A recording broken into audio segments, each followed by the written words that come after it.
book of Judges, chapter 1. Now after the death of Joshua, it came to pass that the children of Israel asked the Lord, saying, Who shall go up for us against the Canaanites first, to fight against them? And the Lord said, Judah shall go up. Behold, I have delivered the land into his hand. And Judah said unto Simeon his brother, Come up with me into my lot, that we may fight against the Canaanites, and I likewise will go with thee into thy lot. So Simeon went with him, and Judah went up, and the Lord delivered the Canaanites and the Perizzites into their hand, and they slew of them in Bezek 10,000 men. And they found Adoni-Bezek in Bezek, and they fought against him, and they slew the Canaanites and the Perizzites. But Adoni-Bezek fled, and they pursued after him, and caught him, and cut off his thumbs and his great toes. And Adoni-Bezek said, 70 kings, having their thumbs and their great toes cut off, gathered their meat under my table, as I have done, so God hath requited me. And they brought him to Jerusalem, and there he died. Now the children of Judah had fought against Jerusalem, and had taken it, and smitten it with the edge of the sword, and set the city on fire. And afterward the children of Judah went down to fight against the Canaanites, that dwelt in the mountain, and in the south, and in the valley. And Judah went against the Canaanites that dwelt in Hebron. Now the name of Hebron before was Kirjath-Arba. And they slew Sheshai, and Ahiman, and Talmai. And from thence he went against the inhabitants of Debir. And the name of Debir before was Kirjath-Sepher. And Caleb said, He that smiteth Kirjath-Sepher, and taketh it, to him will I give Achsah my daughter to wife. And Othniel the son of Kenaz, Caleb's younger brother, took it. And he gave him Achsah his daughter to wife. And it came to pass, when she came to him, that she moved him to ask of her father a field. And she lighted from off her ass. And Caleb said unto her, What wilt thou? And she said unto him, Give me a blessing, for thou hast given me a southland. Give me also springs of water. And Caleb gave her the upper springs and the nether springs. And the children of the Kenite, Moses' father-in-law, went up out of the city of palm trees with the children of Judah into the wilderness of Judah, which lieth in the south of Arad. And they went and dwelt among the people. And Judah went with Simeon his brother, and they slew the Canaanites that inhabited Zephath, and utterly destroyed it. And the name of the city was called Hormah. Also Judah took Gaza with the coast thereof, and Askelon with the coast thereof, and Ekron with the coast thereof. And the Lord was with Judah, and he drave out the inhabitants of the mountain, but could not drive out the inhabitants of the valley, because they had chariots of iron. And they gave Hebron unto Caleb, as Moses said. And he expelled thence the 3 sons of Anak. And the children of Benjamin did not drive out the Jebusites that inhabited Jerusalem, but the Jebusites dwell with the children of Benjamin in Jerusalem unto this day. And the house of Joseph, they also went up against Bethel, and the Lord was with them. And the house of Joseph sent to descry Bethel.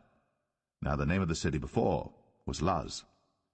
And the spies saw a man come forth out of the city, and they said unto him, Show us, we pray thee, the entrance into the city, and we will show thee mercy.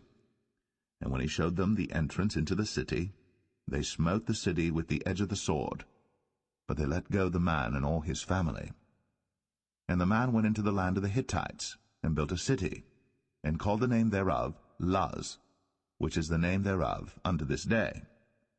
Neither did Manasseh drive out the inhabitants of Beth-shan and her towns, nor Taanach and her towns, nor the inhabitants of Dor and her towns, nor the inhabitants of Ibleam and her towns, nor the inhabitants of Megiddo and her towns, but the Canaanites would dwell in that land.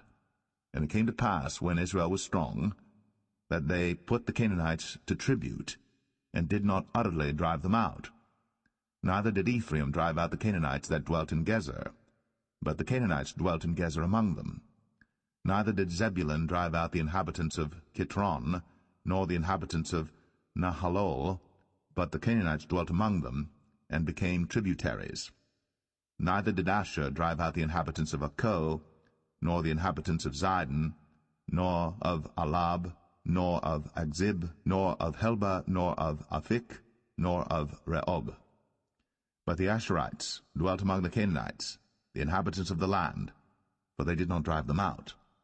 Neither did Naphtali drive out the inhabitants of Beth-Shemesh, nor the inhabitants of Beth-Anath, but he dwelt among the Canaanites, the inhabitants of the land. Nevertheless the inhabitants of Beth-Shemesh and of Beth-Anath became tributaries unto them. And the Amorites forced the children of Dan into the mountain, for they would not suffer them to come down to the valley. But the Amorites would dwell in Mount Eres, in Ayalon, and in Shaalbim. Yet the hand of the house of Joseph prevailed, so that they became tributaries. And the coast of the Amorites was from the going up to Akrabim, from the rock and upward.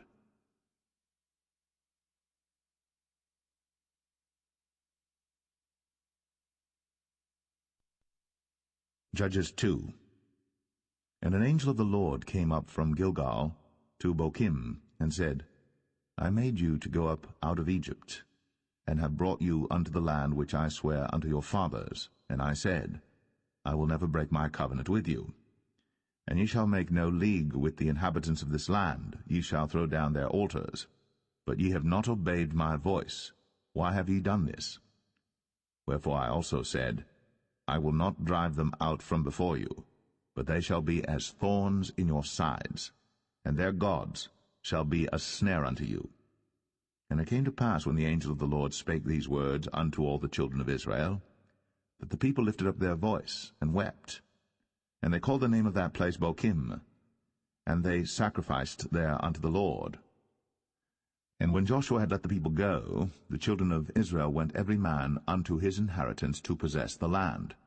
And the people served the Lord all the days of Joshua, and all the days of the elders that outlived Joshua, who had seen all the great works of the Lord that he did for Israel. And Joshua the son of Nun, the servant of the Lord, died, being 110 years old.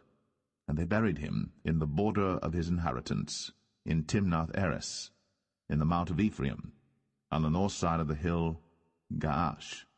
And also all that generation were gathered unto their fathers. And there arose another generation after them, which knew not the Lord, nor yet the works which he had done for Israel. And the children of Israel did evil in the sight of the Lord, and served Baalim. And they forsook the Lord God of their fathers, which brought them out of the land of Egypt, and followed other gods of the people that were round about them, and bowed themselves unto them, and provoked the Lord to anger. And they forsook the Lord, and served Baal and Ashtoreth. And the anger of the Lord was hot against Israel, and he delivered them into the hands of spoilers that spoiled them, and he sold them into the hands of their enemies round about, so that they could not any longer stand before their enemies. Whithersoever they went out, the hand of the Lord was against them for evil, as the Lord had said, and as the Lord had sworn unto them, and they were greatly distressed. Nevertheless the Lord raised up judges, which delivered them out of the hand of those that spoiled them. And yet they would not hearken unto their judges, but they went a-whoring after other gods, and bowed themselves unto them. They turned quickly out of the way which their fathers walked in, obeying the commandments of the Lord. But they did not so. And when the Lord raised them up judges, then the Lord was with the judge, and delivered them out of the hand of their enemies all the days of the judge. For it repented the Lord because of their groanings by reason of them that oppressed them and vexed them. And it came to pass, when the judge was dead, that they returned and corrupted themselves more than their fathers, in following other gods to serve them, and to bow down unto them. They ceased not from their own doings, nor from their stubborn way. And the anger of the Lord was hot against Israel, and he said, Because that this people hath transgressed my covenant which I commanded their fathers, and have not hearkened unto my voice, I also will not henceforth drive out any from before them of the nations which Joshua left when he died, that through them I may prove Israel, whether they will keep the way of the Lord to walk therein, as their fathers did keep it, or not. Therefore the Lord left those nations without driving them out hastily, neither delivered he them into the hand of Joshua.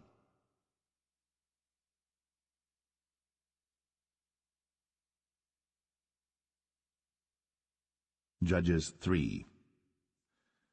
Now these are the nations which the Lord left, to prove Israel by them, even as many of Israel as had not known all the wars of Canaan, only that the generations of the children of Israel might know, to teach them war, at the least such as before knew nothing thereof. Namely, 5 lords of the Philistines, and all the Canaanites, and the Sidonians, and the Hivites, that dwelt in Mount Lebanon, from Mount Baal-Hermon unto the entering in of Hamath. And they were to prove Israel by them, to know whether they would hearken unto the commandments of the Lord, which he commanded their fathers by the hand of Moses. And the children of Israel dwelt among the Canaanites, Hittites, and Amorites, and Perizzites, and Hivites, and Jebusites. And they took their daughters to be their wives, and gave their daughters to their sons, and served their gods. And the children of Israel did evil in the sight of the Lord, and forgat the Lord their God, and served Baalim and the groves. Therefore the anger of the Lord was hot against Israel, and he sold them into the hand of Shushan-Rishathaim, king of Mesopotamia. And the children of Israel served Shushan-Rishathaim 8 years. And when the children of Israel cried unto the Lord raised up a deliverer to the children of Israel, who delivered them, even Othniel, the son of Kenaz, Caleb's younger brother.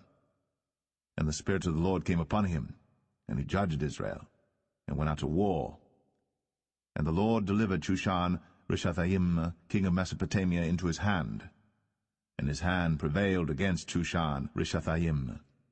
And the land had rest 40 years. And Othniel, the son of Kenaz, died. And the children of Israel did evil again in the sight of the Lord. And the Lord strengthened Eglon, the king of Moab, against Israel, because they had done evil in the sight of the Lord.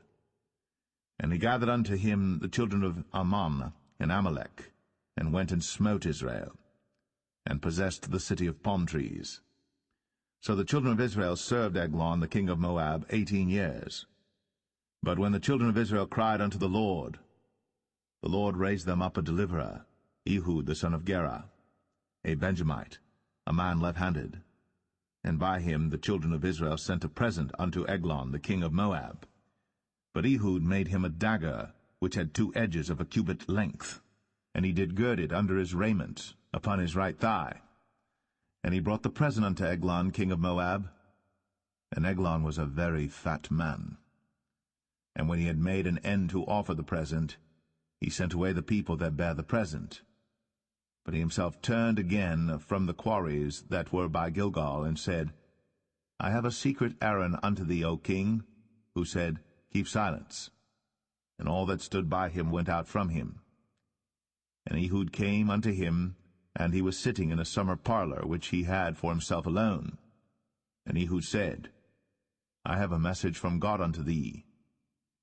And he rose out of his seat. And Ehud put forth his left hand, and took the dagger from his right thigh, and thrust it into his belly. And the haft also went in after the blade, and the fat closed upon the blade, so that he could not draw the dagger out of his belly. And the dirt came out. Then Ehud went forth through the porch, and shut the doors of the parlor upon him, and locked them. When he was gone out, his servants came, and when they saw that, behold, the doors of the parlor were locked, they said, Surely he covereth his feet in his summer chamber. And they tarried till they were ashamed, and behold, he opened not the doors of the parlor. Therefore they took a key and opened them, and behold, their lord was fallen down dead on the earth. And Ehud escaped while they tarried, and passed beyond the quarries, and escaped unto Seirath. And it came to pass, when he was come, that he blew a trumpet in the mountain of Ephraim, and the children of Israel went down with him from the mount, and he before them. And he said unto them, Follow after me, for the Lord hath delivered your enemies the Moabites into your hand. And they went down after him, and took the fords of Jordan toward Moab, and suffered not a man to pass over. And they slew of Moab at that time about 10,000 men, all lusty, and all men of valor, and there escaped not a man. So Moab was subdued that day under the hand of Israel, and the land had rest 80 years. And after him was Shamgar the son of Anath, which slew the Philistines, 600 men with an ox goad, and he also delivered Israel.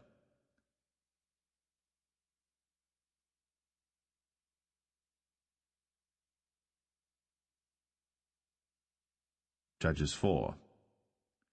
And the children of Israel again did evil in the sight of the Lord, when Ehud was dead.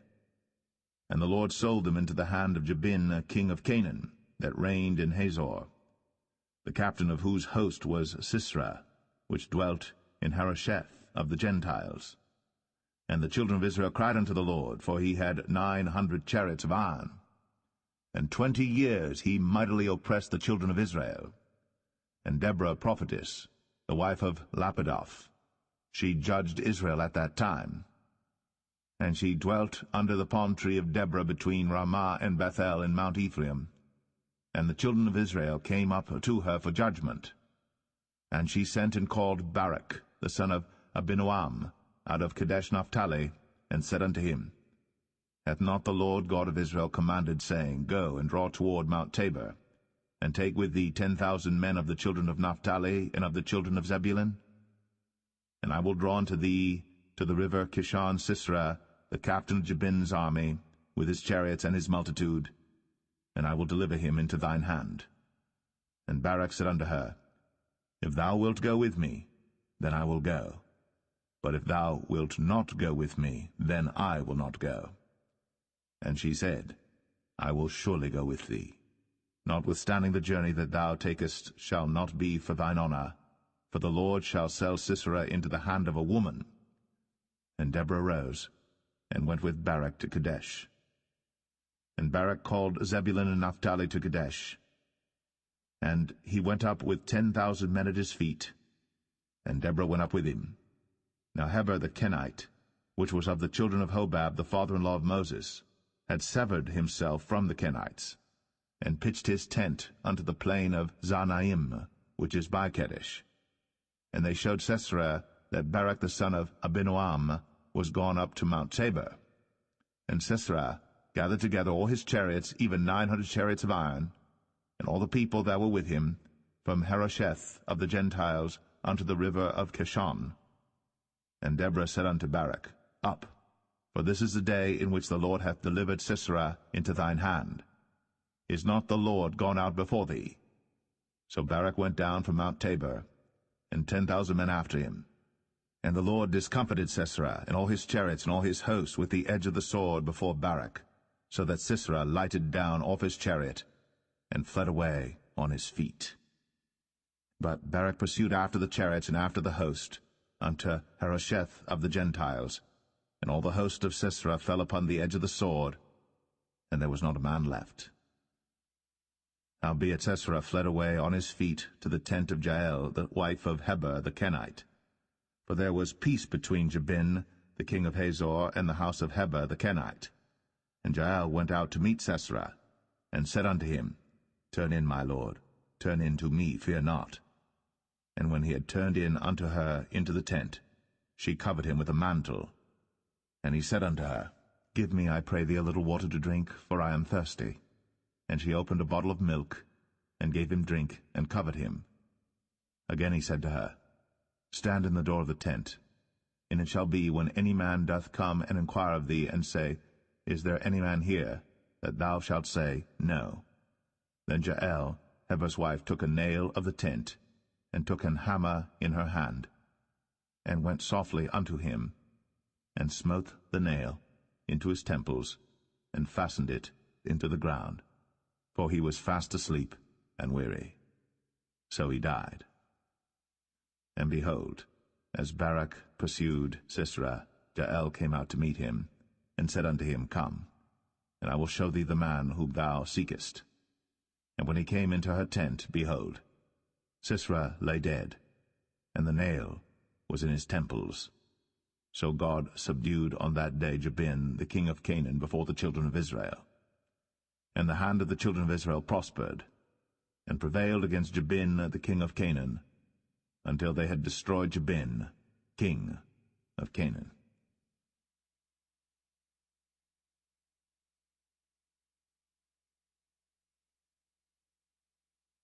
Judges 5. Then sang Deborah and Barak, the son of Abinoam, on that day, saying, Praise ye the Lord for the avenging of Israel, when the people willingly offered themselves. Hear, O ye kings, give ear, O ye princes. I, even I, will sing unto the Lord. I will sing praise to the Lord God of Israel. Lord, when thou wentest out of Seir, when thou marchedst out of the field of Edom, the earth trembled, and the heavens dropped. The clouds also dropped water. The mountains melted from before the Lord, even that Sinai from before the Lord God of Israel. In the days of Shamgar the son of Anath, in the days of Jael, the highways were unoccupied, and the travelers walked through byways. The inhabitants of the villages ceased. They ceased in Israel until that I, Deborah, arose, that I arose a mother in Israel. They chose new gods. Then was war in the gates. Was there a shield or spear seen among 40,000 in Israel? My heart is toward the governors of Israel, that offered themselves willingly among the people. Bless ye the Lord. Speak, ye that ride on white asses, ye that sit in judgment, and walk by the way. They that are delivered from the noise of archers in the places of drawing water, there shall they rehearse the righteous acts of the Lord, even the righteous acts toward the inhabitants of his villages in Israel. Then shall the people of the Lord go down to the gates. Awake, awake, Deborah. Awake, awake, utter a song. Arise, Barak, and lead thy captivity captive, thou son of Abinoam. Then he made him that remaineth have dominion over the nobles among the people. The Lord made me have dominion over the mighty. Out of Ephraim was there a root of them against Amalek, after thee Benjamin among thy people. Out of Machir came down governors, and out of Zebulun they that handle the pen of the writer. And the princes of Issachar were with Deborah, even Issachar, and also Barak. He was sent on foot into the valley. For the divisions of Reuben there were great thoughts of heart.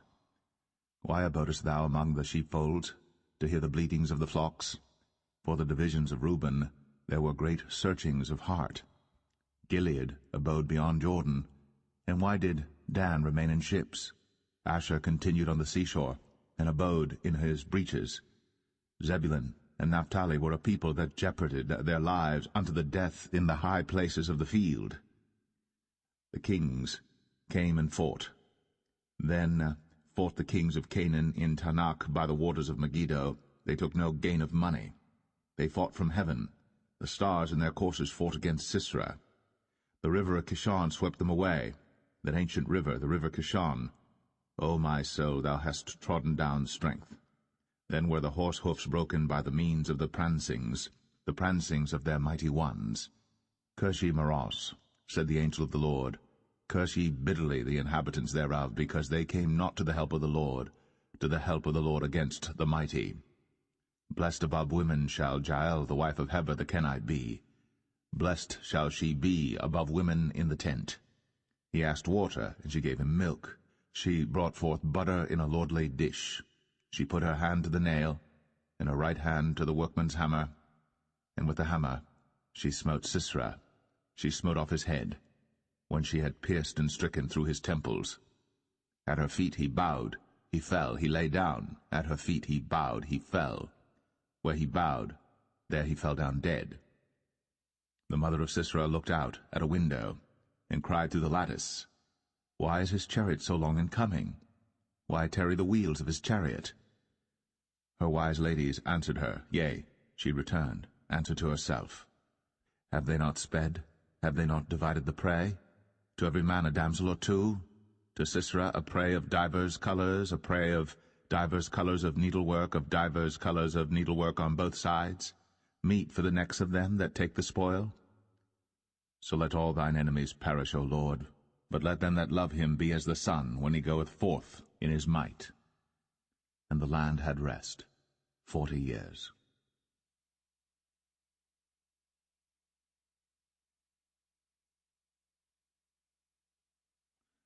Judges 6.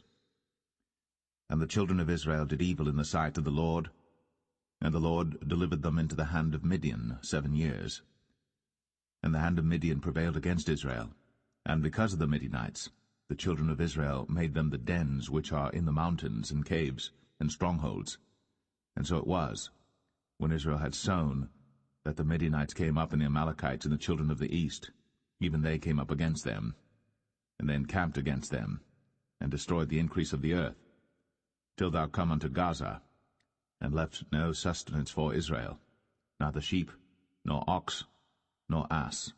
For they came up with their cattle and their tents, and they came as grasshoppers for multitude, for both they and their camels were without number. And they entered into the land to destroy it. And Israel was greatly impoverished because of the Midianites, and the children of Israel cried unto the Lord.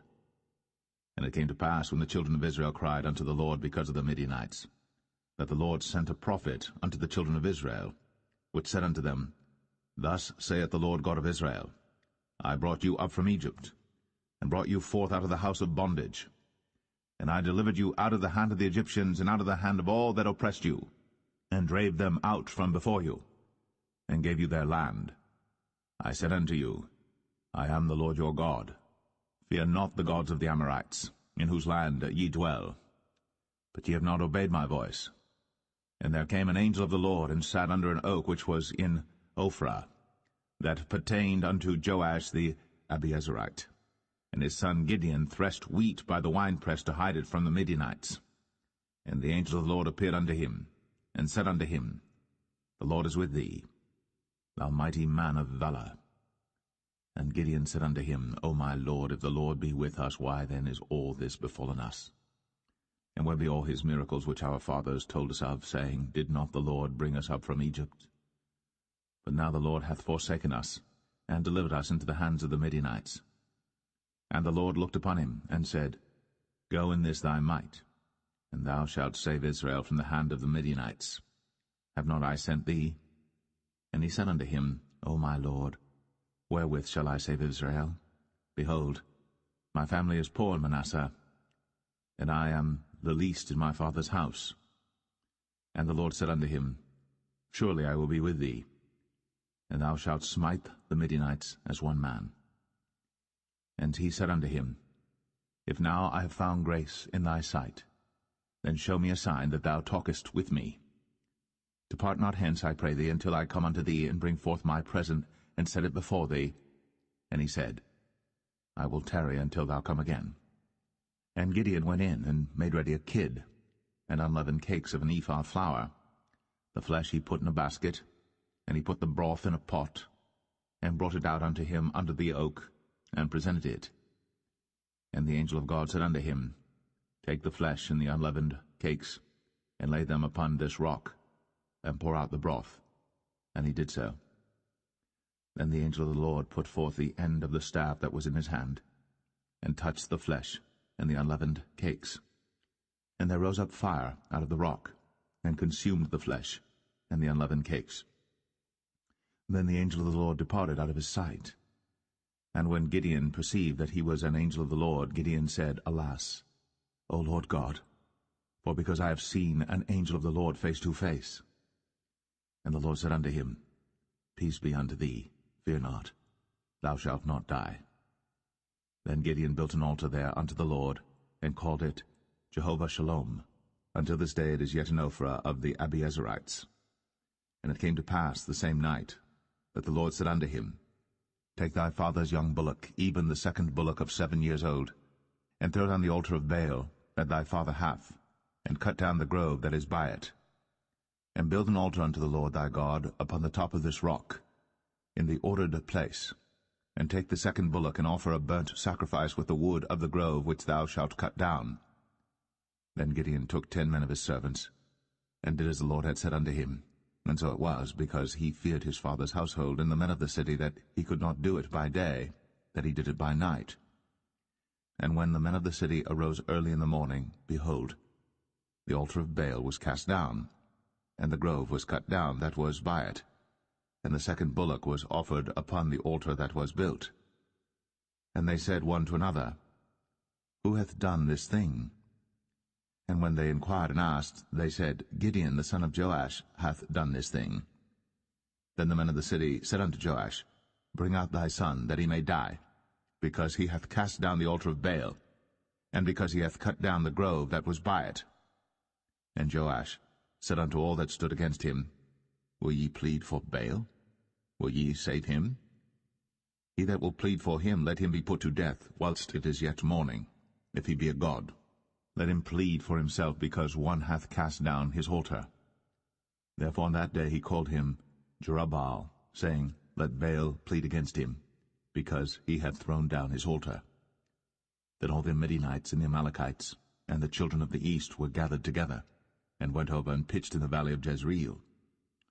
But the Spirit of the Lord came upon Gideon, and he blew a trumpet, and Abiezer was gathered after him. And he sent messengers throughout all Manasseh, who also was gathered after him. And he sent messengers unto Asher, and unto Zebulun, and unto Naphtali, and they came up to meet them. And Gideon said unto God, If thou wilt save Israel by mine hand, as thou hast said, behold, I will put a fleece of wool in the floor. And if the dew be on the fleece only, and it be dry upon all the earth beside, then shall I know that thou wilt save Israel by mine hand, as thou hast said. And it was so. For he rose up early on the morrow, and thrust the fleece together, and wringed the dew out of the fleece, a bowl full of water. And Gideon said unto God, Let not thine anger be hot against me, and I will speak but this once. Let me prove, I pray thee, but this once with the fleece. Let it now be dry only upon the fleece, and upon all the ground let there be dew. And God did so that night, for it was dry upon the fleece only, and there was dew on all the ground.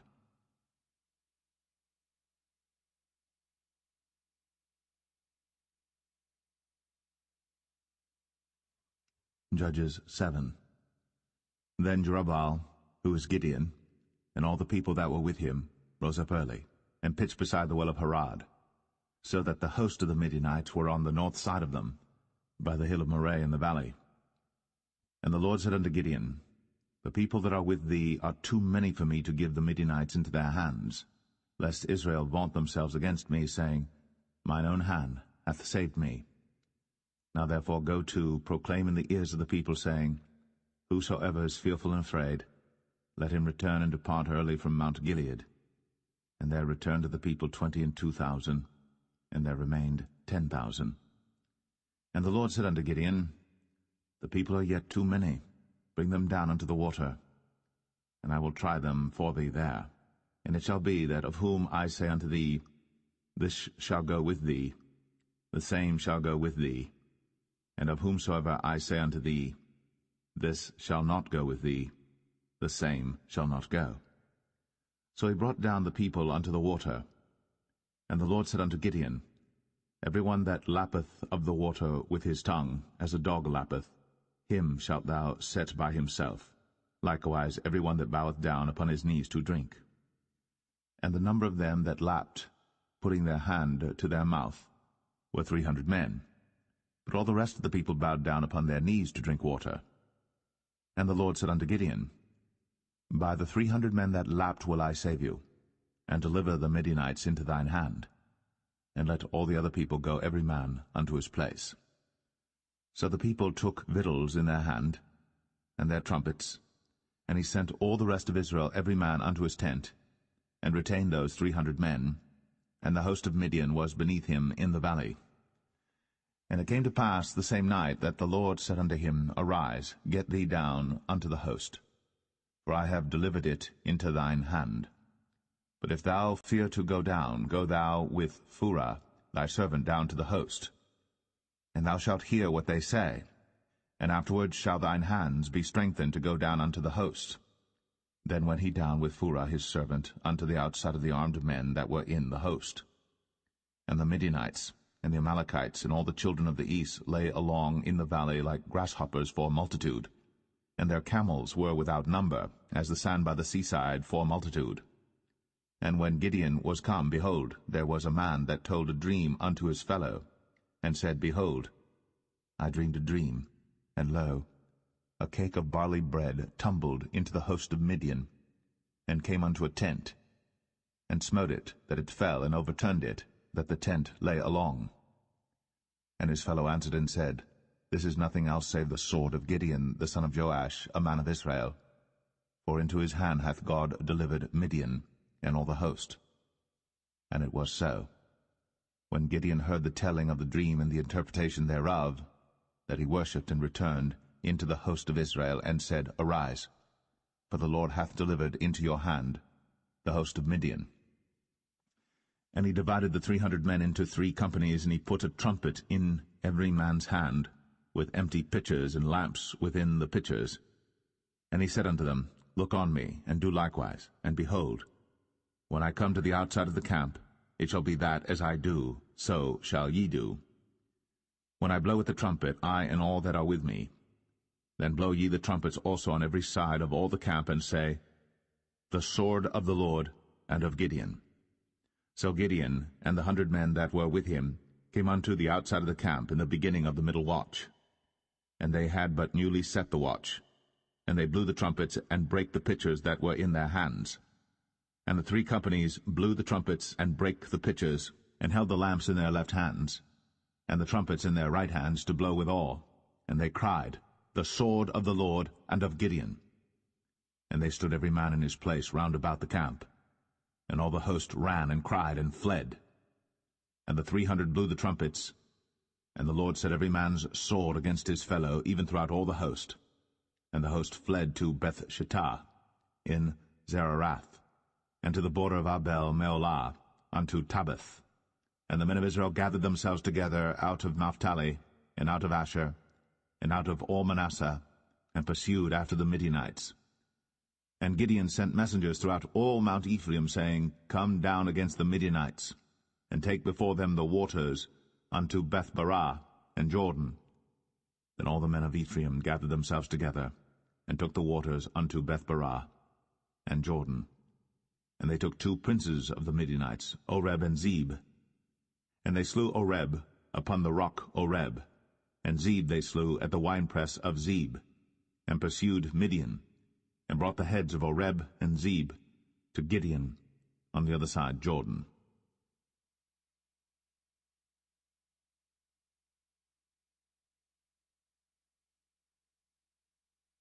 Judges 8. And the men of Ephraim said unto him, Why hast thou served us thus, that thou callest us not, when thou wentest to fight with the Midianites? And they did chide with him sharply. And he said unto them, What have I done now in comparison of you? Is not the gleaning of the grapes of Ephraim better than the vintage of Abiezer? God hath delivered into your hands the princes of Midian, Oreb, and Zeb. And what was I able to do in comparison of you? Then their anger was abated toward him, when he had said that. And Gideon came to Jordan and passed over, he and the 300 men that were with him, faint yet pursuing them. And he said unto the men of Succoth, Give, I pray you, loaves of bread unto the people that follow me, for they be faint, and I am pursuing after Zebah and Zalmunna, kings of Midian. And the princes of Succoth said, Are the hands of Zebah and Zalmunna now in thine hand, that we should give bread unto thine army? And Gideon said, Therefore when the Lord hath delivered Zebah and Zalmunna into mine hand, then I will tear your flesh with the thorns of the wilderness and with briars. And he went up thence to Penuel, and spake unto them likewise. And the men of Penuel answered him as the men of Succoth had answered him. And he spake also unto the men of Penuel, saying, When I come again in peace, I will break down this tower. Now Zebah and Zalmunna were in Karkor, and their hosts with them, about 15,000 men, all that were left of all the hosts of the children of the east. For there fell 120,000 men that drew sword. And Gideon went up by the way of them that dwelt in tents on the east of Nobah and Jogbeah, and smote the host, for the host was secure.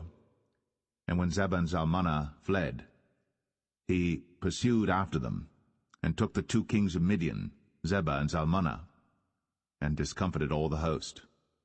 And Gideon the son of Joash returned from battle before the sun was up, and caught a young man of the men of Succoth, and inquired of him. And he described unto him the princes of Succoth and the elders thereof, even 70 men. And he came unto the men of Succoth, and said, Behold, Zebah and Zalmunna, with whom ye did upbraid me, saying, Are the hands of Zebah and Zalmunna now in thine hand, that we should give bread unto thy men that are weary? And he took the elders of the city, and thorns of the wilderness, and briars, and with them he taught the men of Succoth. And he beat down the tower of Penuel, and slew the men of the city. Then said he unto Zebah and Zalmunna, What manner of men were they whom ye slew at Tabor? And they answered, As thou art, so were they. Each one resembled the children of a king. And he said, They were my brethren, even the sons of my mother. As the Lord liveth, if ye had saved them alive, I would not slay you.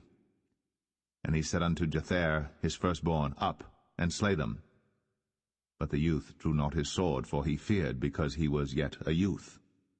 Then Zebah and Zalmunna said, Rise thou, and fall upon us, for as the man is, so is his strength. And Gideon arose, and slew Zebah and Zalmunna, and took away the ornaments that were on their camels' necks. Then the men of Israel said unto Gideon, Rule thou over us, both thou and thy son, and thy son's son also, for thou hast delivered us from the hand of Midian. And Gideon said unto them, I will not rule over you, neither shall my son rule over you. The Lord shall rule over you.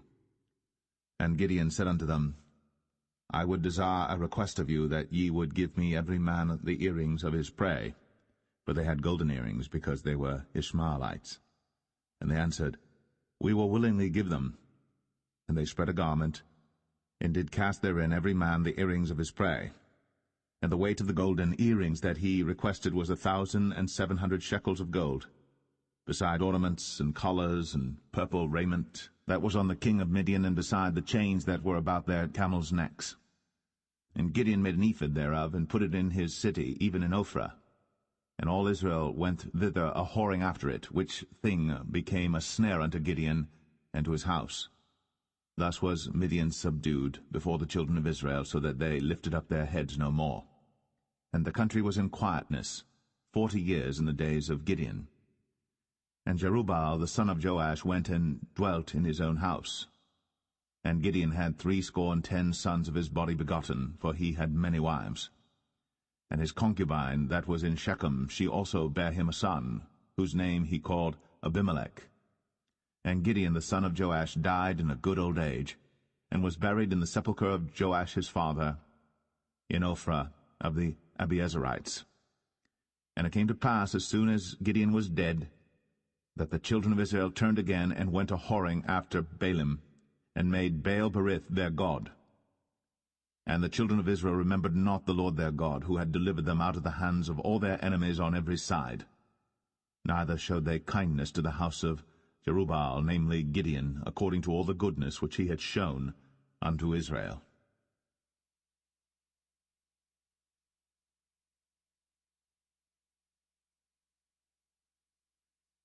Judges 9.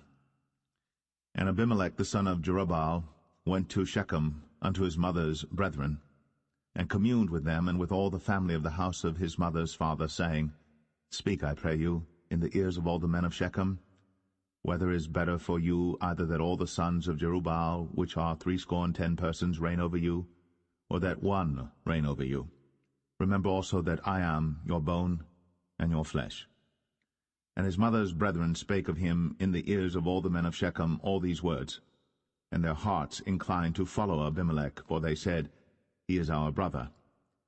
And they gave him 70 pieces of silver out of the house of Baal-berith, wherewith Abimelech hired vain and light persons which followed him. And he went unto his father's house at Ophrah, and slew his brethren the sons of Jerubbaal, being 70 persons, upon one stone. Notwithstanding yet Jotham, the youngest son of Jerubbaal, was left, for he hid himself. And all the men of Shechem gathered together, and all the house of Millo, and went, and made Abimelech king by the plain of the pillar that was in Shechem. And when they told it to Jotham, he went and stood in the top of Mount Gerizim, and lifted up his voice, and cried and said unto them, Hearken unto me, ye men of Shechem, that God may hearken unto you.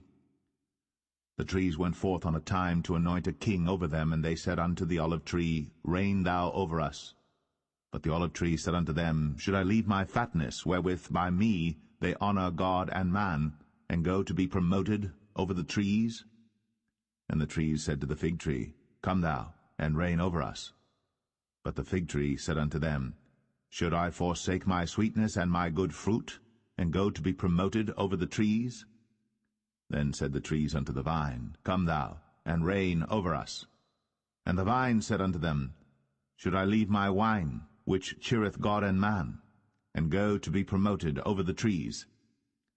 Then said all the trees unto the bramble, Come thou, and reign over us. And the bramble said unto the trees, If in truth ye anoint me king over you, then come, and put your trust in my shadow. And if not, let fire come out of the bramble, and devour the cedars of Lebanon. Now therefore, if ye have done truly and sincerely, in that ye have made Abimelech king, and if ye have dealt well with Jerubbaal and his house, and have done unto him according to the deserving of his hands, for my father fought for you, and adventured his life far, and delivered you out of the hand of Midian.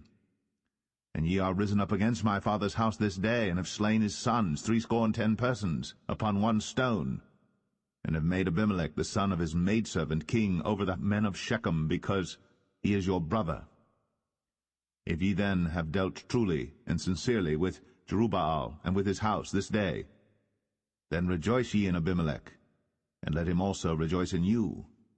But if not, let fire come out from Abimelech, and devour the men of Shechem, and the house of Millo. And let fire come out from the men of Shechem, and from the house of Millo, and devour Abimelech. And Jotham ran away, and fled, and went to Beer, and dwelt there for fear of Abimelech his brother. When Abimelech had reigned 3 years over Israel, then God sent an evil spirit between Abimelech and the men of Shechem. And the men of Shechem dealt treacherously with Abimelech, that the cruelty done to the 70 sons of Jerubbaal might come, and their blood be laid upon Abimelech their brother, which slew them, and upon the men of Shechem, which aided him in the killing of his brethren. And the men of Shechem set liers in wait for him in the top of the mountains, and they robbed all that came along that way by them. And it was told Abimelech. And Gaal, the son of Ebed, came with his brethren, and went over to Shechem. And the men of Shechem put their confidence in him. And they went out into the fields, and gathered their vineyards, and trod the grapes, and made merry, and went to the house of their God, and did eat and drink, and cursed Abimelech. And Gaal the son of Ebed said, Who is Abimelech, and who is Shechem, that we should serve him? Is not he the son of Jerubbaal, and Zebul his officer? Serve the men of Hamor, the father of Shechem, for why should we serve him? And would to God this people were under my hand, then would I remove Abimelech.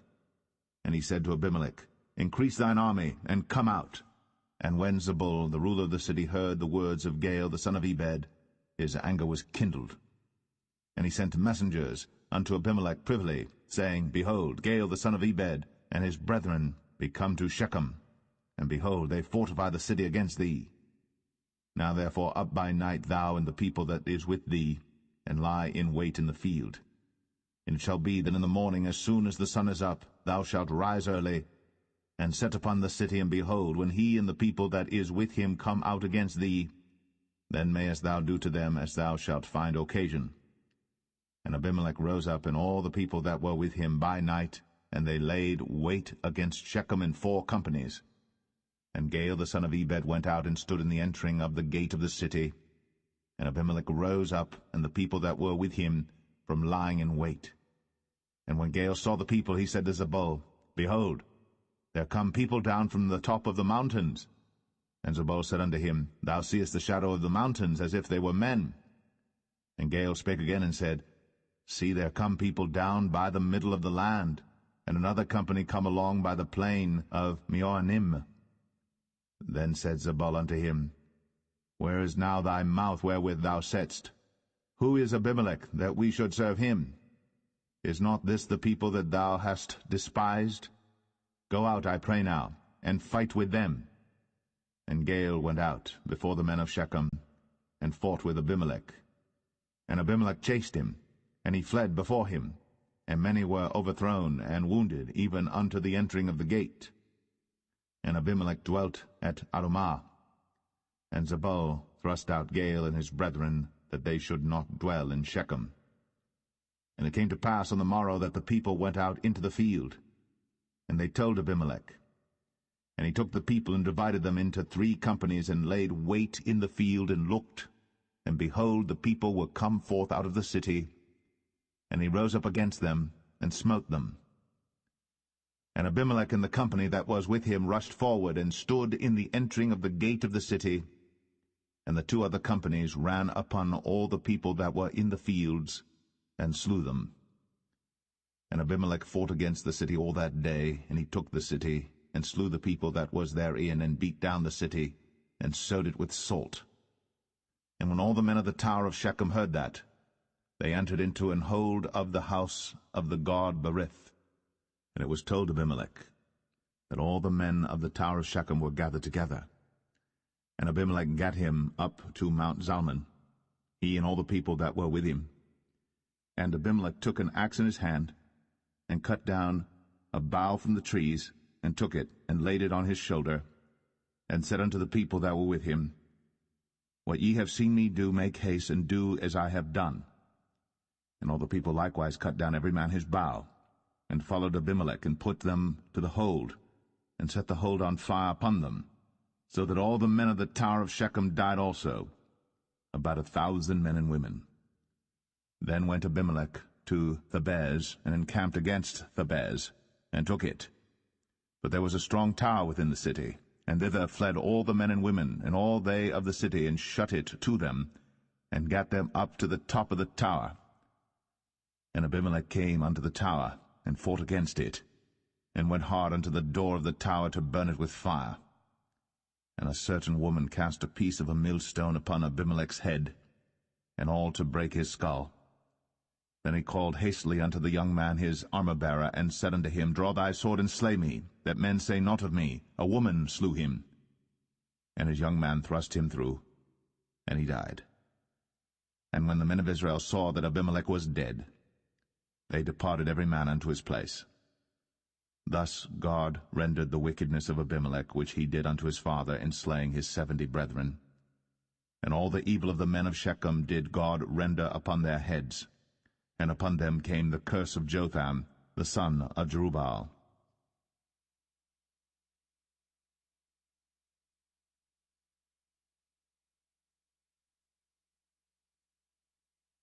Judges 10. And after Abimelech there arose to defend Israel Tola the son of Puah, the son of Dodo, a man of Issachar.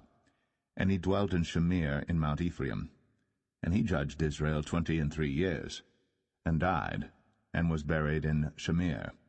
And after him arose Jair, a Gileadite, and judged Israel 22 years. And he had 30 sons that rode on 30 ass colts.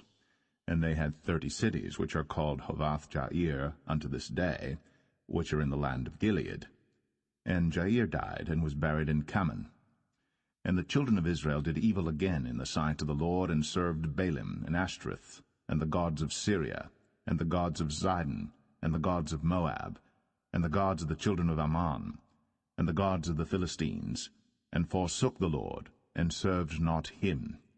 And the anger of the Lord was hot against Israel, and he sold them into the hands of the Philistines, and into the hands of the children of Ammon.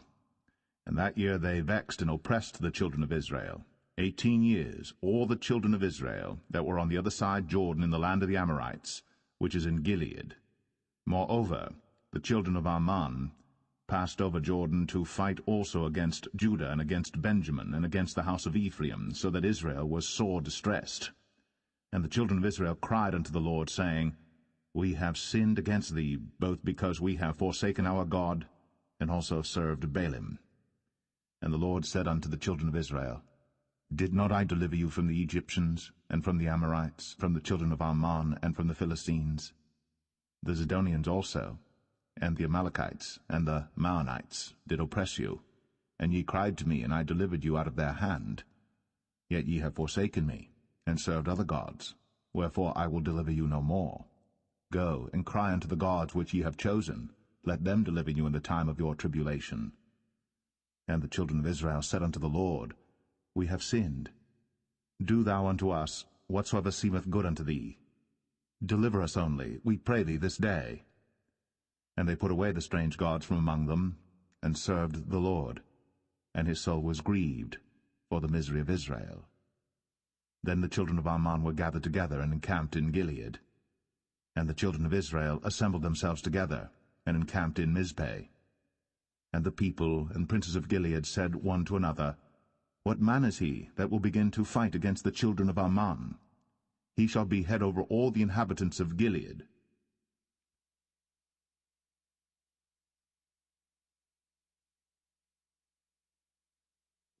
Judges 11. Now Jephthah, the Gileadite, was a mighty man of valor, and he was the son of an harlot. And Gilead begat Jephthah. And Gilead's wife bare him sons, and his wife's sons grew up. And they thrust out Jephthah, and said unto him, Thou shalt not inherit in our father's house, for thou art the son of a strange woman. Then Jephthah fled from his brethren, and dwelt in the land of Tob. And there were gathered vain men to Jephthah, and went out with him. And it came to pass in process of time, that the children of Ammon made war against Israel. And it was so, that when the children of Ammon made war against Israel, the elders of Gilead went to fetch Jephthah out of the land of Tob. And they said unto Jephthah, Come, and be our captain, that we may fight with the children of Ammon. And Jephthah said unto the elders of Gilead, Did not ye hate me, and expel me out of my father's house?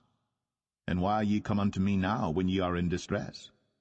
And the elders of Gilead said unto Jephthah, Therefore we turn again to thee now, that thou mayest go with us, and fight against the children of Ammon, and be our head over all the inhabitants of Gilead. And Jephthah said unto the elders of Gilead, If ye bring me home again to fight against the children of Ammon, and the Lord deliver them before me, shall I be your head?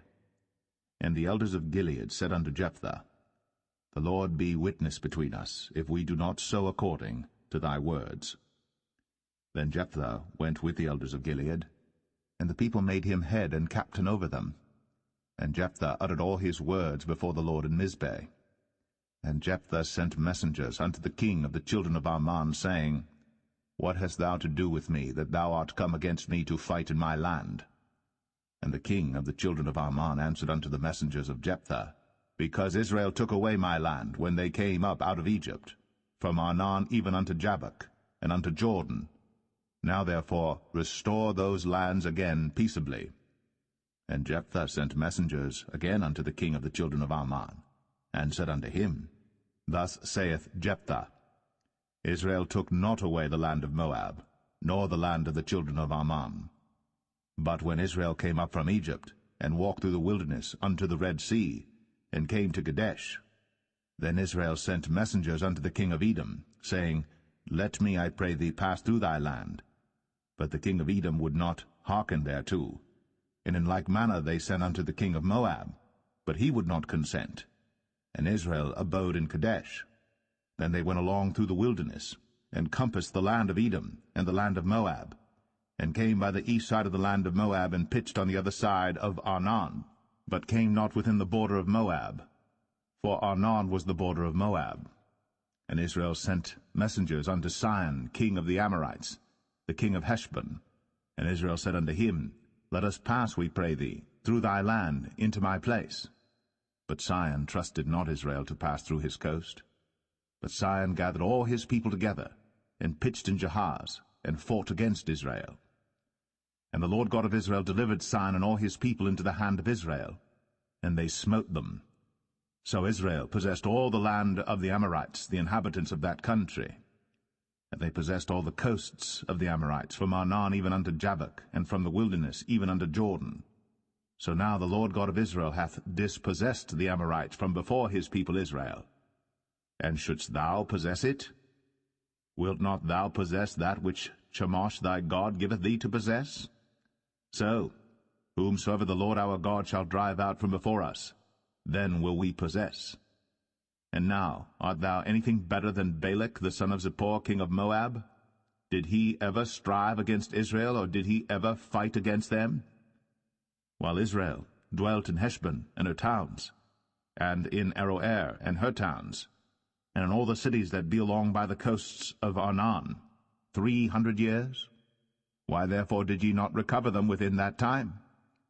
Wherefore I have not sinned against thee, but thou dost me wrong to war against me. The Lord, the judge, be judged this day between the children of Israel and the children of Ammon. Howbeit the king of the children of Ammon hearkened not unto the words of Jephthah, which he sent him. Then the Spirit of the Lord came upon Jephthah, and he passed over Gilead and Manasseh, and passed over Mizpeh of Gilead, and from Mizpeh of Gilead he passed over unto the children of Ammon. And Jephthah vowed a vow unto the Lord, and said, If thou shalt without fail deliver the children of Ammon into mine hands, then it shall be, that whatsoever cometh forth of the doors of my house to meet me, when I return in peace from the children of Ammon, shall surely be the Lord's, and I will offer it up for a burnt offering. So Jephthah passed over unto the children of Ammon to fight against them, and the Lord delivered them into his hands. And he smote them from Aroer, even till thou come to Minnith, even 20 cities, and unto the plain of the vineyards, with a very great slaughter. Thus the children of Ammon were subdued before the children of Israel. And Jephthah came to Mizpeh unto his house, and behold, his daughter came out to meet him, with timbrels and with dances, and she was his only child. Beside her he had neither son nor daughter. And it came to pass, when he saw her, that he rent his clothes, and said, Alas, my daughter, thou hast brought me very low, and thou art one of them that trouble me. For I have opened my mouth unto the Lord, and I cannot go back. And she said unto him, My father, if thou hast opened thy mouth unto the Lord, do to me according to that which hath proceeded out of thy mouth. For as much as the Lord hath taken vengeance for thee of thine enemies, even of the children of Ammon. And she said unto her father, Let this thing be done for me. Let me alone 2 months, that I may go up and down upon the mountains and bewail my virginity, I and my fellows. And he said, Go. And he sent her away for 2 months. And she went with her companions, and bewailed her virginity upon the mountains. And it came to pass at the end of 2 months, that she returned unto her father, who did with her according to his vow which he had vowed. And she knew no man. And it was a custom in Israel, that the daughters of Israel went yearly to lament the daughter of Jephthah the Gileadite, 4 days in a year.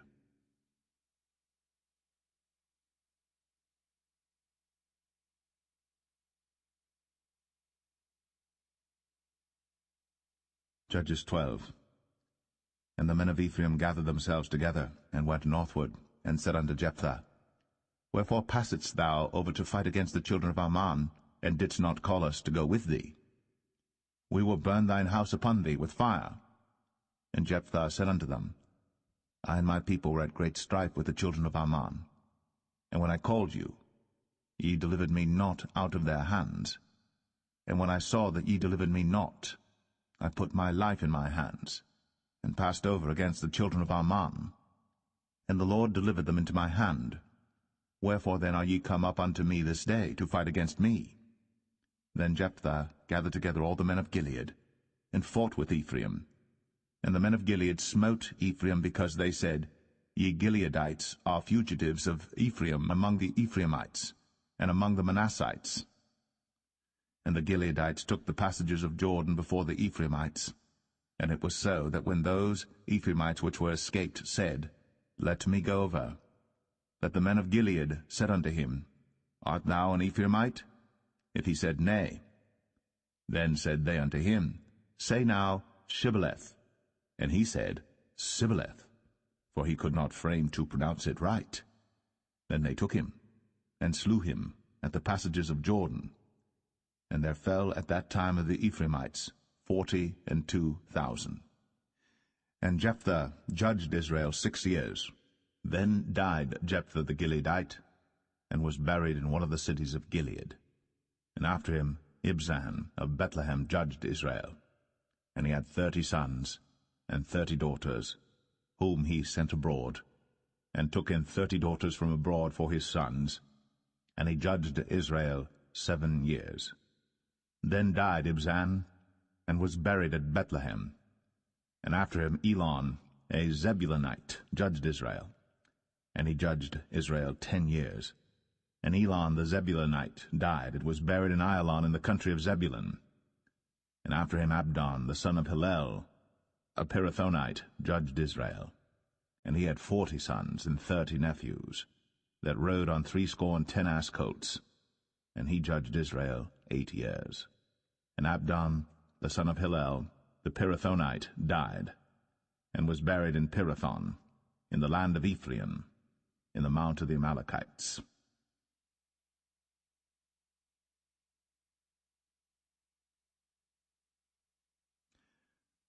Judges 13. And the children of Israel did evil again in the sight of the Lord, and the Lord delivered them into the hand of the Philistines 40 years. And there was a certain man of Zorah, of the family of the Danites, whose name was Manoah, and his wife was barren, and bare not. And the angel of the Lord appeared unto the woman, and said unto her, Behold now, thou art barren, and bearest not, but thou shalt conceive, and bear a son. Now therefore beware, I pray thee, and drink not wine nor strong drink, and eat not any unclean thing.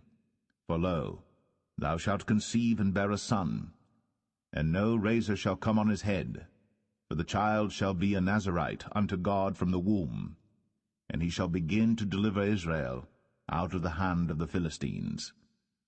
Then the woman came and told her husband, saying, A man of God came unto me, and his countenance was like the countenance of an angel of God, very terrible.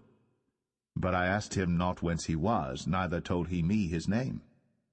But he said unto me, Behold, thou shalt conceive and bear a son. And now drink no wine nor strong drink, neither eat any unclean thing, for the child shall be a Nazarite to God from the womb to the day of his death. Then Manoah entreated the Lord, and said, O my Lord, let the man of God which thou didst send come again unto us, and teach us what we shall do unto the child that shall be born. And God hearkened to the voice of Manoah. And the angel of God came again unto the woman as she sat in the field. But Manoah, her husband, was not with her. And the woman made haste, and ran, and showed her husband, and said unto him, Behold, the man hath appeared unto me, that came unto me the other day. And Manoah arose, and went after his wife, and came to the man, and said unto him, Art thou the man that spakest unto the woman? And he said, I am. And Manoah said, Now let thy words come to pass. How shall we order the child, and how shall we do unto him? And the angel of the Lord said unto Manoah, Of all that I said unto the woman, let her beware. She may not eat of anything that cometh of the vine, neither let her drink wine or strong drink, nor eat any unclean thing. All that I commanded her let her observe. And Manoah said unto the angel of the Lord, I pray thee, let us detain thee, until we shall have made ready a kid for thee. And the angel of the Lord said unto Manoah, Though thou detain me, I will not eat of thy bread. And if thou wilt offer a burnt offering, thou must offer it unto the Lord. For Manoah knew not that he was an angel of the Lord. And Manoah said unto the angel of the Lord, What is thy name, that when thy sayings come to pass, we may do thee honor? And the angel of the Lord said unto him, Why askest thou thus after my name, seeing it is secret? So Manoah took a kid with a meat offering, and offered it upon a rock unto the Lord. And the angel did wondrously, and Manoah and his wife looked on. For it came to pass, when the flame went up toward heaven from off the altar, that the angel of the Lord ascended in the flame of the altar. And Manoah and his wife looked on it, and fell on their faces to the ground. But the angel of the Lord did no more appear to Manoah and to his wife. Then Manoah knew that he was an angel of the Lord. And Manoah said unto his wife, We shall surely die, because we have seen God. But his wife said unto him, If the Lord were pleased to kill us, he would not have received a burnt offering and a meat offering at our hands, neither would he have shown us all these things, nor would as at this time have told us such things as these. And the woman bare a son, and called his name Samson. And the child grew, and the Lord blessed him. And the Spirit of the Lord began to move him at times in the camp of Dan, between Zorah and Eshtaol.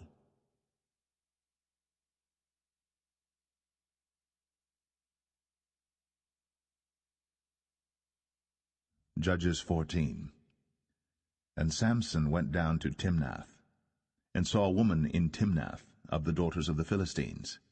And he came up and told his father and his mother, and said, I have seen a woman in Timnath of the daughters of the Philistines. Now therefore get her for me to wife. Then his father and his mother said unto him, Is there never a woman among the daughters of thy brethren, or among all my people, that thou goest to take a wife of the uncircumcised Philistines?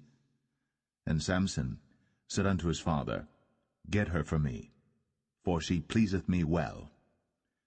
But his father and his mother knew not that it was of the Lord that he sought an occasion against the Philistines, for at that time the Philistines had dominion over Israel. Then went Samson down, and his father and his mother, to Timnath, and came to the vineyards of Timnath. And behold, a young lion roared against him. And the Spirit of the Lord came mightily upon him, and he rent him as he would have rent a kid, and he had nothing in his hand. But he told not his father or his mother what he had done. And he went down, and talked with the woman, and she pleased Samson well. And after a time he returned to take her. And he turned aside to see the carcass of the lion, and behold, there was a swarm of bees and honey in the carcass of the lion. And he took thereof in his hands, and went on eating, and came to his father and mother, and he gave them, and they did eat. But he told not them that he had taken the honey out of the carcass of the lion. So his father went down unto the woman, and Samson made there a feast, for so used the young men to do. And it came to pass, when they saw him, that they brought 30 companions to be with him. And Samson said unto them, I will now put forth a riddle unto you. If ye can certainly declare it me within the 7 days of the feast, and find it out, then I will give you 30 sheets, and 30 change of garments. But if ye cannot declare it me, then shall ye give me 30 sheets, and 30 change of garments. And they said unto him, Put forth thy riddle, that we may hear it. And he said unto them, Out of the eater came forth meat, and out of the strong came forth sweetness. And they could not in 3 days expound the riddle. And it came to pass on the 7th day, that they said unto Samson's wife, Entice thy husband, that he may declare unto us the riddle, lest we burn thee, and thy father's house with fire. Have ye called us to take that we have? Is it not so? And Samson's wife wept before him, and said, Thou dost but hate me, and lovest me not. Thou hast put forth a riddle unto the children of my people, and hast not told it me. And he said unto her, Behold, I have not told it my father nor my mother, and shall I tell it thee? And she wept before him the 7 days, while their feast lasted. And it came to pass on the 7th day, that he told her, because she lay sore upon him, and she told the riddle to the children of her people. And the men of the city said unto him on the 7th day before the sun went down, What is sweeter than honey? And what is stronger than a lion? And he said unto them, If ye had not plowed with my heifer, ye had not found out my riddle. And the Spirit of the Lord came upon him, and he went down to Ashkelon. and slew 30 men of them, and took their spoil, and gave change of garments unto them which expounded the riddle. And his anger was kindled, and he went up to his father's house. But Samson's wife was given to his companion, whom he had used as his friend.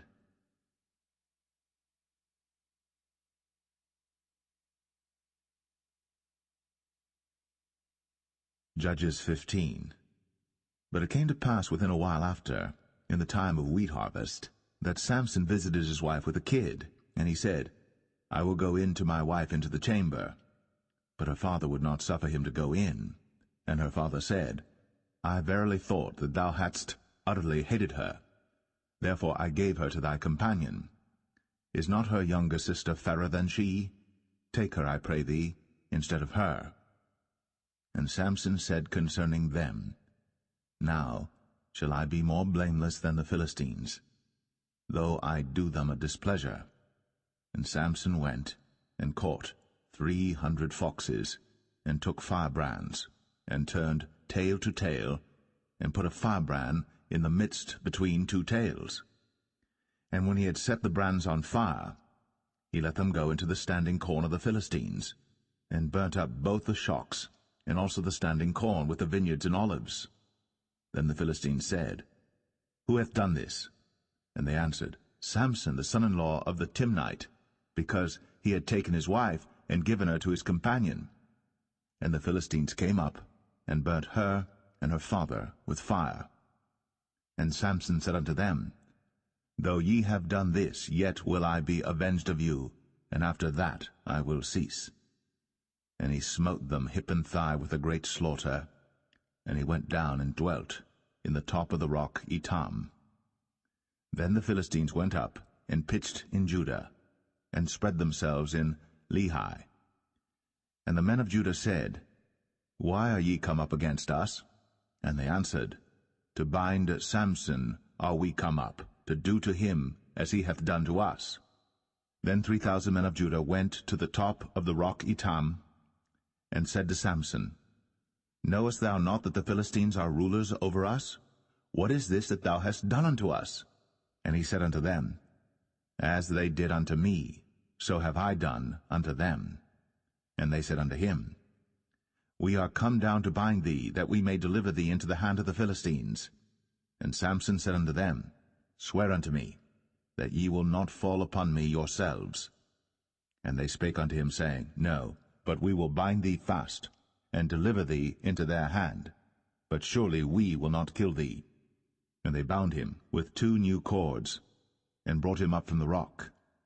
And when he came unto Lehi, the Philistines shouted against him, and the Spirit of the Lord came mightily upon him, and the cords that were upon his arms became as flax that was burnt with fire, and his bands loosed from off his hands.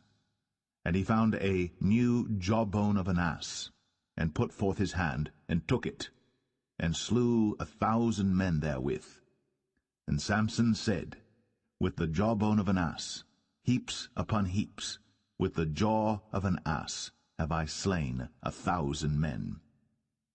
And it came to pass, when he had made an end of speaking, that he cast away the jawbone out of his hand, and called that place Ramath Lehi. And he was sore athirst, and called on the Lord, and said, Thou hast given this great deliverance into the hand of thy servant, and now shall I die for thirst, and fall into the hand of the uncircumcised? But God clave an hollow place that was in the jaw, and there came water thereout. And when he had drunk, his spirit came again, and he revived. Wherefore he called the name thereof En-Hakkore, which is in Lehi unto this day. And he judged Israel in the days of the Philistines 20 years.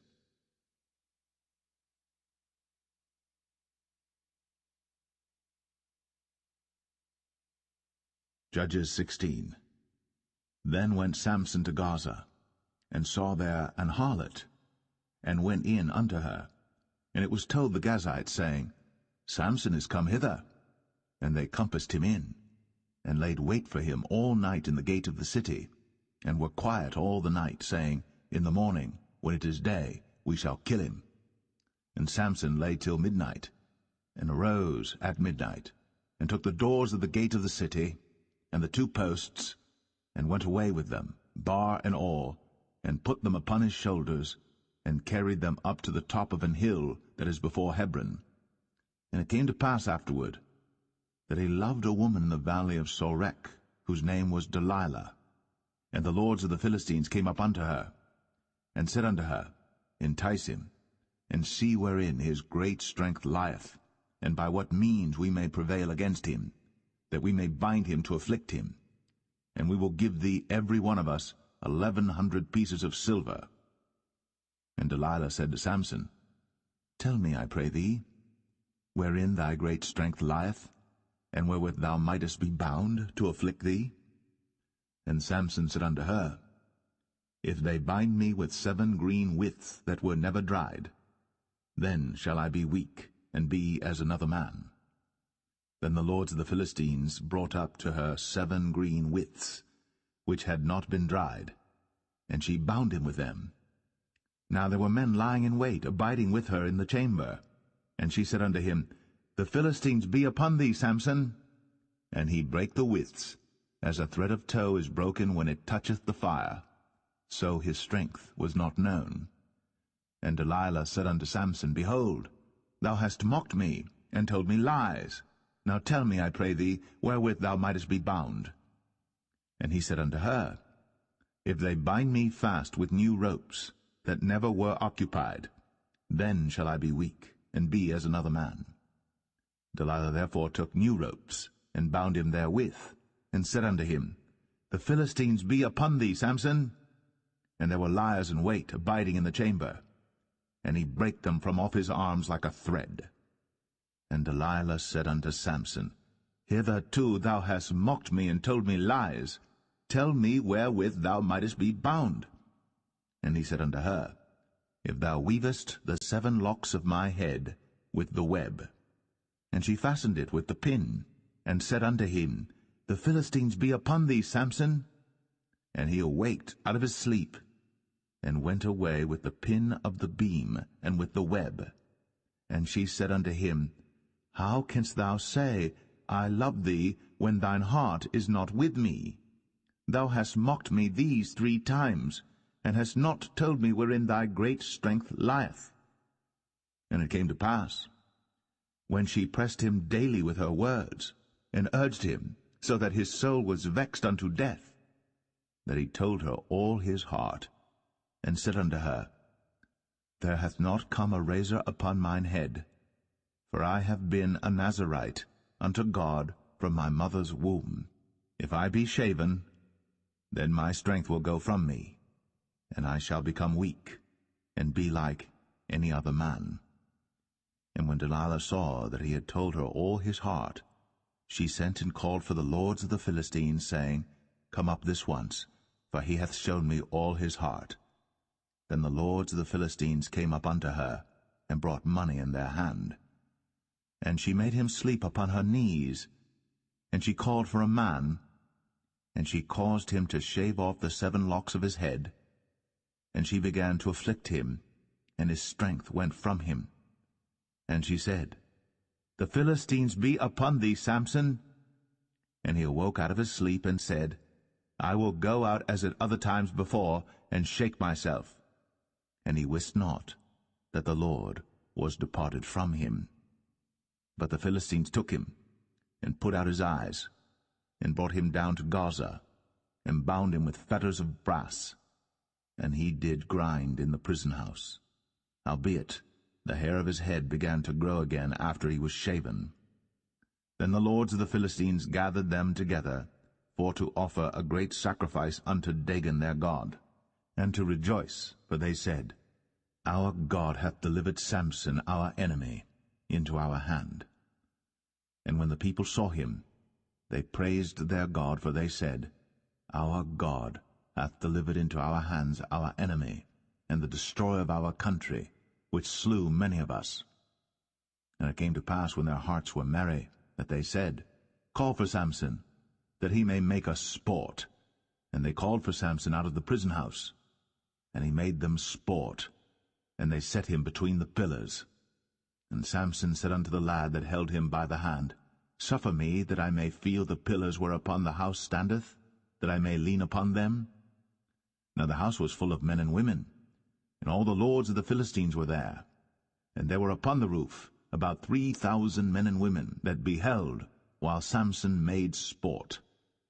And Samson called unto the Lord, and said, O Lord God, remember me, I pray thee, and strengthen me, I pray thee, only this once, O God, that I may be at once avenged of the Philistines for my 2 eyes.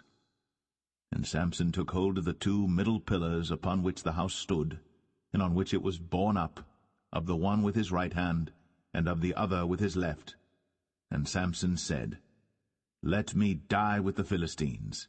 And he bowed himself with all his might. And the house fell upon the lords, and upon all the people that were therein. So the dead which he slew at his death were more than they which he slew in his life. Then his brethren and all the house of his father came down, and took him, and brought him up, and buried him between Zorah and Eshtaol, in the burying place of Manoah his father. And he judged Israel 20 years.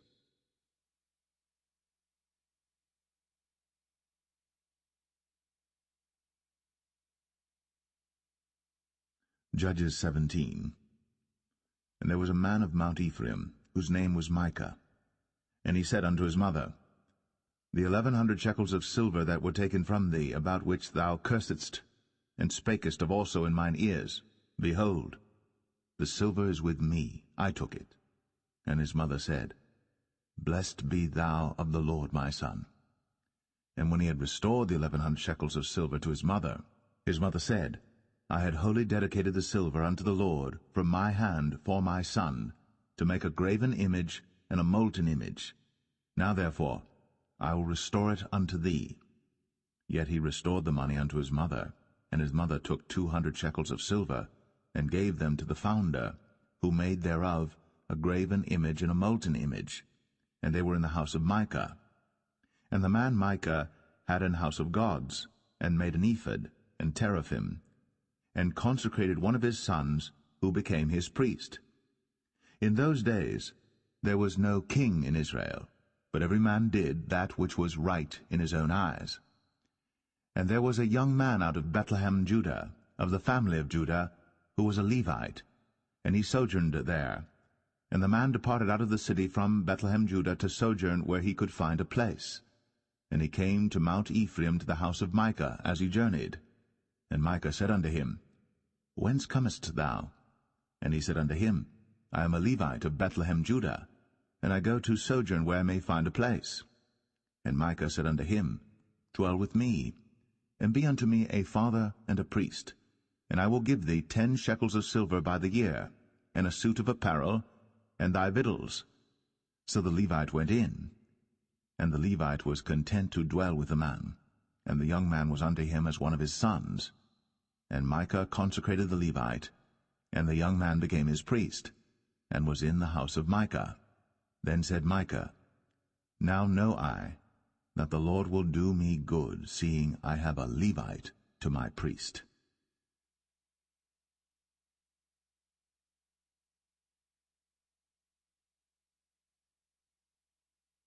Judges 18. In those days there was no king in Israel, and in those days the tribe of the Danites sought them an inheritance to dwell in.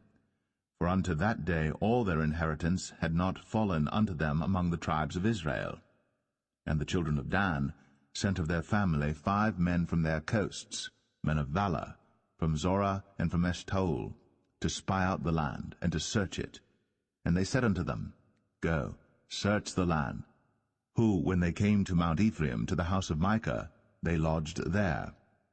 When they were by the house of Micah, they knew the voice of the young man, the Levite, and they turned in thither, and said unto him, Who brought thee hither? And what makest thou in this place? And what hast thou here? And he said unto them, Thus and thus dealeth Micah with me, and hath hired me, and I am his priest. And they said unto him, Ask counsel, we pray thee, of God, that we may know whether our way which we go shall be prosperous. And the priest said unto them, Go in peace. Before the Lord is your way wherein ye go. Then the 5 men departed, and came to Laish, and saw the people that were therein, how they dwelt careless, after the manner of the Zidonians, quiet and secure, and there was no magistrate in the land that might put them to shame in any thing, and they were far from the Zidonians, and had no business with any man. And they came unto their brethren to Zoar and Eshtaol, and their brethren said unto them, What say ye? And they said, Arise, that we may go up against them. For we have seen the land, and behold, it is very good. And are ye still?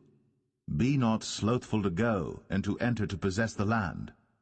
When ye go, ye shall come unto a people secure, and to a large land.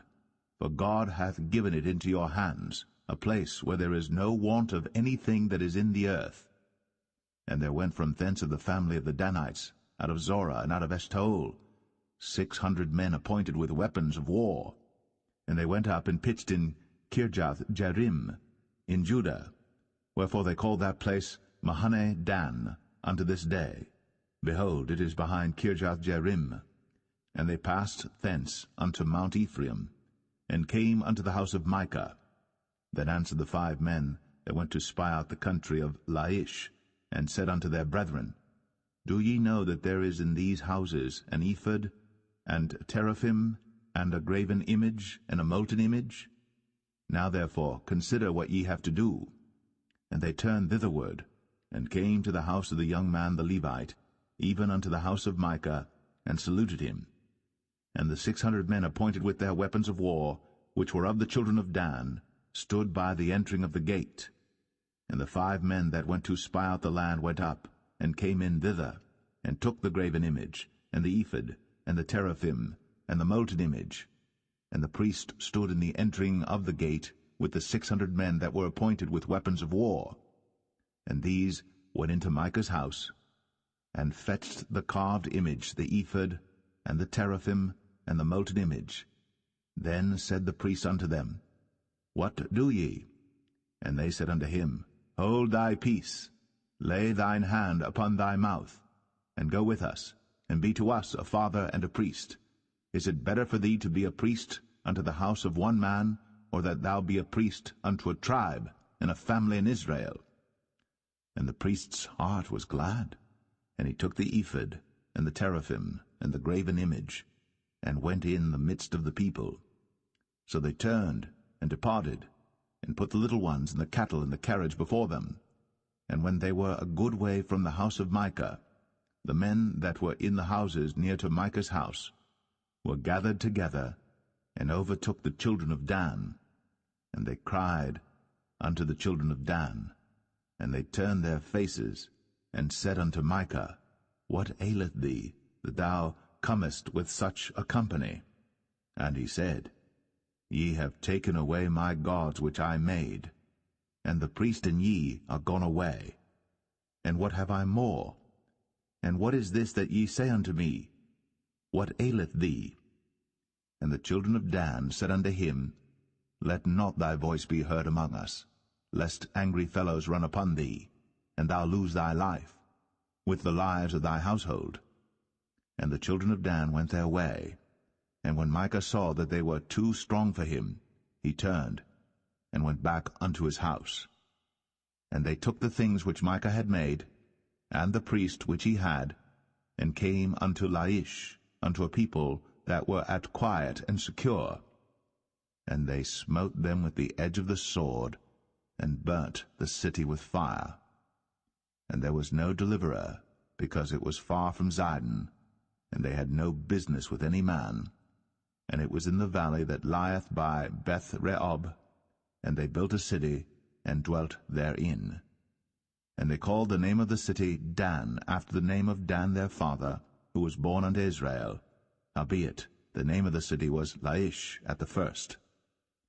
And the children of Dan set up the graven image, and Jonathan the son of Gershom, the son of Manasseh, he and his sons were priests to the tribe of Dan, until the day of the captivity of the land. And they set them up, Micah's graven image, which he made, all the time that the house of God was in Shiloh.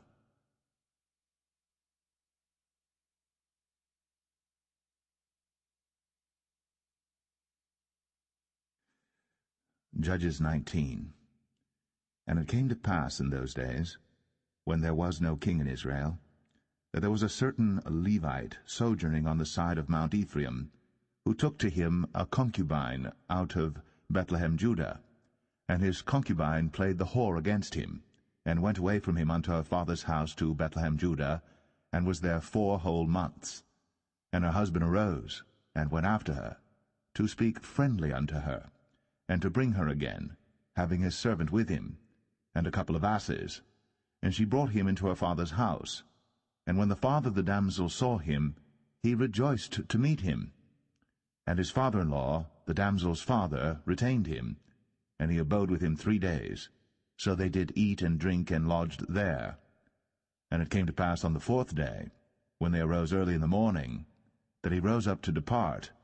And the damsel's father said unto his son-in-law, Comfort thine heart with a morsel of bread, and afterward go your way. And they sat down, and did eat and drink both of them together. For the damsel's father had said unto the man, Be content, I pray thee, and tarry all night, and let thine heart be merry. And when the man rose up to depart, his father-in-law urged him, therefore he lodged there again. And he rose early in the morning on the 5th day to depart. And the damsel's father said, Comfort thine heart, I pray thee. And they tarried until afternoon, and they did eat both of them. And when the man rose up to depart, he and his concubine, and his servant, his father-in-law, the damsel's father, said unto him, Behold, now the day draweth toward evening. I pray you, tarry all night. Behold, the day groweth to an end. Lodge here, that thine heart may be merry. And tomorrow get you early on your way, that thou mayest go home. But the man would not tarry that night, but he rose up and departed, and came over against Jebus, which is Jerusalem. And there were with him 2 asses saddled. His concubine also was with him. And when they were by Jebus, the day was far spent. And the servant said unto his master, Come, I pray thee, and let us turn into this city of the Jebusites, and lodge in it. And his master said unto him, We will not turn aside hither into the city of a stranger, that is not of the children of Israel. We will pass over to Gibeah. And he said unto his servant, Come, and let us draw near to one of these places to lodge all night in Gibeah, or in Ramah. And they passed on, and went their way. And the sun went down upon them when they were by Gibeah, which belongeth to Benjamin. And they turned aside thither, to go in and to lodge in Gibeah. And when he went in, he sat him down in a street of the city, for there was no man that took them into his house to lodging. And behold, there came an old man from his work out of the field at even, which was also of Mount Ephraim, and he sojourned in Gibeah. But the men of the place were Benjamites. And when he had lifted up his eyes, he saw a wayfaring man in the street of the city. And the old man said, Whither goest thou? And whence comest thou?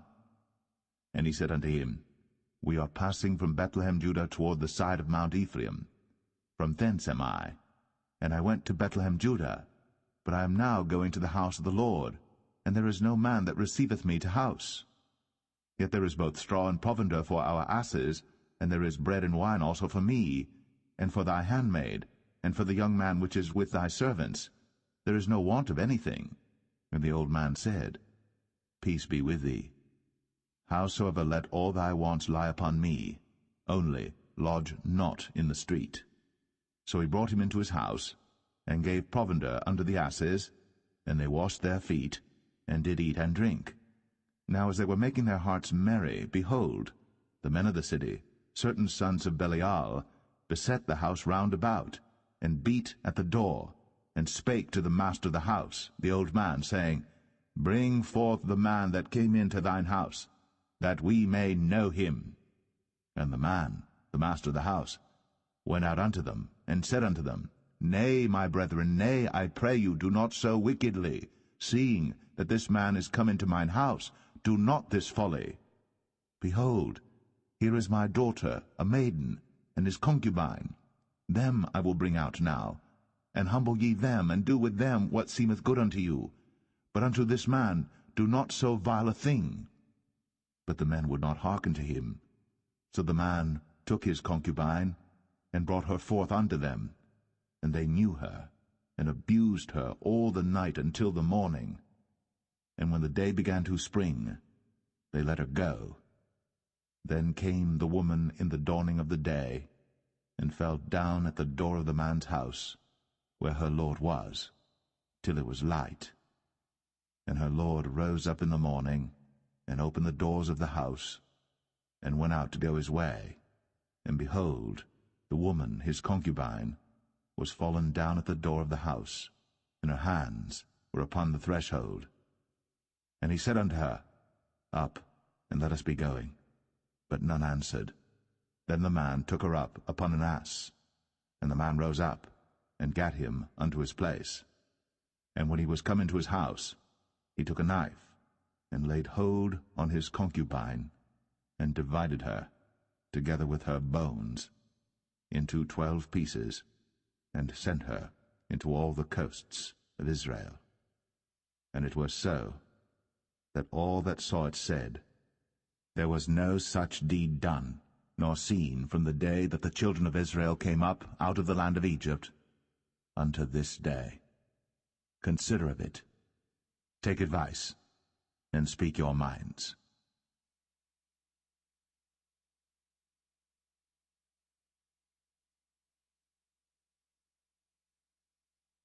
Judges 20.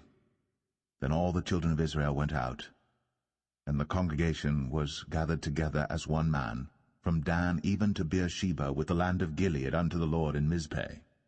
And the chief of all the people, even of all the tribes of Israel, presented themselves in the assembly of the people of God, 400,000 footmen that drew sword. Now the children of Benjamin heard that the children of Israel were gone up to Mizpeh. Then said the children of Israel, Tell us, how was this wickedness? And the Levite, the husband of the woman that was slain, answered and said, I came into Gibeah, that belongeth to Benjamin, I and my concubine, to lodge. And the men of Gibeah rose against me, and beset the house round about upon me by night, and thought to have slain me, and my concubine have they forced, that she is dead. And I took my concubine, and cut her in pieces, and sent her throughout all the country of the inheritance of Israel, for they have committed lewdness and folly in Israel. Behold, ye are all children of Israel, give here your advice and counsel. And all the people arose as one man, saying, We will not any of us go to his tent, neither will we any of us turn into his house. But now this shall be the thing which we will do to Gibeah. We will go up by lot against it.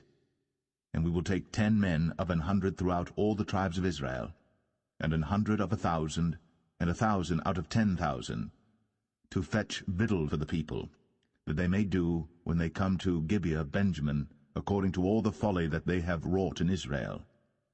So all the men of Israel were gathered against the city, knit together as one man. And the tribes of Israel sent men through all the tribe of Benjamin, saying, What wickedness is this that is done among you? Now therefore, deliver us the men, the children of Belial, which are in Gibeah, that we may put them to death, and put away evil from Israel. But the children of Benjamin would not hearken to the voice of their brethren, the children of Israel. But the children of Benjamin gathered themselves together out of the cities unto Gibeah, to go out to battle against the children of Israel. And the children of Benjamin were numbered at that time out of the cities 26,000 men that drew sword, beside the inhabitants of Gibeah, which were numbered 700 chosen men. Among all this people there were 700 chosen men left-handed. Every one could sling stones at an hairbreadth, and not miss. And the men of Israel beside Benjamin were numbered 400,000 men that drew sword. All these were men of war. And the children of Israel arose, and went up to the house of God, and asked counsel of God, and said, Which of us shall go up first to the battle against the children of Benjamin? And the Lord said, Judah shall go up first. And the children of Israel rose up in the morning, and encamped against Gibeah. And the men of Israel went out to battle against Benjamin. And the men of Israel put themselves in array to fight against them at Gibeah. And the children of Benjamin came forth out of Gibeah, and destroyed down to the ground of the Israelites that day 22,000 men. And the people, the men of Israel, encouraged themselves, and set their battle again in array in the place where they put themselves in array the first day. And the children of Israel went up and wept before the Lord until even, and asked counsel of the Lord, saying, Shall I go up again to battle against the children of Benjamin my brother? And the Lord said, Go up against him. And the children of Israel came near against the children of Benjamin the second day.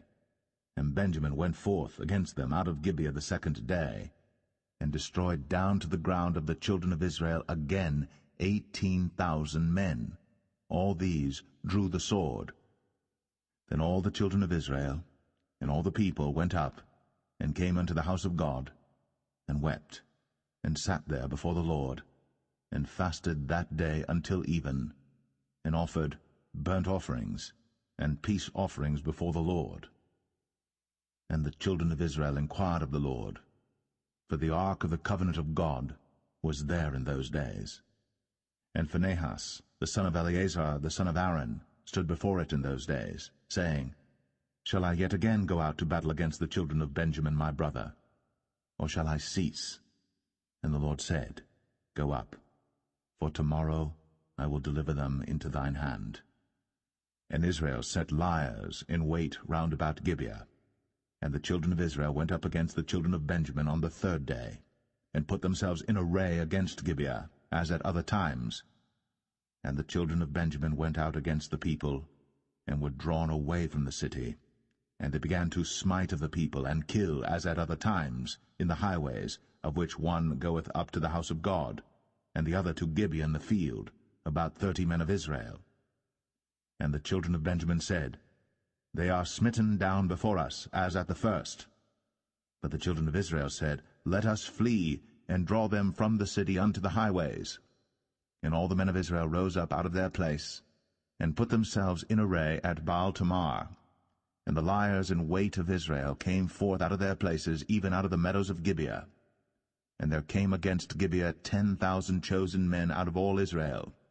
And the battle was sore, but they knew not that evil was near them. And the Lord smote Benjamin before Israel. And the children of Israel destroyed of the Benjamites that day 25,100 men. All these drew the sword. So the children of Benjamin saw that they were smitten, for the men of Israel gave place to the Benjamites, because they trusted unto the liers in wait, which they had set beside Gibeah. And the liers in wait hasted, and rushed upon Gibeah.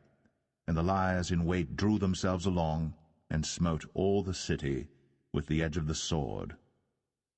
Now there was an appointed sign between the men of Israel and the liers in wait, that they should make a great flame with smoke rise up out of the city. And when the men of Israel retired in the battle, Benjamin began to smite and kill of the men of Israel about 30 persons. For they said, Surely they are smitten down before us, as in the first battle. But when the flame began to arise up out of the city with a pillar of smoke, the Benjamites looked behind them, and behold, the flame of the city ascended up to heaven. And when the men of Israel turned again, the men of Benjamin were amazed, for they saw that evil was come upon them. Therefore they turned their backs before the men of Israel unto the way of the wilderness. But the battle overtook them, and them which came out of the cities they destroyed in the midst of them. Thus they enclosed the Benjamites round about, and chased them, and trod them down with ease over against Gibeah toward the sunrising. And there fell of Benjamin 18,000 men. All these were men of valor. And they turned and fled toward the wilderness, unto the rock of Rimmon. And they gleaned of them in the highways 5,000 men, and pursued hard after them unto Kidom, and slew 2,000 men of them. So that all which fell that day of Benjamin were 25,000 men that drew the sword. All these were men of valor. But 600 men turned and fled to the wilderness unto the rock Rimmon, and abode in the rock Rimmon 4 months. And the men of Israel turned again upon the children of Benjamin, and smote them with the edge of the sword, as well the men of every city as the beast, and all that came to hand. Also they set on fire all the cities that they came to.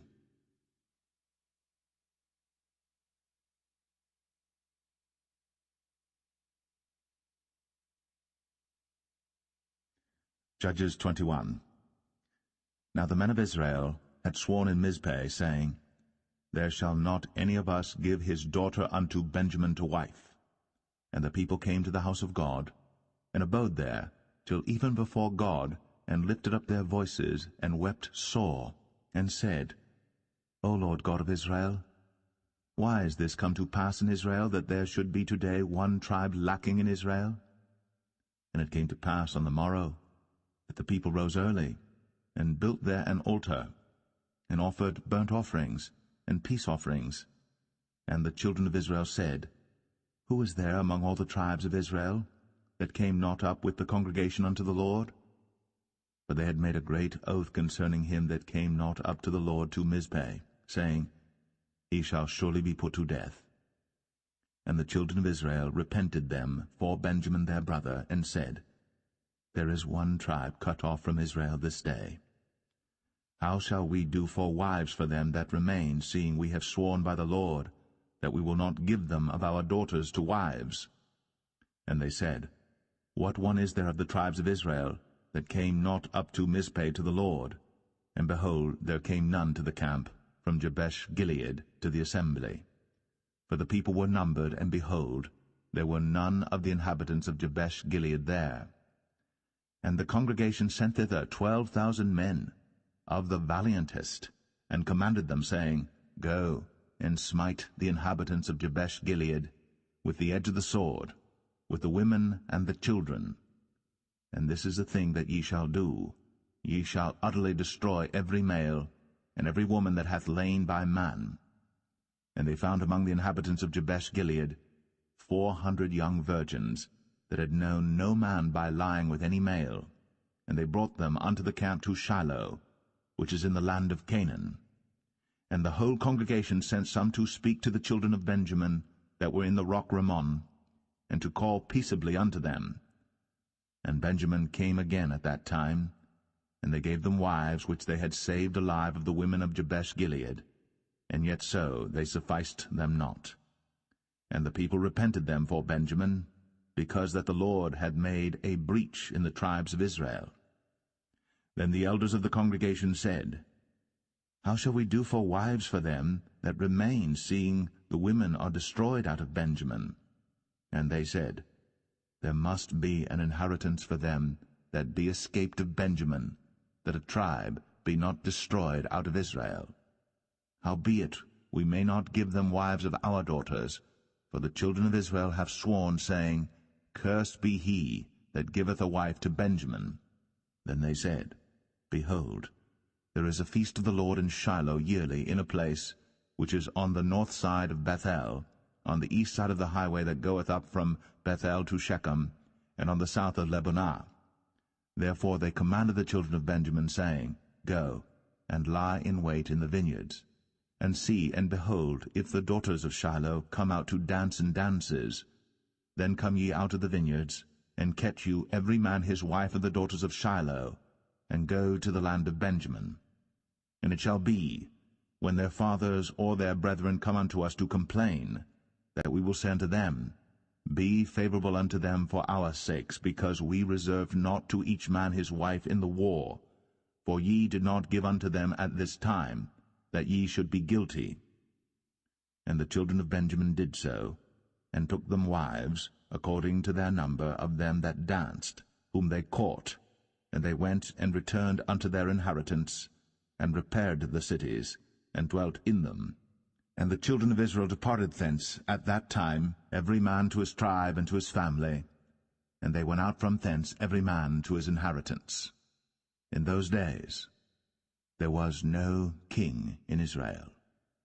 Every man did that which was right in his own eyes.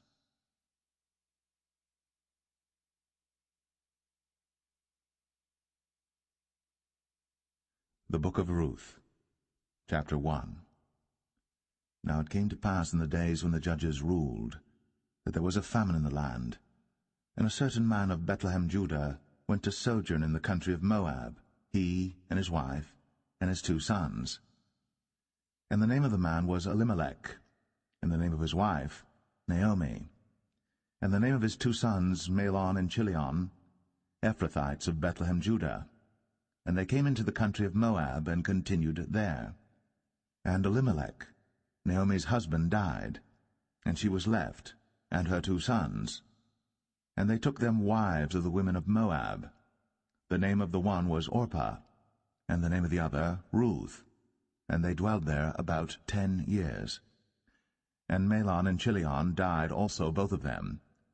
And the woman was left of her 2 sons and her husband. Then she arose with her daughters-in-law, that she might return from the country of Moab. For she had heard in the country of Moab how that the Lord had visited his people in giving them bread. Wherefore she went forth out of the place where she was, and her 2 daughters-in-law with her. And they went on the way to return unto the land of Judah. And Naomi said unto her 2 daughters-in-law, Go, return each to her mother's house. The Lord deal kindly with you, as ye have dealt with the dead, and with me. The Lord grant you that ye may find rest, each of you, in the house of her husband. Then she kissed them, and they lifted up their voice, and wept. And they said unto her, Surely we will return with thee unto thy people. And Naomi said, Turn again, my daughters, why will ye go with me? Are there yet any more sons in my womb, that they may be your husbands? Turn again, my daughters, go your way. For I am too old to have an husband.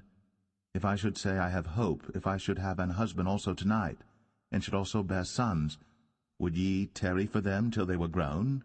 Would ye stay for them from having husbands? Nay, my daughters, for it grieveth me much for your sakes that the hand of the Lord is gone out against me. And they lifted up their voice, and wept again. And Orpah kissed her mother-in-law. But Ruth clave unto her, and she said, Behold, thy sister-in-law is gone back unto her people, and unto her gods. Return thou after thy sister-in-law. And Ruth said, Entreat me not to leave thee, or to return from following after thee. For whither thou goest, I will go, and where thou lodgest, I will lodge. Thy people shall be my people, and thy God my God. Where thou diest will I die, and there will I be buried. The Lord do so to me, and more also, if aught but death part thee and me. When she saw that she was steadfastly minded to go with her, then she left speaking unto her. So they 2 went until they came to Bethlehem. And it came to pass, when they were come to Bethlehem, that all the city was moved about them, and they said, Is this Naomi? And she said unto them, Call me not Naomi, call me Mara, for the Almighty hath dealt very bitterly with me. I went out full, and the Lord hath brought me home again empty. Why then call ye me Naomi, seeing the Lord hath testified against me, and the Almighty hath afflicted me? So Naomi returned, and Ruth the Moabitess her daughter-in-law with her, which returned out of the country of Moab, and they came to Bethlehem in the beginning of barley harvest.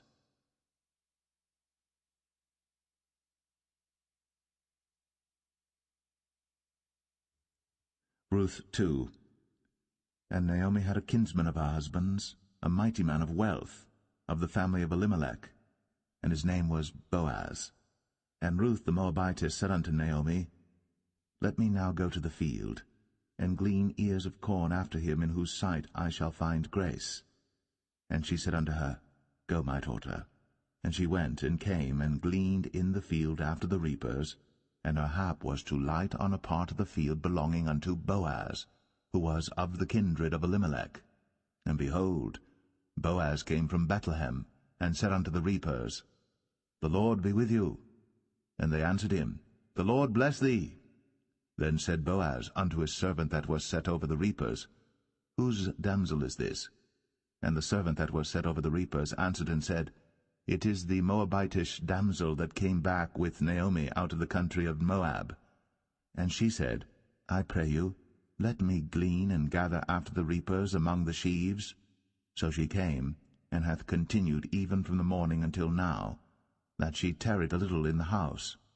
Then said Boaz unto Ruth, Hearest thou not, my daughter? Go not to glean in another field, neither go from hence, but abide here fast by my maidens. Let thine eyes be on the field that they do reap, and go thou after them. Have I not charged the young men that they shall not touch thee? And when thou art athirst, go unto the vessels, and drink of that which the young men have drawn. Then she fell on her face, and bowed herself to the ground, and said unto him, Why have I found grace in thine eyes, that thou shouldst take knowledge of me, seeing I am a stranger? And Boaz answered and said unto her, It hath fully been shown me all that thou hast done unto thy mother-in-law since the death of thine husband, and how thou hast left thy father and thy mother, and the land of thy nativity, and art come unto a people which thou knewest not heretofore. The Lord recompense thy work, and a full reward be given thee of the Lord God of Israel, under whose wings thou art come to trust. Then she said, Let me find favor in thy sight, my Lord, for that thou hast comforted me, and for that thou hast spoken friendly unto thine handmaid, though I be not like unto one of thine handmaidens. And Boaz said unto her, At mealtime come thou hither, and eat of the bread, and dip thy morsel in the vinegar. And she sat beside the reapers, and he reached her parched corn, and she did eat, and was sufficed, and left. And when she was risen up to glean, Boaz commanded his young men, saying, Let her glean even among the sheaves, and reproach her not. And let fall also some of the handfuls of purpose for her, and leave them, that she may glean them, and rebuke her not. So she gleaned in the field until even, and beat out that she had gleaned, and it was about an ephah of barley. And she took it up, and went into the city, and her mother-in-law saw what she had gleaned, and she brought forth, and gave to her that she had reserved after she was sufficed. And her mother-in-law said unto her, Where hast thou gleaned today? And where wroughtest thou? Blessed be he that did take knowledge of thee. And she showed her mother-in-law with whom she had wrought, and said, The man's name with whom I wrought today is Boaz. And Naomi said unto her daughter-in-law, Blessed be he of the Lord, who hath not left off his kindness to the living and to the dead. And Naomi said unto her, The man is near of kin unto us, one of our next kinsmen. And Ruth, the Moabitess, said, He said unto me also, Thou shalt keep fast by my young men, until they have ended all my harvest.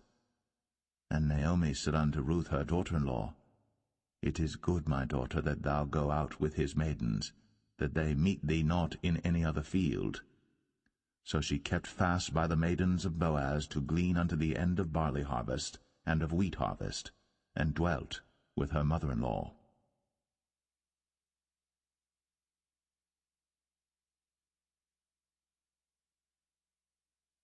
Ruth 3.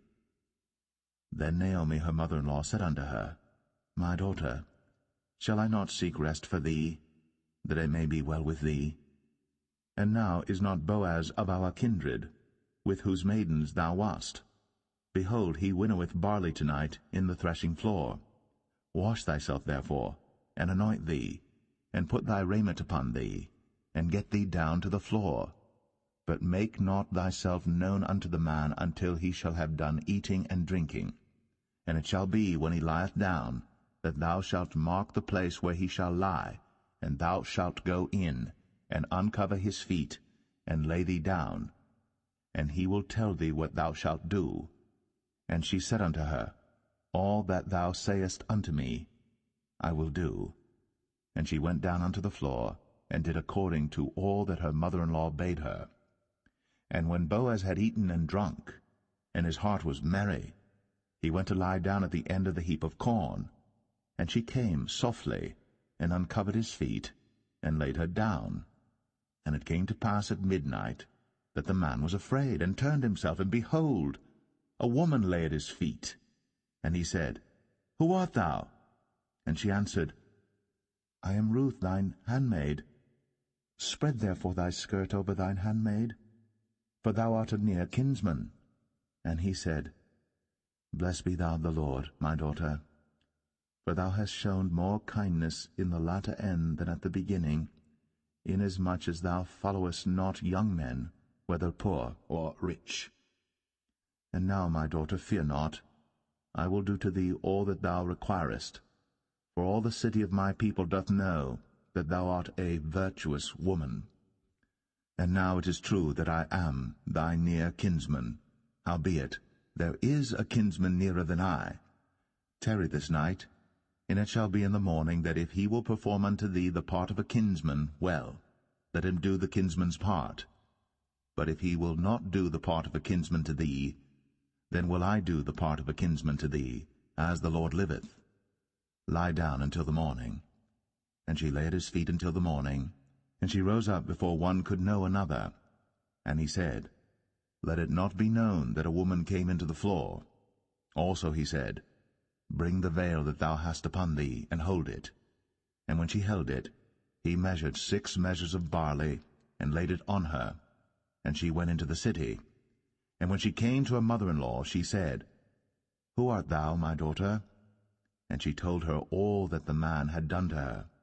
And she said, These 6 measures of barley gave he me, for he said to me, Go not empty unto thy mother-in-law. Then said she, Sit still, my daughter, until thou know how the matter will fall, for the man will not be in rest until he have finished the thing this day.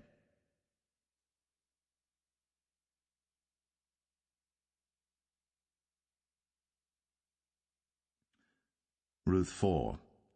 Then went Boaz up to the gate, and sat him down there, and behold, the kinsman of whom Boaz spake came by, unto whom he said, Ho, such a one, turn aside, sit down here. And he turned aside, and sat down.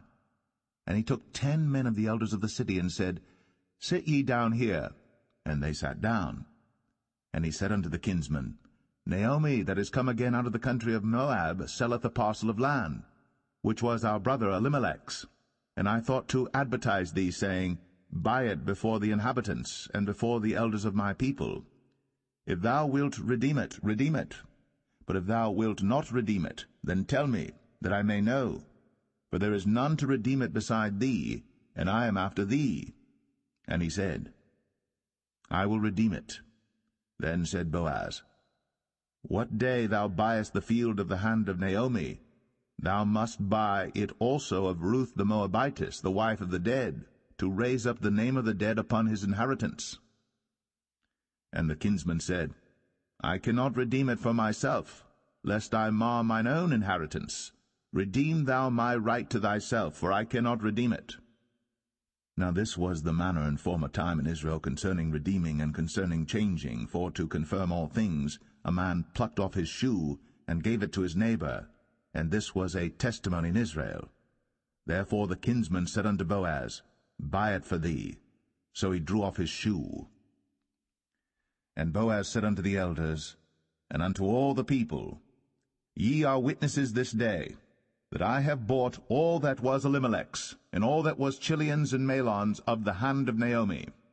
Moreover, Ruth the Moabitess, the wife of Mahlon, have I purchased to be my wife, to raise up the name of the dead upon his inheritance, that the name of the dead be not cut off from among his brethren, and from the gate of his place. Ye are witnesses this day. And all the people that were in the gate, and the elders said, We are witnesses.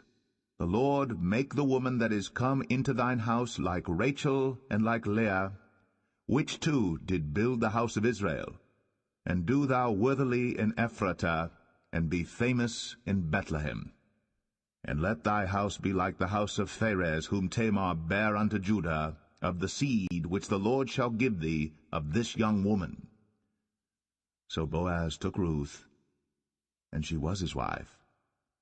And when he went in unto her, the Lord gave her conception, and she bare a son.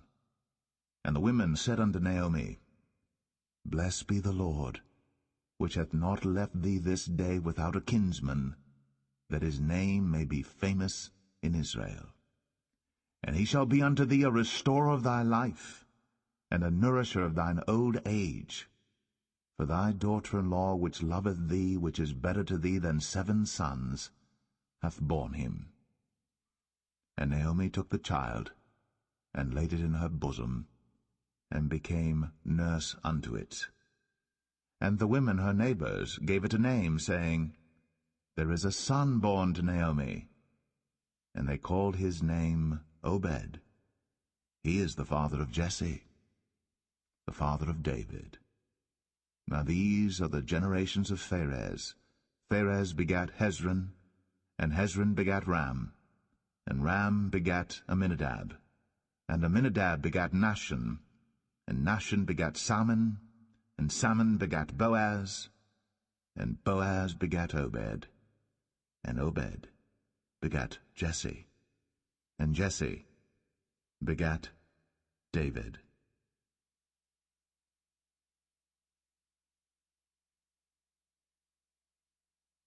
The first book of Samuel, chapter 1. Now there was a certain man of Ramathaim Zophim of Mount Ephraim, and his name was Elkanah, the son of Jeroham, the son of Elihu, the son of Tohu, the son of Zoph, an Ephrathite. And he had 2 wives. The name of the one was Hannah, and the name of the other was Peninnah.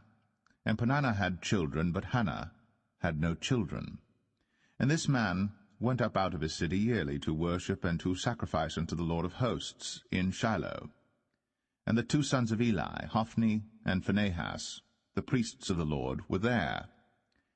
And when the time was that Elkanah offered, he gave to Peninnah his wife and to all her sons and her daughters portions. But unto Hannah he gave a worthy portion, for he loved Hannah. But the Lord had shut up her womb. And her adversary also provoked her sore, for to make her fret, because the Lord had shut up her womb. And as he did so year by year, when she went up to the house of the Lord, so she provoked her. Therefore she wept, and did not eat. Then said Elkanah her husband to her, Hannah, why weepest thou? And why eatest thou not? And why is thy heart grieved? Am not I better to thee than 10 sons? So Hannah rose up after they had eaten in Shiloh, and after they had drunk. Now Eli the priest sat upon a seat by a post of the temple of the Lord. And she was in bitterness of soul, and prayed unto the Lord, and wept sore. And she vowed a vow, and said, O Lord of hosts, if thou wilt indeed look on the affliction of thine handmaid, and remember me, and not forget thine handmaid, but wilt give unto thine handmaid a man-child, then I will give him unto the Lord all the days of his life, and there shall no razor come upon his head. And it came to pass, as she continued praying before the Lord, that Eli marked her mouth. Now Hannah, she spake in her heart, only her lips moved, but her voice was not heard. Therefore Eli thought she had been drunken. And Eli said unto her, How long wilt thou be drunken? Put away thy wine from thee. And Hannah answered and said, No, my lord, I am a woman of a sorrowful spirit. I have drunk neither wine nor strong drink, but have poured out my soul before the Lord.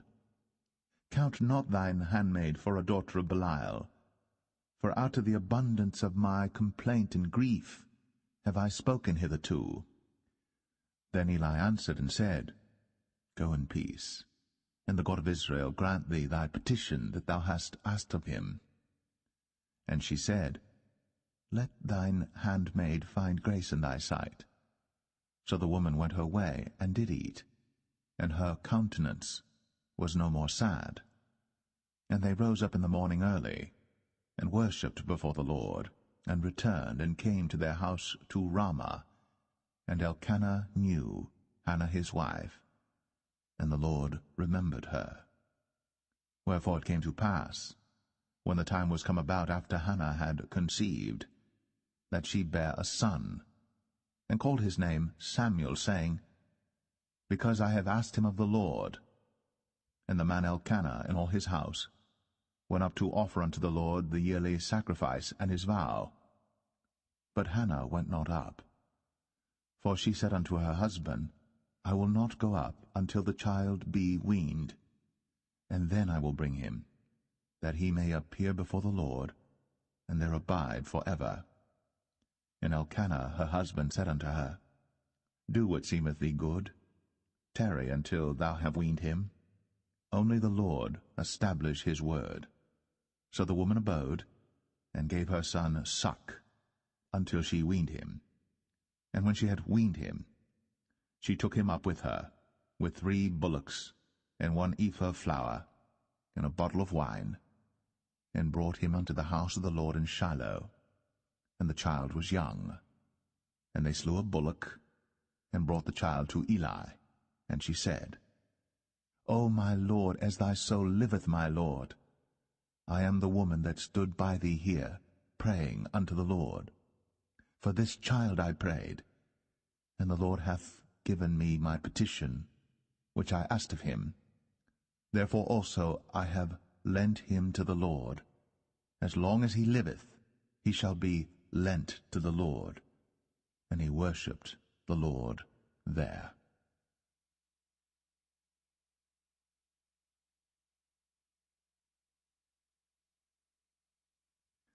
1 Samuel chapter 2. And Hannah prayed and said, My heart rejoiceth in the Lord. Mine horn is exalted in the Lord. My mouth is enlarged over mine enemies, because I rejoice in thy salvation. There is none holy as the Lord, for there is none beside thee, neither is there any rock like our God. Talk no more so exceeding proudly.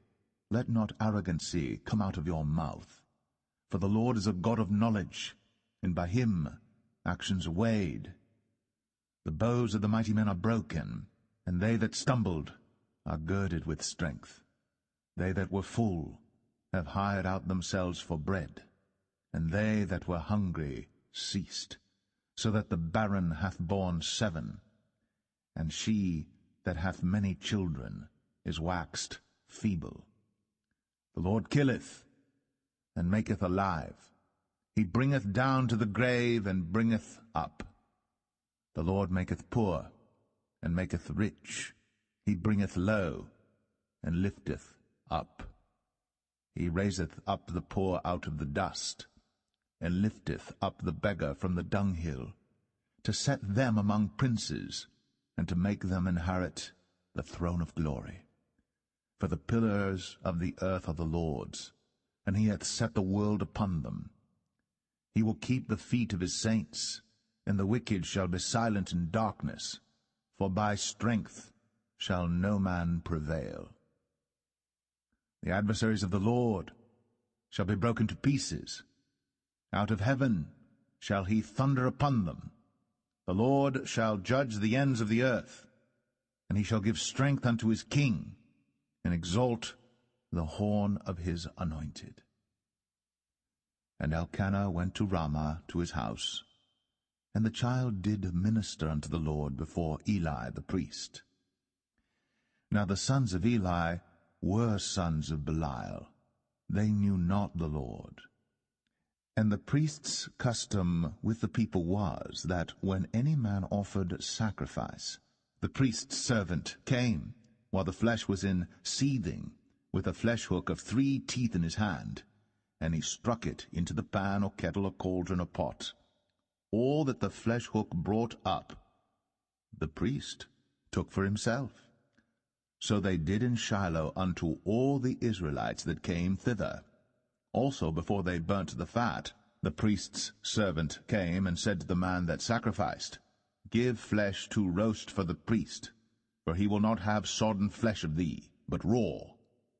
And if any man said unto him, Let them not fail to burn the fat presently, and then take as much as thy soul desireth, then he would answer him, Nay, but thou shalt give it me now, and if not, I will take it by force. Wherefore the sin of the young men was very great before the Lord, for men abhorred the offering of the Lord. But Samuel ministered before the Lord, being a child, girded with a linen ephod. Moreover, his mother made him a little coat, and brought it to him from year to year, when she came up with her husband to offer the yearly sacrifice. And Eli blessed Elkanah and his wife, and said, The Lord give thee seed of this woman for the loan which is lent to the Lord. And they went unto their own home. And the Lord visited Hannah, so that she conceived, and bare 3 sons and 2 daughters. And the child Samuel grew before the Lord. Now Eli was very old, and heard all that his sons did unto all Israel, and how they lay with the women that assembled at the door of the tabernacle of the congregation. And he said unto them, Why do ye such things? For I hear of your evil dealings by all this people. Nay, my sons, for it is no good report that I hear. Ye make the Lord's people to transgress. If one man sin against another, the judge shall judge him. But if a man sin against the Lord, who shall entreat for him? Notwithstanding, they hearkened not unto the voice of their father, because the Lord would slay them. And the child Samuel grew on, and was in favor both with the Lord and also with men. And there came a man of God unto Eli, and said unto him, Thus saith the Lord, Did I plainly appear unto the house of thy father, when they were in Egypt, in Pharaoh's house? And did I choose him out of all the tribes of Israel to be my priest, to offer upon mine altar, to burn incense, to wear an ephod before me? And did I give unto the house of thy father all the offerings made by fire of the children of Israel? Wherefore kick ye at my sacrifice and at mine offering, which I have commanded in my habitation, and honourest thy sons above me, to make yourselves fat with the chiefest of all the offerings of Israel my people? Wherefore the Lord God of Israel saith, I said indeed that thy house and the house of thy father should walk before me for ever. But now the Lord saith, Be it far from me, for them that honour me I will honour, and they that despise me shall be lightly esteemed. Behold, the days come that I will cut off thine arm, and the arm of thy father's house, that there shall not be an old man in thine house. And thou shalt see an enemy in my habitation, in all the wealth which God shall give Israel. And there shall not be an old man in thine house for ever. And the man of thine whom I shall not cut off from mine altar shall be to consume thine eyes and to grieve thine heart, and all the increase of thine house shall die in the flower of their age. And this shall be a sign unto thee, that shall come upon thy 2 sons, on Hophni and Phinehas, in one day. They shall die, both of them. And I will raise me up a faithful priest, that shall do according to that which is in mine heart and in my mind. And I will build him a sure house, and he shall walk before mine anointed for ever. And it shall come to pass, that every one that is left in thine house shall come and crouch to him for a piece of silver and a morsel of bread, and shall say, Put me, I pray thee, into one of the priest's offices, that I may eat a piece of bread.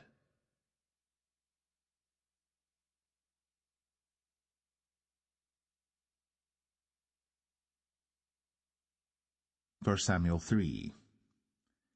And the child Samuel ministered unto the Lord before Eli. And the word of the Lord was precious in those days. There was no open vision.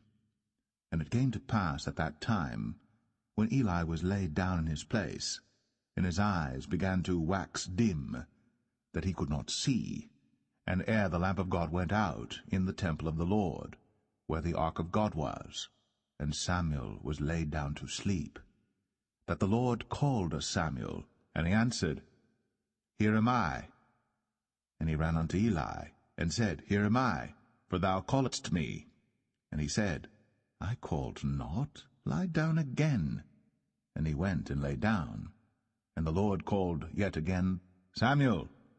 And Samuel arose and went to Eli, and said, Here am I, for thou didst call me. And he answered, I called not, my son, lie down again. Now Samuel did not yet know the Lord, neither was the word of the Lord yet revealed unto him. And the Lord called Samuel again the third time, and he arose and went to Eli, and said, Here am I, for thou didst call me. And Eli perceived that the Lord had called the child. Therefore Eli said unto Samuel, Go, lie down, and it shall be, if he call thee, that thou shalt say, Speak, Lord, for thy servant heareth. So Samuel went, and lay down in his place. And the Lord came, and stood, and called, as at other times, Samuel, Samuel. Then Samuel answered, Speak, for thy servant heareth. And the Lord said to Samuel, Behold, I will do a thing in Israel, at which both the ears of every one that heareth it shall tingle. In that day I will perform against Eli all things which I have spoken concerning his house. When I begin, I will also make an end.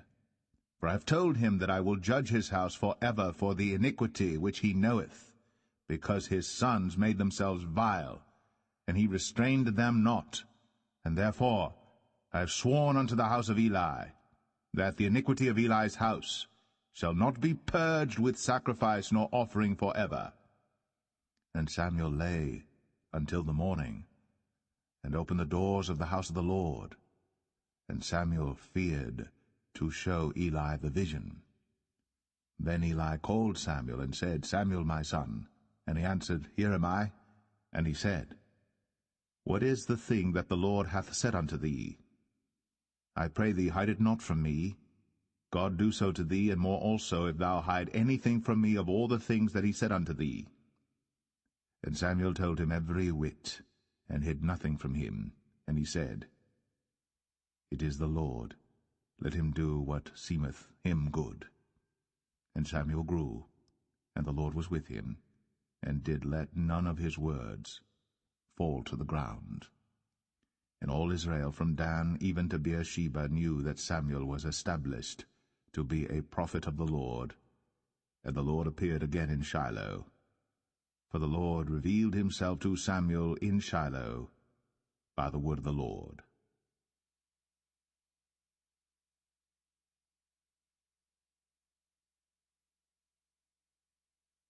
1 Samuel 4.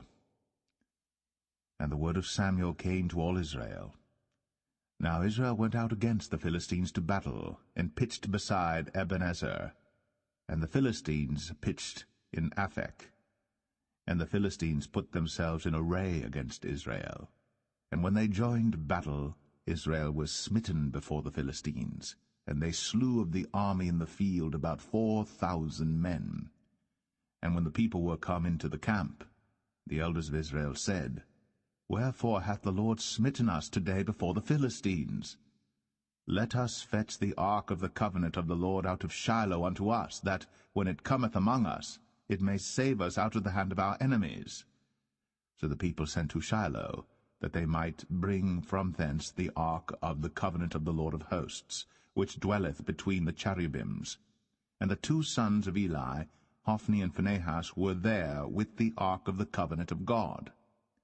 And when the ark of the covenant of the Lord came into the camp, all Israel shouted with a great shout, so that the earth rang again. And when the Philistines heard the noise of the shout, they said, What meaneth the noise of this great shout in the camp of the Hebrews? And they understood that the ark of the Lord was come into the camp. And the Philistines were afraid, for they said, God is come into the camp. And they said, Woe unto us, for there hath not been such a thing heretofore. Woe unto us! Who shall deliver us out of the hand of these mighty gods? These are the gods that smote the Egyptians with all the plagues in the wilderness. Be strong, and quit yourselves like men, O ye Philistines, that ye be not servants unto the Hebrews, as they have been to you. Quit yourselves like men, and fight. And the Philistines fought, and Israel was smitten, and they fled every man into his tent. And there was a very great slaughter, for there fell of Israel 30,000 footmen. And the ark of God was taken, and the two sons of Eli, Hophni and Phinehas, were slain. And there ran a man of Benjamin out of the army, and came to Shiloh the same day with his clothes rent, and with earth upon his head. And when he came, lo, Eli sat upon a seat by the wayside, watching, for his heart trembled for the ark of God. And when the man came into the city and told it, all the city cried out. And when Eli heard the noise of the crying, he said, What meaneth the noise of this tumult? And the man came in hastily, and told Eli. Now Eli was 98 years old, and his eyes were dim, that he could not see. And the man said unto Eli, I am he that came out of the army, and I fled today out of the army. And he said, What hast thou done, my son? And the messenger answered and said, Israel is fled before the Philistines, and there hath been also a great slaughter among the people. And thy two sons also, Hophni and Phinehas, are dead, and the ark of God is taken. And it came to pass, when he made mention of the ark of God, that he fell from off the seat backward by the side of the gate, and his neck brake, and he died. For he was an old man, and heavy, and he had judged Israel 40 years. And his daughter-in-law Phinehas' wife was with child, near to be delivered. And when she heard the tidings that the ark of God was taken, and that her father-in-law and her husband were dead, she bowed herself and travailed, for her pains came upon her. And about the time of her death the women that stood by her said unto her, Fear not, for thou hast borne a son. But she answered not, neither did she regard it. And she named the child Ichabod, saying, The glory is departed from Israel, because the ark of God was taken, and because of her father-in-law and her husband. And she said, The glory is departed from Israel, for the ark of God is taken.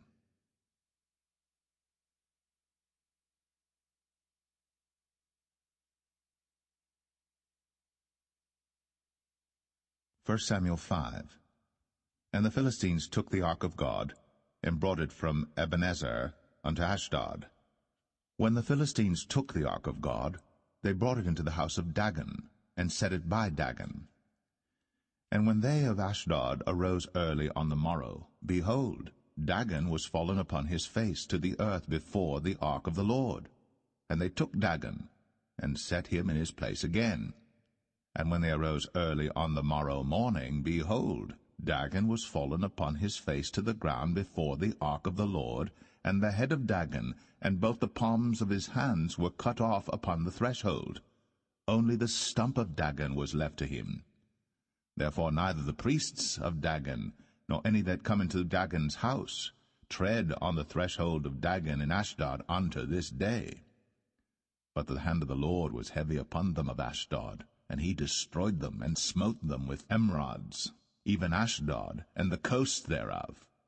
And when the men of Ashdod saw that it was so, they said, The ark of the God of Israel shall not abide with us, for his hand is sore upon us, and upon Dagon our God.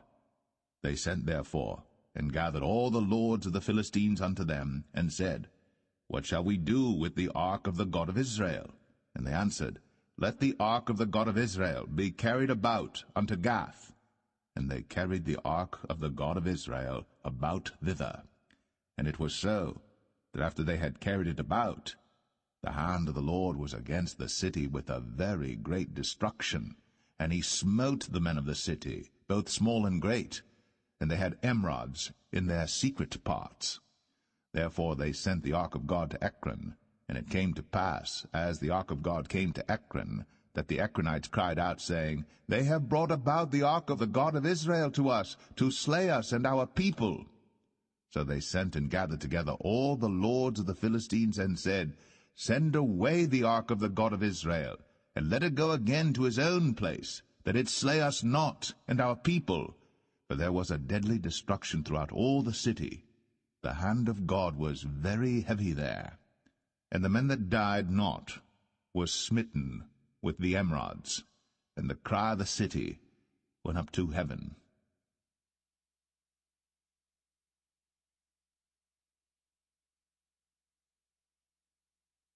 1 Samuel 6. And the ark of the Lord was in the country of the Philistines 7 months. And the Philistines called for the priests and the diviners, saying, What shall we do to the ark of the Lord? Tell us wherewith we shall send it to his place. And they said, If ye send away the ark of the God of Israel, send it not empty, but in any wise return him a trespass offering. Then ye shall be healed, and it shall be known to you why his hand is not removed from you. Then said they, What shall be the trespass offering which we shall return to him? They answered, 5 golden emerods, and 5 golden mice, according to the number of the lords of the Philistines. For one plague was on you all, and on your lords. Wherefore ye shall make images of your emerods, and images of your mice that mar the land. And ye shall give glory unto the God of Israel. Peradventure he will lighten his hand from off you, and from off your gods, and from off your land. Wherefore then do ye harden your hearts, as the Egyptians and Pharaoh hardened their hearts, when he had wrought wonderfully among them? Did they not let the people go, and they departed? Now therefore make a new cart, and take 2 milch kine, on which there hath come no yoke, and tie the kine to the cart, and bring their calves home from them. And take the ark of the Lord, and lay it upon the cart, and put the jewels of gold, which ye return him for a trespass offering, in a coffer by the side thereof, and send it away, that it may go. And see, if it goeth up by the way of his own coast, to Bethshemesh, then he hath done us this great evil. But if not, then we shall know that it is not his hand that smote us. It was a chance that happened to us. And the men did so, and took 2 milch kine, and tied them to the cart, and shut up their calves at home. And they laid the ark of the Lord upon the cart, and the coffer with the mice of gold, and the images of their emerods. And the kine took the straight way to the way of Bethshemesh, and went along the highway, lowing as they went, and turned not aside to the right hand or to the left. And the lords of the Philistines went after them unto the border of Bethshemesh. And they of Bethshemesh were reaping their wheat harvest in the valley. And they lifted up their eyes, and saw the ark, and rejoiced to see it. And the cart came into the field of Joshua, a Bethshemite, and stood there, where there was a great stone. And they clave the wood of the cart, and offered the kine a burnt offering unto the Lord. And the Levites took down the ark of the Lord, and the coffer that was with it, wherein the jewels of gold were, and put them on the great stone. And the men of Bethshemesh offered burnt offerings, and sacrificed sacrifices the same day unto the Lord. And when the 5 lords of the Philistines had seen it, they returned to Ekron the same day. And these are the golden emerods, which the Philistines returned for a trespass offering unto the Lord: for Ashdod 1, for Gaza 1, for Ashkelon 1, for Gath 1, for Ekron 1. And the golden mice, according to the number of all the cities of the Philistines, belonging to the 5 lords, both of fenced cities and of country villages, even unto the great stone of Abel, whereon they set down the ark of the Lord, which stone remaineth unto this day in the field of Joshua the Bethshemite. And he smote the men of Bethshemesh, because they had looked into the ark of the Lord. Even he smote of the people 50,060 men. And the people lamented, because the Lord had smitten many of the people with a great slaughter. And the men of Bethshemesh said, Who is able to stand before this holy Lord God? and to whom shall he go up from us? And they sent messengers to the inhabitants of Kirjath-jearim, saying, The Philistines have brought again the ark of the Lord. Come ye down, and fetch it up to you.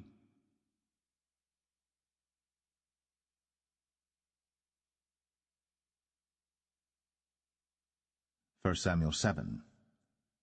And the men of Kirjath-jearim came and fetched up the ark of the Lord, and brought it into the house of Abinadab in the hill, and sanctified Eleazar his son to keep the ark of the Lord. And it came to pass, while the ark abode in Kirjath-jearim, that the time was long, for it was 20 years. And all the house of Israel lamented after the Lord. And Samuel spake unto all the house of Israel, saying, If ye do return unto the Lord with all your hearts, then put away the strange gods and Ashtoreth from among you, and prepare your hearts unto the Lord, and serve him only, and he will deliver you out of the hand of the Philistines. Then the children of Israel did put away Baalim and Ashtoreth, and served the Lord only. And Samuel said, Gather all Israel to Mizpeh, and I will pray for you unto the Lord. And they gathered together to Mizpeh, and drew water, and poured it out before the Lord, and fasted on that day, and said there, We have sinned against the Lord. And Samuel judged the children of Israel in Mizpeh. And when the Philistines heard that the children of Israel were gathered together to Mizpeh, the lords of the Philistines went up against Israel. And when the children of Israel heard it, they were afraid of the Philistines. And the children of Israel said to Samuel, Cease not to cry unto the Lord our God for us, that he will save us out of the hand of the Philistines. And Samuel took a sucking lamb, and offered it for a burnt offering holy unto the Lord. And Samuel cried unto the Lord for Israel, and the Lord heard him. And as Samuel was offering up the burnt offering, the Philistines drew near to battle against Israel. But the Lord thundered with a great thunder on that day upon the Philistines, and discomfited them, and they were smitten before Israel. And the men of Israel went out of Mizpeh, and pursued the Philistines, and smote them until they came under Bethkar. Then Samuel took a stone, and set it between Mizpeh and Shen, and called the name of it Ebenezer, saying, Hitherto hath the Lord helped us. So the Philistines were subdued, and they came no more into the coast of Israel. And the hand of the Lord was against the Philistines all the days of Samuel. And the cities which the Philistines had taken from Israel were restored to Israel, from Ekron even unto Gath. And the coasts thereof did Israel deliver out of the hands of the Philistines. And there was peace between Israel and the Amorites. And Samuel judged Israel all the days of his life. And he went from year to year in circuit to Bethel, and Gilgal, and Mizpeh, and judged Israel in all those places. And his return was to Ramah, for there was his house, and there he judged Israel, and there he built an altar unto the Lord.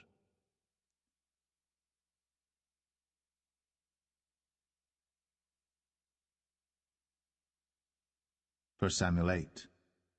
And it came to pass, when Samuel was old, that he made his sons judges over Israel. Now the name of his firstborn was Joel, and the name of his second Abiah. They were judges in Beersheba. And his sons walked not in his ways, but turned aside after lucre, and took bribes, and perverted judgment. And all the elders of Israel gathered themselves together, and came to Samuel unto Ramah, and said unto him, Behold, thou art old, and thy sons walk not in thy ways. Now make us a king to judge us like all the nations. But the thing displeased Samuel, when they said, Give us a king to judge us. And Samuel prayed unto the Lord. And the Lord said unto Samuel, Hearken unto the voice of the people in all that they say unto thee. For they have not rejected thee, but they have rejected me, that I should not reign over them. According to all the works which they have done since the day that I brought them up out of Egypt, even unto this day, wherewith they have forsaken me, and served other gods, so do they also unto thee. Now therefore hearken unto their voice, howbeit yet protest solemnly unto them, and show them the manner of the king that shall reign over them. And Samuel told all the words of the Lord unto the people that asked of him a king. And he said, This will be the manner of the king that shall reign over you. He will take your sons, and appoint them for himself, for his chariots, and to be his horsemen, and some shall run before his chariots. And he will appoint him captains over thousands, and captains over 50s, and will set them to ear his ground, and to reap his harvest, and to make his instruments of war, and instruments of his chariots. And he will take your daughters to be confectionaries, and to be cooks, and to be bakers. And he will take your fields, and your vineyards, and your oliveyards, even the best of them, and give them to his servants. And he will take the tenth of your seed, and of your vineyards, and give to his officers, and to his servants. And he will take your men-servants, and your maidservants, and your goodliest young men, and your asses, and put them to his work. He will take the tenth of your sheep, and ye shall be his servants. And ye shall cry out in that day because of your king which ye shall have chosen you. And the Lord will not hear you in that day. Nevertheless, the people refused to obey the voice of Samuel, and they said, Nay, but we will have a king over us, that we also may be like all the nations, and that our king may judge us, and go out before us, and fight our battles. And Samuel heard all the words of the people, and he rehearsed them in the ears of the Lord. And the Lord said to Samuel, Hearken unto their voice, and make them a king. And Samuel said unto the men of Israel, Go ye every man unto his city.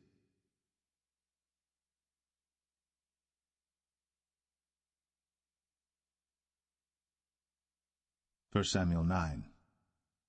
Now there was a man of Benjamin, whose name was Kish, the son of Abiel, the son of Zeror, the son of Bechorath, the son of Aphiah, a Benjamite, a mighty man of power. And he had a son whose name was Saul, a choice young man, and a goodly. And there was not among the children of Israel a goodlier person than he. From his shoulders and upward he was higher than any of the people. And the asses of Kish, Saul's father, were lost. And Kish said to Saul his son, Take now one of the servants with thee, and arise, go seek the asses. And he passed through Mount Ephraim, and passed through the land of Shalisha. But they found them not. Then they passed through the land of Shalim, and there they were not. And he passed through the land of the Benjamites, but they found them not. And when they were come to the land of Zuph, Saul said to his servant that was with him, Come, and let us return, lest my father leave caring for the asses, and take thought for us. And he said unto him, Behold now, there is in this city a man of God, and he is an honorable man. All that he saith cometh surely to pass. Now let us go thither. Peradventure he can show us our way that we should go. Then said Saul to his servant, But behold, if we go, what shall we bring the man? For the bread is spent in our vessels, and there is not a present to bring to the man of God. What have we? And the servant answered Saul again, and said, Behold, I have here at hand the 4th part of a shekel of silver. That will I give to the man of God, to tell us our way. Before time in Israel, when a man went to inquire of God, thus he spake, Come, and let us go to the seer. For he that is now called a prophet was before time called a seer. Then said Saul to his servant, Well said, Come, let us go. So they went unto the city where the man of God was.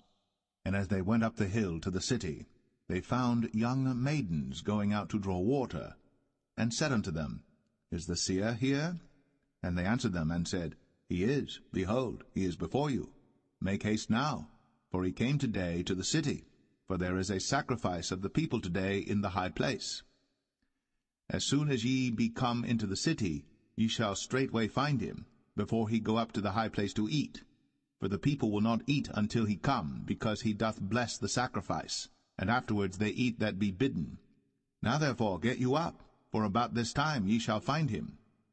And they went up into the city. And when they were come into the city, behold, Samuel came out against them, for to go up to the high place. Now the Lord had told Samuel in his ear a day before Saul came, saying, Tomorrow, about this time, I will send thee a man out of the land of Benjamin, and thou shalt anoint him to be captain over my people Israel, that he may save my people out of the hand of the Philistines. For I have looked upon my people, because their cry is come unto me. And when Samuel saw Saul, the Lord said unto him, Behold the man whom I spake to thee of. This same shall reign over my people.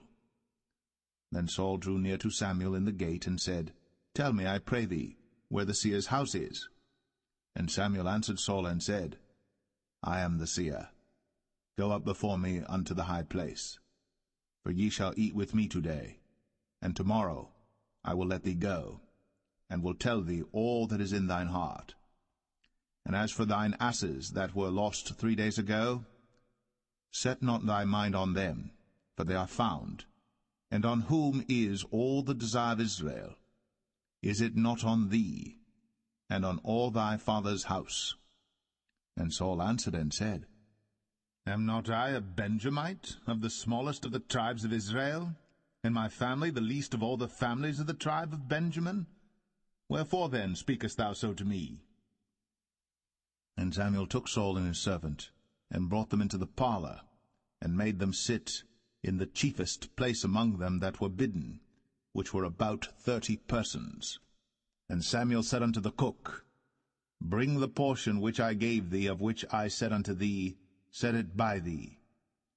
And the cook took up the shoulder, and that which was upon it, and set it before Saul.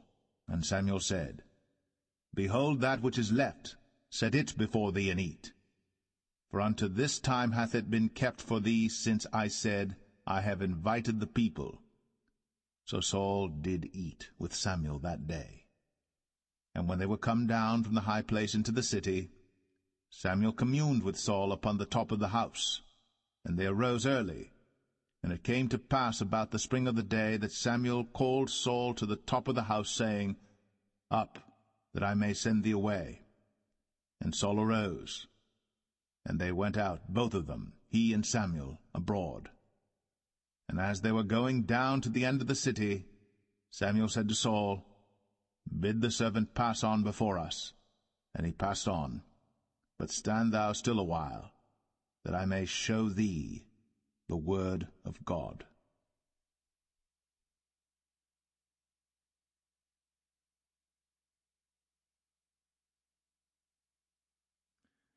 1 Samuel 10. Then Samuel took a vial of oil, and poured it upon his head, and kissed him, and said, Is it not because the Lord hath anointed thee to be captain over his inheritance? When thou art departed from me today, then thou shalt find 2 men by Rachel's sepulchre, in the border of Benjamin at Zelzah. And they will say unto thee, The asses which thou wentest to seek are found. And lo, thy father hath left the care of the asses, and sorroweth for you, saying, What shall I do for my son? Then shalt thou go on forward from thence, and thou shalt come to the plain of Tabor.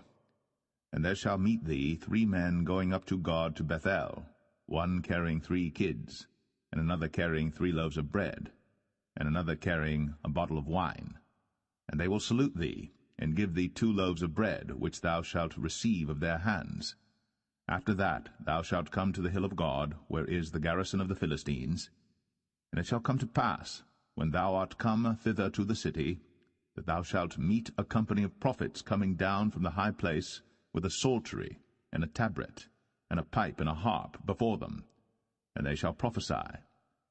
And the Spirit of the Lord will come upon thee, and thou shalt prophesy with them, and shalt be turned into another man. And let it be, when these signs are come unto thee, that thou do as occasion serve thee, for God is with thee. And thou shalt go down before me to Gilgal, and behold, I will come down unto thee to offer burnt offerings, and to sacrifice sacrifices of peace offerings. 7 days shalt thou tarry, till I come to thee, and show thee what thou shalt do. And it was so that when he had turned his back to go from Samuel, God gave him another heart. And all those signs came to pass that day. And when they came thither to the hill, behold, a company of prophets met him, and the Spirit of God came upon him, and he prophesied among them. And it came to pass, when all that knew him beforetime saw that, behold, he prophesied among the prophets, then the people said one to another, What is this that is come unto the son of Kish? Is Saul also among the prophets? And one of the same place answered and said, But who is their father? Therefore it became a proverb, Is Saul also among the prophets? And when he had made an end of prophesying, he came to the high place. And Saul's uncle said unto him and to his servant, Whither went ye? And he said, To seek the asses. And when we saw that they were nowhere, we came to Samuel. And Saul's uncle said, Tell me, I pray thee, what Samuel said unto you. And Saul said unto his uncle, He told us plainly that the asses were found. But of the matter of the kingdom whereof Samuel spake, he told him not. And Samuel called the people together unto the Lord to Mizpeh, and said unto the children of Israel, Thus saith the Lord God of Israel, I brought up Israel out of Egypt, and delivered you out of the hand of the Egyptians, and out of the hand of all kingdoms, and of them that oppressed you. And ye have this day rejected your God, who himself saved you out of all your adversities and your tribulations. And ye have said unto him, Nay, but set a king over us. Now therefore present yourselves before the Lord by your tribes and by your thousands. And when Samuel had caused all the tribes of Israel to come near, the tribe of Benjamin was taken. When he had caused the tribe of Benjamin to come near by their families, the family of Matri was taken. And Saul the son of Kish was taken. And when they sought him, he could not be found. Therefore they inquired of the Lord further, if the man should yet come thither. And the Lord answered, Behold, he hath hid himself among the stuff. And they ran and fetched him thence. And when he stood among the people, he was higher than any of the people, from his shoulders and upward. And Samuel said to all the people, See ye him, whom the Lord hath chosen, that there is none like him among all the people? And all the people shouted and said, God save the king. Then Samuel told the people the manner of the kingdom, and wrote it in a book, and laid it up before the Lord. And Samuel sent all the people away, every man to his house. And Saul also went home to Gibeah, and there went with him a band of men, whose hearts God had touched. But the children of Belial said, How shall this man save us? And they despised him, and brought him no presents. But he held his peace.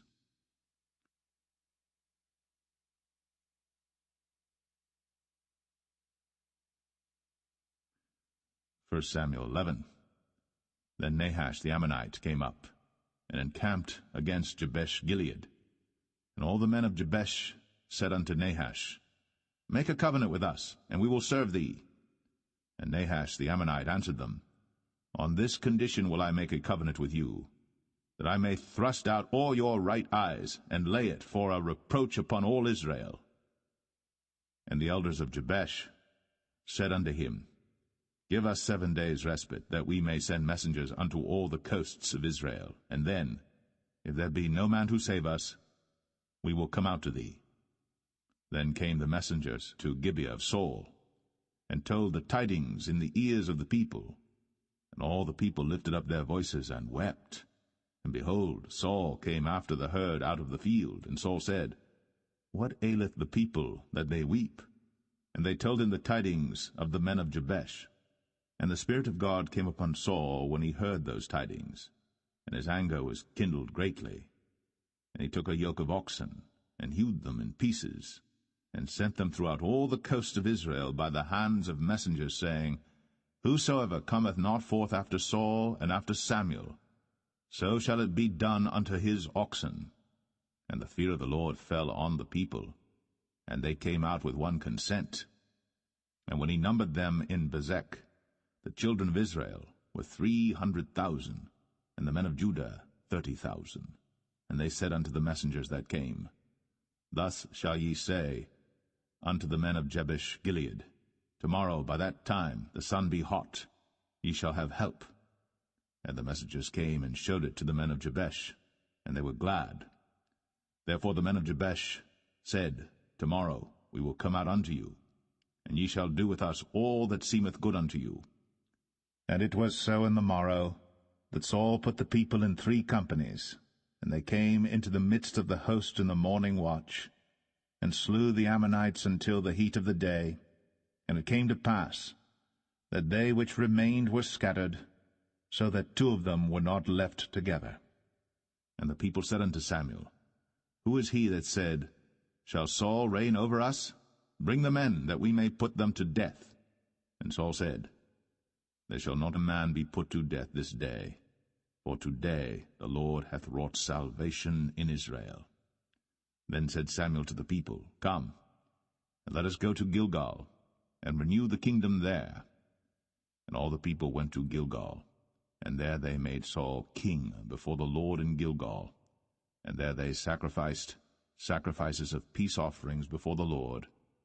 And there Saul and all the men of Israel rejoiced greatly.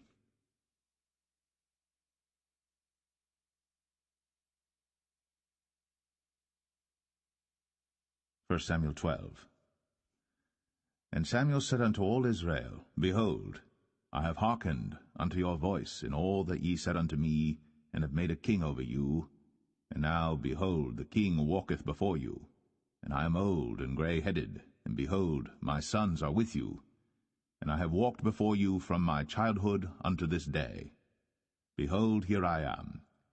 Witness against me before the Lord and before his anointed, whose ox have I taken? Or whose ass have I taken? Or whom have I defrauded? Whom have I oppressed? Or of whose hand have I received any bribe to blind mine eyes therewith? And I will restore it you. And they said, Thou hast not defrauded us, nor oppressed us, neither hast thou taken aught of any man's hand. And he said unto them, The Lord is witness against you, and his anointed is witness this day, that ye have not found aught in my hand. And they answered, He is witness. And Samuel said unto the people, It is the Lord that advanced Moses and Aaron, and that brought your fathers up out of the land of Egypt. Now therefore stand still, that I may reason with you before the Lord of all the righteous acts of the Lord, which he did to you and to your fathers.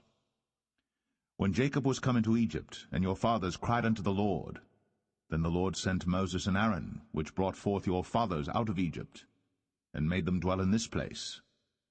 And when they forgat the Lord their God, he sold them into the hand of Sisera, captain of the host of Hazor, and into the hand of the Philistines, and into the hand of the king of Moab, and they fought against them. And they cried unto the Lord, and said, We have sinned, because we have forsaken the Lord, and have served Balaam and Ashtoreth. But now deliver us out of the hand of our enemies, and we will serve thee. And the Lord sent Jerubbaal, and Bedan, and Jephthah, and Samuel, and delivered you out of the hand of your enemies on every side, and ye dwelled safe. And when ye saw that Nahash the king of the children of Ammon came against you, ye said unto me, Nay, but a king shall reign over us, when the Lord your God was your king. Now therefore, behold, the king whom ye have chosen, and whom ye have desired, and behold, the Lord hath set a king over you. If ye will fear the Lord, and serve him, and obey his voice, and not rebel against the commandment of the Lord, then shall both ye and also the king that reigneth over you continue following the Lord your God. But if ye will not obey the voice of the Lord, but rebel against the commandment of the Lord, then shall the hand of the Lord be against you, as it was against your fathers. Now therefore stand and see this great thing which the Lord will do before your eyes. Is it not wheat harvest today? I will call unto the Lord, and he shall send thunder and rain, that ye may perceive and see that your wickedness is great, which ye have done in the sight of the Lord in asking you a king. So Samuel called unto the Lord, and the Lord sent thunder and rain that day.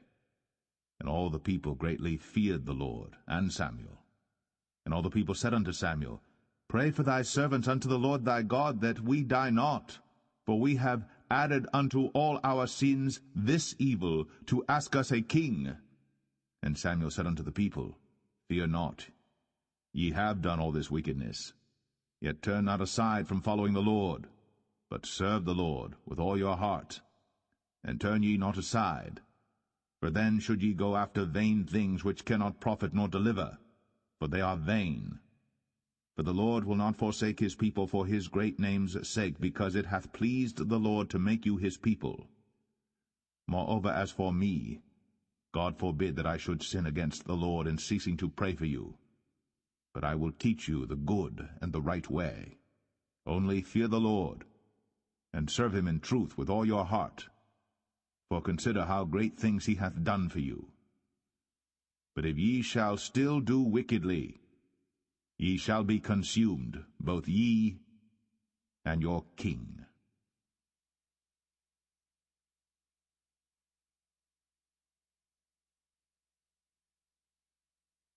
1 Samuel 13. Saul reigned 1 year. And when he had reigned 2 years over Israel, Saul chose him 3,000 men of Israel, whereof 2,000 were with Saul in Michmash and in Mount Bethel, and 1,000 were with Jonathan in Gibeah of Benjamin. And the rest of the people he sent every man to his tent. And Jonathan smote the garrison of the Philistines that was in Geba. And the Philistines heard of it. And Saul blew the trumpet throughout all the land, saying, Let the Hebrews hear. And all Israel heard say that Saul had smitten a garrison of the Philistines, and that Israel also was had in abomination with the Philistines. And the people were called together after Saul to Gilgal. And the Philistines gathered themselves together to fight with Israel, 30,000 chariots and 6,000 horsemen, and people as the sand which is on the seashore in multitude. And they came up, and pitched in Michmash, eastward from Bethaven.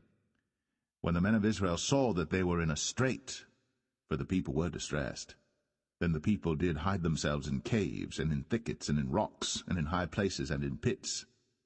And some of the Hebrews went over Jordan to the land of Gad and Gilead. As for Saul, he was yet in Gilgal, and all the people followed him trembling. And he tarried 7 days according to the set time that Samuel had appointed. But Samuel came not to Gilgal, and the people were scattered from him. And Saul said, Bring hither a burnt offering to me, and peace offerings. And he offered the burnt offering. And it came to pass that as soon as he had made an end of offering the burnt offering, behold, Samuel came. And Saul went out to meet him, that he might salute him. And Samuel said, What hast thou done? And Saul said, Because I saw that the people were scattered from me, and that thou camest not within the days appointed, and that the Philistines gathered themselves together at Michmash. Therefore said I, The Philistines will come down now upon me to Gilgal, and I have not made supplication unto the Lord. I forced myself therefore, and offered a burnt offering. And Samuel said to Saul, Thou hast done foolishly. Thou hast not kept the commandment of the Lord thy God, which he commanded thee. For now would the Lord have established thy kingdom upon Israel forever. But now thy kingdom shall not continue. The Lord hath sought him a man after his own heart. And the Lord hath commanded him to be captain over his people, because thou hast not kept that which the Lord commanded thee. And Samuel arose, and gat him up from Gilgal unto Gibeah of Benjamin. And Saul numbered the people that were present with him about 600 men. And Saul and Jonathan his son, and the people that were present with him, abode in Gibeah of Benjamin. But the Philistines encamped in Michmash. And the spoilers came out of the camp of the Philistines in 3 companies. 1 company turned unto the way that leadeth to Ophrah, unto the land of Shual.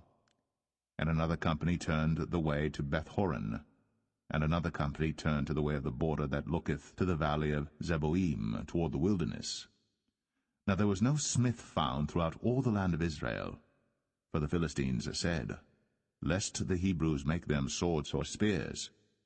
But all the Israelites went down to the Philistines to sharpen every man his share, and his coulter, and his axe, and his mattock. Yet they had a file for the mattocks, and for the coulters, and for the forks, and for the axes, and to sharpen the goads. So it came to pass in the day of battle that there was neither sword nor spear found in the hand of any of the people that were with Saul and Jonathan. But with Saul and with Jonathan his son was there found. And the garrison of the Philistines went out to the passage of Michmash.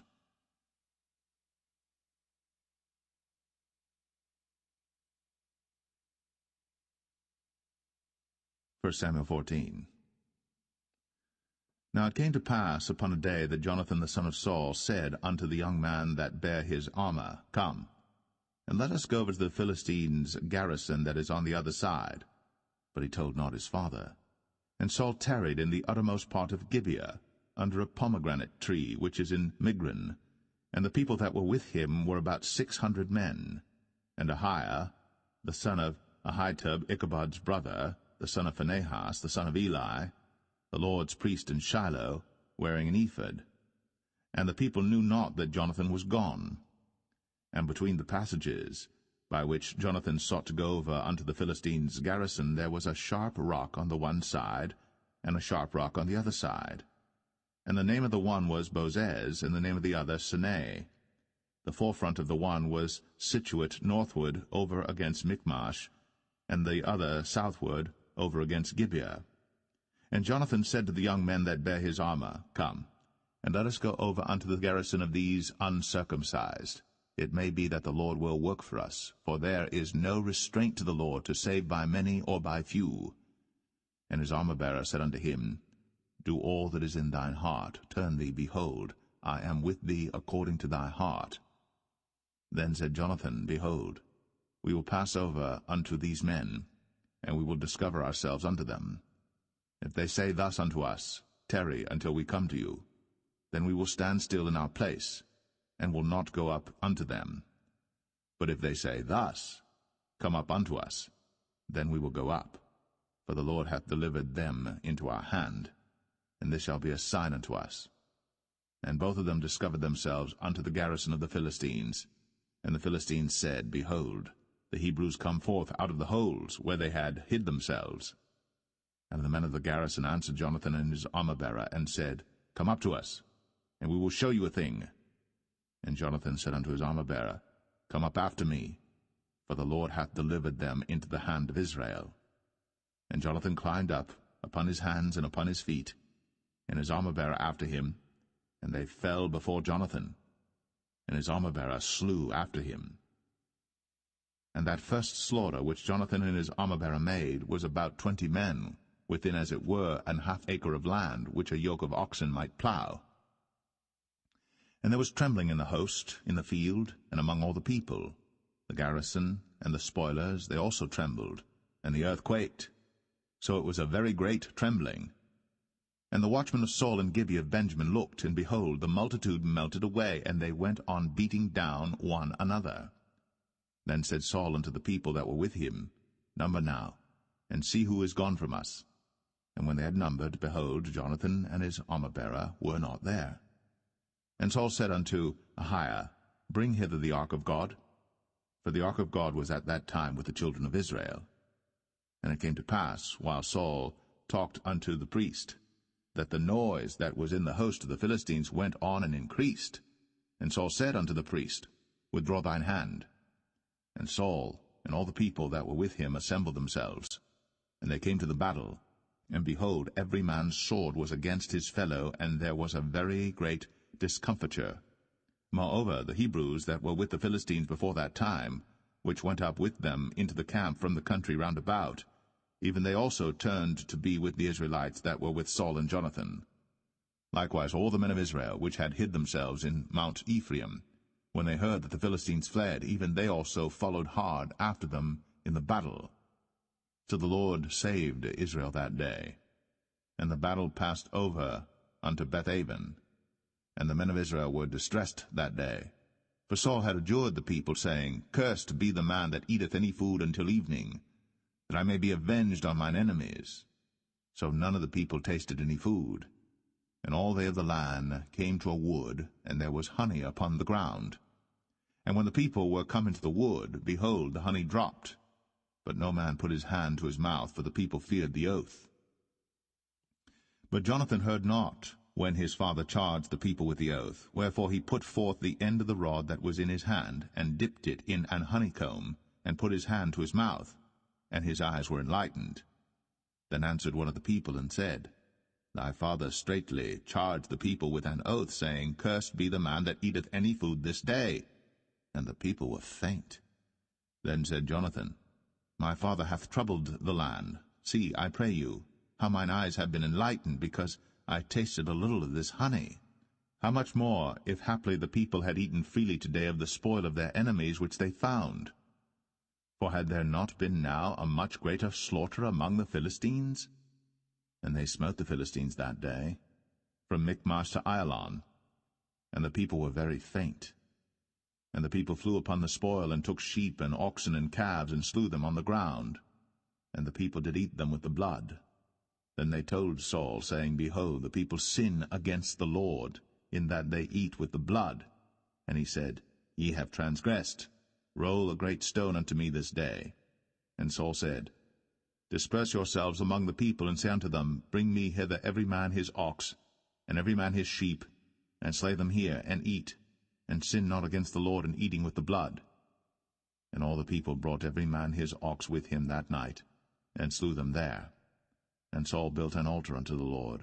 The same was the first altar that he built unto the Lord. And Saul said, Let us go down after the Philistines by night, and spoil them until the morning light, and let us not leave a man of them. And they said, Do whatsoever seemeth good unto thee. Then said the priest, Let us draw near hither unto God. And Saul asked counsel of God, Shall I go down after the Philistines? Wilt thou deliver them into the hand of Israel? But he answered him not that day. And Saul said, Draw ye near hither, all the chief of the people, and know and see wherein this sin hath been this day. For as the Lord liveth, which saveth Israel, though it be in Jonathan my son, he shall surely die. But there was not a man among all the people that answered him. Then said he unto all Israel, Be ye on one side, and I and Jonathan my son will be on the other side. And the people said unto Saul, Do what seemeth good unto thee. Therefore Saul said unto the Lord God of Israel, Give a perfect lot. And Saul and Jonathan were taken, but the people escaped. And Saul said, Cast lots between me and Jonathan my son. And Jonathan was taken. Then Saul said to Jonathan, Tell me what thou hast done. And Jonathan told him, and said, I did but taste a little honey with the end of the rod that was in mine hand, and lo, I must die. And Saul answered, God do so and more also, for thou shalt surely die, Jonathan. And the people said unto Saul, Shall Jonathan die, who hath wrought this great salvation in Israel? God forbid, as the Lord liveth. There shall not one hair of his head fall to the ground, for he hath wrought with God this day. So the people rescued Jonathan, that he died not. Then Saul went up from following the Philistines, and the Philistines went to their own place. So Saul took the kingdom over Israel, and fought against all his enemies on every side, against Moab, and against the children of Ammon, and against Edom, and against the kings of Zobah, and against the Philistines. And whithersoever he turned himself, he vexed them. And he gathered an host, and smote the Amalekites, and delivered Israel out of the hands of them that spoiled them. Now the sons of Saul were Jonathan and Ishuai, and Melch-Ishuai. And the names of his two daughters were these, the name of the firstborn Merab, and the name of the younger Michal. And the name of Saul's wife was Ahinoam, the daughter of Ahimaaz. And the name of the captain of his host was Abner, the son of Ner, Saul's uncle. And Kish was the father of Saul, and Ner, the father of Abner, was the son of Abiel. And there was sore war against the Philistines all the days of Saul. And when Saul saw any strong man or any valiant man, he took him unto him.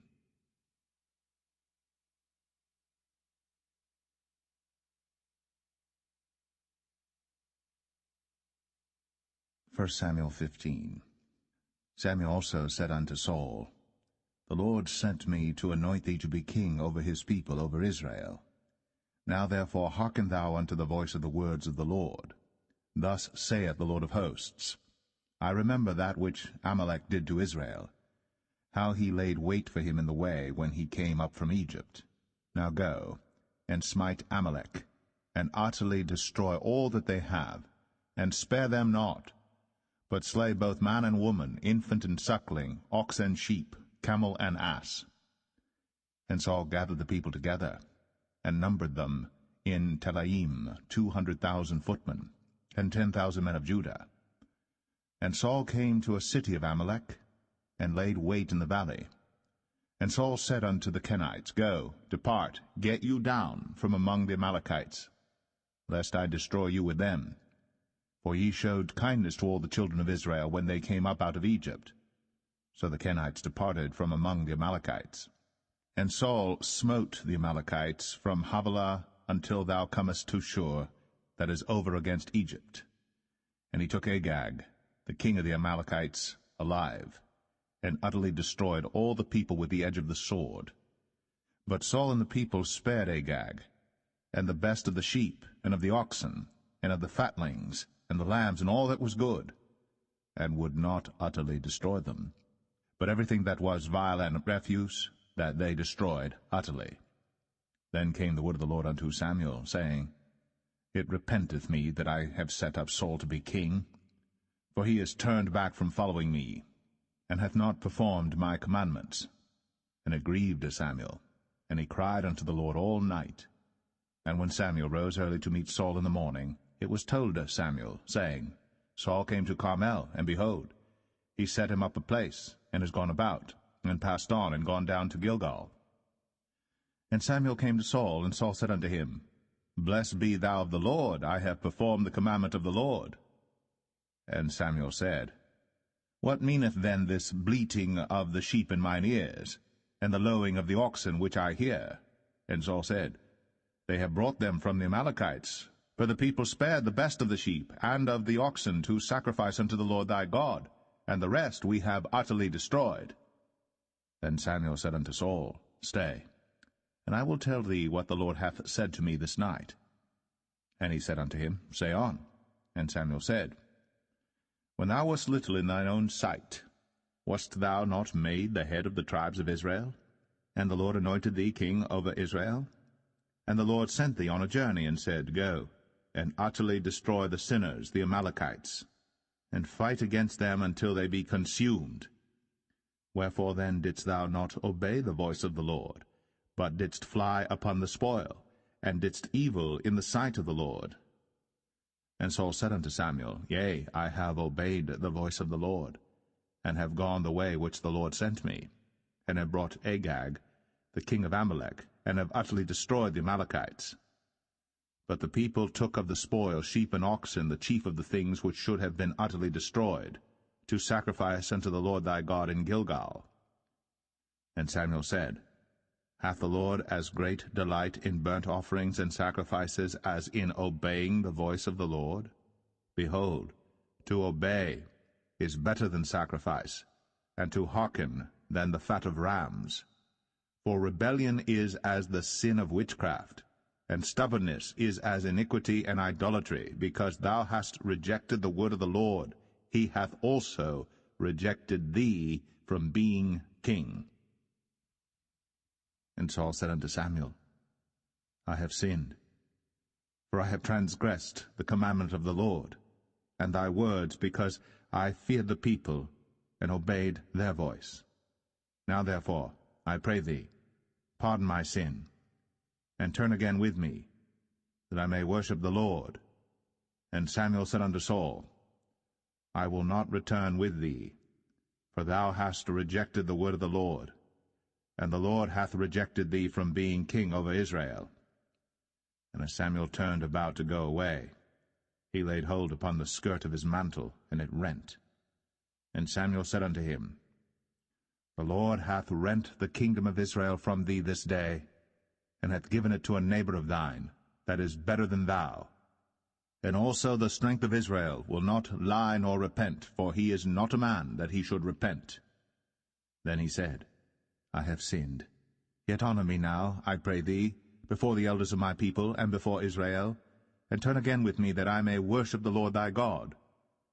So Samuel turned again after Saul, and Saul worshipped the Lord. Then said Samuel, Bring ye hither to me Agag the king of the Amalekites.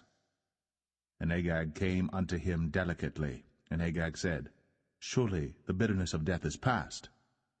And Samuel said, As thy sword hath made women childless, so shall thy mother be childless among women. And Samuel hewed Agag in pieces before the Lord in Gilgal. Then Samuel went to Ramah, and Saul went up to his house to Gibeah of Saul. And Samuel came no more to see Saul until the day of his death. Nevertheless Samuel mourned for Saul, and the Lord repented that he had made Saul king over Israel.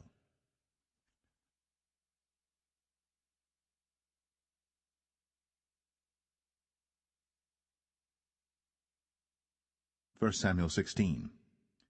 And the Lord said unto Samuel, How long wilt thou mourn for Saul, seeing I have rejected him from reigning over Israel? Fill thine horn with oil, and go. I will send thee to Jesse the Bethlehemite, for I have provided me a king among his sons. And Samuel said, How can I go? If Saul hear it, he will kill me. And the Lord said, Take an heifer with thee, and say, I am come to sacrifice to the Lord. And call Jesse to the sacrifice. And I will show thee what thou shalt do, and thou shalt anoint unto me him whom I name unto thee. And Samuel did that which the Lord spake, and came to Bethlehem. And the elders of the town trembled at his coming, and said, Comest thou peaceably? And he said, Peaceably.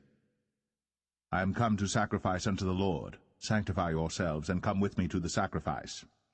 And he sanctified Jesse and his sons, and called them to the sacrifice. And it came to pass, when they were come, that he looked on Eliab, and said, Surely the Lord's anointed is before him. But the Lord said unto Samuel, Look not on his countenance, or on the height of his stature, because I have refused him. For the Lord seeth not as man seeth. For man looketh on the outward appearance, but the Lord looketh on the heart. Then Jesse called Abinadab, and made him pass before Samuel, and he said, Neither hath the Lord chosen this. Then Jesse made Shammah to pass by, and he said, Neither hath the Lord chosen this. Again Jesse made 7 of his sons to pass before Samuel. And Samuel said unto Jesse, The Lord hath not chosen these. And Samuel said unto Jesse, Are here all thy children? And he said, There remaineth yet the youngest, and behold, he keepeth the sheep. And Samuel said unto Jesse, Send and fetch him, for we will not sit down till he come hither. And he sent and brought him in. Now he was ruddy, and withal of a beautiful countenance, and goodly to look to. And the Lord said, Arise, anoint him, for this is he. Then Samuel took the horn of oil, and anointed him in the midst of his brethren. And the Spirit of the Lord came upon David from that day forward. So Samuel rose up, and went to Ramah. But the Spirit of the Lord departed from Saul, and an evil spirit from the Lord troubled him. And Saul's servant said unto him, Behold now, an evil spirit from God troubleth thee. Let our Lord now command thy servants, which are before thee, to seek out a man who is a cunning player on an harp. And it shall come to pass, when the evil spirit from God is upon thee, that he shall play with his hand, and thou shalt be well. And Saul said unto his servants, Provide me now a man that can play well, and bring him to me. Then answered one of the servants, and said, Behold, I have seen a son of Jesse the Bethlehemite, that is cunning in playing, and a mighty valiant man, and a man of war, and prudent in matters, and a comely person. And the Lord is with him. Wherefore Saul sent messengers unto Jesse, and said, Send me David thy son, which is with the sheep. And Jesse took an ass laden with bread, and a bottle of wine, and a kid, and sent them by David his son unto Saul. And David came to Saul, and stood before him. And he loved him greatly, and he became his armor-bearer. And Saul sent to Jesse, saying, Let David, I pray thee, stand before me, for he hath found favor in my sight. And it came to pass, when the evil spirit from God was upon Saul, that David took an harp, and played with his hand. So Saul was refreshed. and was well. And the evil spirit departed from him.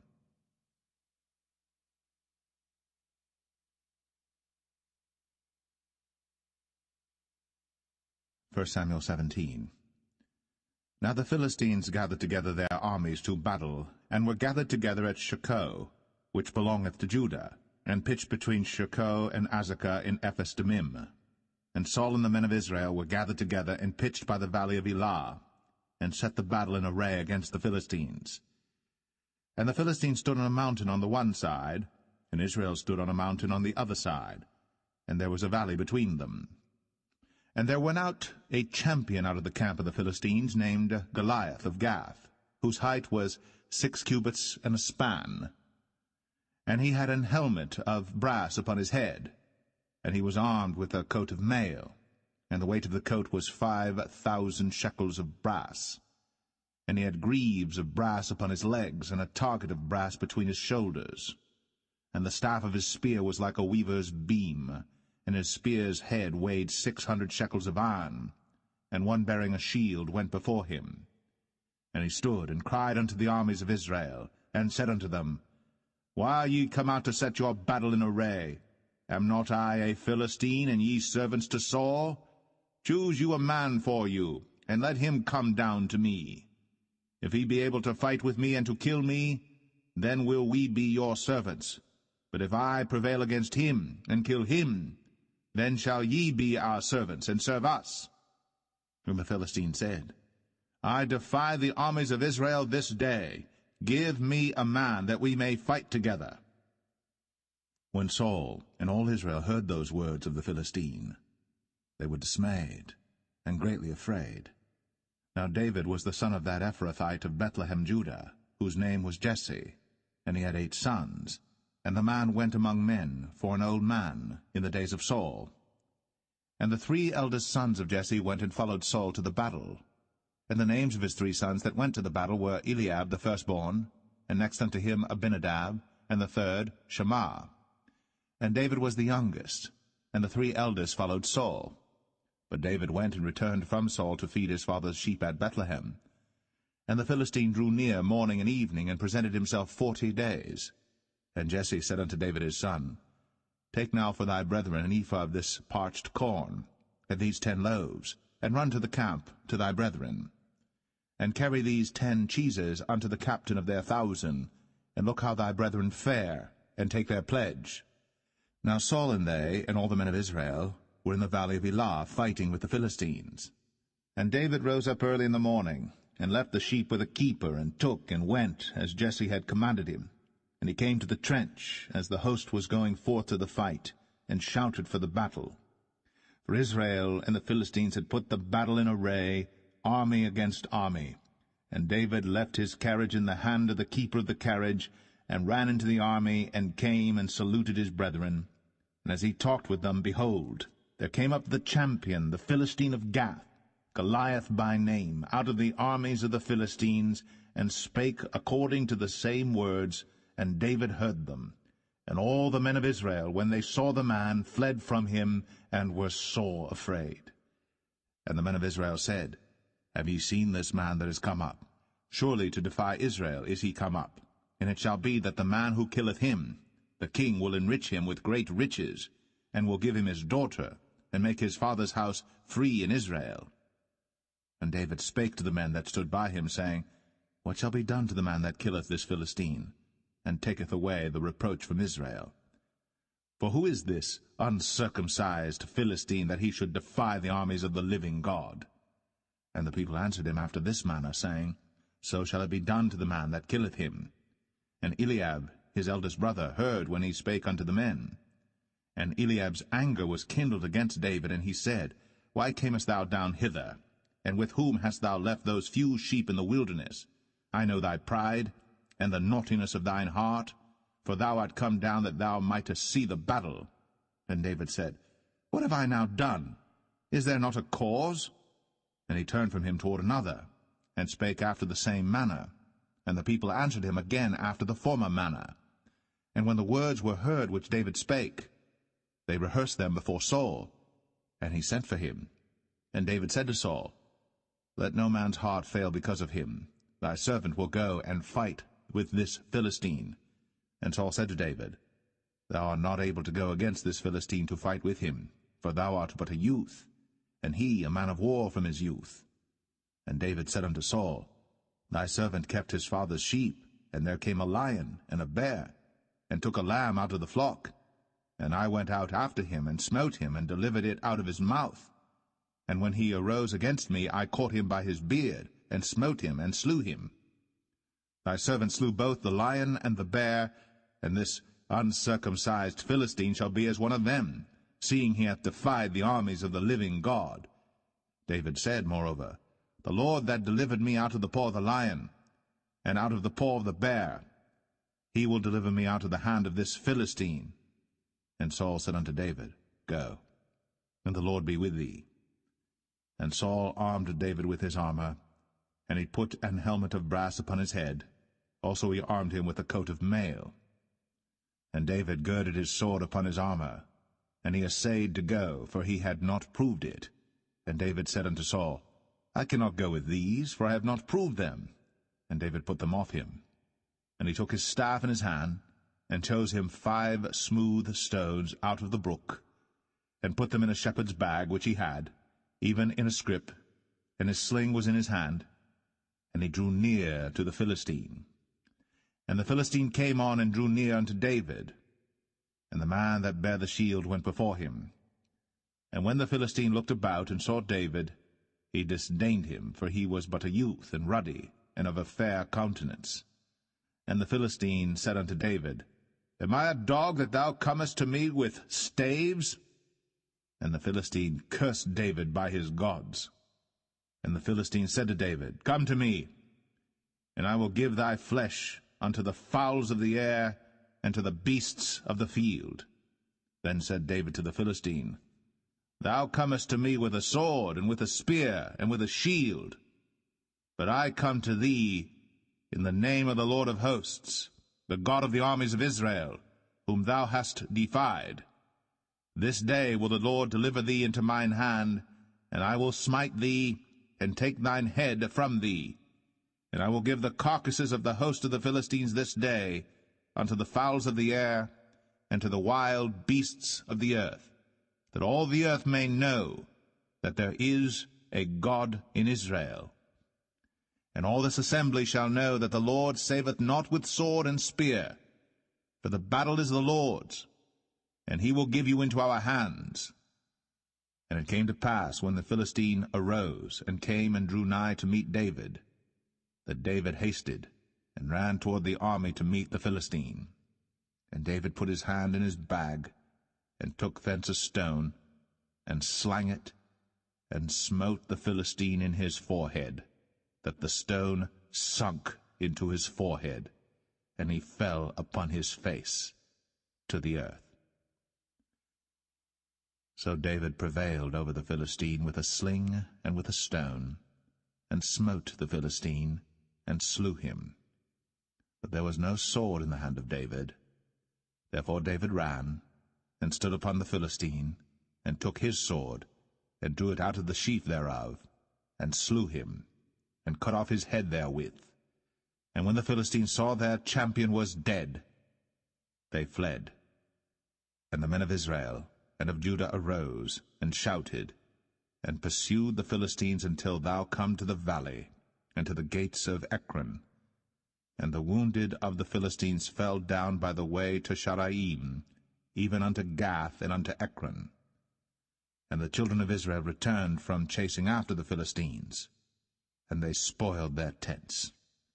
And David took the head of the Philistine, and brought it to Jerusalem, but he put his armor in his tent. And when Saul saw David go forth against the Philistines, he said unto Abner, the captain of the host, Abner, whose son is this youth? And Abner said, As thy soul liveth, O king, I cannot tell. And the king said, Inquire thou whose son the stripling is. And as David returned from the slaughter of the Philistine, Abner took him, and brought him before Saul with the head of the Philistine in his hand. And Saul said to him, Whose son art thou, thou young man? And David answered, I am the son of thy servant Jesse. the Bethlehemite.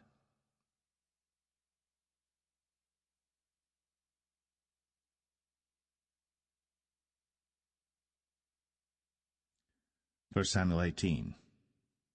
And it came to pass, when he had made an end of speaking unto Saul, that the soul of Jonathan was knit with the soul of David, and Jonathan loved him as his own soul. And Saul took him that day, and would let him go no more home to his father's house. Then Jonathan and David made a covenant, because he loved him as his own soul.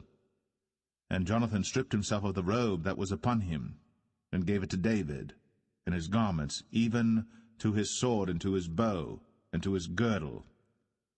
And David went out whithersoever Saul sent him, and behaved himself wisely. And Saul set him over the men of war, and he was accepted in the sight of all the people, and also in the sight of Saul's servants. And it came to pass, as they came, when David was returned from the slaughter of the Philistine, that women came out of all cities of Israel, singing and dancing to meet King Saul, with tabrets, with joy, and with instruments of music. And the women answered one another as they played, and said, Saul hath slain his thousands, and David his 10,000s. And Saul was very wroth, and the saying displeased him, and he said, They have ascribed unto David 10,000s, and to me they have ascribed but thousands. And what can he have more but the kingdom? And Saul eyed David from that day and forward.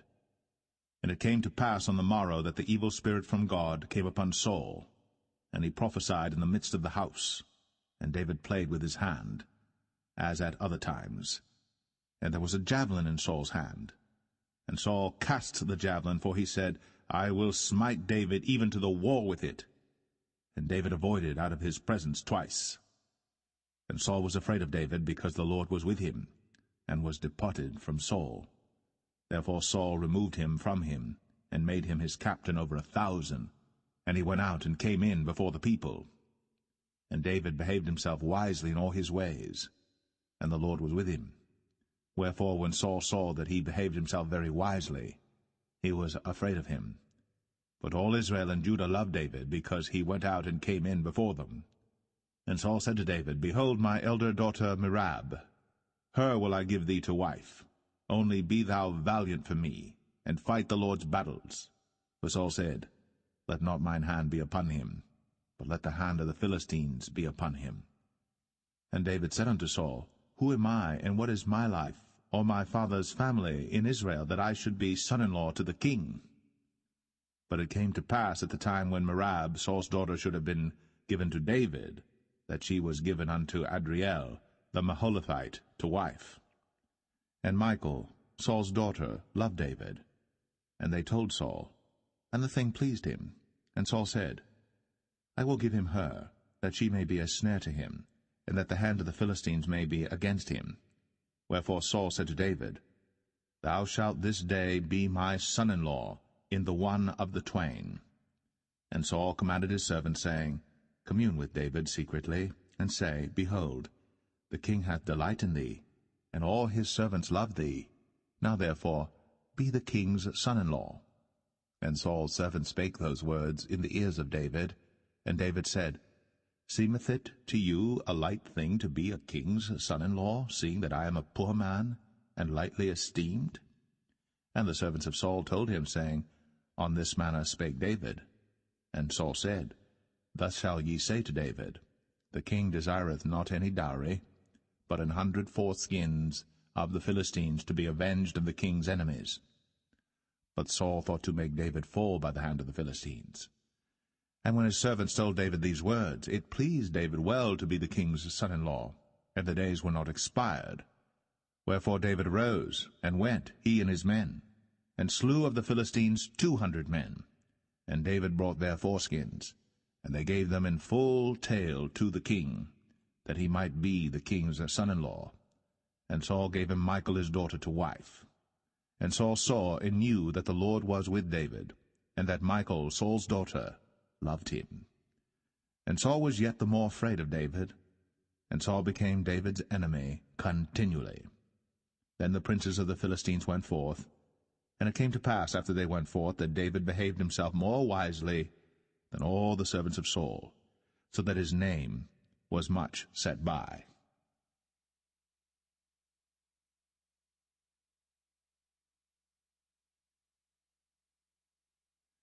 1 Samuel 19. And Saul spake to Jonathan his son, and to all his servants, that they should kill David. But Jonathan Saul's son delighted much in David.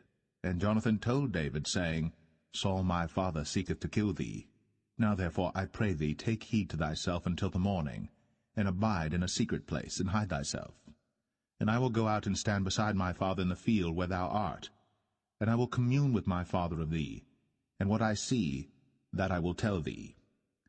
And Jonathan spake good of David unto Saul his father, and said unto him, Let not the king sin against his servant, against David, because he hath not sinned against thee, and because his works have been to thee ward very good. For he did put his life in his hand, and slew the Philistine. And the Lord wrought a great salvation for all Israel. Thou sawest it, and didst rejoice.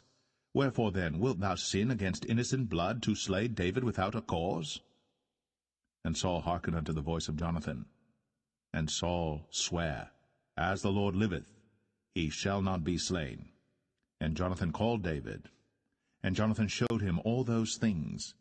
And Jonathan brought David to Saul, and he was in his presence, as in times past. And there was war again. And David went out, and fought with the Philistines, and slew them with a great slaughter, and they fled from him. And the evil spirit from the Lord was upon Saul, as he sat in his house with his javelin in his hand. And David played with his hand. And Saul sought to smite David even to the wall with the javelin, but he slipped away out of Saul's presence. And he smote the javelin to the wall, and David fled, and escaped that night. Saul also sent messengers unto David's house, to watch him, and to slay him in the morning. And Michal, David's wife, told him, saying, If thou save not thy life tonight, tomorrow thou shalt be slain. So Michal let David down through a window, and he went and fled, and escaped. And Michal took an image, and laid it in the bed, and put a pillow of goat's hair for his bolster, and covered it with a cloth. And when Saul sent messengers to take David, she said, He is sick. And Saul sent the messengers again to see David, saying, Bring him up to me in the bed, that I may slay him. And when the messengers were come in, behold, there was an image in the bed, with a pillow of goat's hair for his bolster. And Saul said unto Michal, Why hast thou deceived me so, and sent away mine enemy, that he is escaped? And Michal answered Saul, He said unto me, Let me go, why should I kill thee? So David fled, and escaped, and came to Samuel to Ramah, and told him all that Saul had done to him. And he and Samuel went, and dwelt in Naueth. And it was told Saul, saying, Behold, David is at Naueth in Ramah. And Saul sent messengers to take David. And when they saw the company of the prophets prophesying, and Samuel standing as appointed over them, the Spirit of God was upon the messengers of Saul, and they also prophesied. And when it was told Saul, he sent other messengers, and they prophesied likewise. And Saul sent messengers again the third time, and they prophesied also. Then went he also to Ramah, and came to a great well that is in Sechu. And he asked and said, Where are Samuel and David? And one said, Behold, they be at Naueth in Ramah. And he went thither to Naueth in Ramah. And the Spirit of God was upon him also. And he went on, and prophesied, until he came to Naueth in Ramah. And he stripped off his clothes also, and prophesied before Samuel in like manner, and lay down naked all that day, and all that night. Wherefore they say, Is Saul also among the prophets?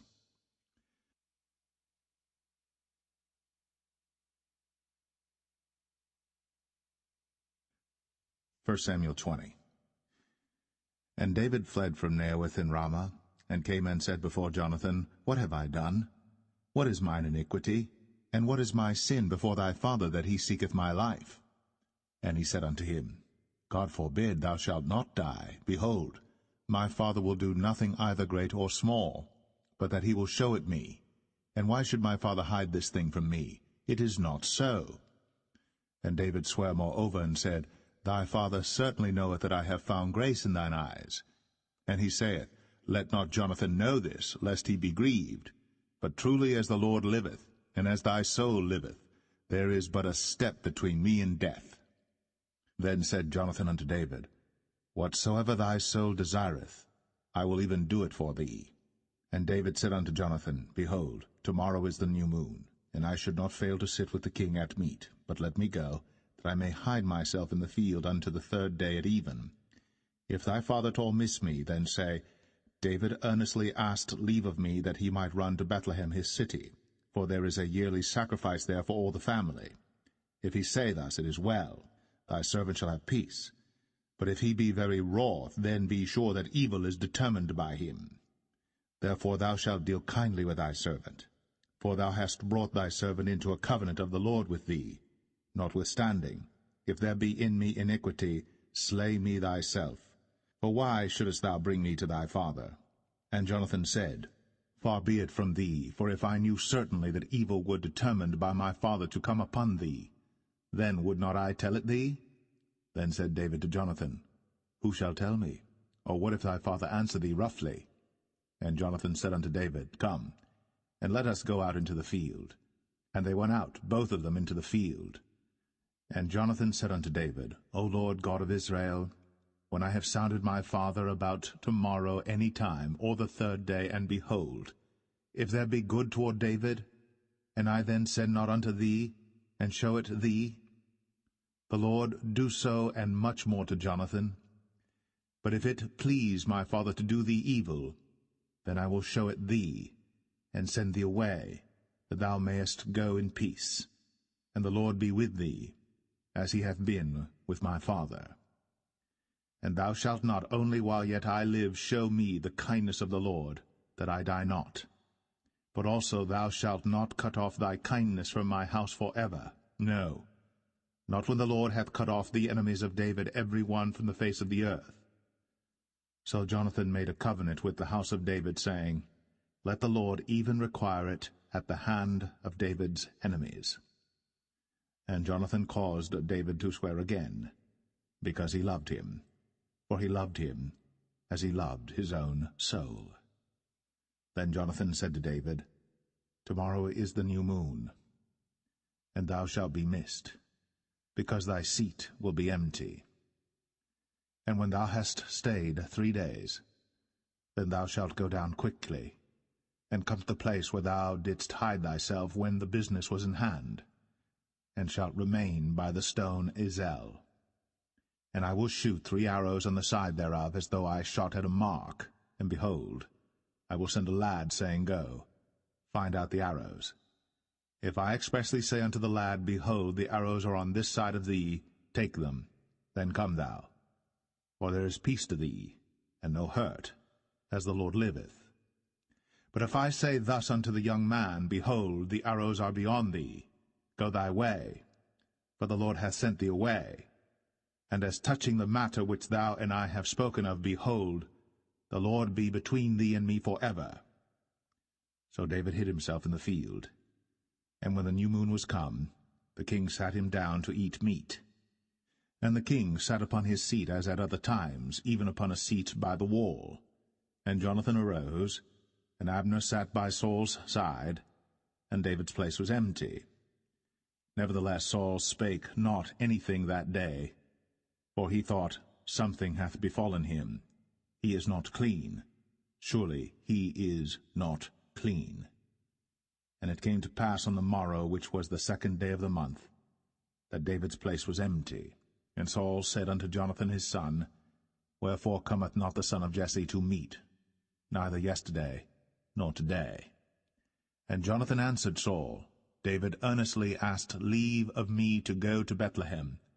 And he said, Let me go, I pray thee.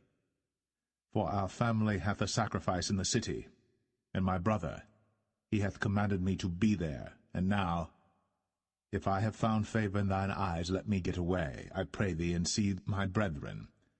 Therefore he cometh not unto the king's table. Then Saul's anger was kindled against Jonathan. And he said unto him, Thou son of the perverse, rebellious woman, do not I know that thou hast chosen the son of Jesse to thine own confusion, and unto the confusion of thy mother's nakedness?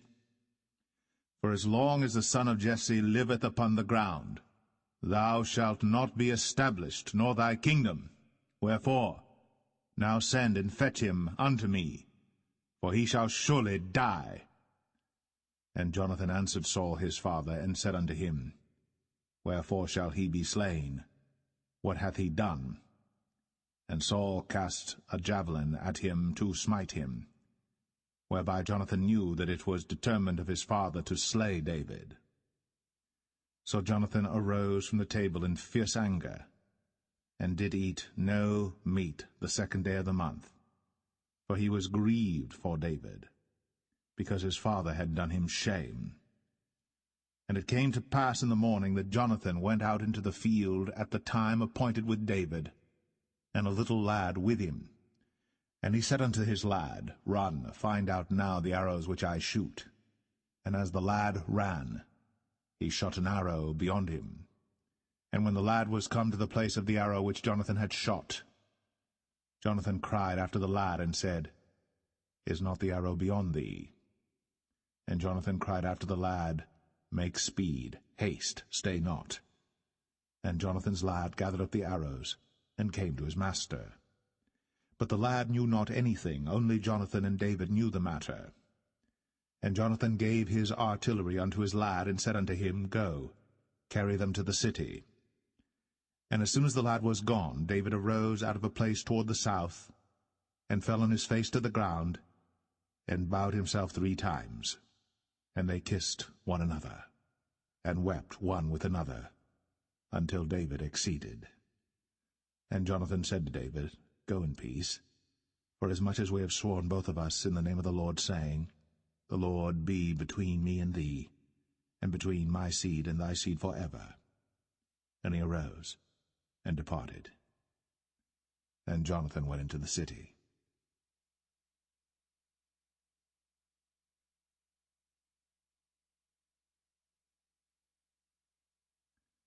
1 Samuel 21. Then came David to Nob, to Ahimelech the priest.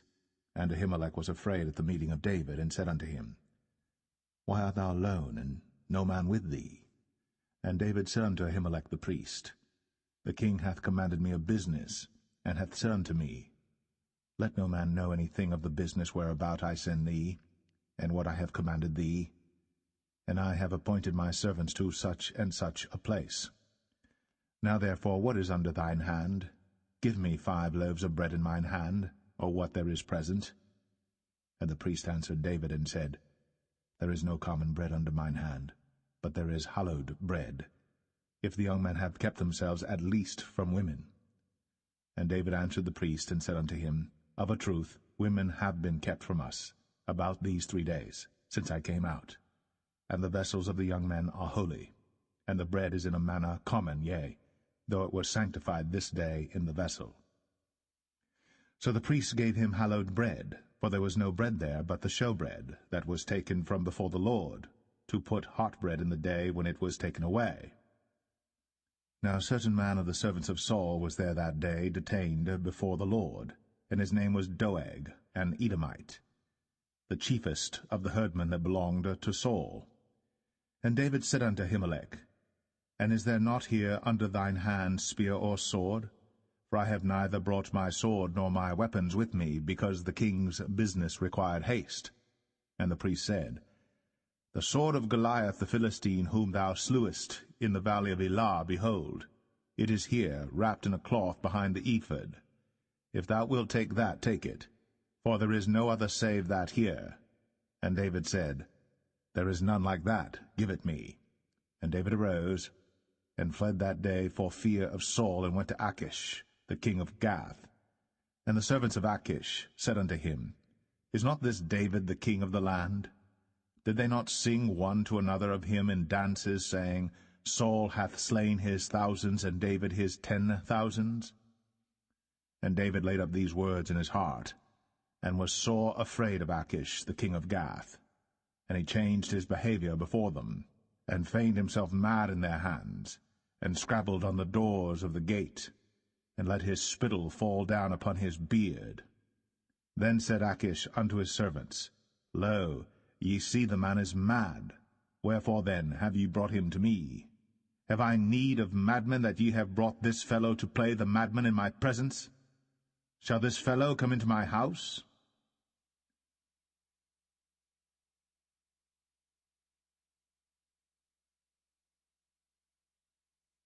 1 Samuel 22. David therefore departed thence, and escaped to the cave Adullam. And when his brethren and all his father's house heard it, they went down thither to him. And every one that was in distress, and every one that was in debt, and every one that was discontented gathered themselves unto him. And he became a captain over them. And there were with him about 400 men. And David went thence to Mizpeh of Moab. And he said unto the king of Moab, Let my father and my mother, I pray thee, come forth, and be with you, till I know what God will do for me. And he brought them before the king of Moab, and they dwelt with him all the while that David was in the hold. And the prophet Gad said unto David, Abide not in the hold, depart, and get thee into the land of Judah. Then David departed, and came into the forest of Hareth. When Saul heard that David was discovered, and the men that were with him. Now Saul abode in Gibeah under a tree in Ramah, having his spear in his hand, and all his servants were standing about him. Then Saul said unto his servants that stood about him, Hear now, ye Benjamites, will the son of Jesse give every one of you fields and vineyards, and make you all captains of thousands and captains of hundreds, that all of you have conspired against me? And there is none that showeth me that my son hath made a league with the son of Jesse. And there is none of you that is sorry for me, or showeth unto me that my son hath stirred up my servant against me, to lie in wait, as at this day. Then answered Doeg the Edomite, which was set over the servants of Saul, and said, I saw the son of Jesse coming to Nob, to Ahimelech the son of Ahitub. And he inquired of the Lord for him, and gave him victuals, and gave him the sword of Goliath the Philistine. Then the king sent to call Ahimelech the priest, the son of Ahitub, and all his father's house, the priests that were in Nob, and they came all of them to the king. And Saul said, Hear now, thou son of Ahitub. And he answered, Here I am, my lord. And Saul said unto him, Why have ye conspired against me, thou and the son of Jesse, in that thou hast given him bread and a sword, and hast inquired of God for him, that he should rise against me to lie in wait, as at this day? Then Ahimelech answered the king, and said, And who is so faithful among all thy servants as David, which is the king's son-in-law, and goeth at thy bidding, and is honorable in thine house? Did I then begin to inquire of God for him? Be it far from me. Let not the king impute anything unto his servant, nor to all the house of my father, for thy servant knew nothing of all this, less or more. And the king said, Thou shalt surely die, Ahimelech, thou, and all thy father's house. And the king said unto the footmen that stood about him, Turn, and slay the priests of the Lord, because their hand also is with David, and because they knew when he fled, and did not show it to me. But the servants of the king would not put forth their hand to fall upon the priests of the Lord. And the king said to Doeg, Turn thou, and fall upon the priests. And Doeg the Edomite turned, and he fell upon the priests, and slew on that day 75 persons that did wear a linen ephod. And Nob, the city of the priests, smote he with the edge of the sword, both men and women, children and sucklings, and oxen and asses, and sheep, with the edge of the sword. And one of the sons of Ahimelech the son of Ahitub, named Abiathar, escaped, and fled after David. And Abiathar showed David that Saul had slain the Lord's priests. And David said unto Abiathar, I knew it that day when Doeg the Edomite was there, that he would surely tell Saul, I have occasioned the death of all the persons of thy father's house. Abide thou with me. Fear not, For he that seeketh my life seeketh thy life, but with me thou shalt be in safeguard.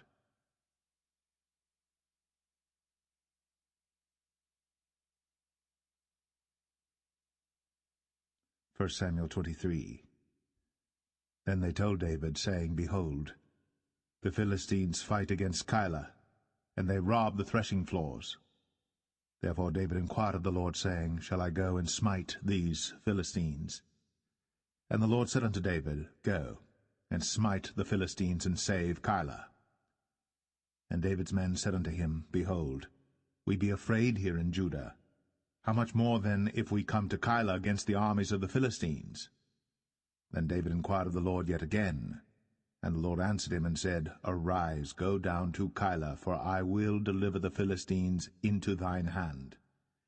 So David and his men went to Keilah, and fought with the Philistines, and brought away their cattle, and smote them with a great slaughter. So David saved the inhabitants of Keilah.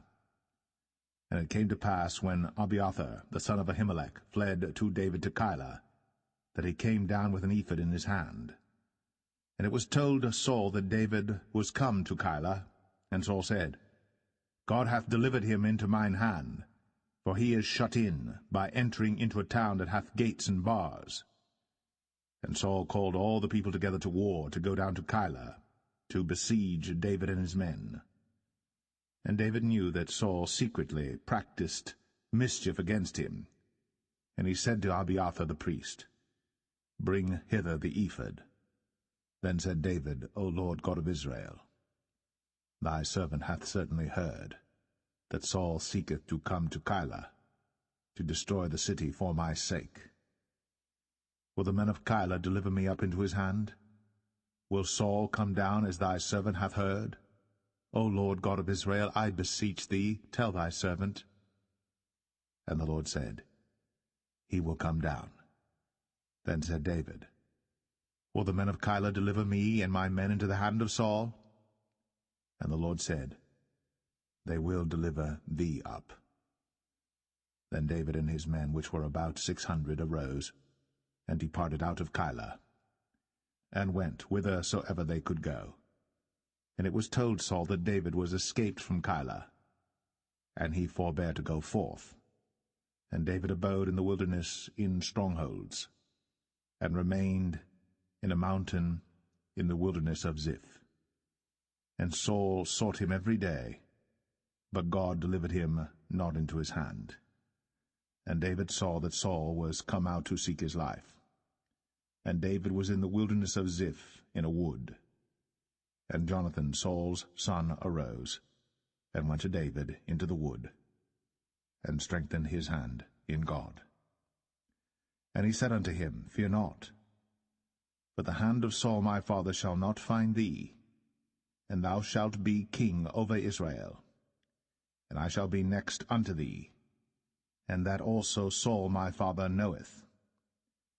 And they two made a covenant before the Lord. And David abode in the wood, and Jonathan went to his house. Then came up the Ziphites to Saul to Gibeah, saying, Doth not David hide himself with us in strongholds in the wood, in the hill of Hachilah, which is on the south of Jeshimon?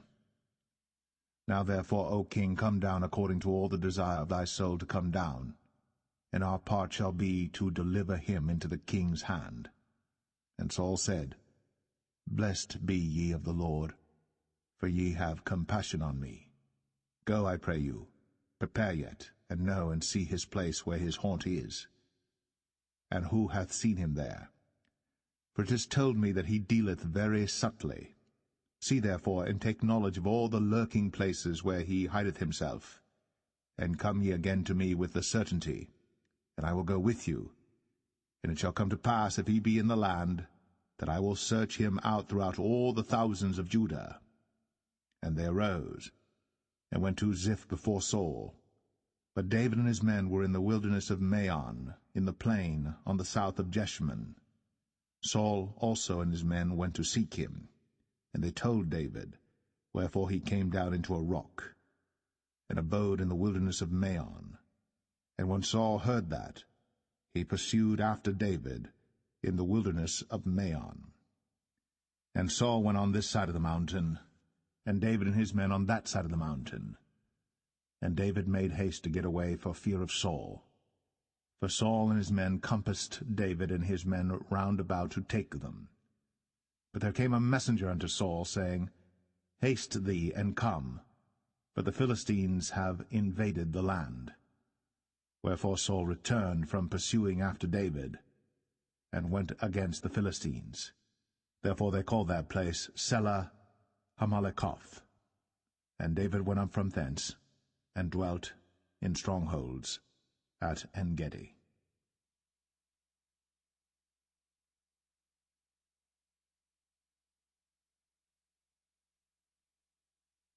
1 Samuel 24. And it came to pass, when Saul was returned from following the Philistines, that it was told him, saying, Behold, David is in the wilderness of En-gedi. Then Saul took 3,000 chosen men out of all Israel, and went to seek David and his men upon the rocks of the wild goats. And he came to the sheepcotes by the way, where was a cave. And Saul went in to cover his feet, and David and his men remained in the sides of the cave. And the men of David said unto him, Behold the day of which the Lord said unto thee, Behold, I will deliver thine enemy into thine hand, that thou mayest do to him as it shall seem good unto thee. Then David arose, and cut off the skirt of Saul's robe privily. And it came to pass afterward that David's heart smote him, because he had cut off Saul's skirt. And he said unto his men, The Lord forbid that I should do this thing unto my master, the Lord's anointed, to stretch forth mine hand against him, seeing he is the anointed of the Lord. So David stayed his servants with these words, and suffered them not to rise against Saul. But Saul rose up out of the cave, and went on his way. David also arose afterward, and went out of the cave, and cried after Saul, saying, My lord the king. And when Saul looked behind him, David stooped with his face to the earth, and bowed himself. And David said to Saul, Wherefore hearest thou men's words, saying, Behold, David seeketh thy hurt? Behold, this day thine eyes have seen how that the Lord had delivered thee today into mine hand in the cave, and some bade me kill thee. But mine eyes spared thee, and I said, I will not put forth mine hand against my Lord, for he is the Lord's anointed. Moreover, my father, see the skirt of thy robe in my hand. For in that I cut off the skirt of thy robe, and killed thee not. Know thou, and see that there is neither evil nor transgression in mine hand, and I have not sinned against thee. Yet thou huntest my soul to take it. The Lord judge between me and thee, and the Lord avenge me of thee, but mine hand shall not be upon thee. As saith the proverb of the ancients, Wickedness proceedeth from the wicked, but mine hand shall not be upon thee. After whom is the king of Israel come out? After whom dost thou pursue? After a dead dog, after a flea? The Lord therefore be judge, and judge between me and thee, and see, and plead my cause, and deliver me out of thine hand. And it came to pass, when David had made an end of speaking these words unto Saul, that Saul said, Is this thy voice, my son David? And Saul lifted up his voice, and wept. And he said to David, Thou art more righteous than I, for thou hast rewarded me good, whereas I have rewarded thee evil. And thou hast shown this day how that thou hast dealt well with me, forasmuch as when the Lord had delivered me into thine hand, thou killedst me not.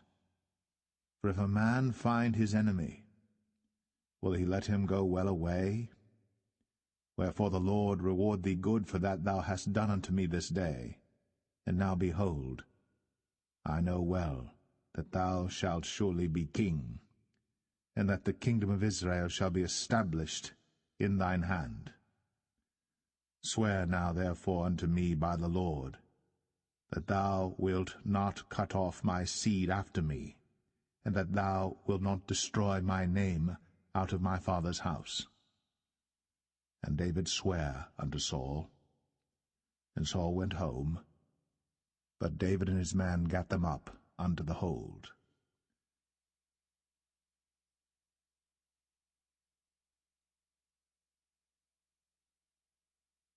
1 Samuel 25.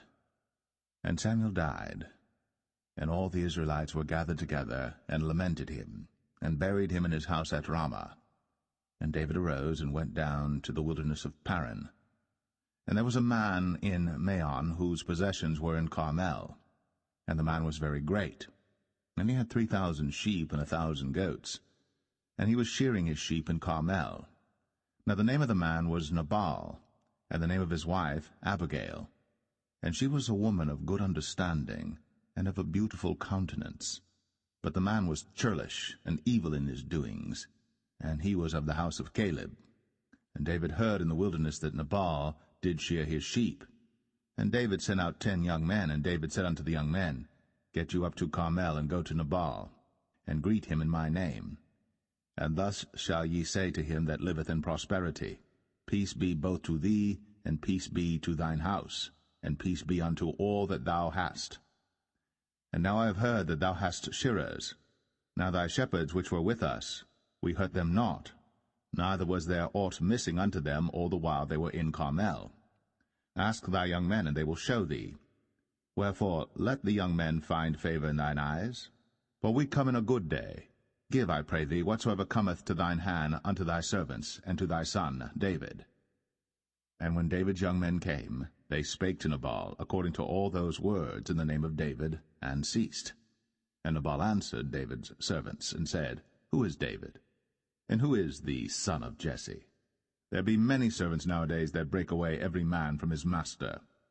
Shall I then take my bread and my water and my flesh that I have killed for my shearers, and give it unto men whom I know not whence they be? So David's young men turned their way, and went again, and came and told him all those sayings. And David said unto his men, Gird ye on every man his sword. And they girded on every man his sword. And David also girded on his sword. And there went up after David about 400 men, and 200 abode by the stuff. But one of the young men told Abigail, Nabal's wife, saying, Behold, David sent messengers out of the wilderness to salute our master, and he railed on them. But the men were very good unto us, and we were not hurt, neither missed we any thing as long as we were conversant with them when we were in the fields. They were a wall unto us both by night and day. All the while we were with them keeping the sheep. Now therefore know and consider what thou wilt do, for evil is determined against our master, and against all his household. For he is such a son of Belial, that a man cannot speak to him. Then Abigail made haste, and took 200 loaves and 2 bottles of wine, and 5 sheep ready dressed, and 5 measures of parched corn, and 100 clusters of raisins, and 200 cakes of figs, and laid them on asses. And she said unto her servants, Go on before me, behold, I come after you. But she told not her husband Nabal. And it was so, as she rode on the ass, that she came down by the covert of the hill, and behold, David and his men came down against her, and she met them. Now David had said, Surely in vain have I kept all that this fellow hath in the wilderness, so that nothing was missed of all that pertained unto him, and he hath requited me evil for good. So, and more also do God unto the enemies of David, if I leave of all that pertain to him by the morning light any that pisseth against the wall. And when Abigail saw David, she hasted, and lighted off the ass, and fell before David on her face, and bowed herself to the ground, and fell at his feet, and said, Upon me, my lord, upon me let this iniquity be, and let thine handmaid, I pray thee, speak in thine audience, and hear the words of thine handmaid. Let not, my lord, I pray thee, regard this man of Belial, even Nabal. For as his name is, so is he. Nabal is his name, and folly is with him. But I, thine handmaid, saw not the young men of my lord, whom thou didst send.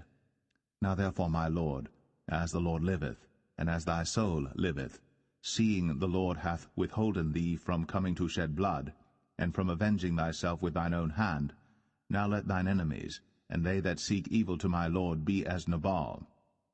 And now this blessing which thine handmaid hath brought unto my lord, let it even be given unto the young men that follow my lord.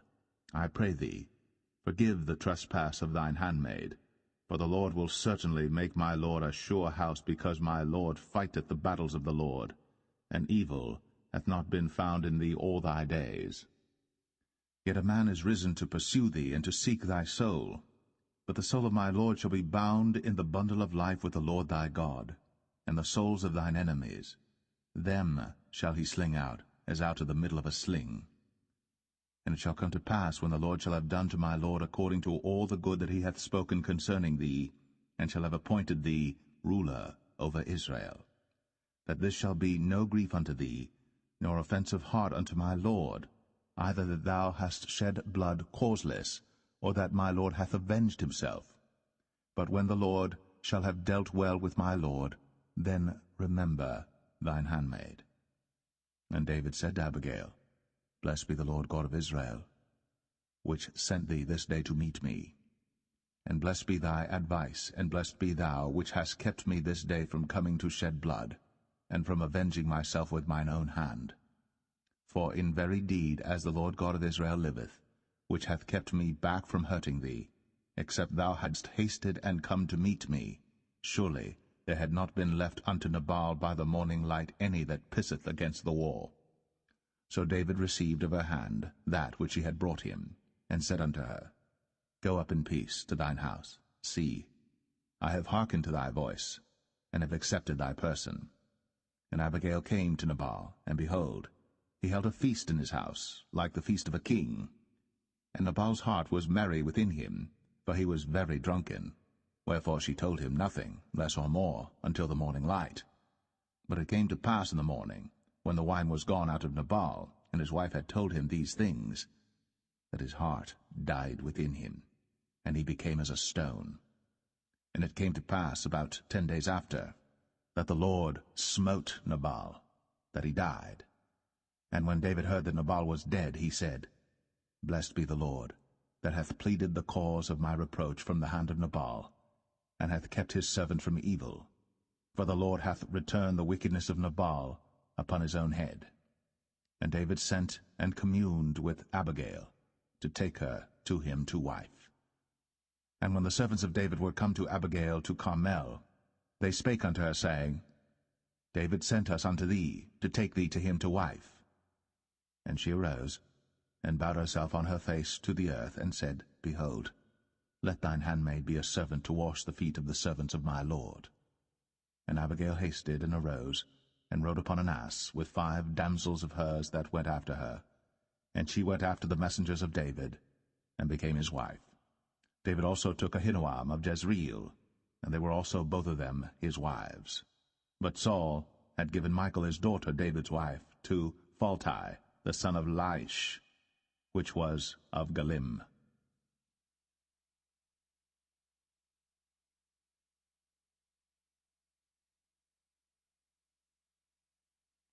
1 Samuel 26.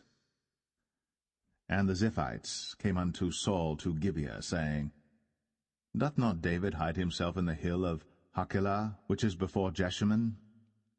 Then Saul arose, and went down to the wilderness of Ziph, having 3,000 chosen men of Israel with him to seek David in the wilderness of Ziph. And Saul pitched in the hill of Hachilah, which is before Jeshimon, by the way. But David abode in the wilderness, and he saw that Saul came after him into the wilderness. David therefore sent out spies, and understood that Saul was come in very deed. And David arose, and came to the place where Saul had pitched. And David beheld the place where Saul lay, and Abner the son of Ner, the captain of his host. And Saul lay in the trench, and the people pitched round about him. Then answered David, and said to Ahimelech the Hittite, and to Abishai the son of Zeruiah, brother to Joab, saying, Who will go down with me to Saul to the camp? And Abishai said, I will go down with thee. So David and Abishai came to the people by night, and behold, Saul lay sleeping within the trench, and his spear stuck in the ground at his bolster. But Abner and the people lay round about him. Then said Abishai to David, God hath delivered thine enemy into thine hand this day. Now therefore let me smite him, I pray thee, with the spear even to the earth at once, and I will not smite him the second time. And David said to Abishai, Destroy him not, for who can stretch forth his hand against the Lord's anointed, and be guiltless? David said furthermore, As the Lord liveth, the Lord shall smite him, or his day shall come to die, or he shall descend into battle and perish. The Lord forbid that I should stretch forth mine hand against the Lord's anointed. But I pray thee, take thou now the spear that is at his bolster, and the cruse of water, and let us go. So David took the spear and the cruse of water from Saul's bolster, and they gat them away, and no man saw it, nor knew it, neither awaked, for they were all asleep, because a deep sleep from the Lord was fallen upon them. Then David went over to the other side, and stood on the top of an hill afar off, a great space being between them. And David cried to the people, and to Abner the son of Ner, saying, Answerest thou not, Abner? Then Abner answered and said, Who art thou that criest to the king? And David said to Abner, Art not thou a valiant man? And who is like to thee in Israel? Wherefore then hast thou not kept thy lord the king? For there came one of the people in to destroy the king thy lord. This thing is not good that thou hast done. As the Lord liveth, ye are worthy to die, because ye have not kept your master the Lord's anointed. And now see where the king's spear is, and the cruse of water that was at his bolster. And Saul knew David's voice, and said, Is this thy voice, my son, David? And David said, It is my voice, my lord, O king. And he said, Wherefore doth my lord thus pursue after his servant? For what have I done, or what evil is in mine hand? Now therefore, I pray thee, let my lord the king hear the words of his servant. If the Lord have stirred thee up against me, let him accept an offering. But if they be the children of men, cursed be they before the Lord.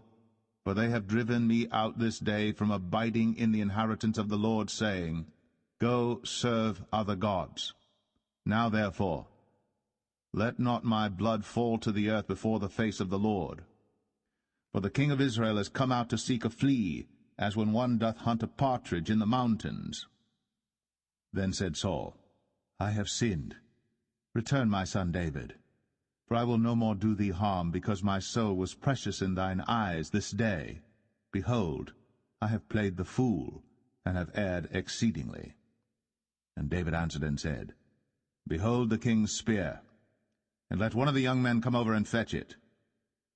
The Lord render to every man his righteousness and his faithfulness. For the Lord delivered thee into my hand today. But I would not stretch forth mine hand against the Lord's anointed. And behold, as thy life was much set by this day in mine eyes, so let my life be much set by in the eyes of the Lord, and let him deliver me out of all tribulation. Then Saul said to David, Blessed be thou, my son David. Thou shalt both do great things, and also shalt still prevail. So David went on his way, and Saul returned to his place.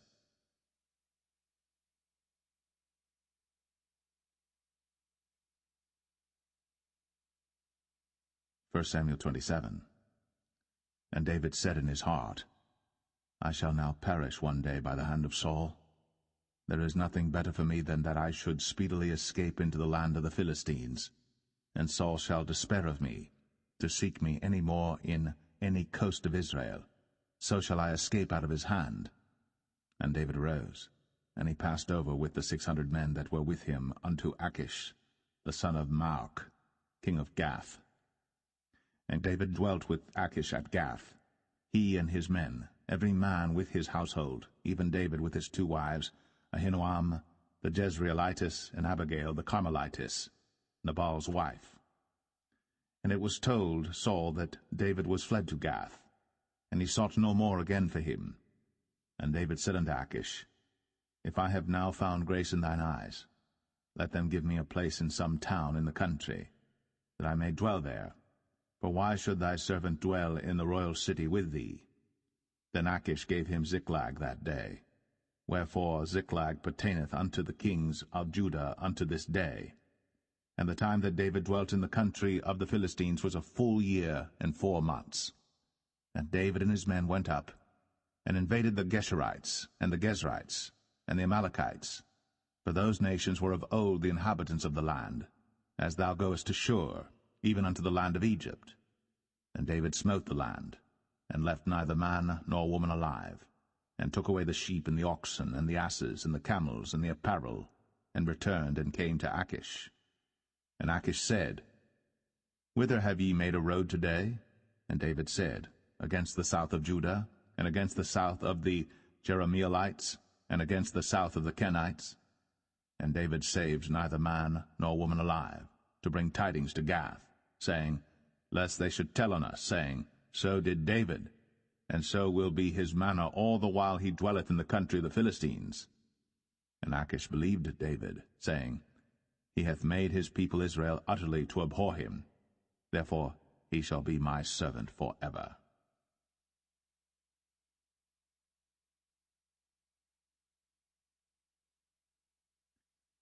1 Samuel 28. And it came to pass in those days that the Philistines gathered their armies together for warfare, to fight with Israel. And Achish said unto David, Know thou assuredly that thou shalt go out with me to battle, thou and thy men. And David said to Achish, Surely thou shalt know what thy servant can do? And Achish said to David, Therefore will I make thee keeper of mine head for ever. Now Samuel was dead, and all Israel had lamented him, and buried him in Ramah, even in his own city. And Saul had put away those that had familiar spirits, and the wizards out of the land. And the Philistines gathered themselves together, and came and pitched in Shunem.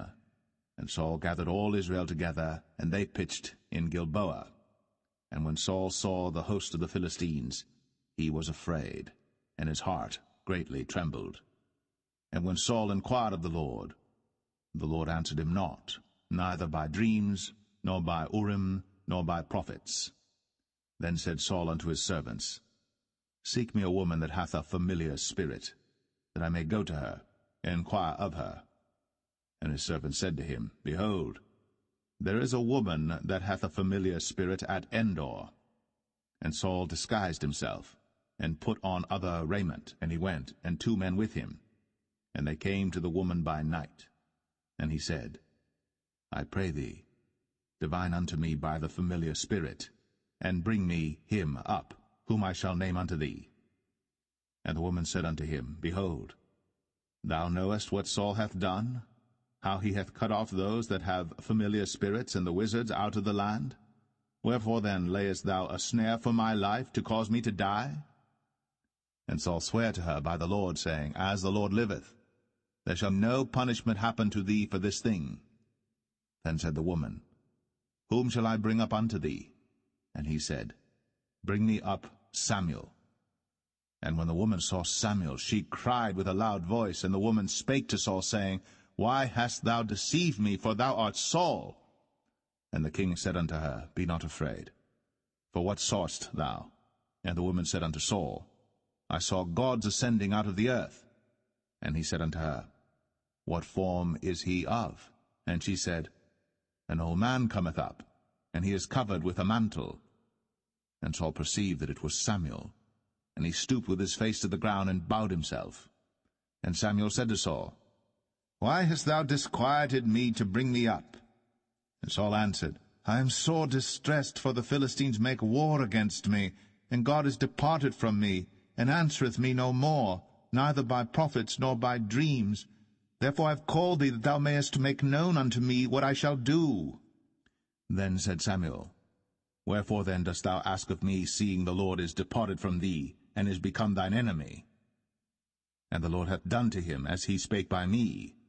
For the Lord hath rent the kingdom out of thine hand, and given it to thy neighbor, even to David, because thou obeyest not the voice of the Lord, nor executest his fierce wrath upon Amalek.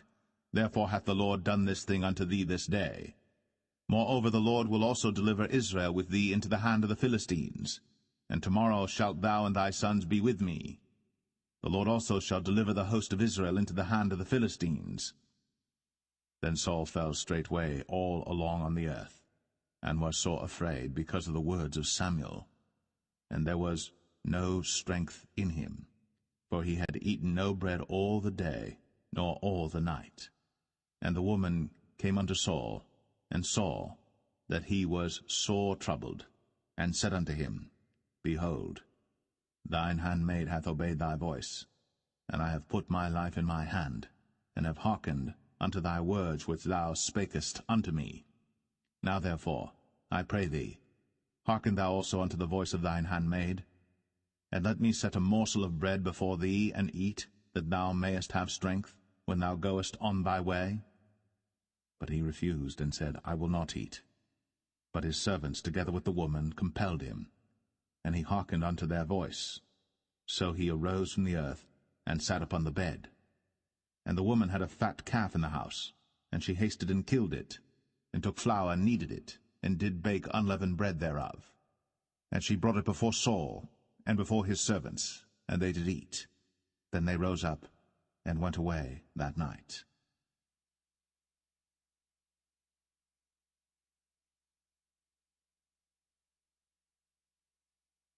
1 Samuel 29. Now the Philistines gathered together all their armies to Aphek, and the Israelites pitched by a fountain which is in Jezreel. And the lords of the Philistines passed on by hundreds and by thousands, but David and his men passed on in the rearward with Achish. Then said the princes of the Philistines, What do these Hebrews here? And Achish said unto the princes of the Philistines, Is not this David the servant of Saul the king of Israel, which hath been with me these days, or these years? And I have found no fault in him since he fell unto me unto this day. And the princes of the Philistines were wroth with him.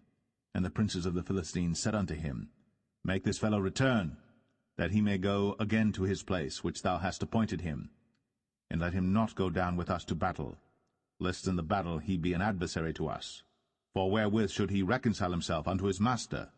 Should it not be with the heads of these men? Is not this David, of whom they sang one to another in dances, saying, Saul slew his thousands, and David his 10,000s? Then Achish called David and said unto him, Surely as the Lord liveth, thou hast been upright, and thy going out and thy coming in with me in the host is good in my sight. For I have not found evil in thee since the day of thy coming unto me unto this day. Nevertheless the Lord's favour thee not. Wherefore now return and go in peace, that thou displease not the lords of the Philistines. And David said unto Achish, But what have I done? And what hast thou found in thy servant so long as I have been with thee unto this day, that I may not go fight against the enemies of my lord the king? And Achish answered and said to David, I know that thou art good in my sight, as an angel of God. Notwithstanding the princes of the Philistines have said, He shall not go up with us to the battle. Wherefore now rise up early in the morning with thy master's servants that are come with thee, and as soon as ye be up early in the morning and have light, depart. So David and his men rose up early to depart in the morning, to return into the land of the Philistines. And the Philistines went up to Jezreel.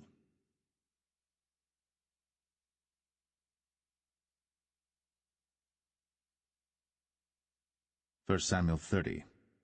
And it came to pass, when David and his men were come to Ziklag on the 3rd day, that the Amalekites had invaded the south and Ziklag, and smitten Ziklag, and burned it with fire, and had taken the women captives that were therein. They slew not any, either great or small, but carried them away, and went on their way.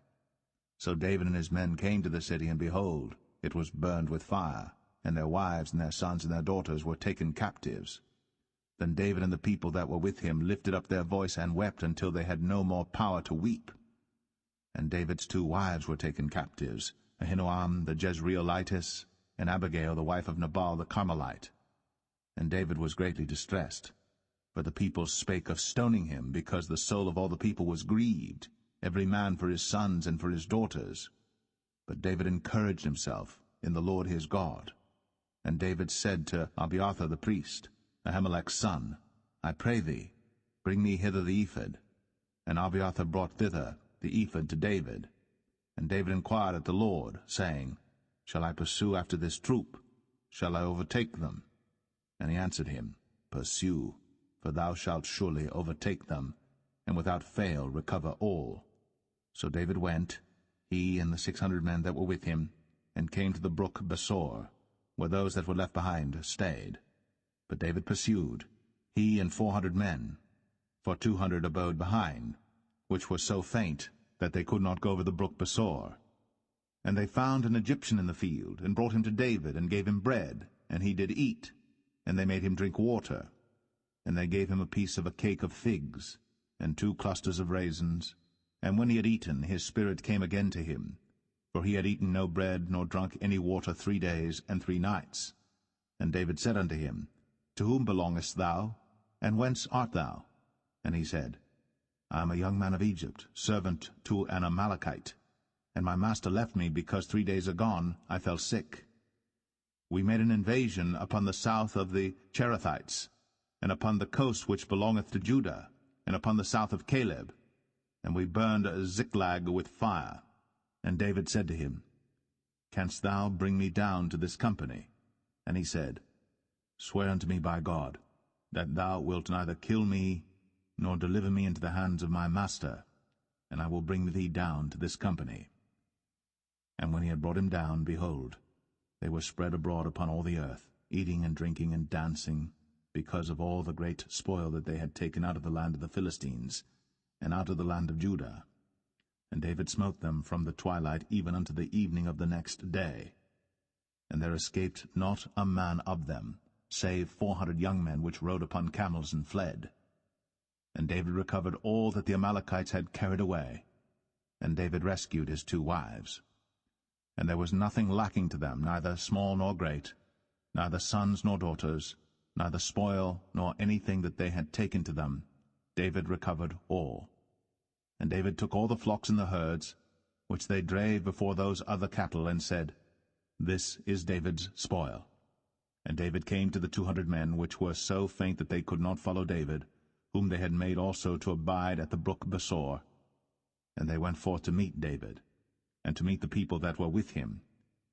And when David came near to the people, he saluted them.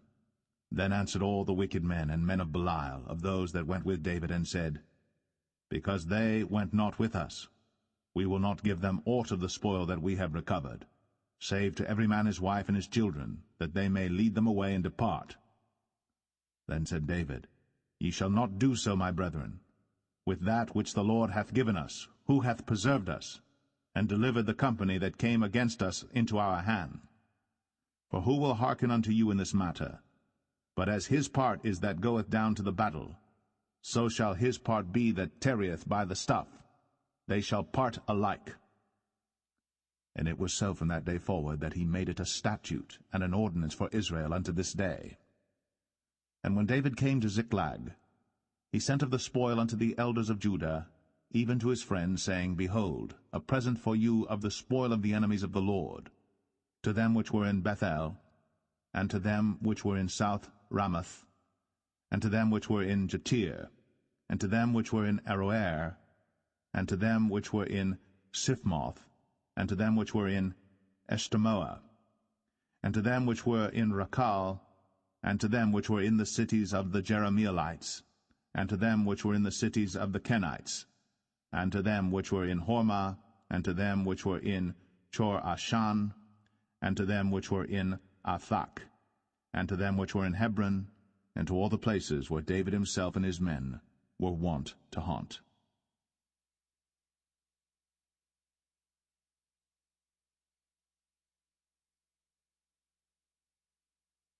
1 Samuel 31. Now the Philistines fought against Israel, and the men of Israel fled from before the Philistines, and fell down slain in Mount Gilboa. And the Philistines followed hard upon Saul and upon his sons. And the Philistines slew Jonathan, and Abinadab, and Malchishua, Saul's sons.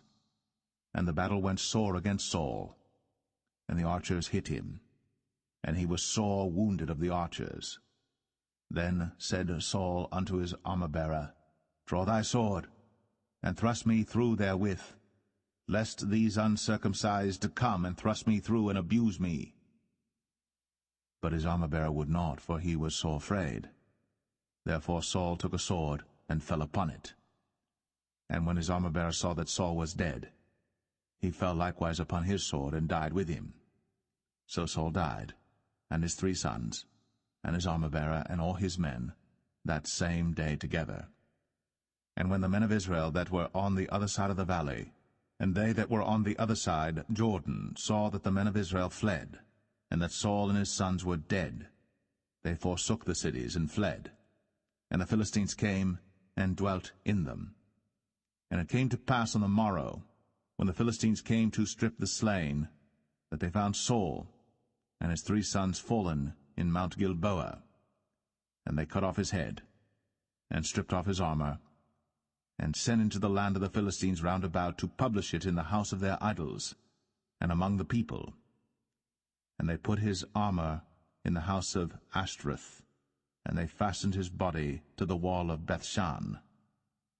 And when the inhabitants of Jabesh-Gilead heard of that which the Philistines had done to Saul, all the valiant men arose, and went all night, and took the body of Saul, and the bodies of his sons from the wall of Bethshan, and came to Jabesh, and burnt them there. And they took their bones, and buried them under a tree at Jabesh, and fasted 7 days.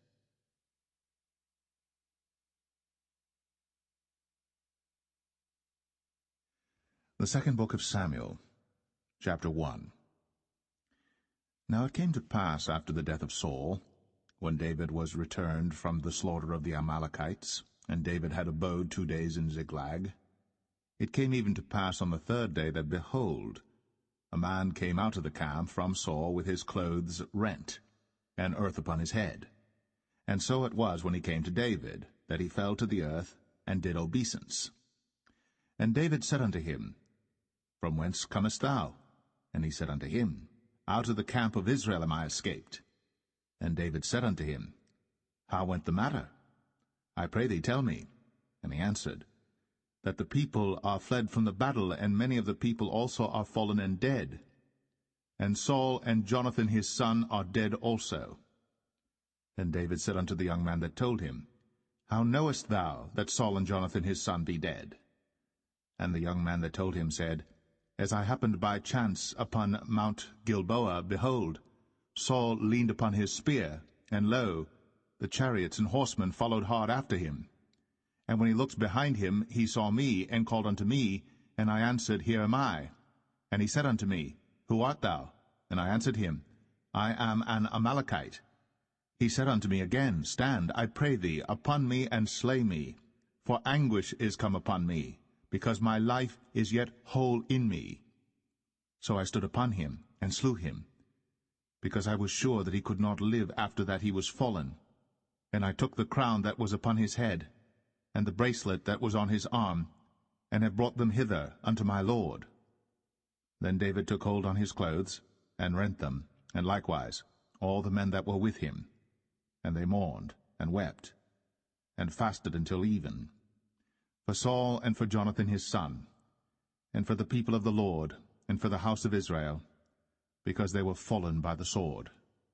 And David said unto the young man that told him, Whence art thou?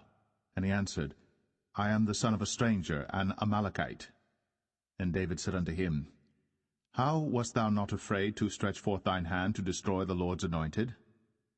And David called one of the young men and said, Go near, and fall upon him. And he smote him that he died. And David said unto him, Thy blood be upon thy head. For thy mouth hath testified against thee, saying, I have slain the Lord's anointed. And David lamented with this lamentation over Saul and over Jonathan his son. Also he bade them teach the children of Judah the use of the bow. Behold, it is written in the book of Jasher, The beauty of Israel is slain upon thy high places. How are the mighty fallen! Tell it not in Gath. Publish it not in the streets of Ashkelon, lest the daughters of the Philistines rejoice, lest the daughters of the uncircumcised triumph. Ye mountains of Gilboa, let there be no dew, Neither let there be rain upon you, nor fields of offerings. For there the shield of the mighty is vilely cast away, the shield of Saul, as though he had not been anointed with oil. From the blood of the slain, from the fat of the mighty, the bow of Jonathan turned not back, and the sword of Saul returned not empty. Saul and Jonathan were lovely and pleasant in their lives, and in their death they were not divided. They were swifter than eagles. They were stronger than lions. Ye daughters of Israel, weep over Saul, who clothed you in scarlet with other delights, who put on ornaments of gold upon your apparel. How are the mighty fallen in the midst of the battle, O Jonathan! Thou wast slain in thine high places. I am distressed for thee, my brother Jonathan. Very pleasant hast thou been unto me. Thy love to me was wonderful, passing the love of women. How are the mighty fallen, and the weapons of war perished!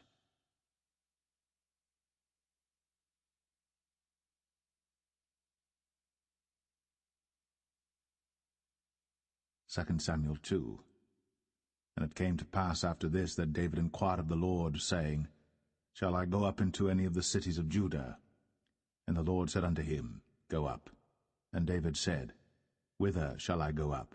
And he said, Unto Hebron. So David went up thither, and his 2 wives also, Ahinoam the Jezreelitess, and Abigail Nabal's wife, the Carmelite. And his men that were with him did David bring up, every man with his household, and they dwelt in the cities of Hebron. And the men of Judah came, and there they anointed David king over the house of Judah. And they told David, saying, that the men of Jabesh-Gilead were they that buried Saul. And David sent messengers unto the men of Jabesh-Gilead, and said unto them, Blessed be ye of the Lord, that ye have shown this kindness unto your Lord, even unto Saul, and have buried him.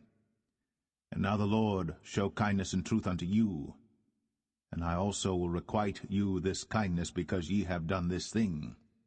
Therefore now let your hands be strengthened, and be ye valiant, for your master Saul is dead, and also the house of Judah have anointed me king over them. But Abner, the son of Ner, captain of Saul's host, took Ishbosheth, the son of Saul, and brought him over to Mahanaim, and made him king over Gilead, and over the Asherites, and over Jezreel, and over Ephraim, and over Benjamin, and over all Israel. Ishbosheth, Saul's son, was 40 years old when he began to reign over Israel, and reigned 2 years. But the house of Judah followed David. And the time that David was king in Hebron over the house of Judah was 7 years and 6 months. And Abner the son of Ner, and the servants of Ishbosheth the son of Saul, went out from Mahanaim to Gibeon. And Joab the son of Zeruiah and the servants of David went out, and met together by the pool of Gibeon. And they sat down, the one on the one side of the pool, and the other on the other side of the pool. And Abner said to Joab, Let the young men now arise, and play before us.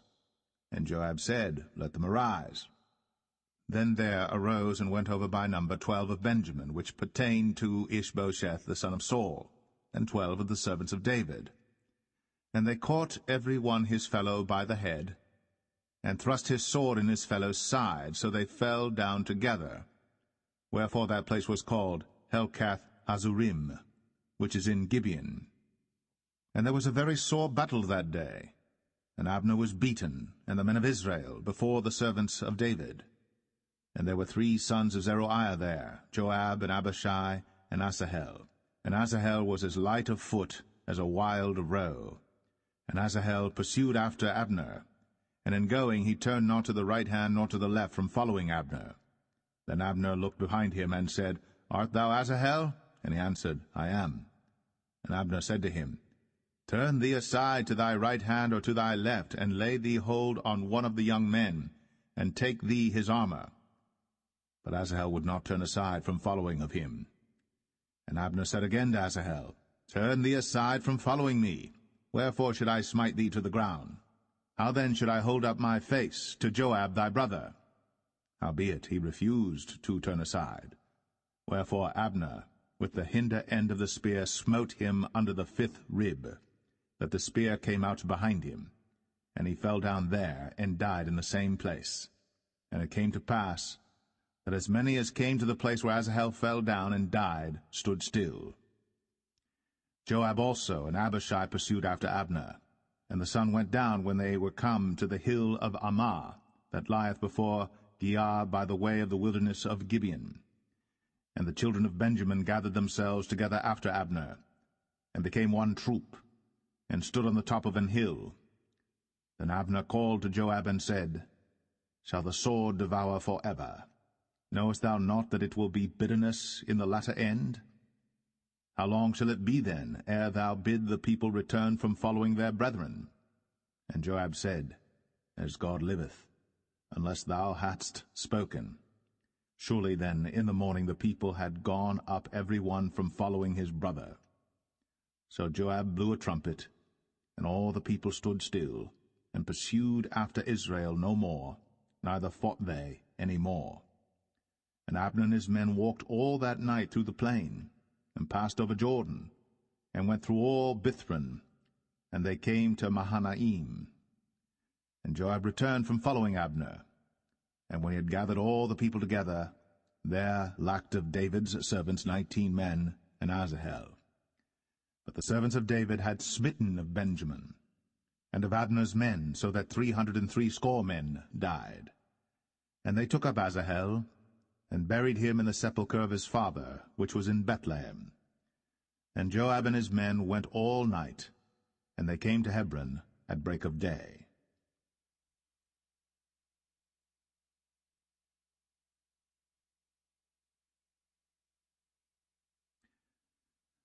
2 Samuel 3. Now there was long war between the house of Saul and the house of David. But David waxed stronger and stronger, and the house of Saul waxed weaker and weaker. And unto David were sons born in Hebron, and his firstborn was Amnon, of Ahinoam the Jezreelitess, and his second Chileab, of Abigail the wife of Nabal the Carmelite, and the third Absalom the son of Maacah, the daughter of Talmai king of Geshur, and the fourth Adonijah the son of Haggith, and the fifth Shephatiah the son of Abital, and the sixth Ithream by Eglah David's wife. These were born to David in Hebron. And it came to pass, while there was war between the house of Saul and the house of David, that Abner made himself strong for the house of Saul. And Saul had a concubine, whose name was Rizpah, the daughter of Ai. And Ishbosheth said to Abner, Wherefore hast thou gone in unto my father's concubine? Then was Abner very wroth for the words of Ishbosheth, and said, Am I a dog's head, which against Judah do show kindness this day unto the house of Saul thy father, to his brethren, and to his friends, and have not delivered thee into the hand of David, that thou chargest me today with a fault concerning this woman? So do God to Abner, and more also, except as the Lord hath sworn to David, even so I do to him, to translate the kingdom from the house of Saul, and to set up the throne of David over Israel and over Judah, from Dan even to Beersheba. And he could not answer Abner a word again, because he feared him. And Abner sent messengers to David on his behalf, saying, Whose is the land? Saying also, Make thy league with me, and behold, my hand shall be with thee, to bring about all Israel unto thee. And he said, Well, I will make a league with thee. But one thing I require of thee, that is, thou shalt not see my face, except thou first bring Michal, Saul's daughter, when thou comest to see my face. And David sent messengers to Ishbosheth, Saul's son, saying, Deliver me my wife Michal, which I espoused to me, for 100 foreskins of the Philistines. And Ishbosheth sent and took her from her husband, even from Phaltiel, the son of Laish. And her husband went with her, along weeping, behind her to Bahurim. Then said Abner unto him, Go, return. And he returned. And Abner had communication with the elders of Israel, saying, Ye sought for David in times past to be king over you. Now then do it, For the Lord hath spoken of David, saying, By the hand of my servant David I will save my people Israel out of the hand of the Philistines, and out of the hand of all their enemies. And Abner also spake in the ears of Benjamin, and Abner went also to speak in the ears of David in Hebron all that seemed good to Israel, and that seemed good to the whole house of Benjamin. So Abner came to David to Hebron, and 20 men with him. And David made Abner and the men that were with him a feast. And Abner said unto David, I will arise and go, and will gather all Israel unto my lord the king, that they may make a league with thee, and that thou mayest reign over all that thine heart desireth. And David sent Abner away, and he went in peace. And behold, the servants of David and Joab came from pursuing a troop, and brought in a great spoil with them. But Abner was not with David in Hebron, for he had sent him away, and he was gone in peace. When Joab and all the host that was with him were come, they told Joab, saying, Abner the son of Ner came to the king, and he hath sent him away, and he is gone in peace. Then Joab came to the king and said, What hast thou done? Behold, Abner came unto thee. Why is it that thou hast sent him away, and he is quite gone? Thou knowest Abner the son of Ner, that he came to deceive thee, and to know thy going out and thy coming in, and to know all that thou doest. And when Joab was come out from David, he sent messengers after Abner, which brought him again from the well of Sirah. But David knew it not.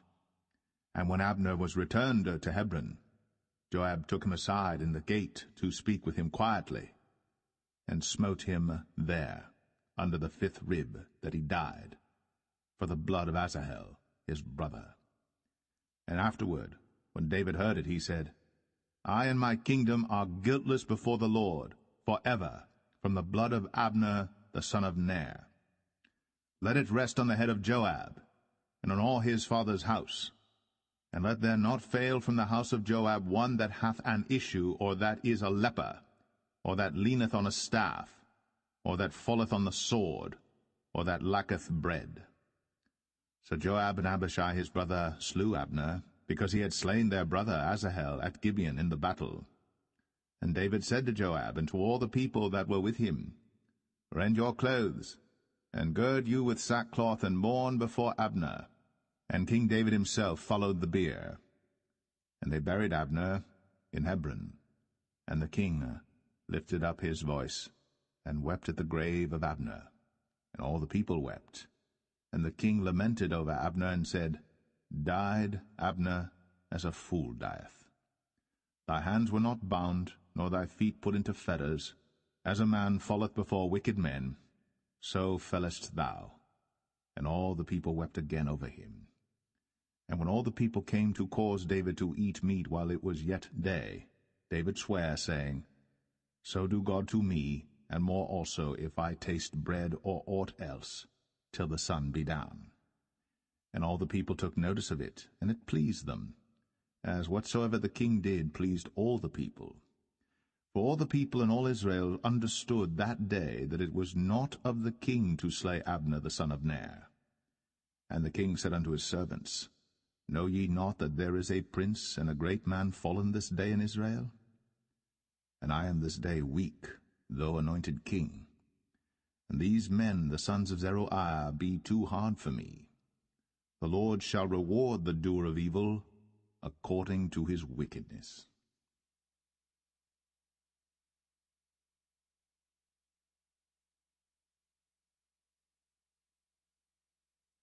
2 Samuel 4. And when Saul's son heard that Abner was dead in Hebron, his hands were feeble, and all the Israelites were troubled. And Saul's son had 2 men that were captains of bands. The name of the one was Baanah, and the name of the other Rechab, the sons of Rimmon, a Beerothite, of the children of Benjamin. For Beeroth also was reckoned to Benjamin. And the Beerothites fled to Gittaim, and were sojourners there until this day. And Jonathan, Saul's son, had a son that was lame of his feet.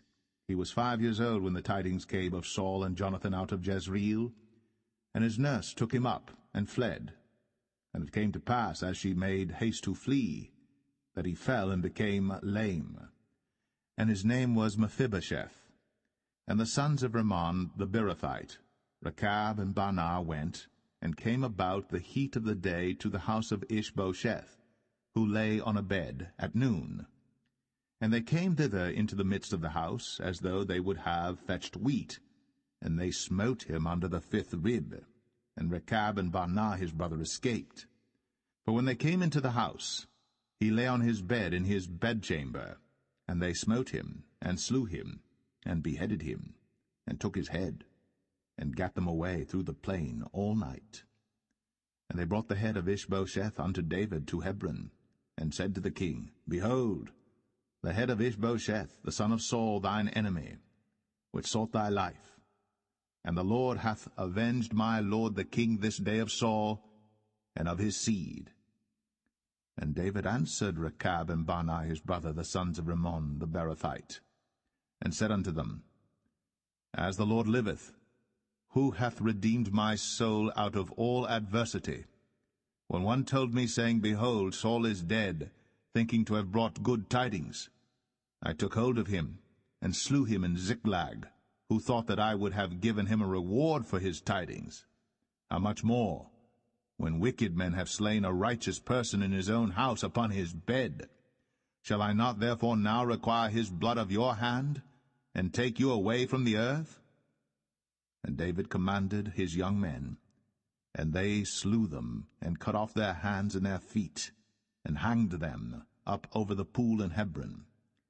But they took the head of Ishbosheth, and buried it in the sepulchre of Abner in Hebron.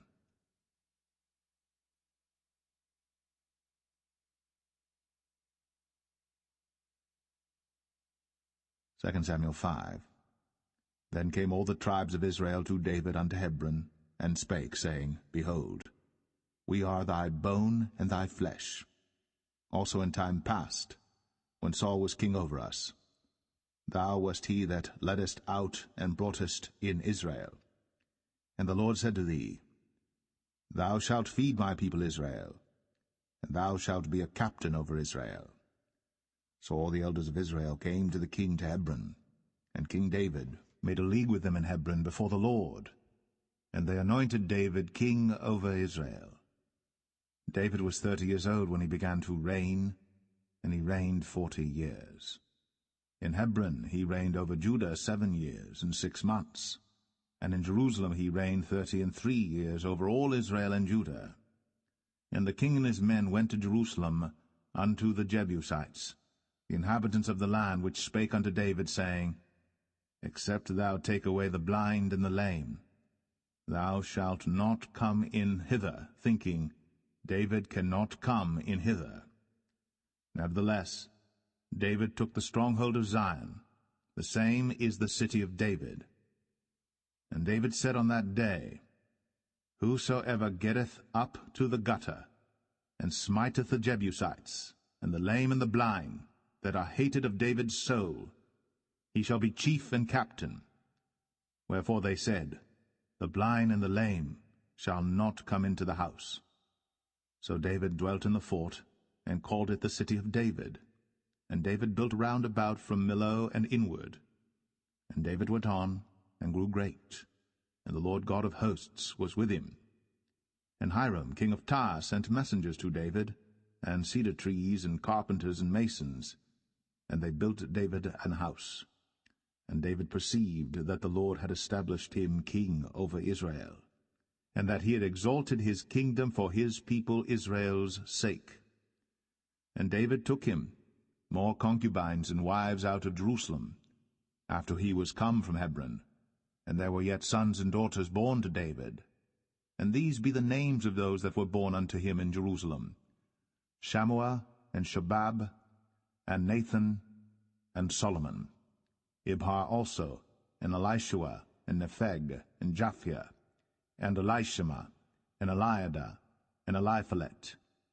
But when the Philistines heard that they had anointed David king over Israel, all the Philistines came up to seek David, And David heard of it, and went down to the hold. The Philistines also came and spread themselves in the valley of Rephaim. And David inquired of the Lord, saying, Shall I go up to the Philistines? Wilt thou deliver them into mine hand? And the Lord said unto David, Go up, for I will doubtless deliver the Philistines into thine hand. And David came to Baal Perazim, and David smote them there, and said, The Lord hath broken forth upon mine enemies before me, as the breach of waters. Therefore he called the name of that place Baal Perazim. And there they left their images, and David and his men burned them. And the Philistines came up yet again, and spread themselves in the valley of Rephaim. And when David inquired of the Lord, he said, Thou shalt not go up, but fetch a compass behind them, and come upon them over against the mulberry trees. And let it be, when thou hearest the sound of a going in the tops of the mulberry trees, that then thou shalt bestir thyself, for then shall the Lord go out before thee to smite the host of the Philistines. And David did so, as the Lord had commanded him, and smote the Philistines from Geba until thou come to Gazer.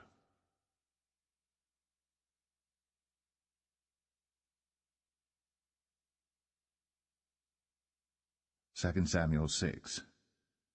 Again David gathered together all the chosen men of Israel, 30,000. And David arose and went with all the people that were with him from Baalah of Judah, to bring up from thence the ark of God, whose name is called by the name of the Lord of hosts, that dwelleth between the cherubims. And they set the ark of God upon a new cart, and brought it out of the house of Abinadab that was in Gibeah. And Uzzah and Ahio, the sons of Abinadab, drave the new cart. And they brought it out of the house of Abinadab, which was at Gibeah, accompanying the ark of God, and Ahio went before the ark. And David and all the house of Israel played before the Lord in all manner of instruments made of fir wood, even on harps, and on psalteries, and on timbrels, and on cornets, and on cymbals. And when they came to Nachon's threshing floor, Uzzah put forth his hand to the ark of God, and took hold of it, for the oxen shook it. And the anger of the Lord was kindled against Uzzah, and God smote him there for his error, and there he died by the ark of God. And David was displeased, because the Lord had made a breach upon Uzzah, and he called the name of the place Perez Uzzah to this day. And David was afraid of the Lord that day, and said, How shall the ark of the Lord come to me? So David would not remove the ark of the Lord unto him into the city of David, but David carried it aside into the house of Obed-Edom the Gittite. And the ark of the Lord continued in the house of Obed-Edom the Gittite 3 months. And the Lord blessed Obed-Edom and all his household. And it was told King David, saying, The Lord hath blessed the house of Obed-Edom, and all that pertaineth unto him, because of the ark of God. So David went and brought up the ark of God from the house of Obed-Edom into the city of David with gladness. And it was so, that when they that bare the ark of the Lord had gone 6 paces, he sacrificed oxen and fatlings. And David danced before the Lord with all his might. And David was girded with a linen ephod. So David and all the house of Israel brought up the ark of the Lord with shouting, and with the sound of the trumpet. And as the ark of the Lord came into the city of David, Michal, Saul's daughter, looked through a window, and saw King David leaping and dancing before the Lord. And she despised him in her heart. And they brought in the ark of the Lord, and set it in his place in the midst of the tabernacle that David had pitched for it. And David offered burnt offerings and peace offerings before the Lord. And as soon as David had made an end of offering burnt offerings and peace offerings, he blessed the people in the name of the Lord of hosts. And he dealt among all the people, even among the whole multitude of Israel, as well to the women as men, to every one a cake of bread, and a good piece of flesh, and a flagon of wine. So all the people departed every one to his house. Then David returned to bless his household, and Michal, the daughter of Saul, came out to meet David, and said, How glorious was the king of Israel today, who uncovered himself today in the eyes of the handmaids of his servants, as one of the vain fellows shamelessly uncovereth himself. And David said unto Michal, It was before the Lord which chose me before thy father and before all his house, to appoint me ruler over the people of the Lord, over Israel. Therefore will I play before the Lord. And I will yet be more vile than thus, and will be base in mine own sight. And of the maidservants which thou hast spoken of them shall I be had in honor. Therefore Michal, the daughter of Saul, had no child unto the day of her death.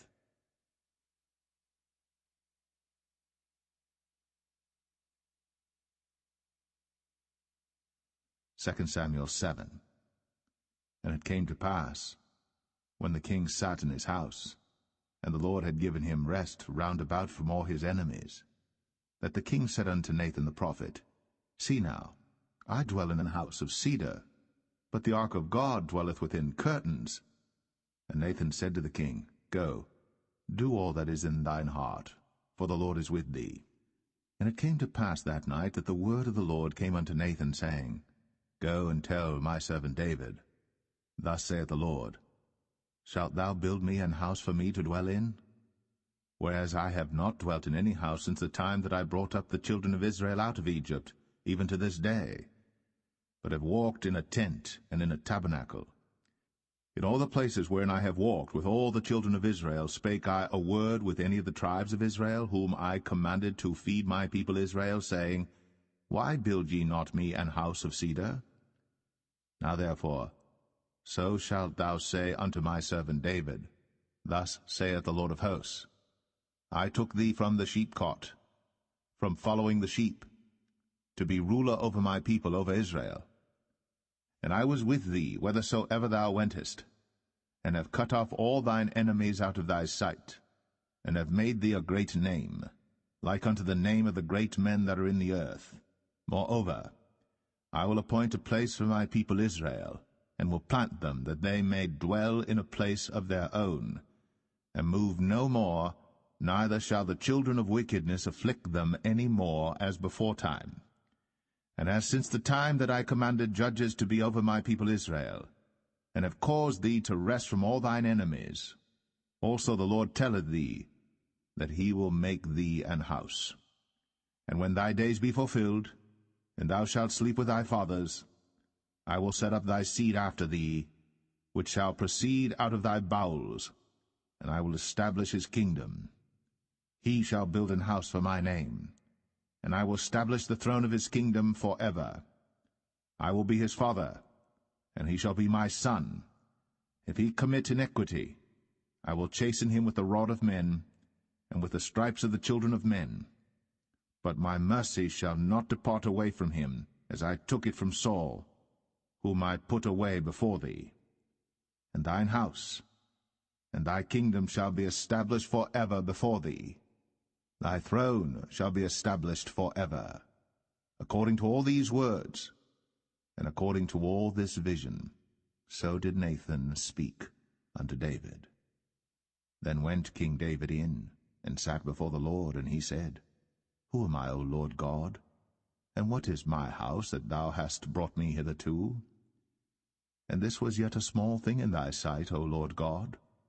But thou hast spoken also of thy servant's house for a great while to come. And is this the manner of man, O Lord God? And what can David say more unto thee? For thou, Lord God, knowest thy servant. For thy word's sake, and according to thine own heart, hast thou done all these great things, to make thy servant know them. Wherefore thou art great, O Lord God. For there is none like thee, neither is there any God beside thee, according to all that we have heard with our ears. And what one nation in the earth is like thy people, even like Israel, whom God went to redeem for a people to himself, and to make him a name, and to do for you great things and terrible for thy land, before thy people, which thou redeemedst to thee from Egypt, from the nations and their gods.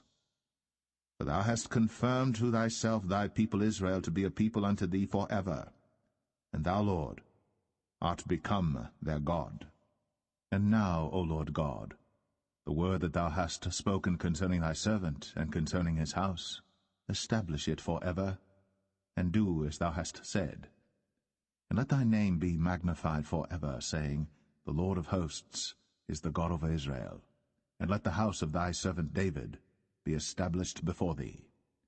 For thou, O Lord of hosts, God of Israel, hast revealed to thy servant, saying, I will build thee an house.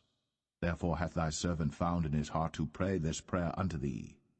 And now, O Lord God, thou art that God, and thy words be true, and thou hast promised this goodness unto thy servant. Therefore now, let it please thee to bless the house of thy servant, that it may continue for ever before thee. For thou, O Lord God, hast spoken it, and with thy blessing let the house of thy servant be blessed for ever.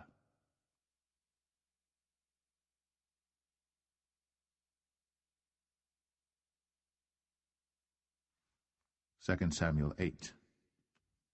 And after this, it came to pass that David smote the Philistines, and subdued them. And David took Metheg Ammah out of the hand of the Philistines. And he smote Moab, and measured them with a line, casting them down to the ground. Even with 2 lines measured he, to put to death, and with 1 full line to keep alive. And so the Moabites became David's servants, and brought gifts. David smote also Hadadezer, the son of Rehob, king of Zobah, as he went to recover his border at the river Euphrates. And David took from him 1,000 chariots, and 700 horsemen, and 20,000 footmen. And David houghed all the chariot horses, but reserved of them 400 chariots. And when the Syrians of Damascus came to succor Hadadezer, king of Zobah, David slew of the Syrians 22,000 men. Then David put garrisons in Syria of Damascus, and the Syrians became servants to David, and brought gifts. And the Lord preserved David whithersoever he went. And David took the shields of gold that were on the servants of Hadadezer, and brought them to Jerusalem. And from Betah and from Berothai, cities of Hadadezer, King David took exceeding much brass. When Toi, king of Hamath, heard that David had smitten all the host of Hadadezer, then Toi sent Joram his son unto King David, to salute him and to bless him, because he had fought against Hadadezer, and smitten him. For Hadadezer had wars with Toi. And Joram brought with him vessels of silver, and vessels of gold, and vessels of brass, which also King David did dedicate unto the Lord, with the silver and gold that he had dedicated of all nations which he subdued, of Syria, and of Moab, and of the children of Ammon, and of the Philistines, and of Amalek, and of the spoil of Hadadezer, son of Rehob, king of Zobah. And David gat him a name when he returned from smiting of the Syrians in the valley of Salt, being 18,000 men. And he put garrisons in Edom. Throughout all Edom put he garrisons, and all they of Edom became David's servants. And the Lord preserved David whithersoever he went. And David reigned over all Israel. And David executed judgment and justice unto all his people. And Joab the son of Zeruiah was over the host, and Jehoshaphat the son of Ahilud was recorder, and Zadok the son of Ahitub, and Ahimelech the son of Abiathar were the priests, and Seraiah was the scribe, and Benaniah the son of Jehoiada was over both the Cherethites and the Pelethites, and David's sons were chief rulers.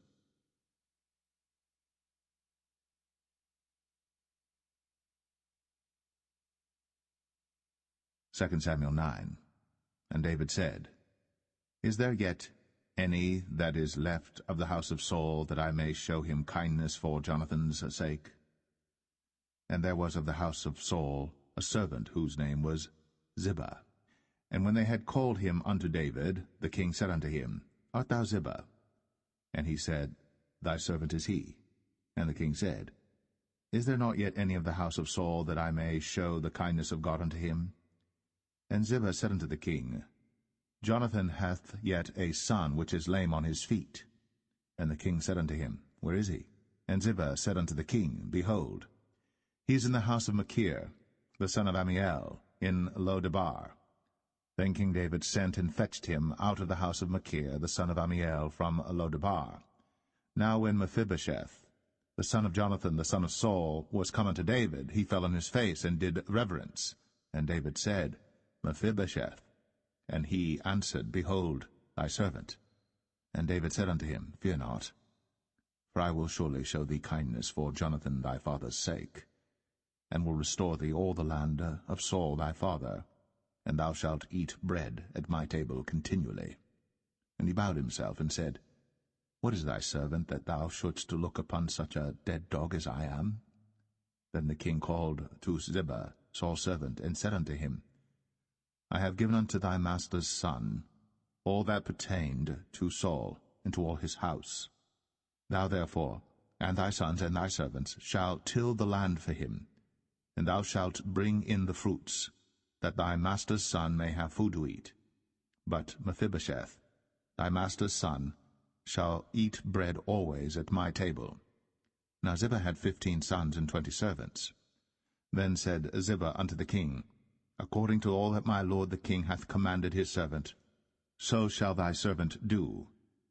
As for Mephibosheth, said the king, he shall eat at my table as one of the king's sons. And Mephibosheth had a young son whose name was Micah. And all that dwelt in the house of Ziba were servants unto Mephibosheth.